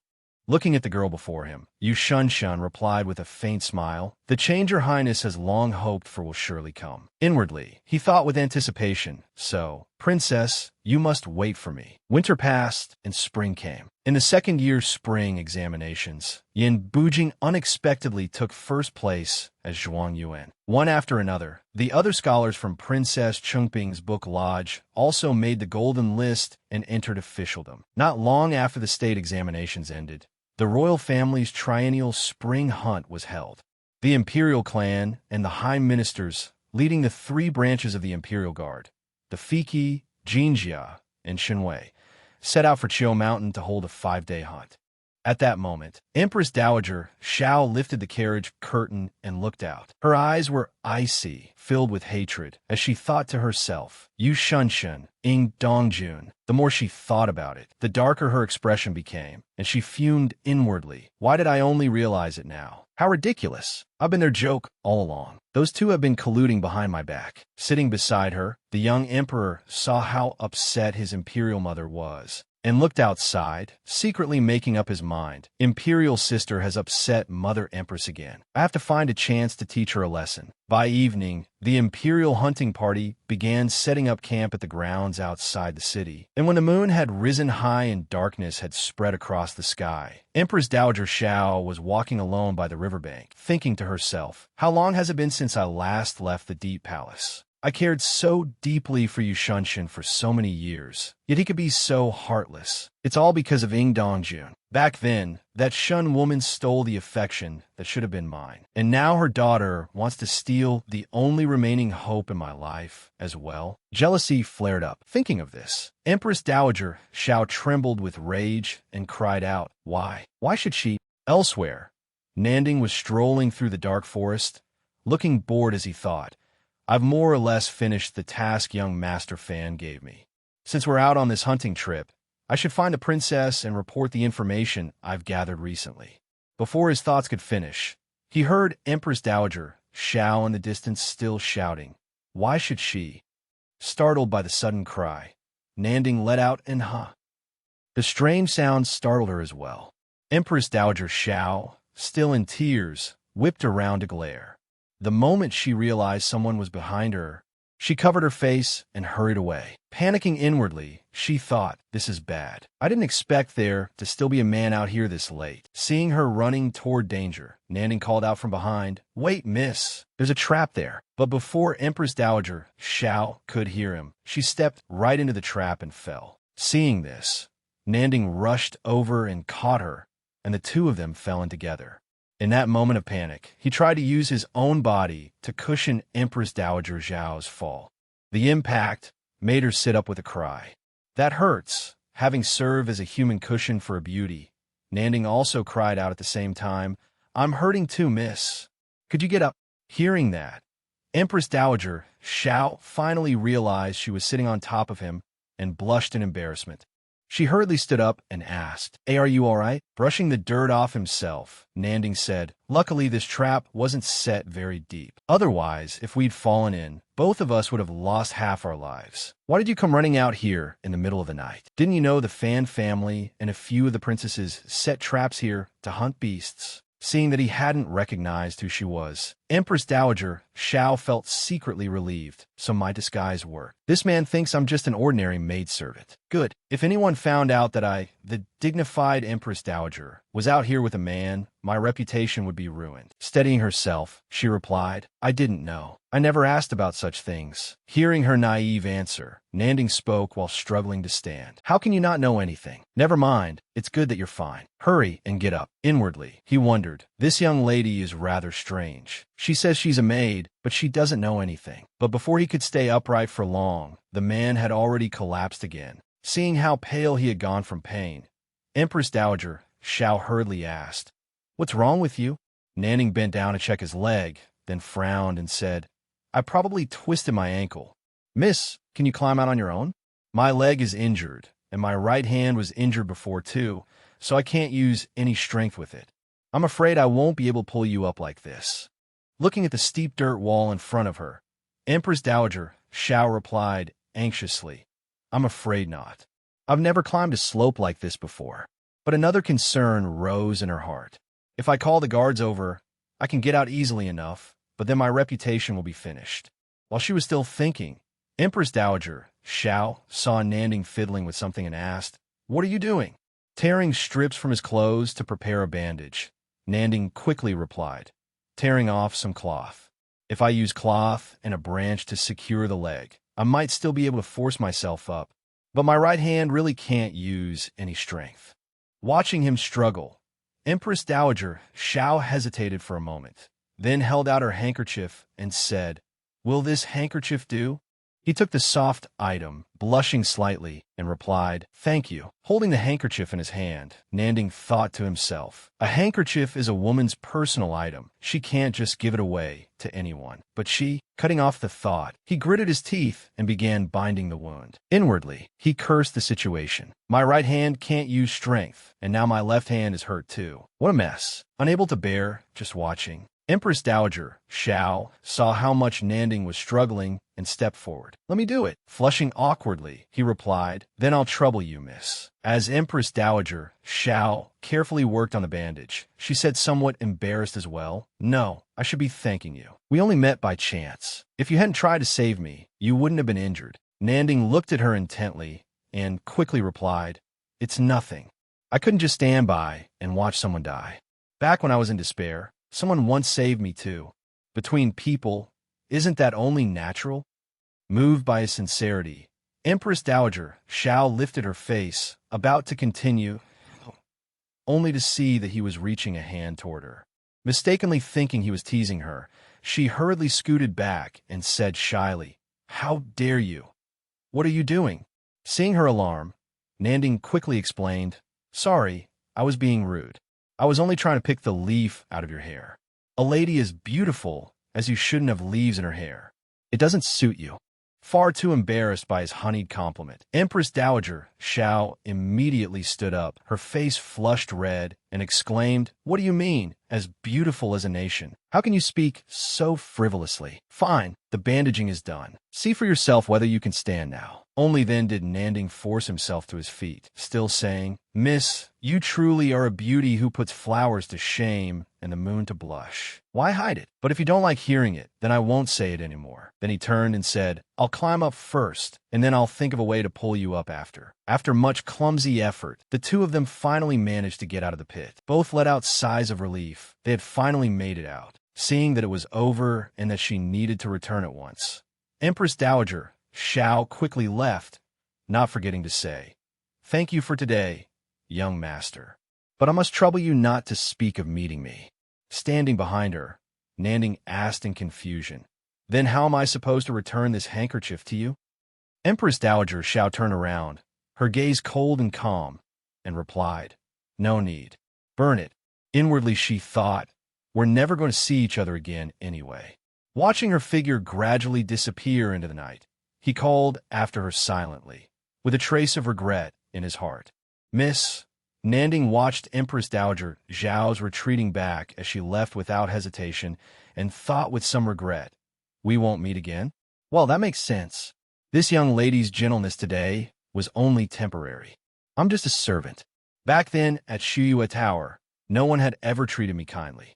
Later, when Ningxiang abused me, I saw even less of the light of day. As he thought, he remembered that painful time in his past and felt aggrieved. Lately, I've been doing odd jobs at Mingda Academy. Most of those young masters from noble families are at least educated and reasonable, and they don't make things hard for me. But a servant is still a servant. For someone like me, having food to eat and not being bullied is enough to be satisfied with in this life.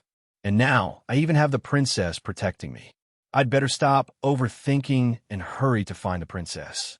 Back at Princess Qingping's camp, the atmosphere was lively. Jixiang was playing tic-tac-toe with Chang'an, and while making his move, he looked at him disdainfully and sighed, "An idiot like you wants to beat me?" Just then, Nanding lifted the tent flap and entered, respectfully reporting, "Greetings, eldest princess." Recently, on the Mingda Academy side. Before he could finish, Changping, sharp-eyed as ever, noticed his injuries and stepped forward to ask, "Why are you in such a sorry state?" "You're hurt." Nanding hurriedly concealed his pain and quickly replied, "I ran into a bit of trouble on the way." "It's nothing." Seeing the princess's concern, he felt a flicker of joy and thought, "The princess didn't say anything, but the first thing she noticed was my injury." But Changping's sharp gaze suddenly stopped on something unusual.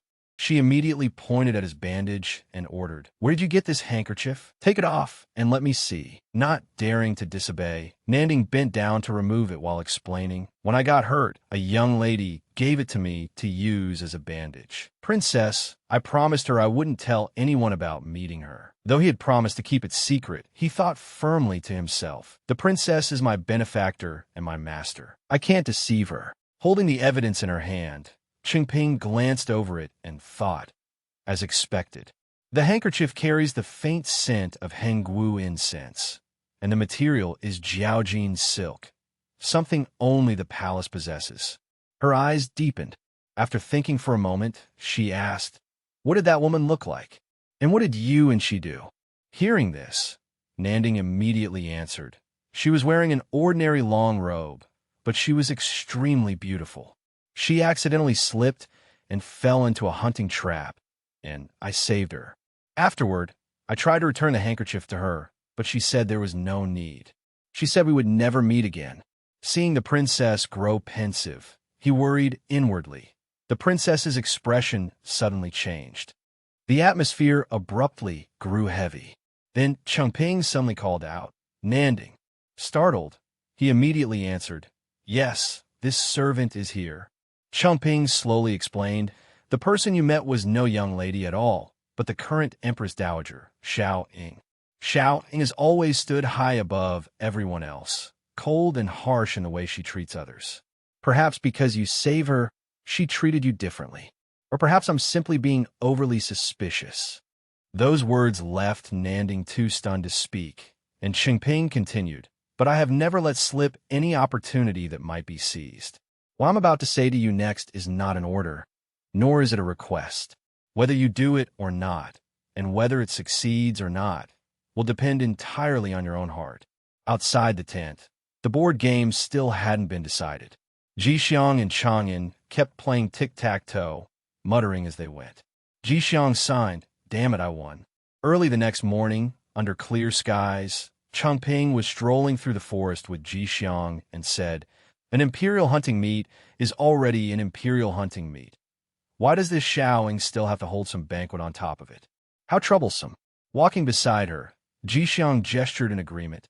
"Exactly. Why don't we just pretend to be sick and not go?" Before the conversation could continue, a scream suddenly rang out. "Help! Help!" Changping looked up in shock and saw a maid being attacked by a hawk. Seeing her, the maid cried loudly for help. "Your Highness, save me!" In the chaos, The maid suddenly stumbled toward Qingping. But thanks to her quick reflexes, Qingping narrowly dodged in time. Refusing to give up, the maid lunged at her again and shouted, "Princess, save me!" Ji Xiang, anxious to protect his mistress, immediately rushed forward and signed, "How dare you?" But the maid's true intention was already clear. The moment she spotted the jade pouch hanging from Qingping's waist, she snatched it. Feeling her belt suddenly grow light, Qingping was startled inwardly. "It's the pouch holding my cicada jade." At once, the maid threw the jade pouch into the air. In an urgent moment, Qingping immediately said sharply, "Their target is the cicada jade." Seeing the foreign object tossed upward, the bird swooped down, seized it in its beak, and shot away. Qingping did not panic in the slightest and loudly ordered, "Tang Mu, stop that hawk."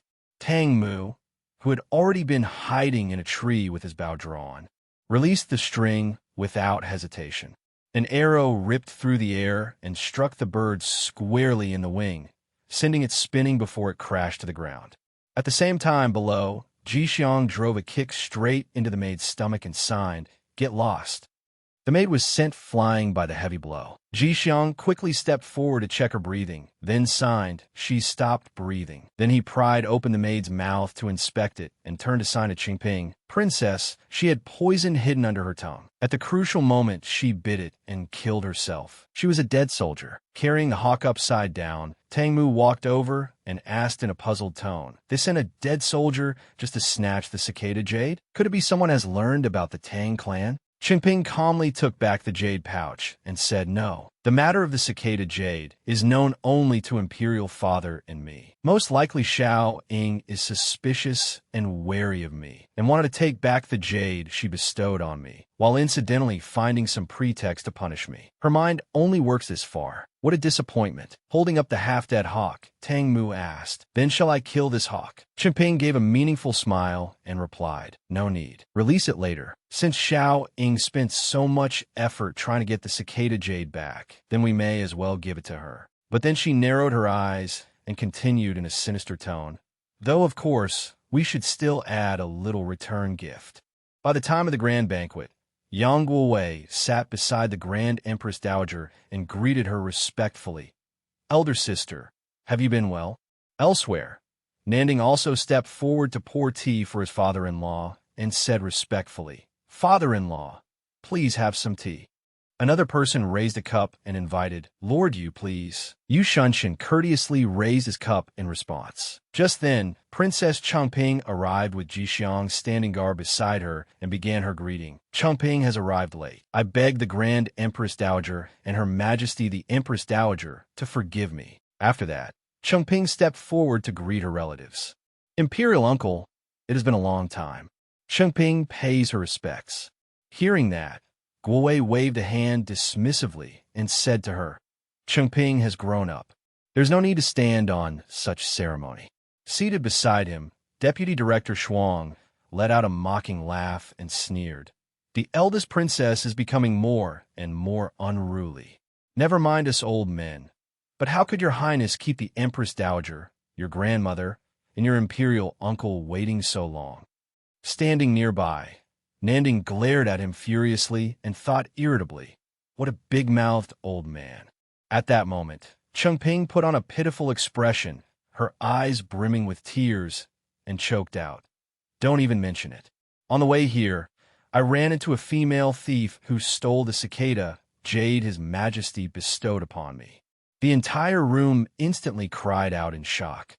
"What?" Hearing this, Yu Shunshin analyzed inwardly. A female thief? But Tang Mu and little Ji Xiang were both by her side, so the princess should be unharmed. The Grand Empress Dowager immediately asked in concern, "A female thief? Were you injured?" In contrast to everyone else, the young emperor sprang to his feet, unable to hide his delight, and said, "The cicada jade is gone?" The young emperor pointed at Qingping and said smugly, "You're finished. That cicada jade wasn't just an authentic treasure I bestowed on you. It was also something Emperor Taizong treasured. Such disrespect and unfilial conduct. I'm sentencing you to kneel overnight in the Fengxian Hall." Qingping immediately put on a wronged look and pleaded, "I didn't lose the cicada jade on purpose. What crime have I committed?" The young emperor remained cold and indifferent. "I don't care." At that moment, Yu Shunshen rose to smooth things over and said respectfully, "Your Majesty, for a thief to infiltrate the imperial hunting grounds shows there are still gaps in security. For the safety of Your Majesty, Her Majesty the Empress Dowager, and the Grand Empress Dowager, defenses should be strengthened." Hearing this, the young emperor nodded in praise. As expected of Grand Tutor Yu, truly thoughtful. But Empress Dowager Xiao, seated at the place of honor, suddenly cut in. "Grand Tutor, there is no need to change the subject for the eldest princess." In a low voice and with a sinister smile, she said, "It is a fact that the eldest princess lost the cicada jade. She must be punished." Faced with that threat,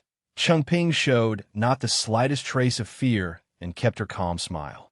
"If Your Majesty the Empress Dowager insists on punishing me, how about Chengping first punishes herself with a cup of wine?" As soon as she finished speaking, she swiftly snatched the wine cup that a maid had been about to present to Empress Dowager Xiao. Seeing such insolence, Empress Dowager Xiao could no longer contain her fury and shouted, "You dare take even this Empress Dowager's wine? In that case, is there anything at all you won't dare take in the future?" Hearing that, Chengping immediately put on a remorseful expression and bowed her head. Chengping would not dare. But while bowing, she deliberately let her hand slip, spilling the wine all over the maid's hand. The instant the wine soaked into the wound on the maid's hand, the maid let out a shrill scream. "It hurts! It hurts!" Annoyed by the nuisance, Empress Dowager Xiao coldly ordered the nearby guards, "Men, drag her away." The guards answered in unison, "Yes." But suddenly Yu Shunshen rose hurriedly and stopped them. "Wait. There is something strange about the wine-serving maid's hand. This is a serious matter. She must not be taken away." At that moment, he was secretly calculating the princess's moves. It seemed the princess was trying to uncover some kind of evidence. Ninyu must not be taken away. Seated on the phoenix throne, Empress Dowager Xiao felt resentment surge in her heart. "Yulang, it's one thing if you won't help me, but now you even..." Chengping strolled forward leisurely, putting on a look of warm concern as she slowly explained, "This palace knows what is wrong with her hand." As she spoke, she stepped closer to the maid to expose the trick. "To protect the cicada jade, I deliberately placed medicinal powder inside the pouch. Whoever opened it would be struck." With that, she reached into the maid's clothing and pulled out the brocade pouch hidden on her person. Seeing this, Ninyu immediately panicked and cried out in desperate supplication. "No!" Princess Changping ignored her resistance, reached straight into her pouch, pulled out the evidence, and loudly announced to everyone, "Look, it really was the jade cicada on her person. The truth is clear now. Ninyu sent people to attack me and stole the jade cicada as well. But she is only a lowly maid. She certainly could not have done all this on her own. There must be someone behind her giving orders. I propose that she be severely interrogated under torture so my innocence can be restored." Being so pointedly accused, Empress Dowager Xiao gave a cold snort in anger. "Ew!" The assembled guests below, having witnessed everything, immediately broke into hushed discussion. Ninyu was the Empress Dowager's personal maid. If the eldest princess said someone was backing her, wasn't she practically saying it was the Empress Dowager? The eldest princess truly had nerve. Still, some sharper-minded people quickly reminded the others, "Lower your voices." Knowing she could not deny it, Ninyu could only kneel with her head bowed to the ground, trembling as she respectfully said, "Grand Empress Dowager, this pouch holding the jade cicada was picked up by this servant. When this servant found it, the jade cicada was already broken. Knowing this object was precious and fearing punishment, I panicked and hid it. This servant is guilty. I beg your majesty to punish me." The Grand Empress Dowager calmly sipped her tea, her seasoned eyes seeing through the situation as she thought to herself, "Ninyu is clever." It seems Xiao Ying spent no little effort training her. In any case, there is no proof now that they sent a thief.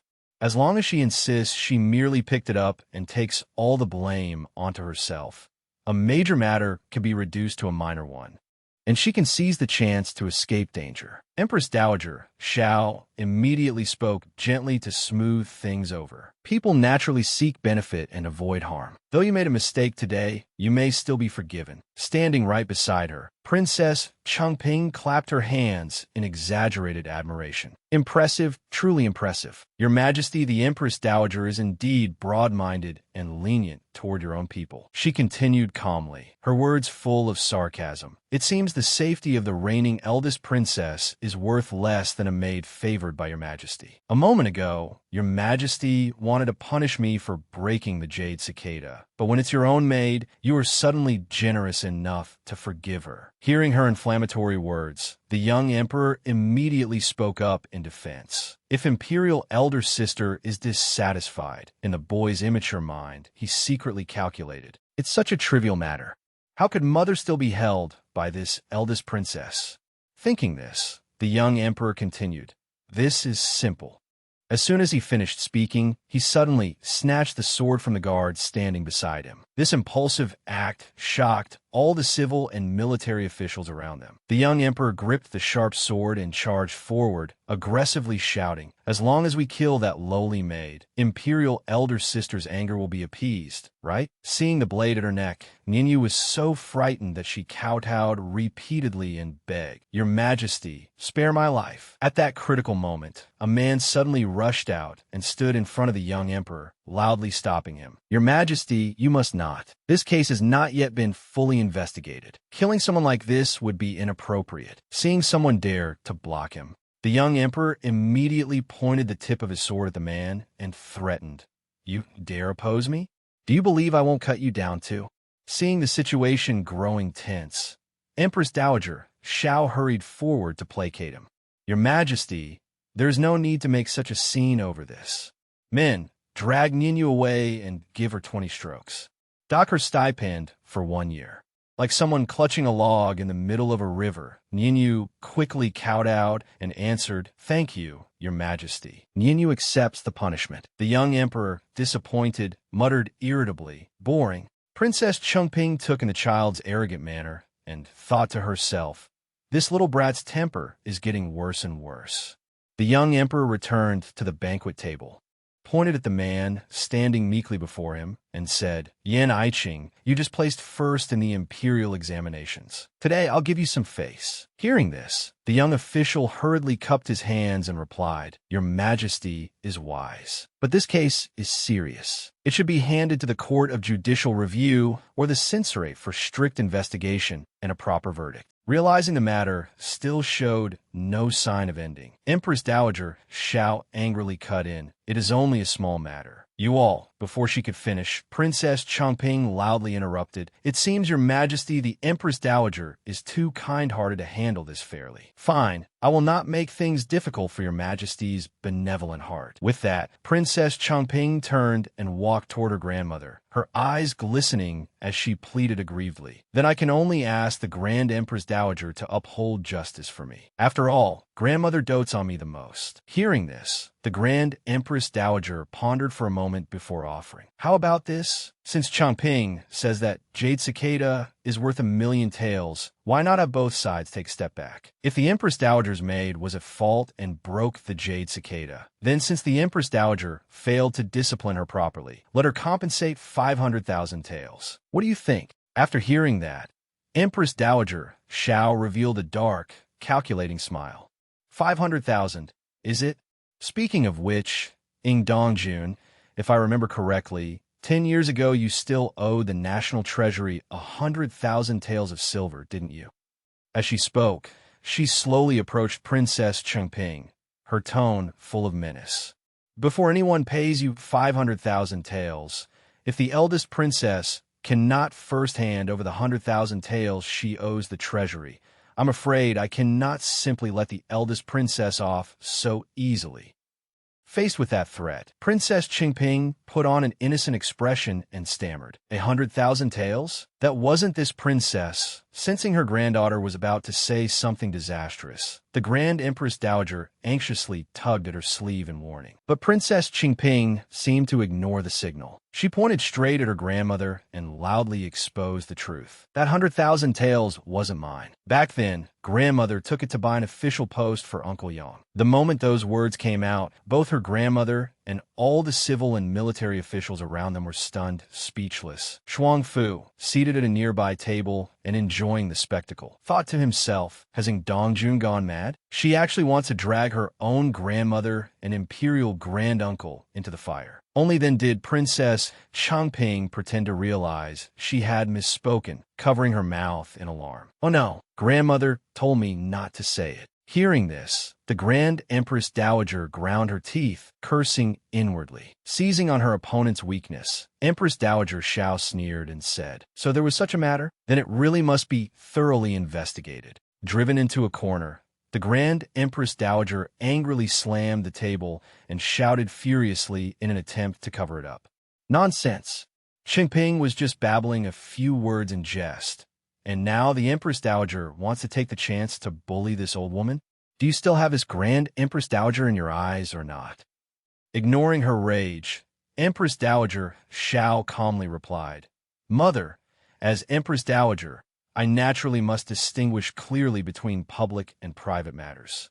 Hearing this, the Grand Empress Dowager was so furious that her chest tightened with pain. Her voice trembling, she pointed at them and cursed, "You unfilial wretches!" Before she could finish, she collapsed back in her chair and fainted. The crowd around her immediately panicked and cried out, "Grand Empress Dowager! This is bad! The Grand Empress Dowager has fainted!" Inside the resting tent, a maid was attentively caring for the Grand Empress Dowager. Seeing her slowly open her eyes, the maid exclaimed, "Your Majesty, you're awake." She suddenly noticed Empress Dowager Xiao sitting right beside her, leisurely drinking tea, and asked warily, "What are you doing here?" Empress Dowager Xiao set down her teacup and replied softly, with hidden meaning, "I came to tell you that regarding what Changping said about you buying an official post for the Yang family, I have already sent people to investigate. In addition, by His Majesty's decree, in order to calm the outrage of the officials at court, you have been confined." The old woman pointed straight at her daughter-in-law and retorted, "Don't use the young emperor as a shield. This is clearly your idea. Xiaoing, don't forget, back then, Madame Shun was one of your people." Empress Dowager Xiao coldly cut off the accusation at once. "Without evidence, I advise Mother not to speak nonsense.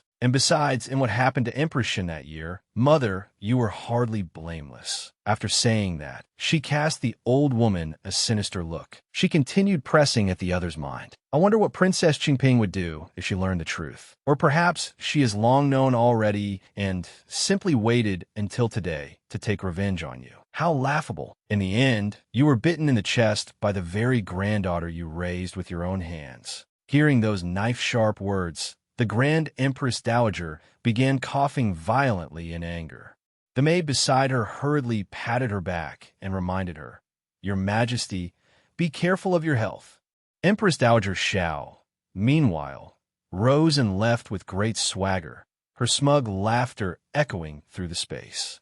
Clutching her aching chest, the Grand Empress Dowager suppressed her fury and ordered a trusted servant, "Find a way to send a letter to Qingping. Ask her clearly what in the world is going on." The servant hurriedly bowed in obedience. Yes.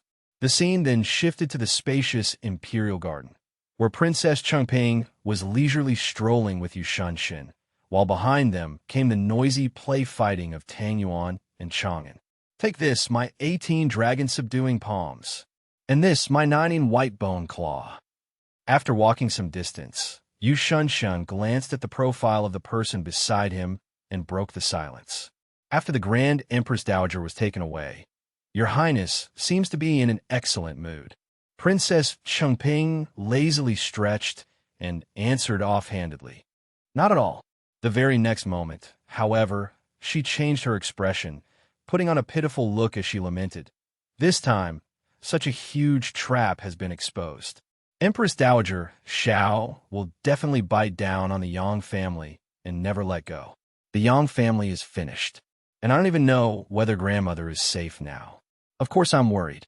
Seeing her put on such an act, Yu Shunshin coldly exposed her. Though everyone says your highness and the Grand Empress Dowager are deeply attached, I know that back then, His Majesty was always wary of the Grand Empress Dowager. If the goo poison in your body truly has something to do with the Grand Empress Dowager, then this may be a good opportunity. Before the topic could continue, a childish yet murderous voice suddenly rang out. Good, Your Majesty, aim carefully at him. Yin Buyu, don't move around. Seeing the scene before them, the two eunuchs attending the young emperor both raised their voices in flattery.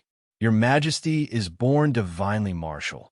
You will surely hit the mark every time. Top scholar Yin, put your mind at ease. At that moment, the top scholar, serving as the target, could only stand there stiffly. While the young emperor drew his bow, a cruel light flashing in his eyes as he thought, "Who told you to defy me just now? I'll punish you severely."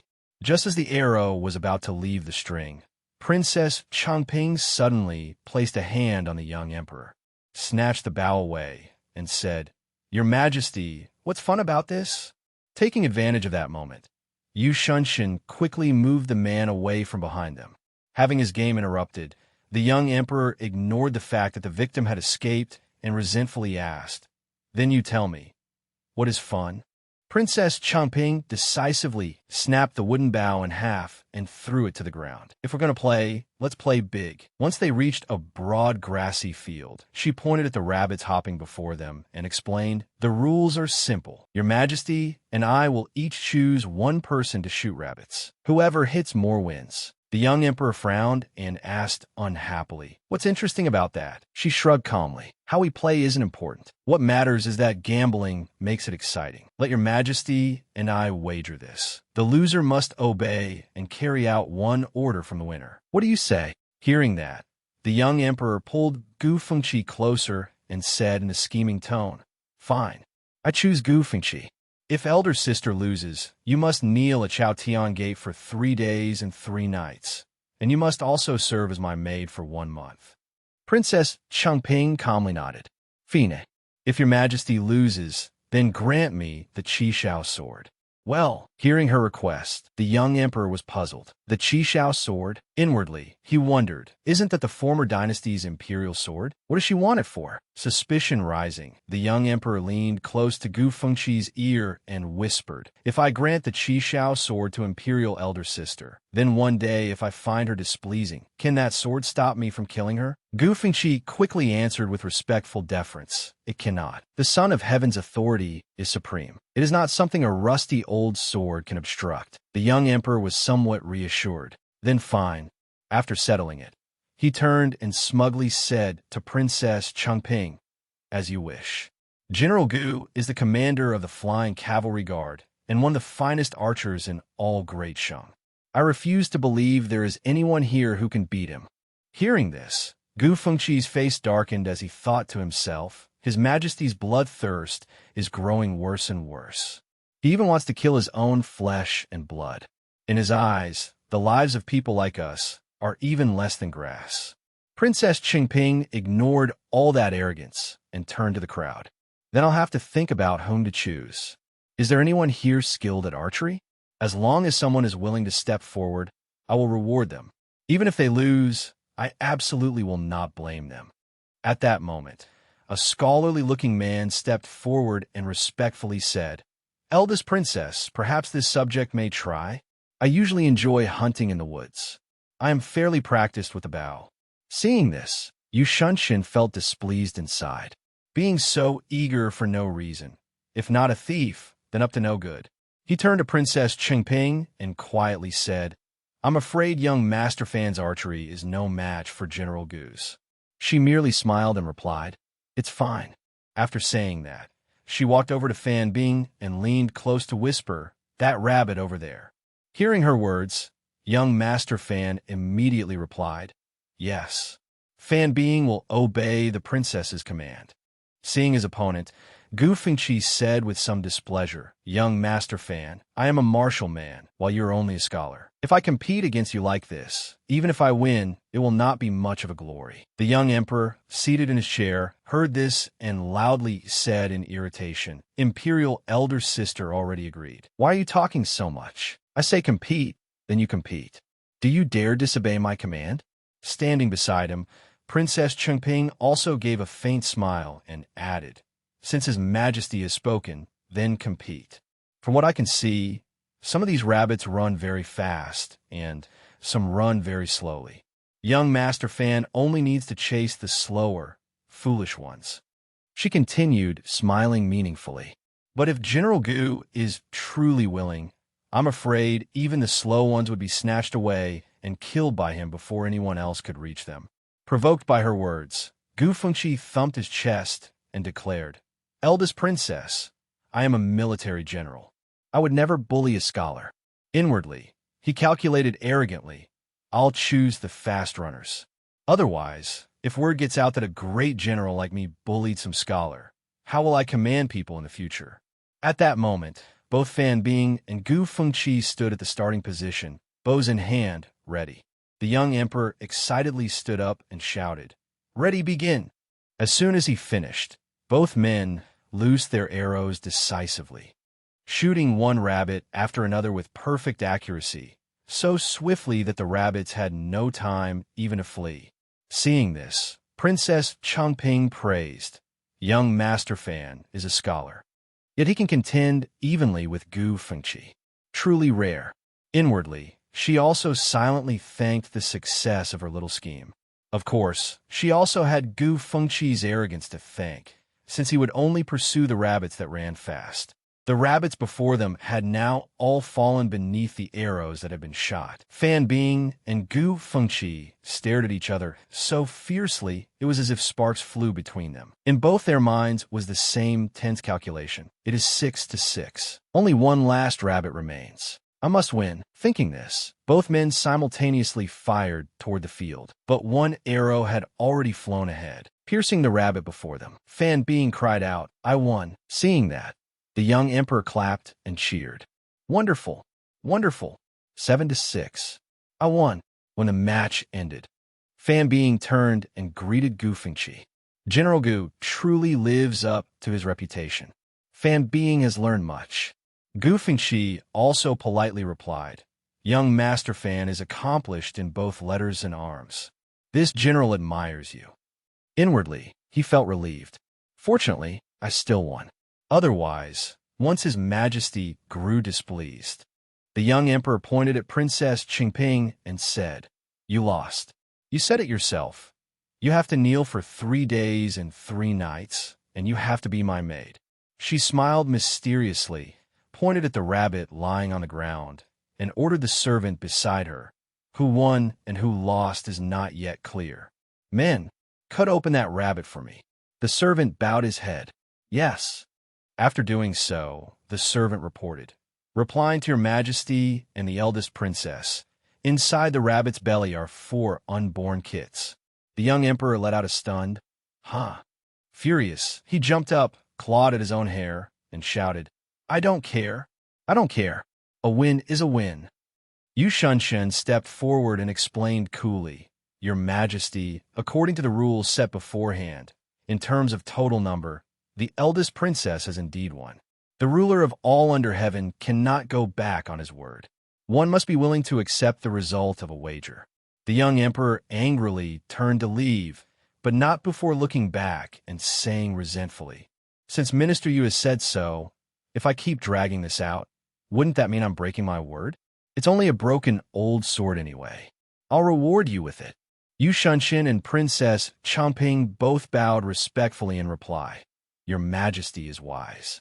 We thank the sovereign for his grace. At that moment, Yu Shunshin and Princess Chongping were looking at each other with great tenderness. Suddenly, Fan Bing cut in. Cheerfully, he said, The princess truly has a good eye. You actually noticed that it was a mother rabbit carrying young and let me win so splendidly. A happy day like today is rare. In the past, I once passed by Phoenix Weeping Pond and found a place beside it as beautiful as a fairyland on earth. Might the princess have the leisure to go admire the scenery there with Fan Bing? As he spoke, Fan Bing casually took hold of Princess Chungping's hand, not noticing Yu Xunshin's extremely angry gaze. Yu Xunshin grabbed Fan Bing's hand. Though annoyed, he still forced out a smile and said, "Certainly. I'll come along as well." This left Fan Bing completely bewildered.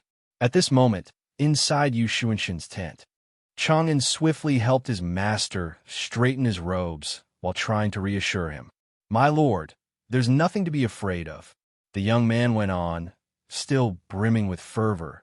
"Even if that young master Fan is younger than you and sweeter tongued than you, when it comes to clinging tightly to our princess, my lord is absolutely number one in the world." Faced with such a bizarre compliment, even Yu Xunshin could only fall silent. He gave a light wave of his hand and said gently, "Go out for a walk today. You don't have to stay by my side all the time." Chang'an froze in surprise and asked, "Huh? But I have to protect you, my lord."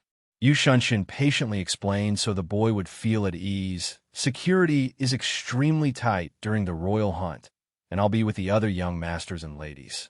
In front of so many people, it won't be convenient for you to act, so there's no point in following me. Besides, this is mountain forest land. You wanted to come out and play to your heart's content for a long time, haven't you? Usually in the capital, that's one thing, but chances to come to the mountains are rare. Go relax for a while."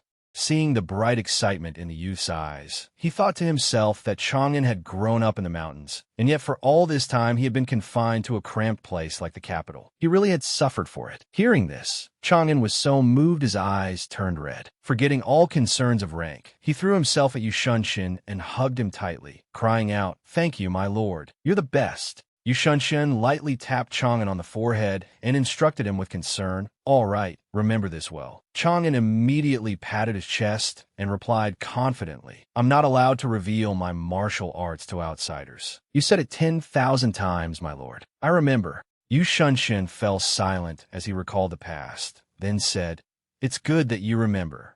Last time, when you helped the princess get the Jade Cicada, and I had you stand outside the hall and use your inner force to shatter the screen, that was already a risky move. Empress Dowager Xiao and Feng Qi must surely be suspicious." Fortunately, his thoughts continued. Chang'an looked foolish enough that ordinary people would never suspect he was a martial arts master. As if seeing through his master's thoughts, Chang'an asked suspiciously, "My lord, why do I feel like you're scolding me in your heart?" He quickly withdrew his evaluating gaze and answered with a sly smile, "How could that be? You're overthinking it." At that moment, Chang'an suddenly remembered something and asked, "My lord, you said Empress Dowager Xiao is suspicious? Then does that mean the princess and little Ji Xiang definitely noticed too? Last time at Peach Blossom Village, I also secretly used my inner force to help you break open the village gate." Yu Xunshin spoke in a low voice as he analyzed the situation. "Little Ji Xiang probably hasn't, but the princess is perceptive. She must have noticed already. It's just that I've never explained it clearly to her, and she hasn't asked either. The princess has always been like that. She looks very willful, but in truth, she is gentler and more considerate than anyone." Chang'an looked at Yu Xunshin's faintly flushed, embarrassed expression and shrugged to himself. "Actually, I think the princess just can't be bothered to ask, but I'd better not say that to my lord." By the clear stream, Chang'an stared intently at the shadows swimming beneath the water, silently calculating. "It was hard enough to get my silly lord to give me a day off and let me come out to play. Today, I'm definitely going to catch a few big fish and bring them back to nourish him." On the opposite bank, there was also a middle-aged man fumbling around trying to catch fish. Seeing how clumsy he was, Chang'an couldn't help muttering, "How dumb." The man's hearing was exceptionally sharp, and as soon as he heard that, he angrily used Qin Gong to skim over the water and rush straight at Chang'an, shouting, "You little brat, what did you just say?" He grabbed Chang'an by the collar and lifted him up, growling, "You dare call me dumb?" Even suspended in the air, Chang'an answered calmly, "But you really don't look very smart." Catching a strange smell with his nose, he thought to himself, "Heavens, this old man reeks of alcohol. He's drunk out of his mind." His pride stung. The man roared irritably. What nonsense! I fought on battlefields for decades, and now some snot-nosed boy like you looks down on me? If you've got the guts, fight me. Chang'an shook his head vigorously and refused without hesitation. No, I won't fight you. There's no way you can beat me. Inwardly, he recalled the careful warning. My lord said I mustn't casually reveal my martial arts in front of others. The man was infuriated until his blood nearly boiled. Raising his fist, he said fiercely, "You ignorant brat who doesn't know the height of heaven or the depth of earth. Today, I'll teach you a lesson and show you why flowers are so red." Faced with the attack, Chang'an casually blocked it with one hand. The man was stunned and inwardly bewildered. Impossible. Even if I only used 30% of my strength, this kid blocked my palm strike with one hand. Chang'an easily neutralized the move and complained, "Why are you sneaking an attack on me? I already said I didn't want to fight you." The man's interest was aroused. Interesting, he thought, then declared resolutely, "You may not dare fight, but I insist on having a match with you." As soon as he finished speaking, he threw all his strength into knocking Chang'an down, producing a thunderous crash that echoed through the entire mountain. By then, both Chang'an and the man were sprawled on the ground, their clothes already covered in miserable streaks of mud. Though his body ached from the blows, the man still laughed heartily, overwhelming delight rising in his heart. It's been a long time since anyone gave me such a satisfying fight. Chang'an, on the verge of tears from grievance, cursed, "You bastard! I told you I didn't want to fight, but you forced me into it." Deep down, he thought gloomily, if my lord finds out I used martial arts to fight someone outside, he'll definitely be furious. The man struggled to prop himself up and said, "What are you talking about? Didn't you enjoy that too?" Hearing that, Chang'an held one side of his swollen face and said, "It was fun, I guess. It's been a long time since I fought anyone like that." But still, seeing his manner, the man folded his arms and questioned him sternly. "That's not right. A real man shouldn't be sneaking around and hiding all the time. Since you possess this level of martial arts, you should use it to earn merit and build a career. Why hide it and keep others from knowing?" Chang'an immediately replied firmly, "You wouldn't understand." In his heart, the youth made up his mind. As long as I can protect my lord, that's enough. Hearing that, the man could only take out a jade token from his clothes and say, "If you don't want to talk, I won't ask anymore. But your martial arts are exceptional. Letting them go to waste like this is truly a pity. If you ever change your mind in the future, bring this jade token to the Flying Cavalry Guard." Taking the token, Chang'an asked curiously, "Why should I go to the Flying Cavalry Guard?" "Uncle, are you being bullied by the Flying Cavalry Guard? So you want me to go save you?" Hearing that, the man thought to himself, "Why does this child look so foolish? He's a bit like her in temperament. If the child she and I had still been alive, perhaps he would have been like this too." The man laughed and said, "That's right. Maybe I really will get bullied. So when the time comes, come to the Flying Cavalry Guard and save me." After saying that, he stretched out a hand and gave Chang'an's shoulder a firm pat. In another part of the forest, Tang Mu was hiding in a tree. Below him on the ground were Princess Qingping, Tang Yuan, Fan Bing, and Yu Shunshin. Holding a dog by one hand, Fan Bing said proudly to Qingping, "My Hong Long is king among dogs. Its sense of smell is incredibly sharp. No matter what animal it is, even from miles away, it can sniff it out." Qingping replied perfunctorily, "Really? That impressive." Yu Shunshin glanced at Fan Bing, suspicion stirring in his heart. This was already near the edge of the hunting grounds, with few people and many beasts. If he wanted to stand out in front of the princess, there were many places he could have gone. Why come all the way out here? Suddenly, the dog barked loudly, and seeing Hong Long barking furiously at the tree where Tang Mu was hiding, Fan Bing asked, "Hong Long, did you find something?" Both Yu Shunshin and Qingping immediately sensed something was wrong. Tang Mu had been discovered. Qingping discreetly signaled Tang Mu, "Leave." Seeing the signal, Tang Mu immediately used Qinggong to dart away through the treetops. Catching sight of the shadow flashing past, Fan Bing shouted, "An assassin! Hong Long, chase him!" Yu Shunshin hurriedly spoke up to stop him. "Young Master Fan." Qingping calmly stepped forward to soothe the situation. "Forget it. There's no need to mind it, young Master Fan. With his ability, he won't catch up to Tang Mu. Yu Shunshin frowned and voiced the unease in his heart. I keep feeling that everything that's happened today is a little off. All at once, an arrow tore through the air and shot straight toward Qingping. Yu Shunshin cried out in alarm. "Princess, be careful." Then, as swift as lightning, he rushed forward and used his own body to shield her. Loud cries immediately rang out around them. "An assassin! Yu Lung!" Tang Yuan at once stepped forward bravely and shouted, "Who's shooting arrows? Get out here!" Yu Shunshin kept Changping protected behind him. "Princess, don't come out." Inwardly, he was on full alert. The enemy's target was clearly the princess. In the crisis, Tang Yuan stepped in front of Qingping and said loudly, "Princess, there are at least 20 people in ambush around us." Her eyes darted about as she quickly calculated 19, 20. Quite a number. If they shoot all at once, protecting both the princess and Lord Yu at the same time won't be easy. Ji Xiang, as an inner palace attendant, could move around more freely, and the princess had already sent him to investigate Li Shuangfu's matter. Suddenly, from the hazy mist came a mocking voice. "The eldest princess really has raised herself a good dog." Hearing that arrogant tone, Qingping provoked her in return. "What? You don't dare come out and face people? Are you hiding because what you've done is too low and shameless to show your face? Or is it because you're ugly?" The hidden person let out a cold snort and said through clenched teeth, "Enough nonsense. Leave both your lives here." Along with that threat, another arrow whistled through the air and grazed Yu Shunshin's cheek, drawing blood. Ignoring the stinging pain, Yu Shunshin immediately turned and said urgently to Qingping, "Leave this place at once. She only shot me to threaten you. She doesn't dare harm my life. If you stay here, we'll all be wounded. If you leave, we'll all be safe." That icy voice continued to ring out. "If the princess wants to watch the man she loves die, then by all means walk away." Faced with that threat, Yu Shunshin said coldly, "Is that so? Then let's test it." As he finished speaking, he moved to shield Qingping and called out in challenge, "Come kill me."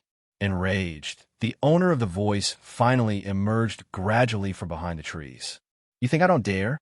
Seeing how tense things had become, Yu Shunshin turned to Qingping and comforted her in a low voice. "Eldest princess, do you see now? She doesn't dare strike. Go quickly. Don't let me be implicated." Qingping frowned at him and asked, "Yu Shunshin, what do you mean by that?" Then she decisively shoved him aside and said sharply, "Tang Yuan, let's go. Does this princess still need to save you?" Ningxiang, who had been standing in the forest with her bow drawn in threat all this time, immediately shouted, "Stop! No one is leaving." The bowstring snapped, and another arrow shot past Yu Shunshin. "Princess!" But the missed arrow made Ningxiang falter in surprise for a split second.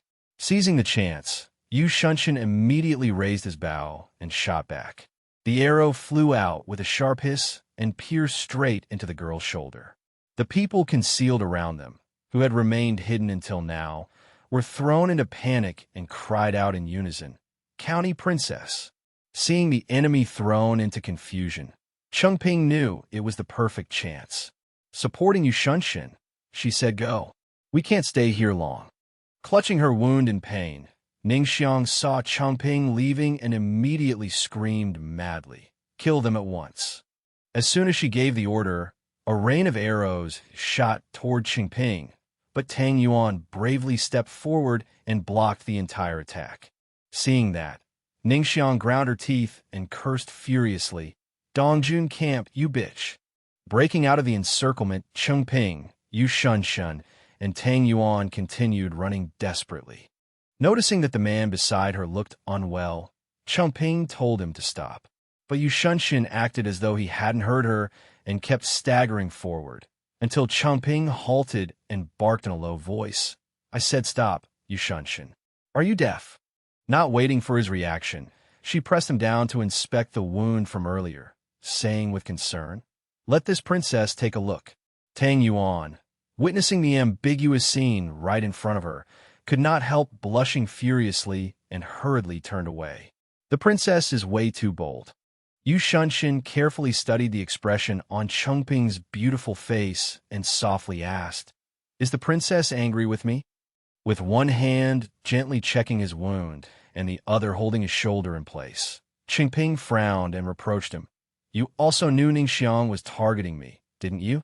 Yu Shunshin, what kind of hero act was that? Throwing yourself in front of me. You did it on purpose, didn't you? Unease welled up in her heart. Tang Yuan was clearly there to protect us. We still had other, more thorough ways to deal with Ningxiang. Yet he used his own body as bait. Faced with that accusation, Yu Shunshin admitted frankly, yes, I did it on purpose. In his heart, he silently recited his careful plan. I did it deliberately. I calculated the extent of the injury. Compared with Tang Yuan being wounded protecting the princess, if I'm the one injured, the princess will feel guiltier. Qingping looked deeply into the man's eyes and asked in a low, threatening voice, does Yulang have a death wish? This princess is perfectly capable of killing people. Hearing that, Yu Shunshin calmly replied, Princess, I still do not wish to die. I still have many things left unfinished. The princess is this angry. Does that mean there's more of a place for me in your heart now? Those meaningful words made Changping fall silent for a moment. After a while, she took a bottle of wound medicine from her robe and said, count yourself lucky this time. The wound isn't serious. Fortunately, you provoked her and led her into talking. That was how we were gradually able to pinpoint her exact location. As she spoke, she gently applied the medicine to Yu Shunshin's shoulder. Feeling her soft hand tending to him, he quickly responded, she fired 3 arrows. She had already exposed her position long before that. If I still couldn't find her, that would only prove I'm useless. In my youth, because my family needed to survive, I often hunted. Since I had to study during the day, most of the time, I could only go into the mountains at night. So my hearing is quite good. While applying the medicine, Chengping suddenly leaned her face very close to Yu Shunshin's and asked suspiciously, Yulang, why did Ningxiang suddenly make a move against you? You'd better tell me the truth. Without the slightest hesitation, Yu Shunshin promptly explained, County Princess Ningxiang has still been keeping people watching Xia Daiyun. It seems she wanted to strike again. Xia Daiyun is innocent. I don't think he deserves to suffer such misfortune.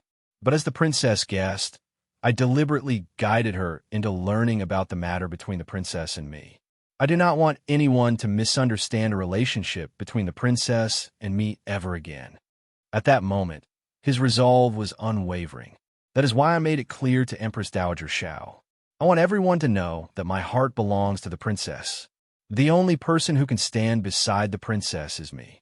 After hearing him, Qingping lifted a brow and asked, Xia Daiyun doesn't deserve disaster, but you do?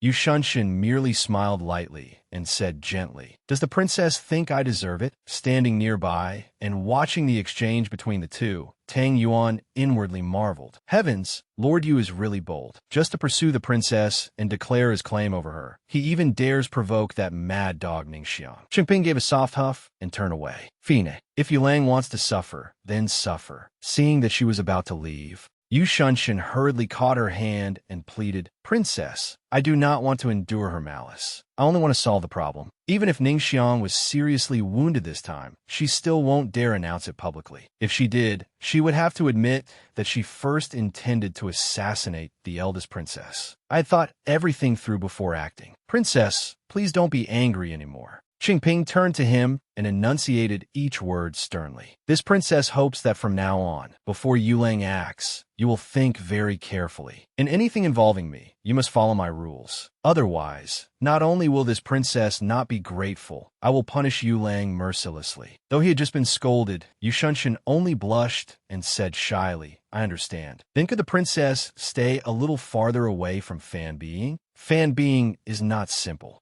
Today, when the princess and I were ambushed by County Princess Ningxiang, too many things were too coincidental. It's hard to say there wasn't someone secretly arranging things behind the scenes. If the princess continues to allow his deliberate approach, I'll be very worried. I'll worry so much that I'll lose my head. Looking at his jealous expression, Changping thought to herself, this look on Yu Shunshin's face is clearly him threatening me. But then, with a soft sigh of helplessness, she explained, I only went with Fan Being because I wanted to sound him out for information. But if Yulang dislikes him so much, then in the future, this princess simply won't deal with him anymore. Taking advantage of her concession, Yu Shunshin immediately said, "There's no guarantee he would tell the princess the truth, but I would never deceive the princess. Whatever the princess wants to know, rather than trying to pry it out of Fan Being, wouldn't it be better to ask me directly?" Seeing him go on and on, Changping supported Yu Shunshin as they walked and said, "Enough. Let's go. Your injury needs proper treatment when we get back." The three of them left together. From a distance behind them, Fan Being watched their retreating figures with a faint look of anger in his eyes.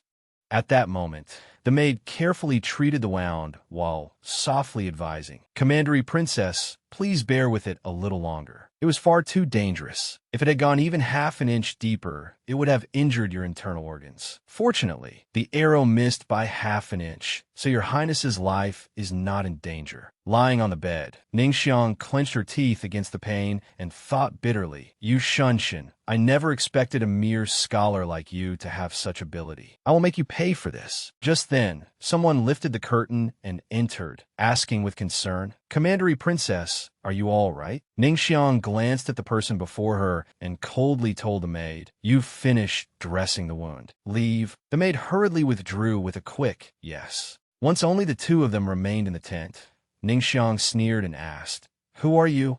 Didn't you go to the eastern camp to be their dog? Fam Tadon?" Tadon slowly approached her bedside and said in a tone full of false concern, "This time at least, your highness was fortunate.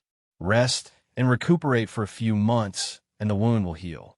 Hearing that, Ningxiang curled her lip and shot back, "What? Are you disappointed?" Tadon looked at her with a complicated expression, then said tenderly, "Of course I hope the Commandery Princess lives a long life. It's just that your highness never cherishes your own body. As for something like today, it would be best if you never did it again." "All right." Ningxiang brushed his hand away at once and snapped, "Fam Tadon, are you ordering me around? You're nothing more than a bed warmer and male favorite of mine. Since when do I need your approval for anything I do?" Rejected, Tadon immediately put on a pitiful look and said, "Your highness truly has no conscience. Haven't I always stood on your side? You wanted me to become the imperial consort, then divorce the eldest princess and use that to humiliate her. I agreed without hesitation. Today, you wanted me to lure the eldest princess there. I went to great lengths to draw away the guard at her side." Ningxiang still looked at him with arrogant disdain and replied mockingly, "Wasn't it you who wanted to become the imperial consort in the first place? After all, being the husband of the eldest princess surely has a better future than warming my bed." Seeing that she was still sharp-tongued, Tadon pressed Ningxiang down onto the bed and leaned close to whisper in her ear, "Those words really wound me. The one I've always loved is you, Commandery Princess. Once I become the imperial consort and obtain the method to activate the Dragon Vein underground palace from the princess's hands, then I can stay by your side like a shadow and secretly share pleasure with you. Wouldn't that be wonderful?" Satisfied, Ningxiang wrapped her arms around him and said with a sinister smile, "I want you to marry her, then still sleep in my bed. Once we get the key to the underground palace, we'll kick her aside immediately." Tadon obediently replied, "All right."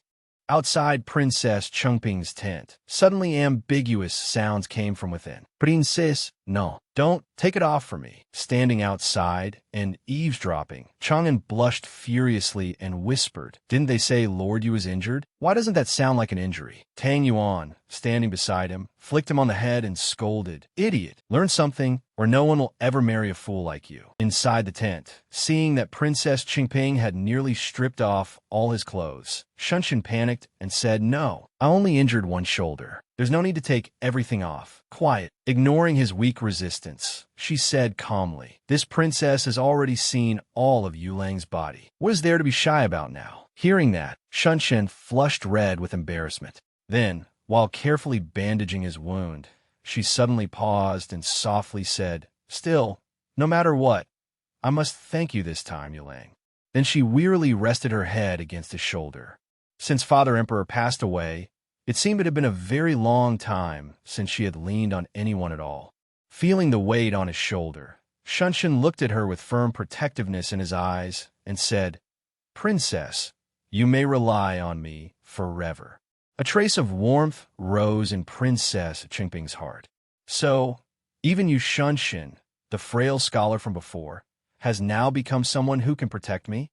Just as the atmosphere turned romantic, Shunshin suddenly sneezed. Seeing this, Princess Changping straightened up at once and gently reminded him, Yu Lang is still injured. The weather during the spring equinox hunt is cold. Don't catch a chill. Shunshin turned away, red-faced, inwardly cursing that ill-timed sneeze. To dispel the awkwardness, he suddenly asked, That reminds me, ever since the Grand Empress Dowager was sent back to the palace and confined, she has kept sending letters asking after you. Are you not planning to reply? Princess Changping stood up and folded her arms, answering coldly, No need to mind her. She's already useless now. Letting her slowly taste the feeling of anxious waiting isn't so bad, is it? At that moment, Ji Xiang, busily attending to Princess Changping, could not help gesturing indignantly. I told you I couldn't leave your highness's side, yet you insisted on sending me to watch that Li Xiaofu. Look, just while I was away, those people tried to assassinate you.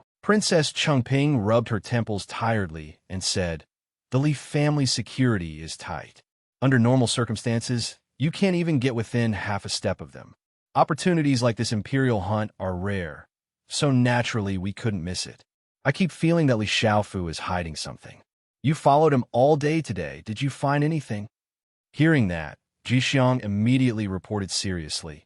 Today, under the pretext of hunting for your highness, I roamed all over while trailing Li Xiaofu, but I didn't notice anything unusual. If there was anything odd, it was that Li Xiaofu seemed extremely spirited and in high spirits. You'd never guess he had only just lost his only son.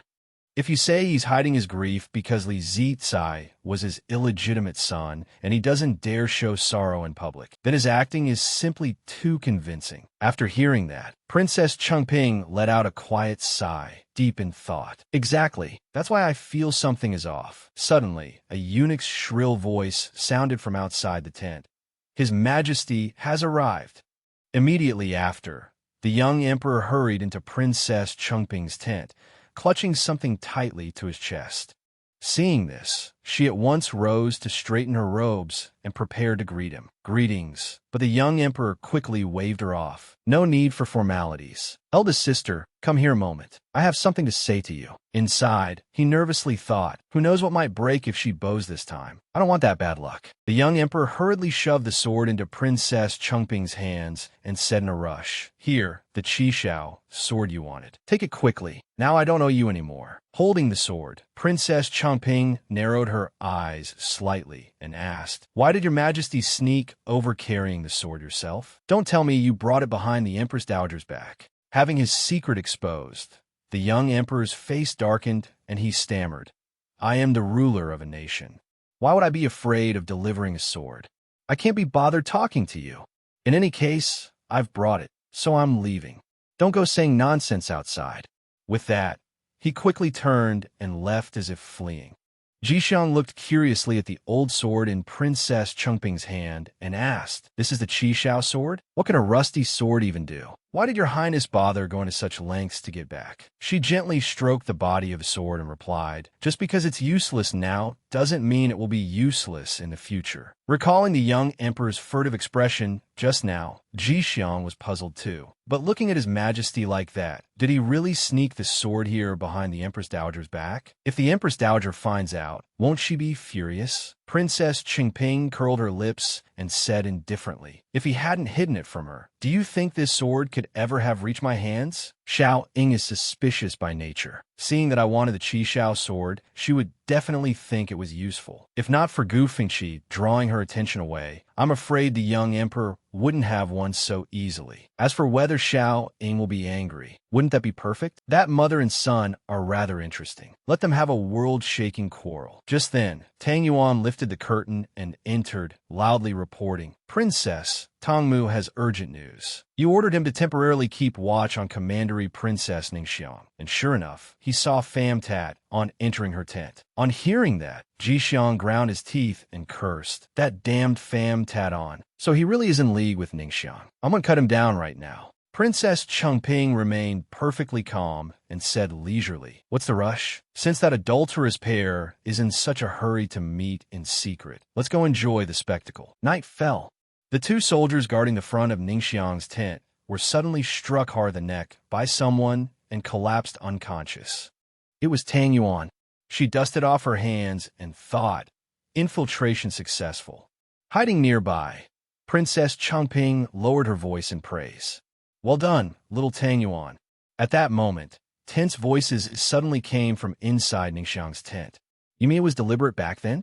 Hearing this from outside, Princess Qingping also let out a faint sigh of regret. It's this lively inside, so it seems Ningxiang didn't die after all. What a pity about Yulang's arrow. Inside the tent, Ningxiang and Tat On seemed completely unaware that someone was eavesdropping outside. Ningxiang continued in a vicious tone. Back then, after I ran into Empress Shun, she went into premature labor because of it. I was still young then, and the Grand Empress Dowager protected me. No matter how much the late emperor hated it, he could do nothing to me. All these years, everyone believed it was just my carelessness at the time. But in truth, it was intentional. Hearing this, Princess Chengping's eyes darkened, cold to a terrifying degree. Ningxiang proudly revealed the truth. My father ordered me to do it. Tang Yuan clenched her teeth, the sword in her hand trembling with rage as she learned the truth about the Empress's death that year. That adulterous pair, I'll kill them right now. Tongmu immediately reached out to stop her,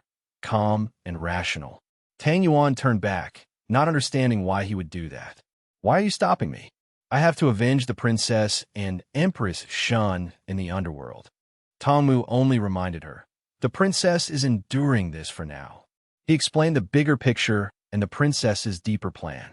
If we kill them now, the dead will leave no testimony.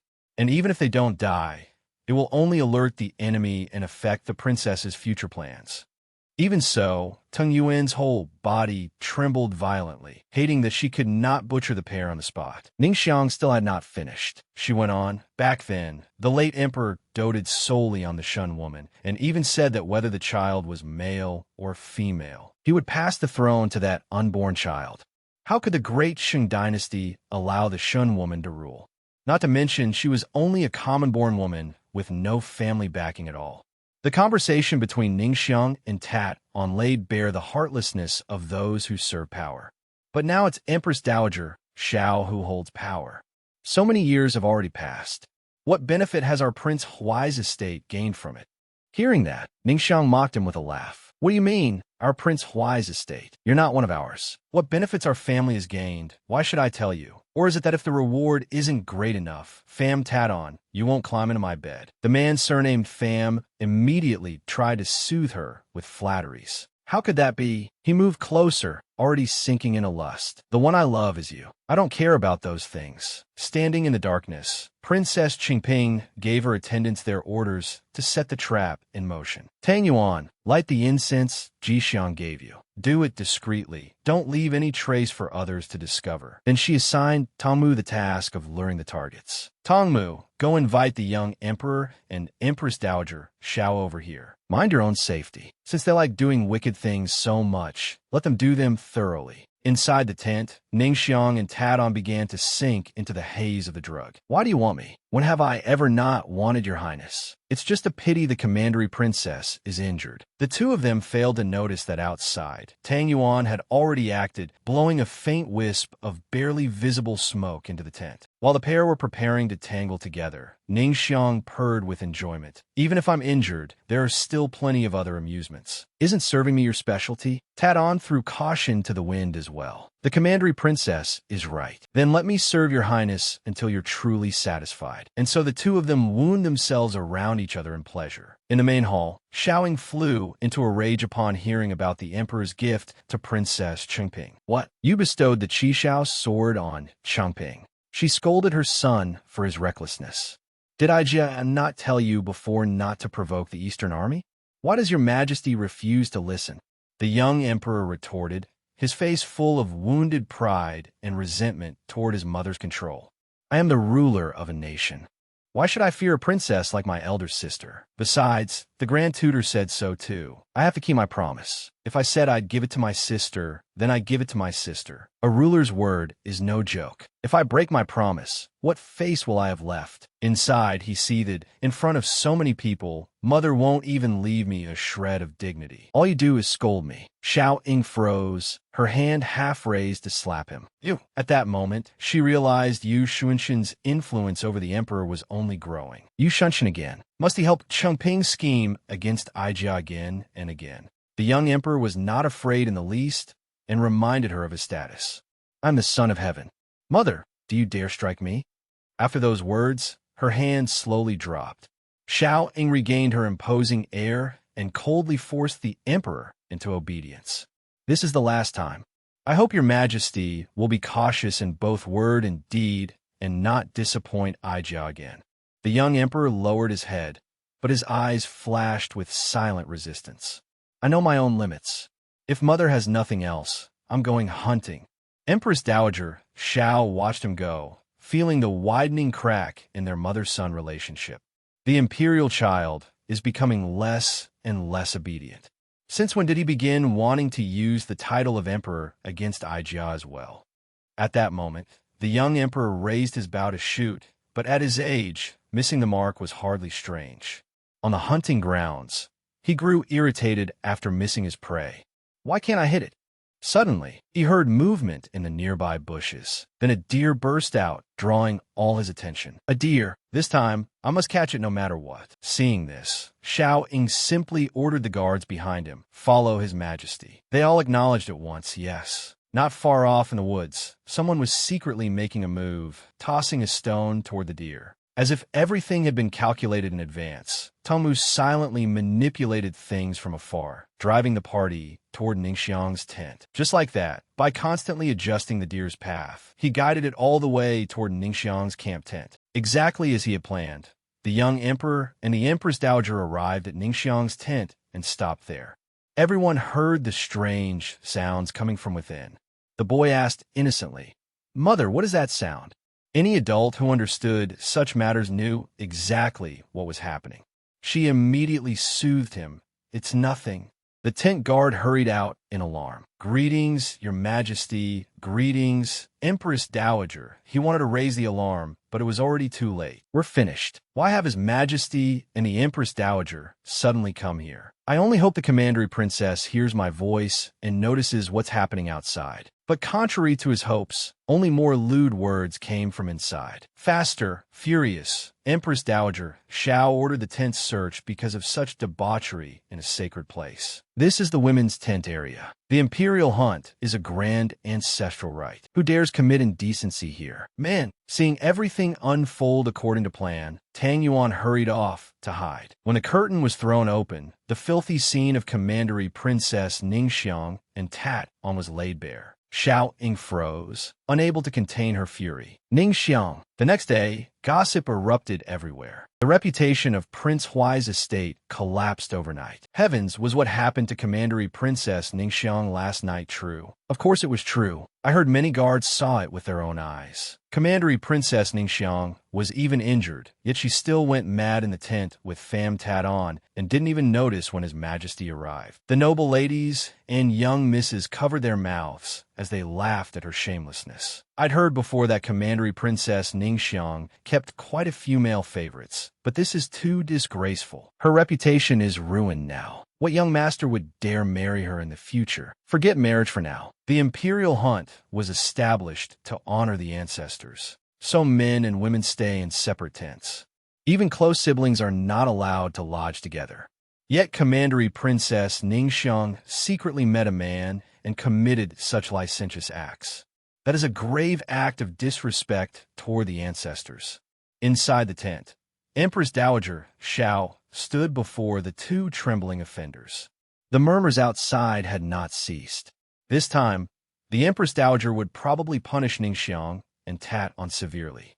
Ningxiang, Pham Tat Ang. She asked them harshly, "Do you know your crime?" Kneeling on the ground, Ningxiang tried to defend herself by claiming they had been framed. Empress Dowager, please see clearly. How could Ningxiang fail to know propriety and behave so wildly?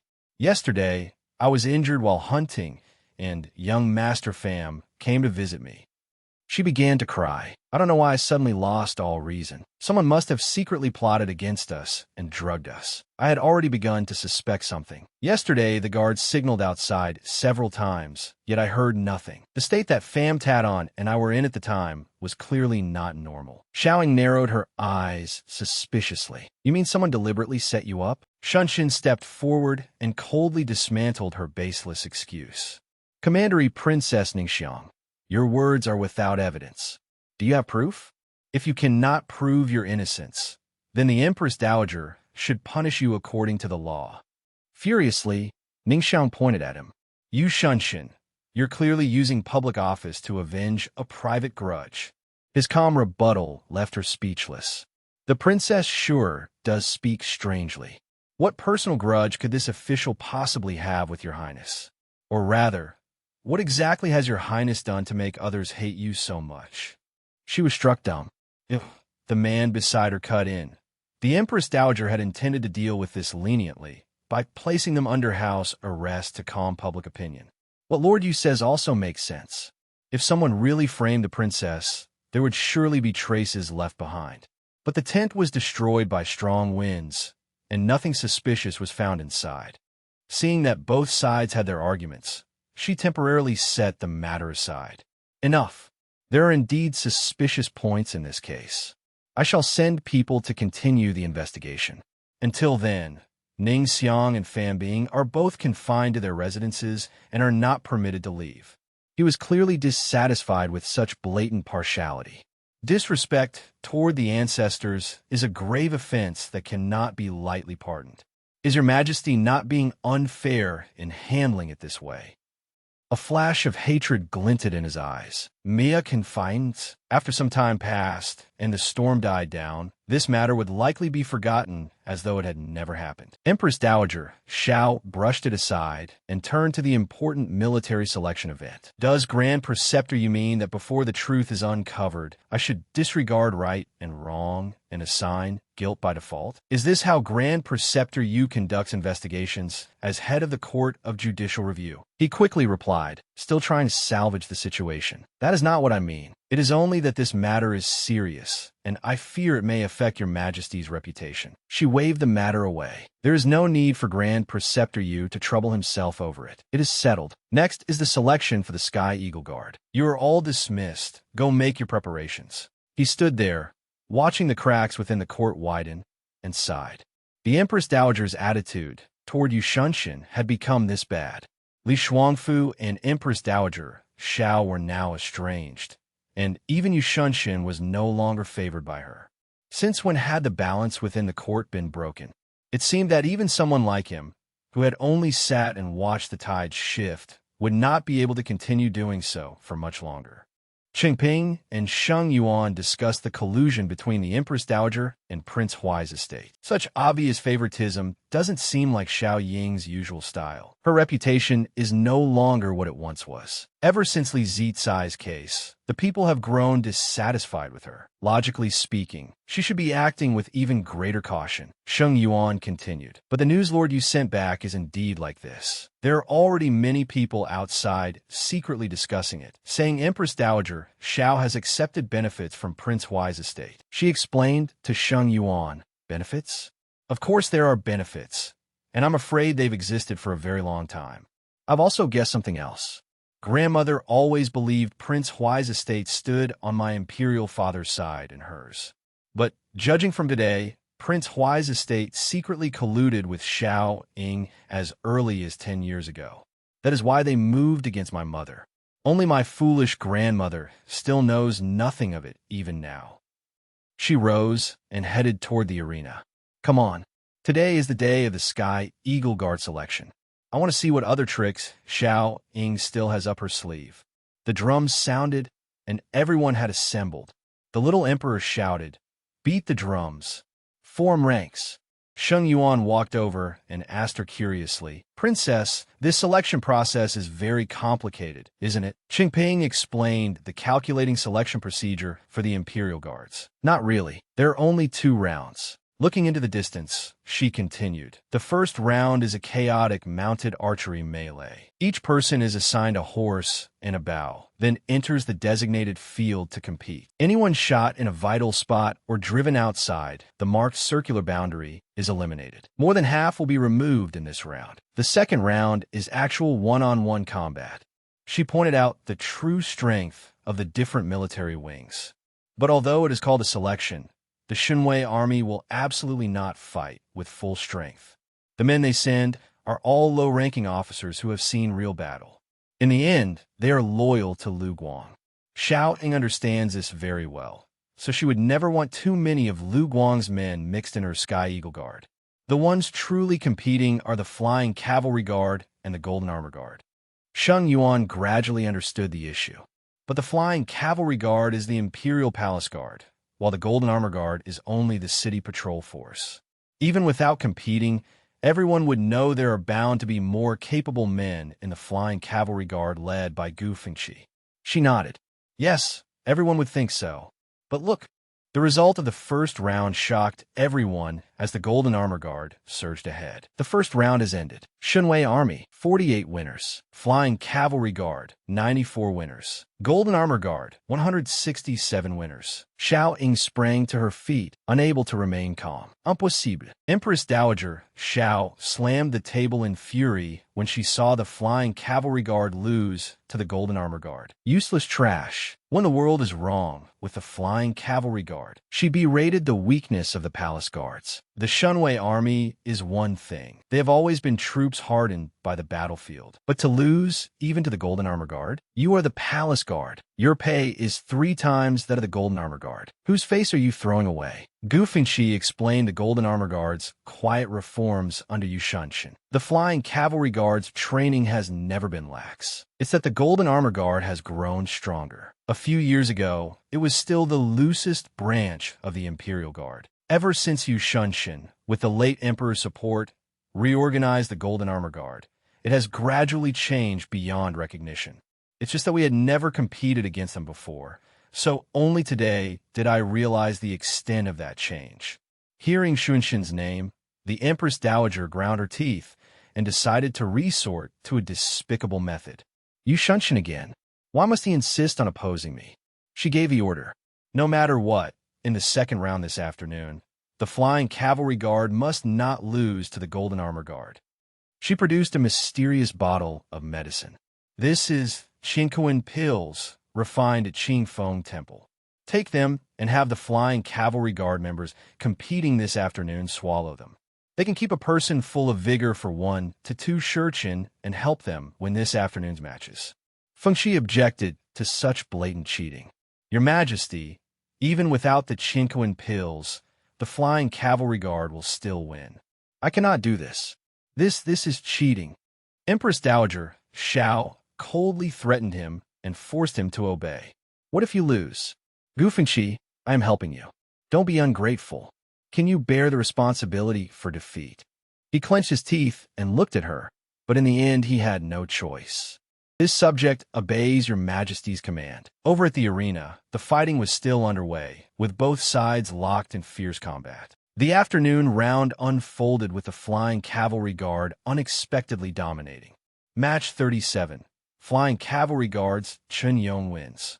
Qingping and Xunshin both noticed something was wrong as the Golden Armor Guard suffered defeat after defeat. No, this isn't right, he said thoughtfully. Judging by this morning's results, the Golden Armor Guard shouldn't be losing to the Flying Cavalry Guard. But in the afternoon matches, the Golden Armor Guard kept losing one after another. How could the Flying Cavalry Guard's strength suddenly soar like this? She was certain drugs were involved. Sure enough, Xiao Ying won't just sit there and wait to die. Only a method that can suddenly boost a person's strength. The two of them both immediately understood where the problem lay. It's medicine. She turned to Ji Xiang, who had come with them. Little Ji Xiang, if you can't take their pulse, can you still determine whether the Flying Cavalry Guard has used drugs? Ji Xiang promptly explained if they've taken medicine, their sweat, or even their blood will still carry traces of it. Princess, why don't I secretly get hold of the cloths they used to wipe their sweat. Unexpectedly, Chang'an had already brought back several sweat-soaked cloths. "Princess, do you need these?" Everyone was startled by his speed. "So fast." Even Ji Xiang couldn't help exclaiming, "This guy looks dumb, but sometimes he moves like a ghost." A moment later, Ji Xiang confirmed the presence of the banned drug. He immediately went over to report to her. "Princess, they definitely took Chinquan pills. This stuff can make a person feel brimming with energy for 2 shurchen, but afterward their body goes limp and weak." Xingping smiled, preparing a decisive counterattack. "Then is there any way to neutralize it?" A wicked grin appeared on Ji Xiang's face. "Very simple." He immediately set to work preparing the antidote. "One of my incense blends happens to counteract Chinquan pills. As long as the incense is burned nearby, those who took the pills will react to it and vomit on the spot." And, just as expected, the other side immediately began vomiting right there in the stands. The arena descended into chaos as soldiers began vomiting one after another. Seeing this, Feng Qi grew anxious. "What is going on?" From behind, Xiaoying gave an annoyed order. "Someone, summon the imperial physicians." He froze. Summon the imperial physicians? Afraid the secret would be exposed, Feng Qi hastily tried to stop it. Reporting to the Empress Dowager, the flying cavalry guard must simply have eaten something wrong. They'll recover after resting for a while. There's no need to make a big deal of it. But inside, panic blazed through him. The Empress Dowager had clearly forced them to take the Chinquan pills. Yet now she was calling the imperial physicians to examine them? Could it be? Standing before him, she made it seem as though everything had been arranged from the start. Has your flying cavalry guard done something shameful that cannot be brought to light? Every word carried a threat. Or can't it bear investigation? Gu Fengqi realized he had fallen into the Empress Dowager's trap to destroy the Gu family. It was the Empress Dowager's snare. In the end, she wanted to get rid of their flying cavalry guard entirely. The imperial physicians stepped in to examine them as well. They then announced a shocking result before the court. Reporting to the Empress Dowager, it is Chinquan pills. The men of the flying cavalry guard have taken Chinquan pills. This medicine can, for a short time, make a person overflow with energy, but side effects have now appeared, which is why they vomited. Lu Guang sensed that something about this was suspicious. Empress Dowager Xiao instantly changed her tone and pinned all the blame on Gu Fengqi. "Very well. In front of all the civil and military officials, you dared to use such despicable methods. Gu Fengqi, your nerve is truly great." Fengqi dropped to his knees, his voice growing faint. "Empress Dowager, this medicine was clearly what you told us." She immediately strode over and slapped him hard. "Us? What do you mean, us? Are you trying to say that I ordered you to take the medicine?" Ridiculous. In agony, Gu Fengqi realized he had been betrayed. He decided to sacrifice himself to save his family. He must not speak. Even if he revealed the truth, no one would believe him. If he did, the entire Gu family and the entire flying cavalry guard would die without a burial place. The Empress Dowager had prepared this long ago. "This subject," he hesitated, then knocked his head to the ground and begged. "This subject was momentarily muddled. In order to win, I resorted to underhanded means. But it was entirely this subject's own idea. It was I who forced them to take the Chinquan pills. It has nothing to do with them. I am willing to bear all responsibility alone." The soldiers cried out in anguish at the injustice done to their general. "General, it clearly wasn't the general's fault. He said from the start that anyone who didn't want to drink it didn't have to." It was the Empress Dowager. From afar, Chengping watched as the game on the board took a brutally cruel turn. "We were outplayed. Even if we hadn't discovered that the flying cavalry guard used drugs, Xiaoying would have found another way to expose it. She wants to eliminate the Gu family and seize military power for herself. But the question is, without Gu Fengqi, what more suitable chess piece does she have?" The Empress Dowager pushed Gu Fengqi into a corner. "Gu Fengqi, you really think too highly of yourself. Do you think that by taking all the blame on yourself, the others can escape punishment?"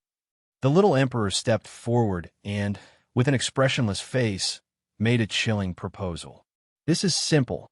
Aiqing, if you cut off one of your own arms, I will believe you." Trembling, he picked up the sword. Cries of shock echoed through the arena at the ruler's cruel demand. "General, don't. If you cut off an arm, your whole life will be ruined." But at that moment, he could do nothing. He could only raise the sword and obey the emperor's words. The little emperor smiled coldly at another's suffering. How amusing. The blade was drenched in blood as the little emperor walked over and pointed it straight at Fengqi. Blood poured from the arm he had just severed. He looked at the young ruler with hatred in his eyes. "Your Majesty, did you not say that if this subject cut off one arm, your Majesty would believe me?" Standing above him, the little emperor smiled with cruel caprice. "I said I would believe you. I never said I would spare your life." The flying cavalry guard soldiers around them began to tremble. Terror engulfed the entire arena as they realized the tragic fate about to befall them. This is too much. Once the general dies, we're next. The Empress Dowager will definitely never let us off. We're about to be purged. The hands gripping the sword shook with rage, yet still had to restrain themselves.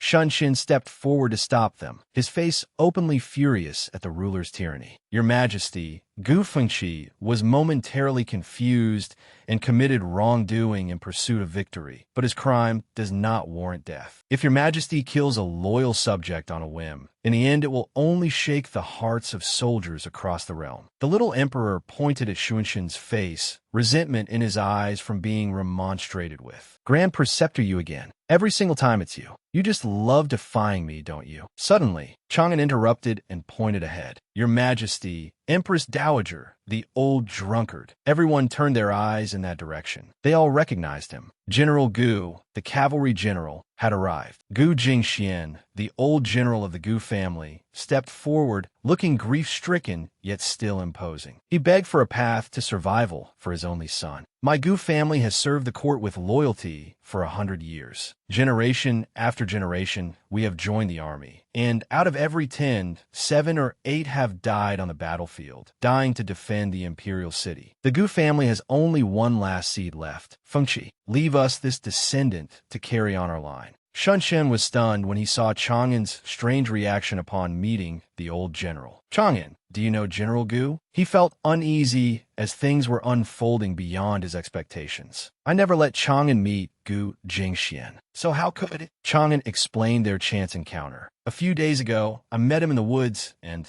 I even fought him once. I didn't know he was such a high-ranking official." Shunshin's expression darkened as a sense of wariness settled over him. Chang'an, old General Gu looked straight at Empress Dowager Xiao, his words booming like thunder over the fate of the Imperial Guards. "If my Gu family is cut off, then the flying cavalry guard, which has followed us for so many years, will be like a dragon without a head. Men's hearts will be thrown into confusion, relying only on the current Shinwei army and Golden Armor Guard. I fear the defense of the Imperial City cannot be properly maintained." The little emperor gritted his teeth, realizing this was an outright threat, yet one with tremendous weight. "What did you say?" Xiao Ying hurriedly stopped him. "Your Majesty," she swallowed her fury. The old man was threatening her. If she did not leave them a way out, he would unite with the entire Flying Cavalry Guard in rebellion. The Flying Cavalry Guard had finally grown powerful enough. It was precisely because Gu Jingxian and Gu Fengqi were so hard to handle that she had never been able to place military power in their hands. In the end, the Empress Dowager delivered a judgment stripping them of power. Exile the Flying Cavalry Guard to the city frontier posts. They may be spared death, but living punishment cannot be avoided. From this moment on, Gu Fengqi is stripped of his post as commander of the Flying Cavalry Guard. Starting today, the entire Flying Cavalry Guard is removed from the Imperial Palace grounds and sent to guard the city gates. The Flying Cavalry soldiers lowered their heads.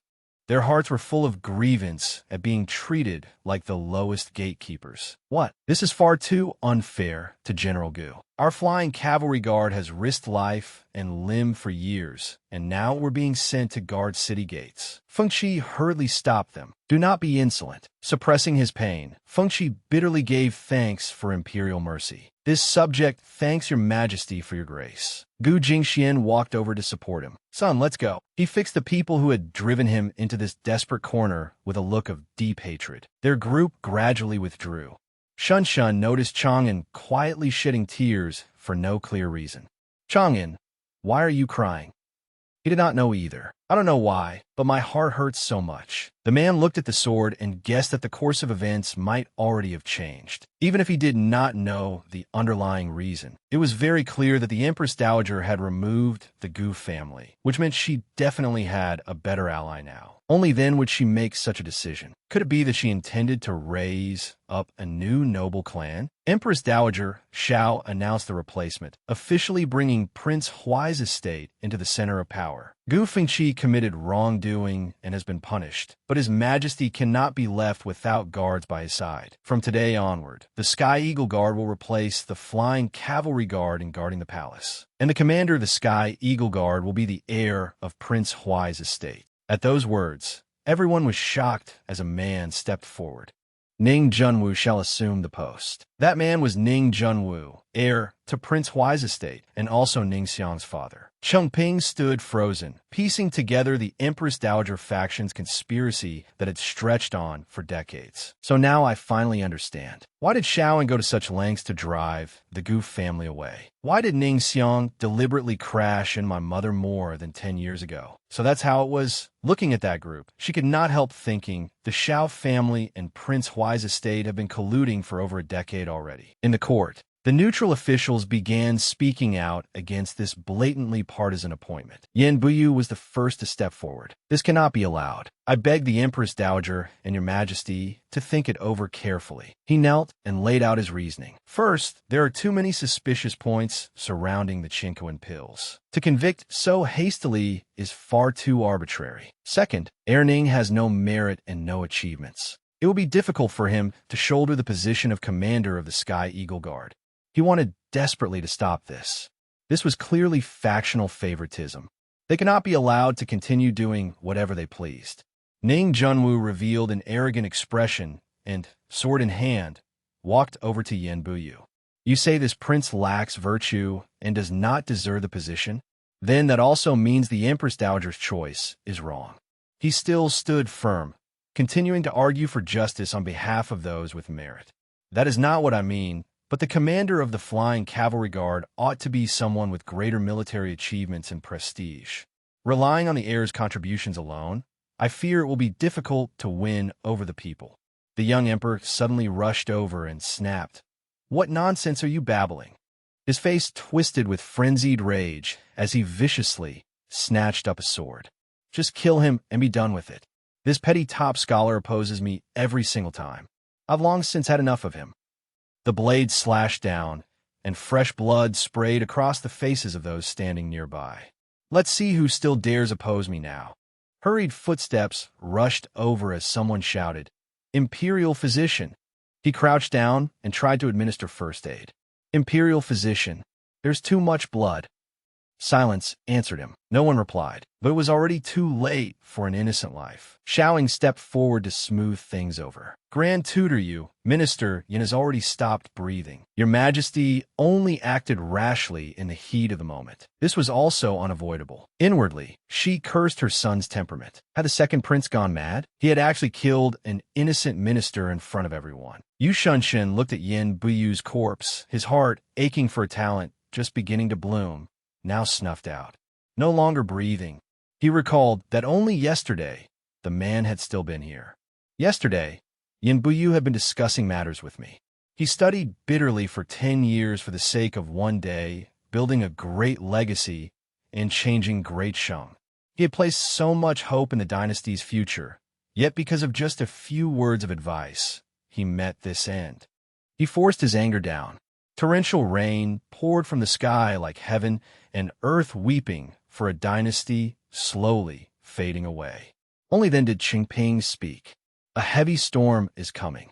At last, the heavens are about to change. The balance of power at court shifted at dizzying speed. The Gu family's collapse made way for new forces. Now that the Gu family had fallen, Prince Huai's residence, and the Ning family had taken a step forward to become one of the four new great houses, while the Li and Song families, which had not yet fallen, still maintained a middle position, already sensing the danger closing in. To cut off the Gu family's last road of survival, Empress Dowager Xiao forced through a broken marriage to eliminate them completely. Under her orders, her younger cousin, Xiao Hui, divorced Gu Fengqi. News of Empress Dowager Xiao plotting against the Gu family and the young emperor killing the newly crowned top scholar spread among the people, and the imperial family's reputation sank to an unprecedented low. People in the streets whispered heatedly, and the people's hearts began to waver because of the court's cruelty. Have you heard? That so-called Universe Hall thing was given by Empress Dowager Xiao. Don't talk nonsense without evidence. Gu Fengqi himself admitted it. He was forced into it, only to protect the Gu family and the Flying Cavalry Guard. Empress Dowager Xiao is too vicious. The young emperor is even worse. He killed a man on the spot. Stop talking, unless you want to lose your head. The smaller military factions that had once followed the Gu family now had to seek new backers to survive. The Flying Cavalry Guard was reassigned to guard the city gates, and the minor aristocratic houses that had once attached themselves to the Gu army, under pressure from the Xiao and Ning families, had no choice but to start looking for a new path. At that moment, at the Gu residence, a voice rang out.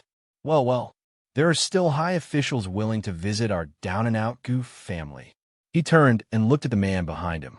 Grand Tutor Yu Shun came to visit the desolate Gu residence and saw the old general sitting gloomily beside a wine jar. How is Gu Fengqi doing? The old man swayed slightly.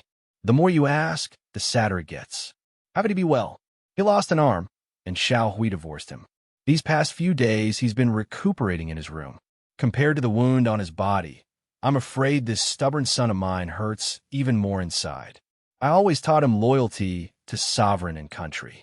I never thought it would harm him instead.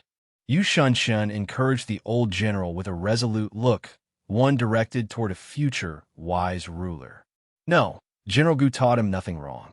Loyalty to sovereign and country is not wrong. What is wrong is being loyal to a ruler without virtue, one unworthy of his position. Old General Gu immediately saw through the silent alliance between Yu Shun and the princess. So, you came because of the eldest princess? I was wondering why Yu Shun had suddenly begun visiting the eldest princess so frequently during this time, without the slightest restraint. So that's how it is, because now there's no longer any need for you to hide it. He walked over and sat down with Gu Jingxian. I am not loyal to any one person, only to a wise ruler who can lead Great Shang into prosperity. Even the old general could not help but marvel at how the princess dared do what no one else would. I heard the eldest princess ignored both his majesty's and the Empress Dowager's displeasure and insisted on holding a funeral for Yan Biyu, burying him with full honors. He explained why he had to stand up and defend the dead man's honor. Yan Biyu's parents died early. He only had a few close friends from his years of study. I wanted to personally handle his funeral affairs. But the princess said. He suddenly recalled her words. The young emperor is smug right now. If Lord Yu gives a grand funeral to the man he killed, it would be no different from slapping him in the face. But I have always been the eldest princess who fears neither heaven nor earth, willful and overbearing. No matter how angry he gets, he could do nothing to me. Besides, provoking that mother and son is hardly something new for me. The old general raised his wine cup. For the first time, he truly acknowledged the princess's bold spirit. The eldest princess is very much like the late emperor. Old Gu should toast her with this cup. Suddenly, Chang'an burst in, snatched away the wine jar, and scolded him. You rotten old man, stop drinking already. Just look at all these empty jars around you. How many days and nights have you been drinking? Aren't you the grand general of the cavalry? The Gu family still has you holding things up. Gu Fengqi is only missing one arm. It's not like he's crippled for life. If all of you keep wallowing like this, that's when the Gu family will truly collapse. Without the slightest courtesy, Chang'an lunged forward and grabbed his collar, trying to awaken the mettle of a general. Didn't you tell me men should make achievements and build careers? You old men are all bark and no bite. If you keep muddling along like this, then I'll beat you until you sober up." The old man stared at Chang'an in stunned silence. This child, old General Gu, burst out laughing, warmed by the boy's blunt honesty. Good. Refreshing. Then the two of them rushed at each other and started brawling to their heart's content. If we're fighting, then fight. Let's see who's the old master here. You're not my old master.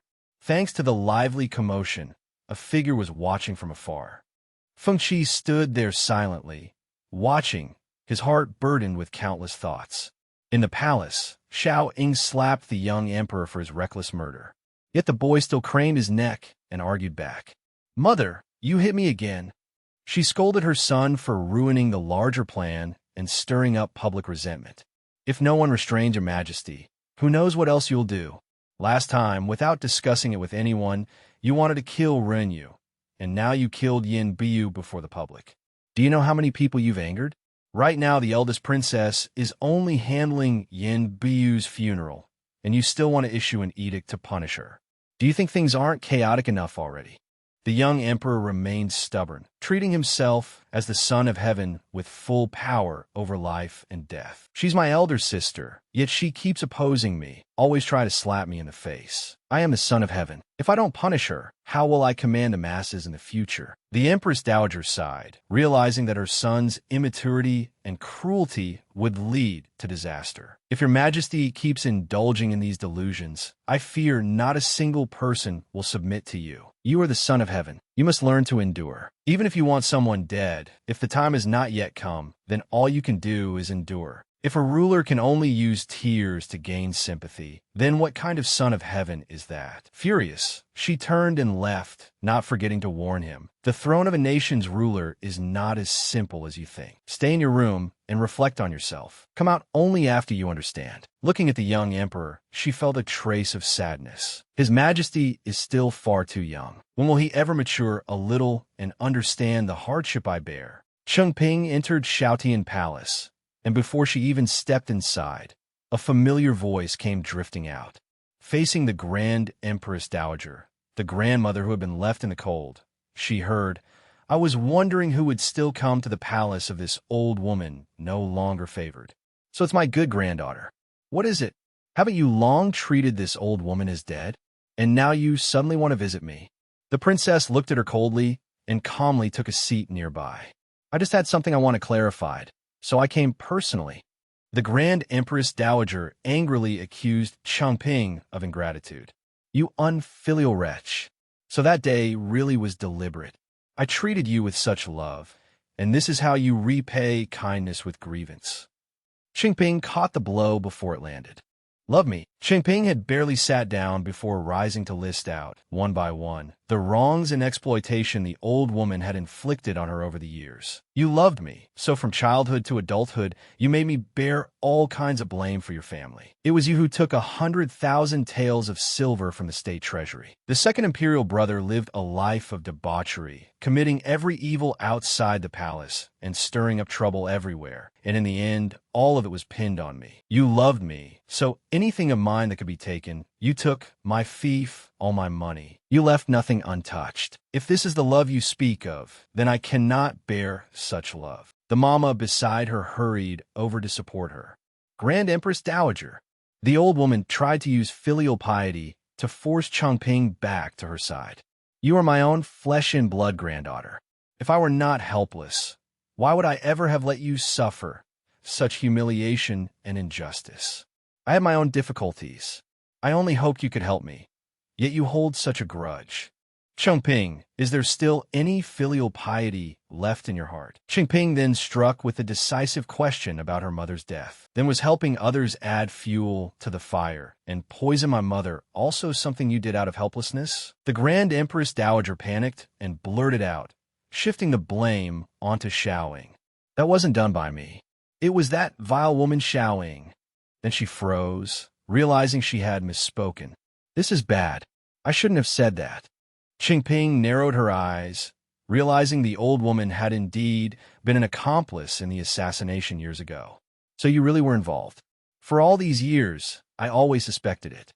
You were jealous of father's feelings for mother, but you didn't want to act directly, So the only possibility was that you secretly helped another great clan do it. Because you would never have allowed a common-born woman like my mother to ascend to the position of empress. The old woman began speaking of her obsession and fear that the dynasty would collapse because of a commoner. It was not that I would not allow it. Your mother was the woman your father loved most in this life. After she died, your father lived as though already dead. If not for you, perhaps he would have followed her. Do you think I wanted to harm my own only son? But for the sake of Great Shang, for the future generations of our Ying clan, tears quickly welled in her eyes. I had no other choice. Her thoughts turned back 25 years, in a splendid yet scheming palace scene. A gentle young woman stepped forward to pay her respects. Greetings, Your Majesty, Your Highness the Empress Dowager. May Your Majesty live 10,000 years, 10,000 times 10,000 years. May the Empress Dowager live 1,000 years, 1,000 times 1,000 years. The Empress Dowager feigned concern for the pregnant woman. Quickly, get up. Child, haven't I already told you that with your pregnancy, you needn't be so formal? What if something happened to my imperial eldest grandchild? Wei Er smiled gently, only wishing for a peaceful life. Your Highness jests. The imperial physician only just confirmed it, so we still don't know whether this child is a boy or a girl. Perhaps it will be a little princess. The Empress Dowager began pressing the late emperor to enthrone a daughter of the Yang family as empress. Boy or girl, it makes no difference. Your Majesty, in my opinion, once cousin Wei Er gives birth, it will also be time to appoint an empress. Shen Xian was moved. Your Highness, this... But at that moment, the late emperor firmly moved to protect the only love of his life. Mother, I came today precisely to tell you something. Xian'er is already pregnant as well. I have decided to enthrone Xian'er as empress, and whether the child is male or female, I will establish the child in her womb as the heir. The Empress Dowager slammed the table in fury, outraged at such an insult to the noble class. Absurd. Shen Xian is nothing but a common-born woman. How could she possibly bear the title of empress? Even if I agreed, the other great families would never agree to let such a woman sit in the position of empress. Besides, Wei Er has been deeply devoted to you. How could you betray her like this? Tears shimmered in Wei Er's eyes. Your Majesty, the late emperor made it clear that Shen Xian alone held that place in his heart. Wei Er is also very good. I will make her noble consort. But in this life, I have only one empress, and that is Xian'er. No matter what mother says, I will not yield. Flustered, Shen Xian did not want to throw the court into turmoil because of herself. Your Majesty, I have neither talent nor beauty. It truly is difficult for me to be empress. I beg your Majesty to take back this decree. Shen Xian lightly pinched the late emperor's cheek to ease the tension. Don't you like puffing out your cheeks? Don't be angry anymore. If you stay angry, you'll grow 10 years older. I'm still young and beautiful. If you keep getting angry and grow old, you won't suit me anymore. By then, I might just run away. The late emperor took her hand, his eyes overflowing with love. You dare run? I will. She gently fell into his arms and whispered, Of course I wouldn't dare. I will always stay by your Majesty's side. Forever. She expressed her wish to give up the title in order to preserve peace in the realm. So I do not need the position of empress. I do not need your Majesty to break the court's balance for my sake alone. I do not want your Majesty to disappoint the Empress Dowager. Even if my status remains lowly, I do not mind. The late emperor drew her into his arms and silently vowed to protect her at all costs. I know your heart, but Xian'er, you do not understand. In this deep palace, you have no family backing. If your status is not high enough, it will be hard for you to survive. Xian'er answered firmly, I am not as fragile as your Majesty thinks. Your Majesty, do you believe me? I will remain peacefully by your side, by the side of our child. The late emperor held her, placing his trust in the woman he loved. I believe you. Yet deep inside, he seemed already to have made up his mind. But I do not trust the hearts of men. Xian'er, wait for me. His eyes shone with determination. I will make you my one and only empress. On another day, in the Grand Empress Dowager's palace. Child, you're already 9 months along. She comforted her own niece. Didn't the imperial physician tell you to calm your mind and focus on nourishing the pregnancy? If you keep moping like this, how will your body endure it? Wei wept over the king's cold treatment of her. Your Highness, how could I not wish to live happily? Just look, these past months, the number of times His Majesty has visited me can barely be counted on one hand. Every day, he stays with that Shun Xian. How can I not feel wronged? If this keeps up, I'm afraid even the position of Empress will be handed to that vixen. The old woman assured her that she would use her power to place her niece on the Empress's throne. His Majesty already told me, as long as he makes you Empress, I will support his making Shun Xian a consort. She would only be a consort. How could she surpass you? Yet Wei still felt deeply uneasy about the late Emperor's stubbornness. Even if that's what he says, I still feel unsettled. His Majesty has always been stubborn. Will he really compromise so easily? The Empress Dowager continued trying to reassure her. Don't worry. These past months, His Majesty has cooperated very well with my arrangements. The Yang family has even helped him keep the other great clans in check. Once His Majesty announces the matter of appointing the Empress at court today, everything will be accomplished. Suddenly, a servant rushed in breathlessly with thunderous news. Your Highness, something is wrong. She maintained her dignified bearing as she asked what was wrong. What could be wrong? Has His Majesty not announced the matter of appointing the Empress today? The servant panted, speaking cautiously. No, His Majesty announced it. But the Empress he chose is Lady Shun. Wei was struck dumb with shock.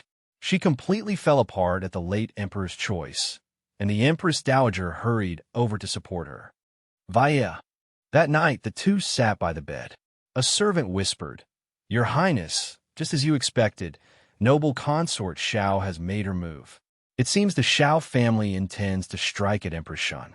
We discovered that one of the junior palace maids in Empress Shun's residence is a spy planted by the Xiao family. The Empress Dowager was furious when she realized her son had used her to protect that common woman. The emperor had acted on his own to make Shun Empress. Naturally, the other great clans would not be pleased. I want to see just how long the emperor can protect Shun in the harem without my support. The maid worried for Empress Shun's life as she approached childbirth. But Your Highness, Empress Shun is also about to give birth. If Your Highness ignores it and something goes wrong with Lady Shun, I fear even the child in her womb won't survive. The old woman coldly refused to help, setting the tragedy of years past in motion. Then that wretch brought it upon herself. Who told that vixen to bewitch the sovereign and incite the emperor to betray me? Then she turned toward the girl, suffering in grievance before her. My Wei, since that day, you've been swallowing your anger. Even the imperial physician said that even if Wei can give birth, I fear both mother and child may not survive. Wei is the legitimate eldest daughter of the Yang family, and also the granddaughter I have cherished since childhood. I always thought the emperor would treat her well, but for the sake of that vile woman, he used me and the Yang family to help him block the other great clans, gave Shun the status of a descendant of Marshal Shun, then issued the edict to enthrone her before all the important court ministers, delivering the Yang family a ruthless slap in the face. Grinding her teeth, she resolved to act. Keep an eye on Xiaoing. When necessary, I will help her along. I did not wear myself to the bone fighting for the Empress's seat only to make a wedding dress for someone else. Back in the room, Chengping looked straight into the Grand Empress Dowager's eyes, her voice dripping with mockery as she exposed the truth behind the old grudge. So, in order to avenge yourself on Mother, you helped Xiaoing. Only, you never expected that after Mother was poisoned by Xiaoing, she would still escape death long enough to give birth to me. She trembled, her eyes bloodshot with hatred that had never faded despite all these years. That bitch had a wretched life, but heaven has eyes. The Shun clan only kept rising because you were princess. At the very least, Avi left your second imperial brother to me. Even if your second imperial brother is gone, I still have Ingqin. Chengping let out a cold laugh. She pitied how deluded her grandmother was, still clinging to the last scraps of power. Grandmother, when you harmed my mother, You at least knew how to weigh the situation. But now you're truly muddle-headed. The Yang family's only backing, Ingchun, is gone. What are you going to use now to fight that mother and son, Xiaoing, that withered old face of yours? She choked on her words and could only point at Chengping helplessly, her scheme laid bare. If Chengping continued, Xiaoing placing you under house arrest is the best proof. She isn't stupid. She's been waiting for a chance to get rid of all of us. The Grand Empress Dowager felt as if something were stuck in her throat. So back then, when you deliberately exposed the Yang family for secretly taking funds from the state treasury, it was to set a trap for Xiao Ying and make her turn on us? A servant hurriedly supported her and tried to stop Chengping. Your Highness, please stop talking. Chengping gave a scornful smile. That's right. She stepped closer, imposing and dignified. Since things have come to this, there's no need for us to keep pretending to be a loving family. I came here today to tell you that everything you spent half your life pursuing amounts to nothing. Your whole life is a joke. She turned to leave, but did not forget to add, still, I can promise you this. As long as Ancient behaves, I will not touch him. The Grand Empress Dowager was horrified by her granddaughter's confidence and ambition. What do you mean? What are you trying to do? Chengping's eyes blazed with the desire to change the fate of the nation. One day, I will ascend the throne myself.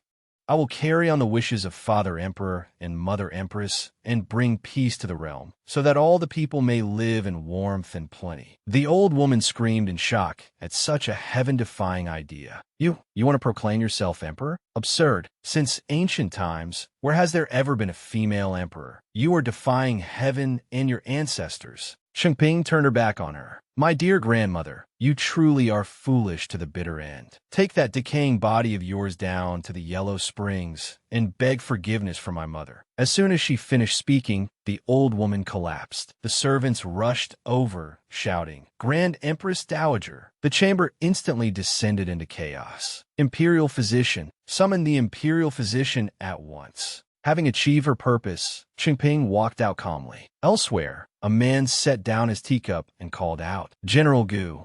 A private discussion was underway. Has your mind cleared a little? General Gu sighed, his face full of the weariness of a once glorious commander who had lost his former brilliance. Grand Tutor Yu, I understand what you mean. But the Gu family is now down to its last breath. In the end, Princess Chengping stands alone and weak. Even if the Gu family joins her, we won't be able to stir up much. Another hearty voice rang out, affirming the alliance of the great families. What if you add our Song family as well? General Gu turned and recognized the man. Old Song. He looked around in astonishment. You've all been secretly joining forces already? Not entirely, the man said after giving his son-in-law a smack, blaming it all on fate's arrangement through the useless fellow. It's all because of this worthless son-in-law of mine. My daughter is pregnant, and I'm about to become a grandfather. He turned back, suppressing his anger as he spoke. The Song family has always remained neutral. Yet my daughter married Yin Cheng, who belongs to Yu Xuanxin's faction. Now that the Empress Dowager has lumped the Song family together with Princess Chengping's side, for the sake of my daughter and grandchild, the Song family has no choice but to support the princess. Xuanxin smiled, respectful of Lord Song's loyalty to the people and the state. Lord Song still carries the old concern for the nation and the common people of Great Shang in his heart. I deeply admire that. Lord Song waved a hand. Enough, Lord Yu. Don't flatter me. I'm only doing this for the Song family. It's all because of this useless son-in-law. Although he had taken a hit, the son-in-law seemed pleased that everything was going smoothly. He nodded in agreement. Old Song walked over and patted him on the shoulder. Even though the Song family is one of the 4 great clans, our strength alone is limited. So we need General Gu's power.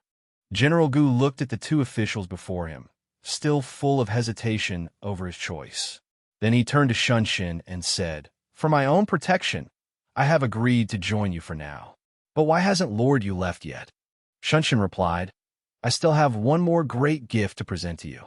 Then he looked straight into the old general's eyes and mentioned a small place on the frontier, startling him. Baisher County, Yunluo Village.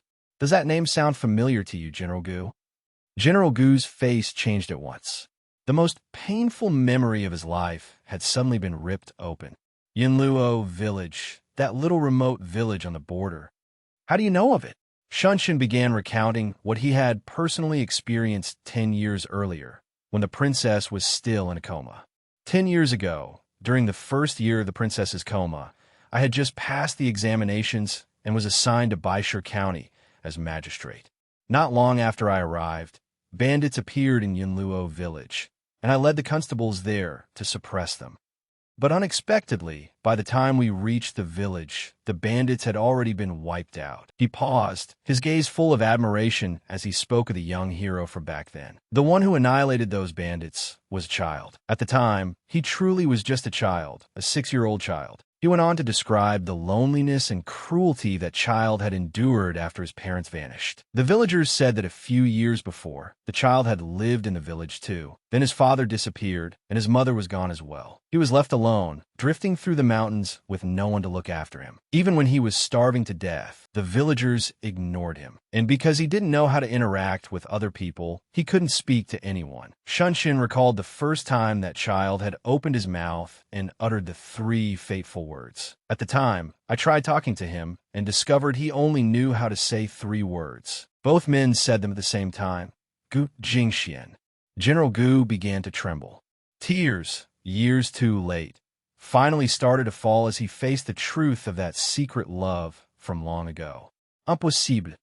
17 years ago, I really was stationed on the frontier. Back then, I already had a fiancé in the capital, but my marriage to Gu Fengqi's mother was only a political alliance. There was little affection between us. In Yunluo village, I met the woman I loved most in this lifetime, and I spent the happiest days of my life there. He regretted bitterly that his own delay had led to his family's tragedy. 2 years later, I had no choice but to return to court. I had meant to go back to the capital, settle my family affairs, and then return openly and honorably to bring her back with me. I never imagined that trip would be our final farewell. After that, bandits attacked Yunluo village. The mother and child were driven into the mountains, and their whereabouts became unknown. I even led men back to suppress the bandits, but after searching the entire mountain, I still couldn't find them. He stood up and looked at them, then asked, "You say he is my son. What proof do you have?" Without another word, Shunshin immediately rolled up a sleeve. But this conversation had been overheard by someone else as well. General Gu stepped forward and saw a face identical to the woman he had once loved. His voice caught in his throat as he called out, "It's you, it really is you. You are my son. You are my son, Fengqi's younger brother." The boy's hand shook as if he were trying to suppress his fury, but he could not hold it back. When the old man lunged toward him, he struck him, then looked at him with eyes full of hatred and estrangement. "I do not have a father like you." Chang'an stepped forward, every word like a knife stabbing into General Gu's remorseful heart. "When my mother and I were taken by the bandits, where were you? After my mother died, and I wandered the mountains alone, where were you?" The once renowned general dropped to his knees and painfully admitted his failure as a father. "You're right. I do not deserve to be your father. I failed to protect you and your mother." Chang'an hit him again, resolutely rejecting this bond of blood. "A father like you, I will never acknowledge." The blow sent the old man crashing to the ground. Chang'an wiped away his own tears, while General Gu could only stare after his retreating back. Then General Gu turned to Shunshin, realizing the depth and precision of his arrangement. "Grand Tutor Yu, he has been by your side for a very long time, hasn't he? Yet only at this crucial moment did you allow our father and son to recognize each other. All of this was in your calculations, wasn't it?" Shunshin did not deny it. He explained that the timing had been chosen to protect Chang'an's safety and serve the greater situation. When the Gu family was at the height of its power, even if I had told you about Chang'an, he might not have survived in the Gu household. I wanted Chang'an to have a good life. But Chang'an has the right to know the truth. Besides, as long as it benefits the future of Great Shang, I will do anything, even something like this, even if it means exhausting every ounce of scheming. At the princess's residence, Chengping received important news from a spy about Li Changfu's illegitimate son. "Princess, we have news. Jixiang came to report. Didn't your highness ask me to investigate Li Changfu before? His illegitimate son, Li Zicai, was never actually exiled. He's been hiding in a small brothel outside the city. She was somewhat surprised. What? She curled her lips into a smile, realizing this was the fatal weakness that could completely destroy the Li family. No wonder Li Changfu was so full of energy after Li Zicai was convicted. So it turns out his son was perfectly fine all along. She immediately gave the order, draft a secret letter, and sent it to Prince Huai's residence. The Heavenly Eagle Guard has only just been established, and Ning Junwu urgently needs merit. I'll give him a great gift. That very day, Ning Junwu received the secret report and immediately set off with the Heavenly Eagle Guard.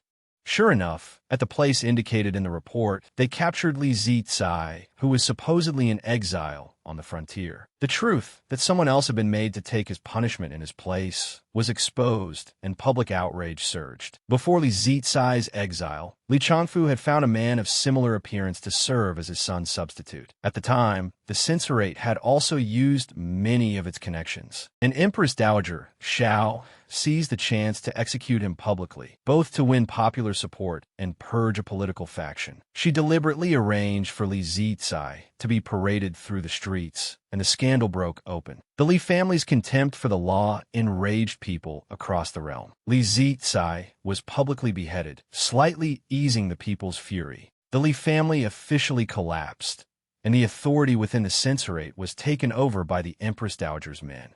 Li Changfu and the forces behind the censorate had fallen into Empress Dowager Zhao's grasp because of this affair. Not only was Li Changfu stripped of office on the spot, the censorate also underwent sweeping changes. Nearly all of the Li family's people were replaced by members of the Xiao and Ning factions. When the tree falls, the monkeys scatter.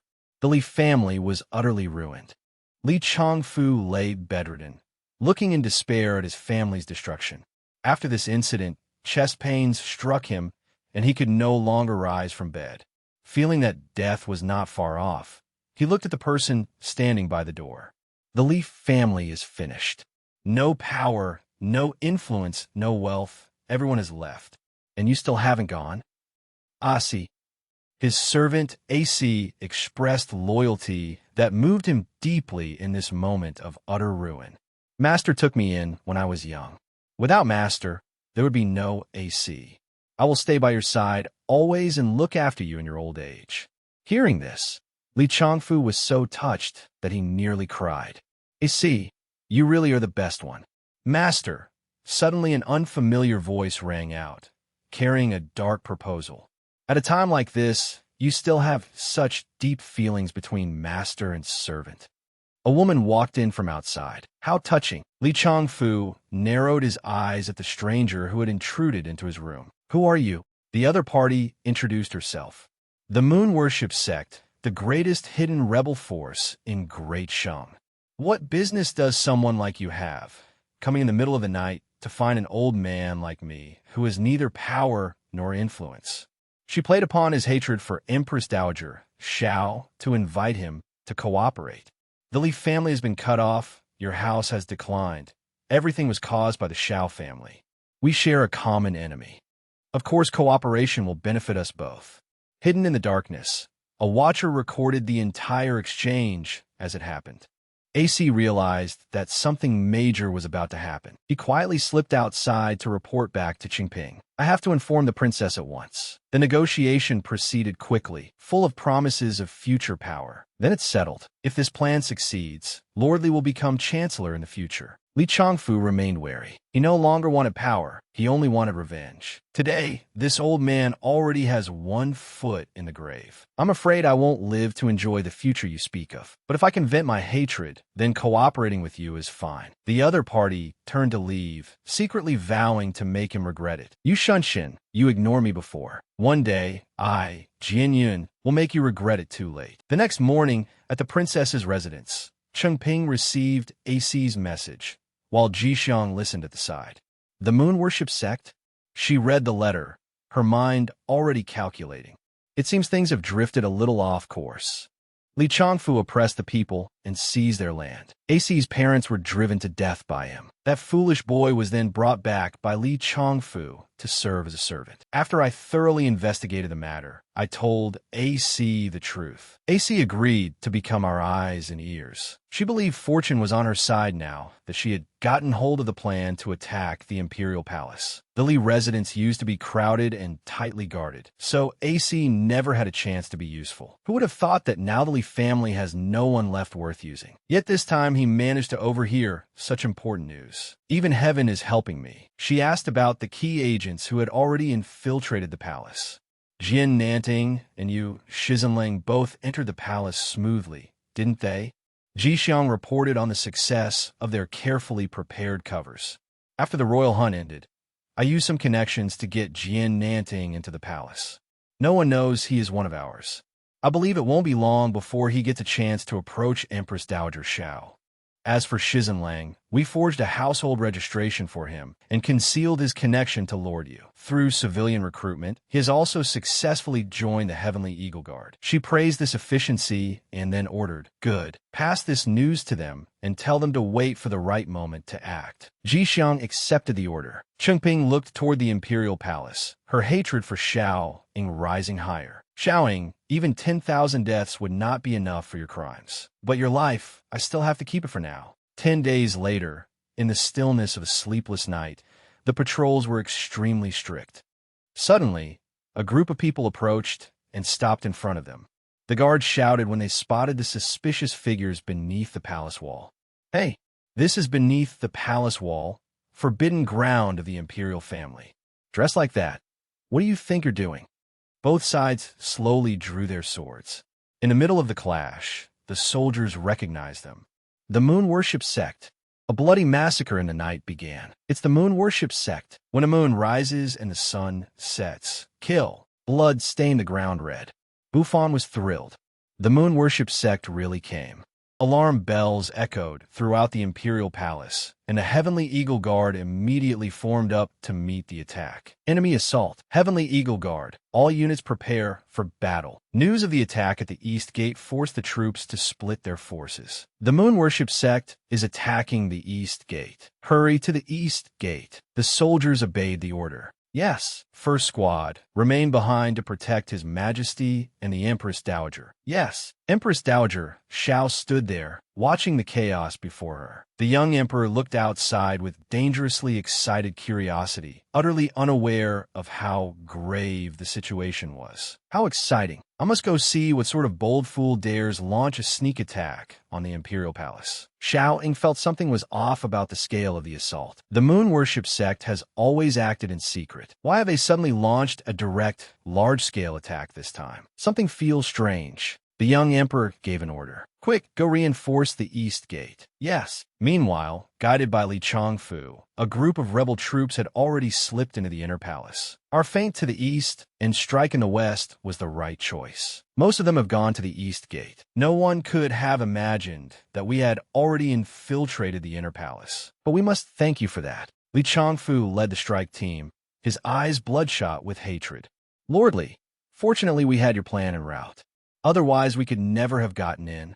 Sword in hand, his face twisted with fury, he snapped, "Enough praising yourselves. This old man is doing this for my son." Flaming arrows were raised. They shot straight into the palace.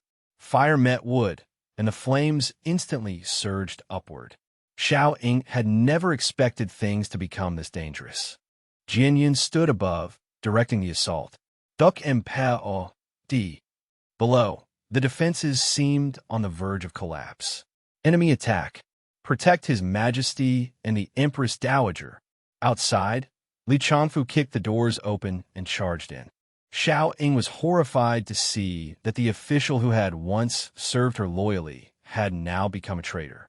"Li Chongfu, you colluded with outside enemies." The young emperor cursed. "Old Li, you've got some nerve. Was the Li family not dying fast enough for you?"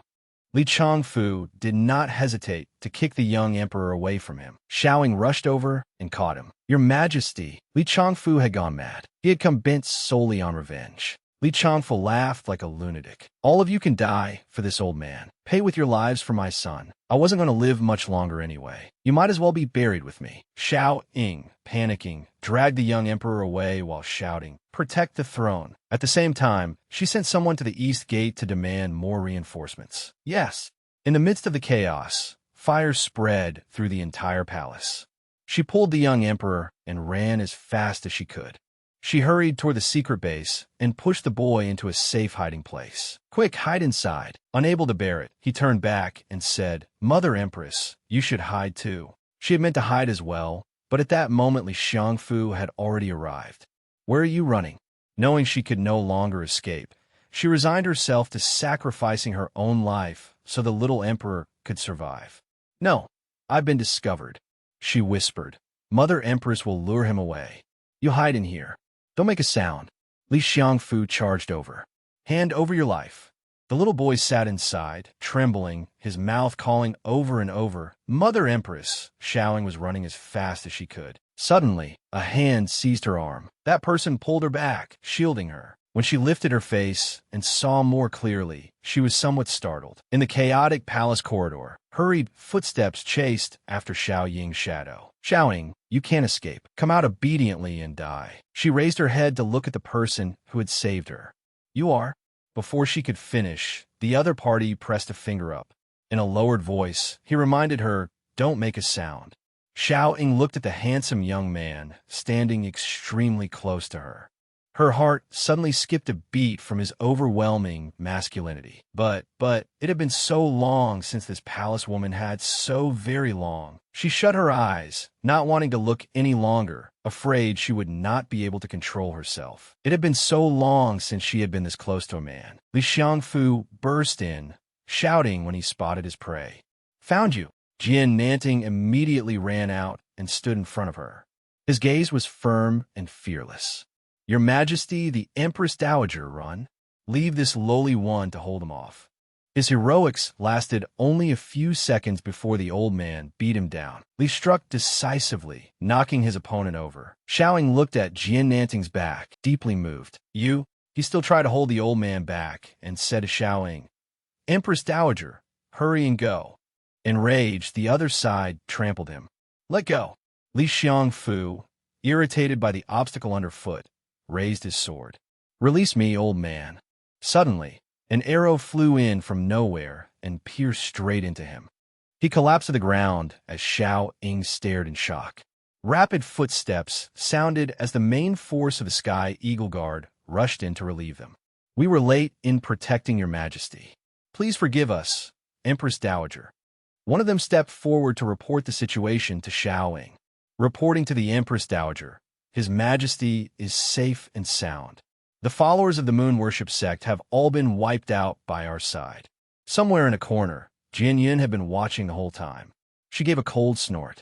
Useless trash. Below, the palace was gradually settling down again. "Quick, move it over." Yes. Acting on her private secret orders, a guard quietly took out a bottle wrapped in cloth. "Empress Dowager, I've taken it out. But why do we have to bring this cloth-wrapped thing?" She did not answer the question. Enough talk.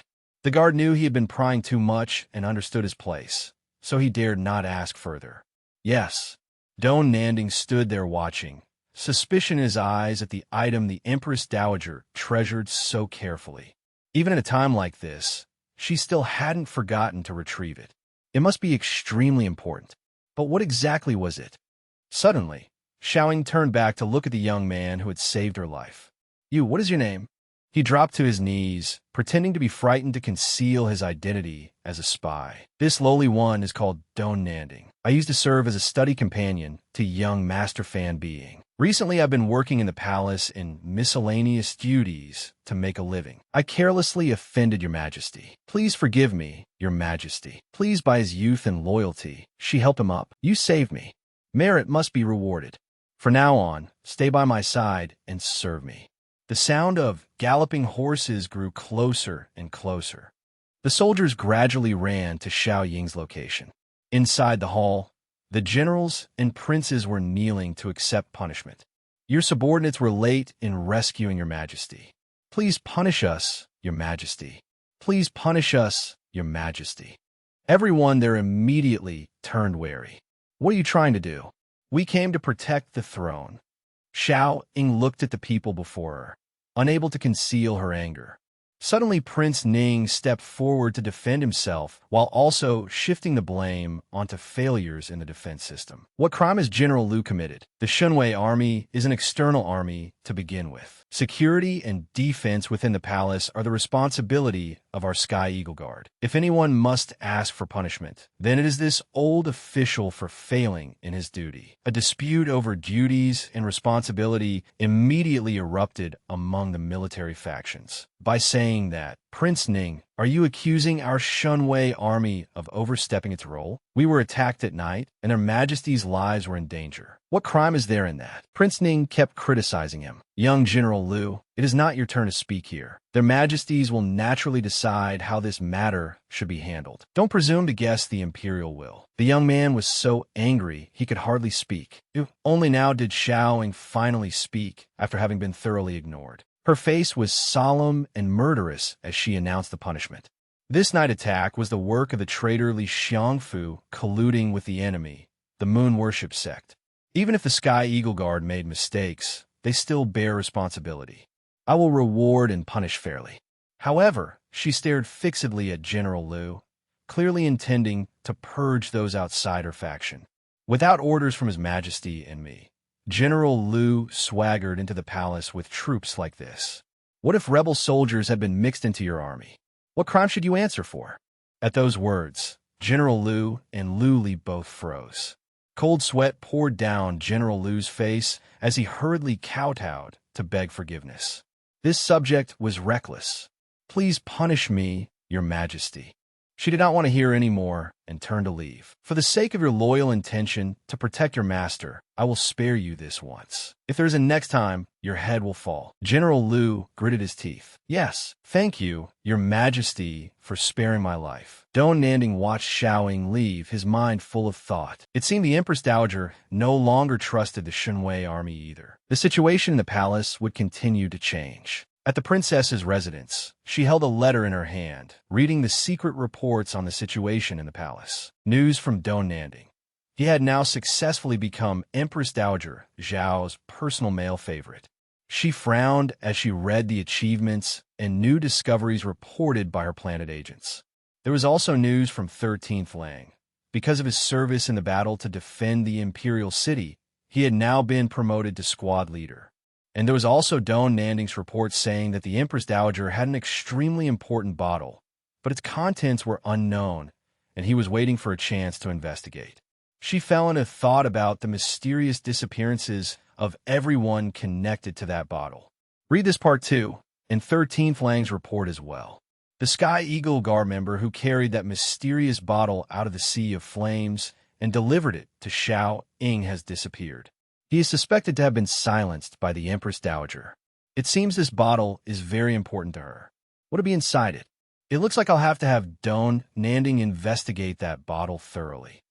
By this point, his ears could practically take no more. His eyes remained fixed on her as she leaned in close, while she went on talking without pause. I heard that when you were outside gathering forces for me, everyone said you were one of my people. She lifted her face and used her beauty to tempt him. Is that true? He answered her, his gaze still glued to her face. The princess is the sovereign, and your humble servant is the subject. Ruler as ruler, subject as subject, what is wrong with that? Chumping watched his retreating figure. These past few days, it seemed Niulong had changed a little. She could sense the increasingly obvious changes in this man's temperament. He thought only of strategizing for her, spoke little, and before she even knew it, all of her plans already involved his participation. Yet he himself remained calm, as if none of it was surprising. Is that so? She felt a little disappointed that he no longer had that shy demeanor from before. Niulong was no longer someone who blushed easily and only talked about official matters. Somehow, it made people feel a little uncomfortable. Shunshin was about to leave to deal with business. This subject will go reply to 13th Lang first. Before he could finish, she grabbed him. Wait a moment. Perhaps she used a bit too much force, because he stumbled straight toward her. He looked at her with a thoughtful gaze, then asked, "What is your highness doing?" Her face reddened, and she turned away awkwardly, avoiding his eyes. It was just an accident. I used too much force just now.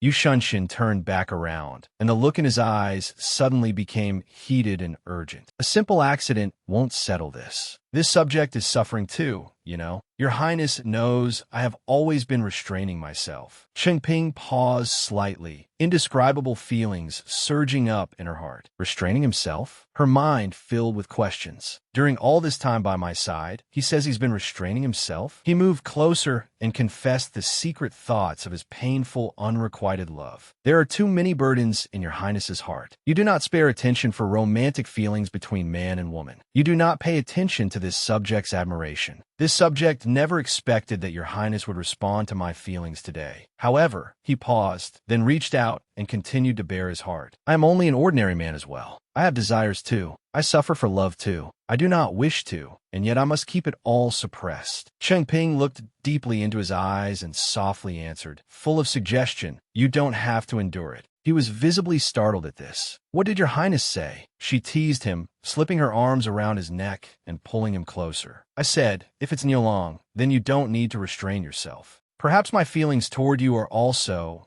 The two of them seemed swept into the intoxication of each other's gaze, leaning closer and closer, their lips almost touching. But just as the air between them grew heated, a subordinate rushed in breathlessly with urgent news. Princess, Lord Yu, something is wrong. Reflexively, he sprang away from her like a released spring. Tang Yuan scratched his head, realizing he had once again interrupted at the wrong moment. Did I come in at the wrong time again? He coughed lightly and changed the subject. What is it? Speak.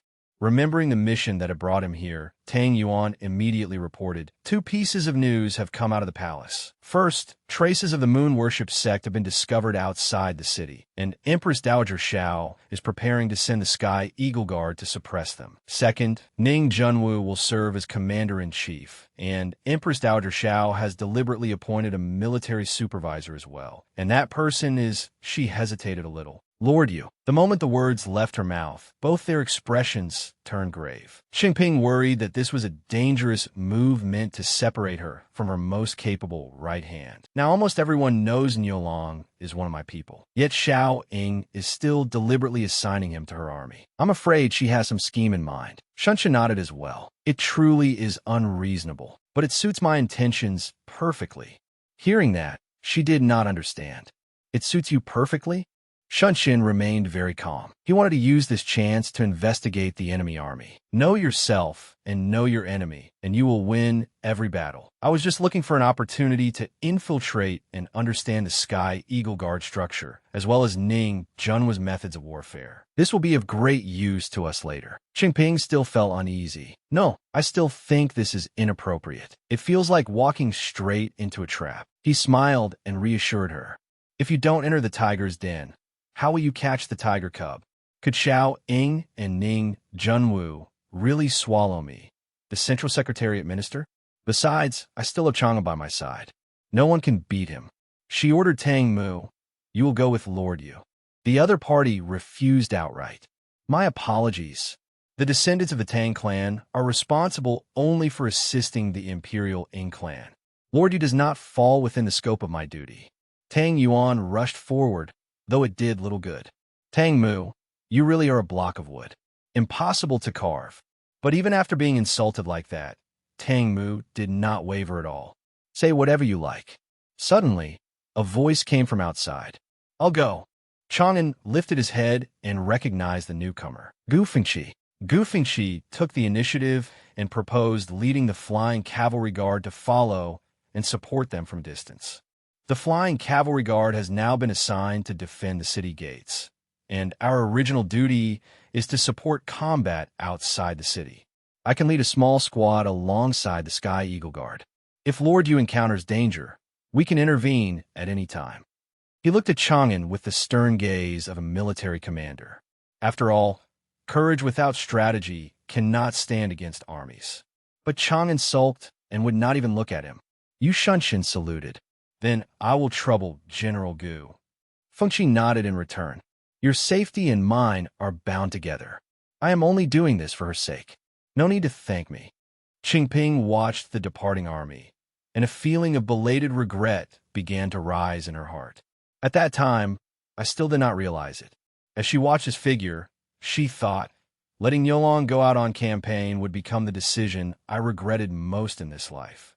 The command horns sounded, and the army of the Sky Eagle Guard left the capital in great force. A few days later, Yu Shunshen followed the Sky Eagle Guard out of the city on the punitive campaign. Though the two sides did not belong to the same faction, they still stood on the same front against a common enemy. Prince Ning's eyes clearly revealed his sinister intent.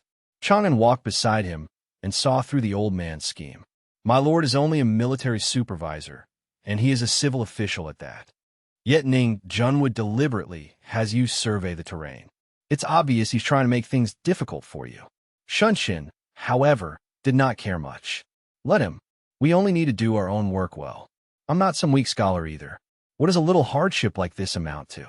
While Shunshin was observing the strategic terrain of the surrounding area, Chang'an was roaming about nearby. This place is 5 li from the capital, backed by mountains on 3 sides. The view is broad and elevated, easy to defend and easy to attack from. If a watch post were set here, it could scout far away and provide close support. It truly is a good place. But thanks to that endless curiosity of his, Chang'an noticed something. Without warning, dark figures charged out of the dense forest, killing intent blazing. The moon worship sect. He jerked around in alarm. At that moment, the moon worship sect had already surged forward and attacked the soldiers. When the sun falls and the moon rises, kill. One of them lunged at him, intending to strike him down, but luckily he dodged in time. In that fleeting instant, he smelled something strangely familiar. This scent, over on Chang'an's side. He was defending himself quite well. A single punch from him sent the whole group staggering. He hurried to Yu Shunshin's side and escorted him onto a horse. My lord, get on the horse. Seeing that he had mounted, Chang'an immediately sent the horse galloping away. Go! Shunshin instantly understood his intention and hurriedly turned back to call out. Chang'an did not look back. He merely bent down, picked up a sword, and gave one reminder. Lord Yu, hurry and go. I'll cover the rear. Unease surged his heart, but protecting Yu Shunshin came first. These men are all top assassins. I can't let my lord get hurt. The rebels laughed arrogantly at Chang'an's solitary resistance. You think you can stop us all by yourself? How naive. He had luckily managed to block the previous strike, but no matter how one looked at it, he was clearly at a disadvantage. And he knew it too. These men were all top experts, nothing like ordinary cult followers. While he was focused on the front, one of them silently moved behind him to finish him off. Out of nowhere, a figure flashed past. Before anyone knew it, Yu Shunshin was already standing behind him and had taken that sword strike instead. He could not bear to abandon his subordinate. When Chang'an saw him, he was part astonishment, part deeply moved. Lord Yu, even in this shortest reunion in history, he still first focused on cutting down the enemies in front. Then turned to catch him, his voice trembling, tears already streaming down his face. Lord Yu, why did you come back? What? Shunshin gripped the reins tightly, his determined eyes showing the deep bond between master and servant. Knowing that if I left you alone, you might die, how could I possibly abandon you and run away by myself? The assassins tightened the encirclement, preparing to kill them both. Perfect. Then master and servant can die here together. Shunshin was struck. Blood soaked through his robes, startling Chang'an as he caught him. My lord, hold on. I'll deal with the people here right away. Then I'll take you to find a physician. He said that, but he was panicking as well because there were simply too many enemies. What do I do? There are too many of them. He himself was already injured by then, and his breathing was growing heavier and heavier. Could it be? Are we both going to die here? Just as that thought ended, a troop charged in from behind. In the distance, Gu Fengqi's force had finally arrived. Chang'an, Lord Yu. At last, Chang'an felt an enormous weight lift from his heart. It was Gu Fengqi. In his emotion, he could only choke out a single phrase. On Gu Fengqi's side, he swung his sword and cut down the moon worship cultists blocking the way. So you are the moon worship sect? Mere ants daring to blot out the sun. With that, Fengqi gave the order to all the soldiers. Kill. Once the enemy had been driven back, Shunshin swayed, then collapsed. It seemed things were finally safe. At the princess's residence, hurried footsteps sounded as Chongping received the bad news. Her face turned cold as she ran straight into the sick room. Kneel long. Without waiting for anyone to speak, she went straight to him herself. Ji Xiang had also brought all the necessary tools for treatment. Feng Qi looked at her, as if wanting to say something. Princess, but at that moment she had no mind for anything else and immediately summoned her subordinates. Dang Yuan. She ordered the entire residence sealed off, preparing for the worst-case scenario of open rebellion. Send the Tang forces to Madame Rong's residence and secretly escort Madame Rong to the princess's manor for protection. In addition, pass down the order. The princess's residence is entering level 1 alert. Tell Tang Mu and the others of the Tang family guard to prepare for battle at any time. Tang Yuan was stunned by this decisive order from the princess, who had always been regarded as playful and carefree. Prepare for battle? Why are we suddenly preparing for battle? Chongping looked into the distance. Her instincts were warning her that a terrible political storm was approaching. It's only a precaution, just in case. Yu Lang being so gravely wounded is too strange. I have a bad feeling. In any case, carry out the orders first. This palace is about to see the heavens change. As Gu Fengqi treated Chang'an, watching her resolute bearing, a new sense of respect rose in his heart for her sharp judgment. He had always thought the eldest princess was nothing but a straw bag. Yet even at a time like this, she could still remain so calm and rational. I truly underestimated her before. In the sick room, Princess Chongping stood beside Yu Xuanshin's bed, her voice trembling as she asked Ji Xiang, "Little Ji Xiang, how are Yu Lang's wounds?" He sighed and shook his head at the patient's critical condition. Although Lord Yu's external wounds had been bandaged, he had lost far too much blood, and his internal injuries were also extremely severe. It was very likely that he would never wake up again. Every single word struck straight into her. And that's where this episode ends. If you enjoyed it, please give me a like and a share, so I'll have more motivation to make more videos. Don't forget to follow to watch the next episodes. Wishing you all a day full of energy.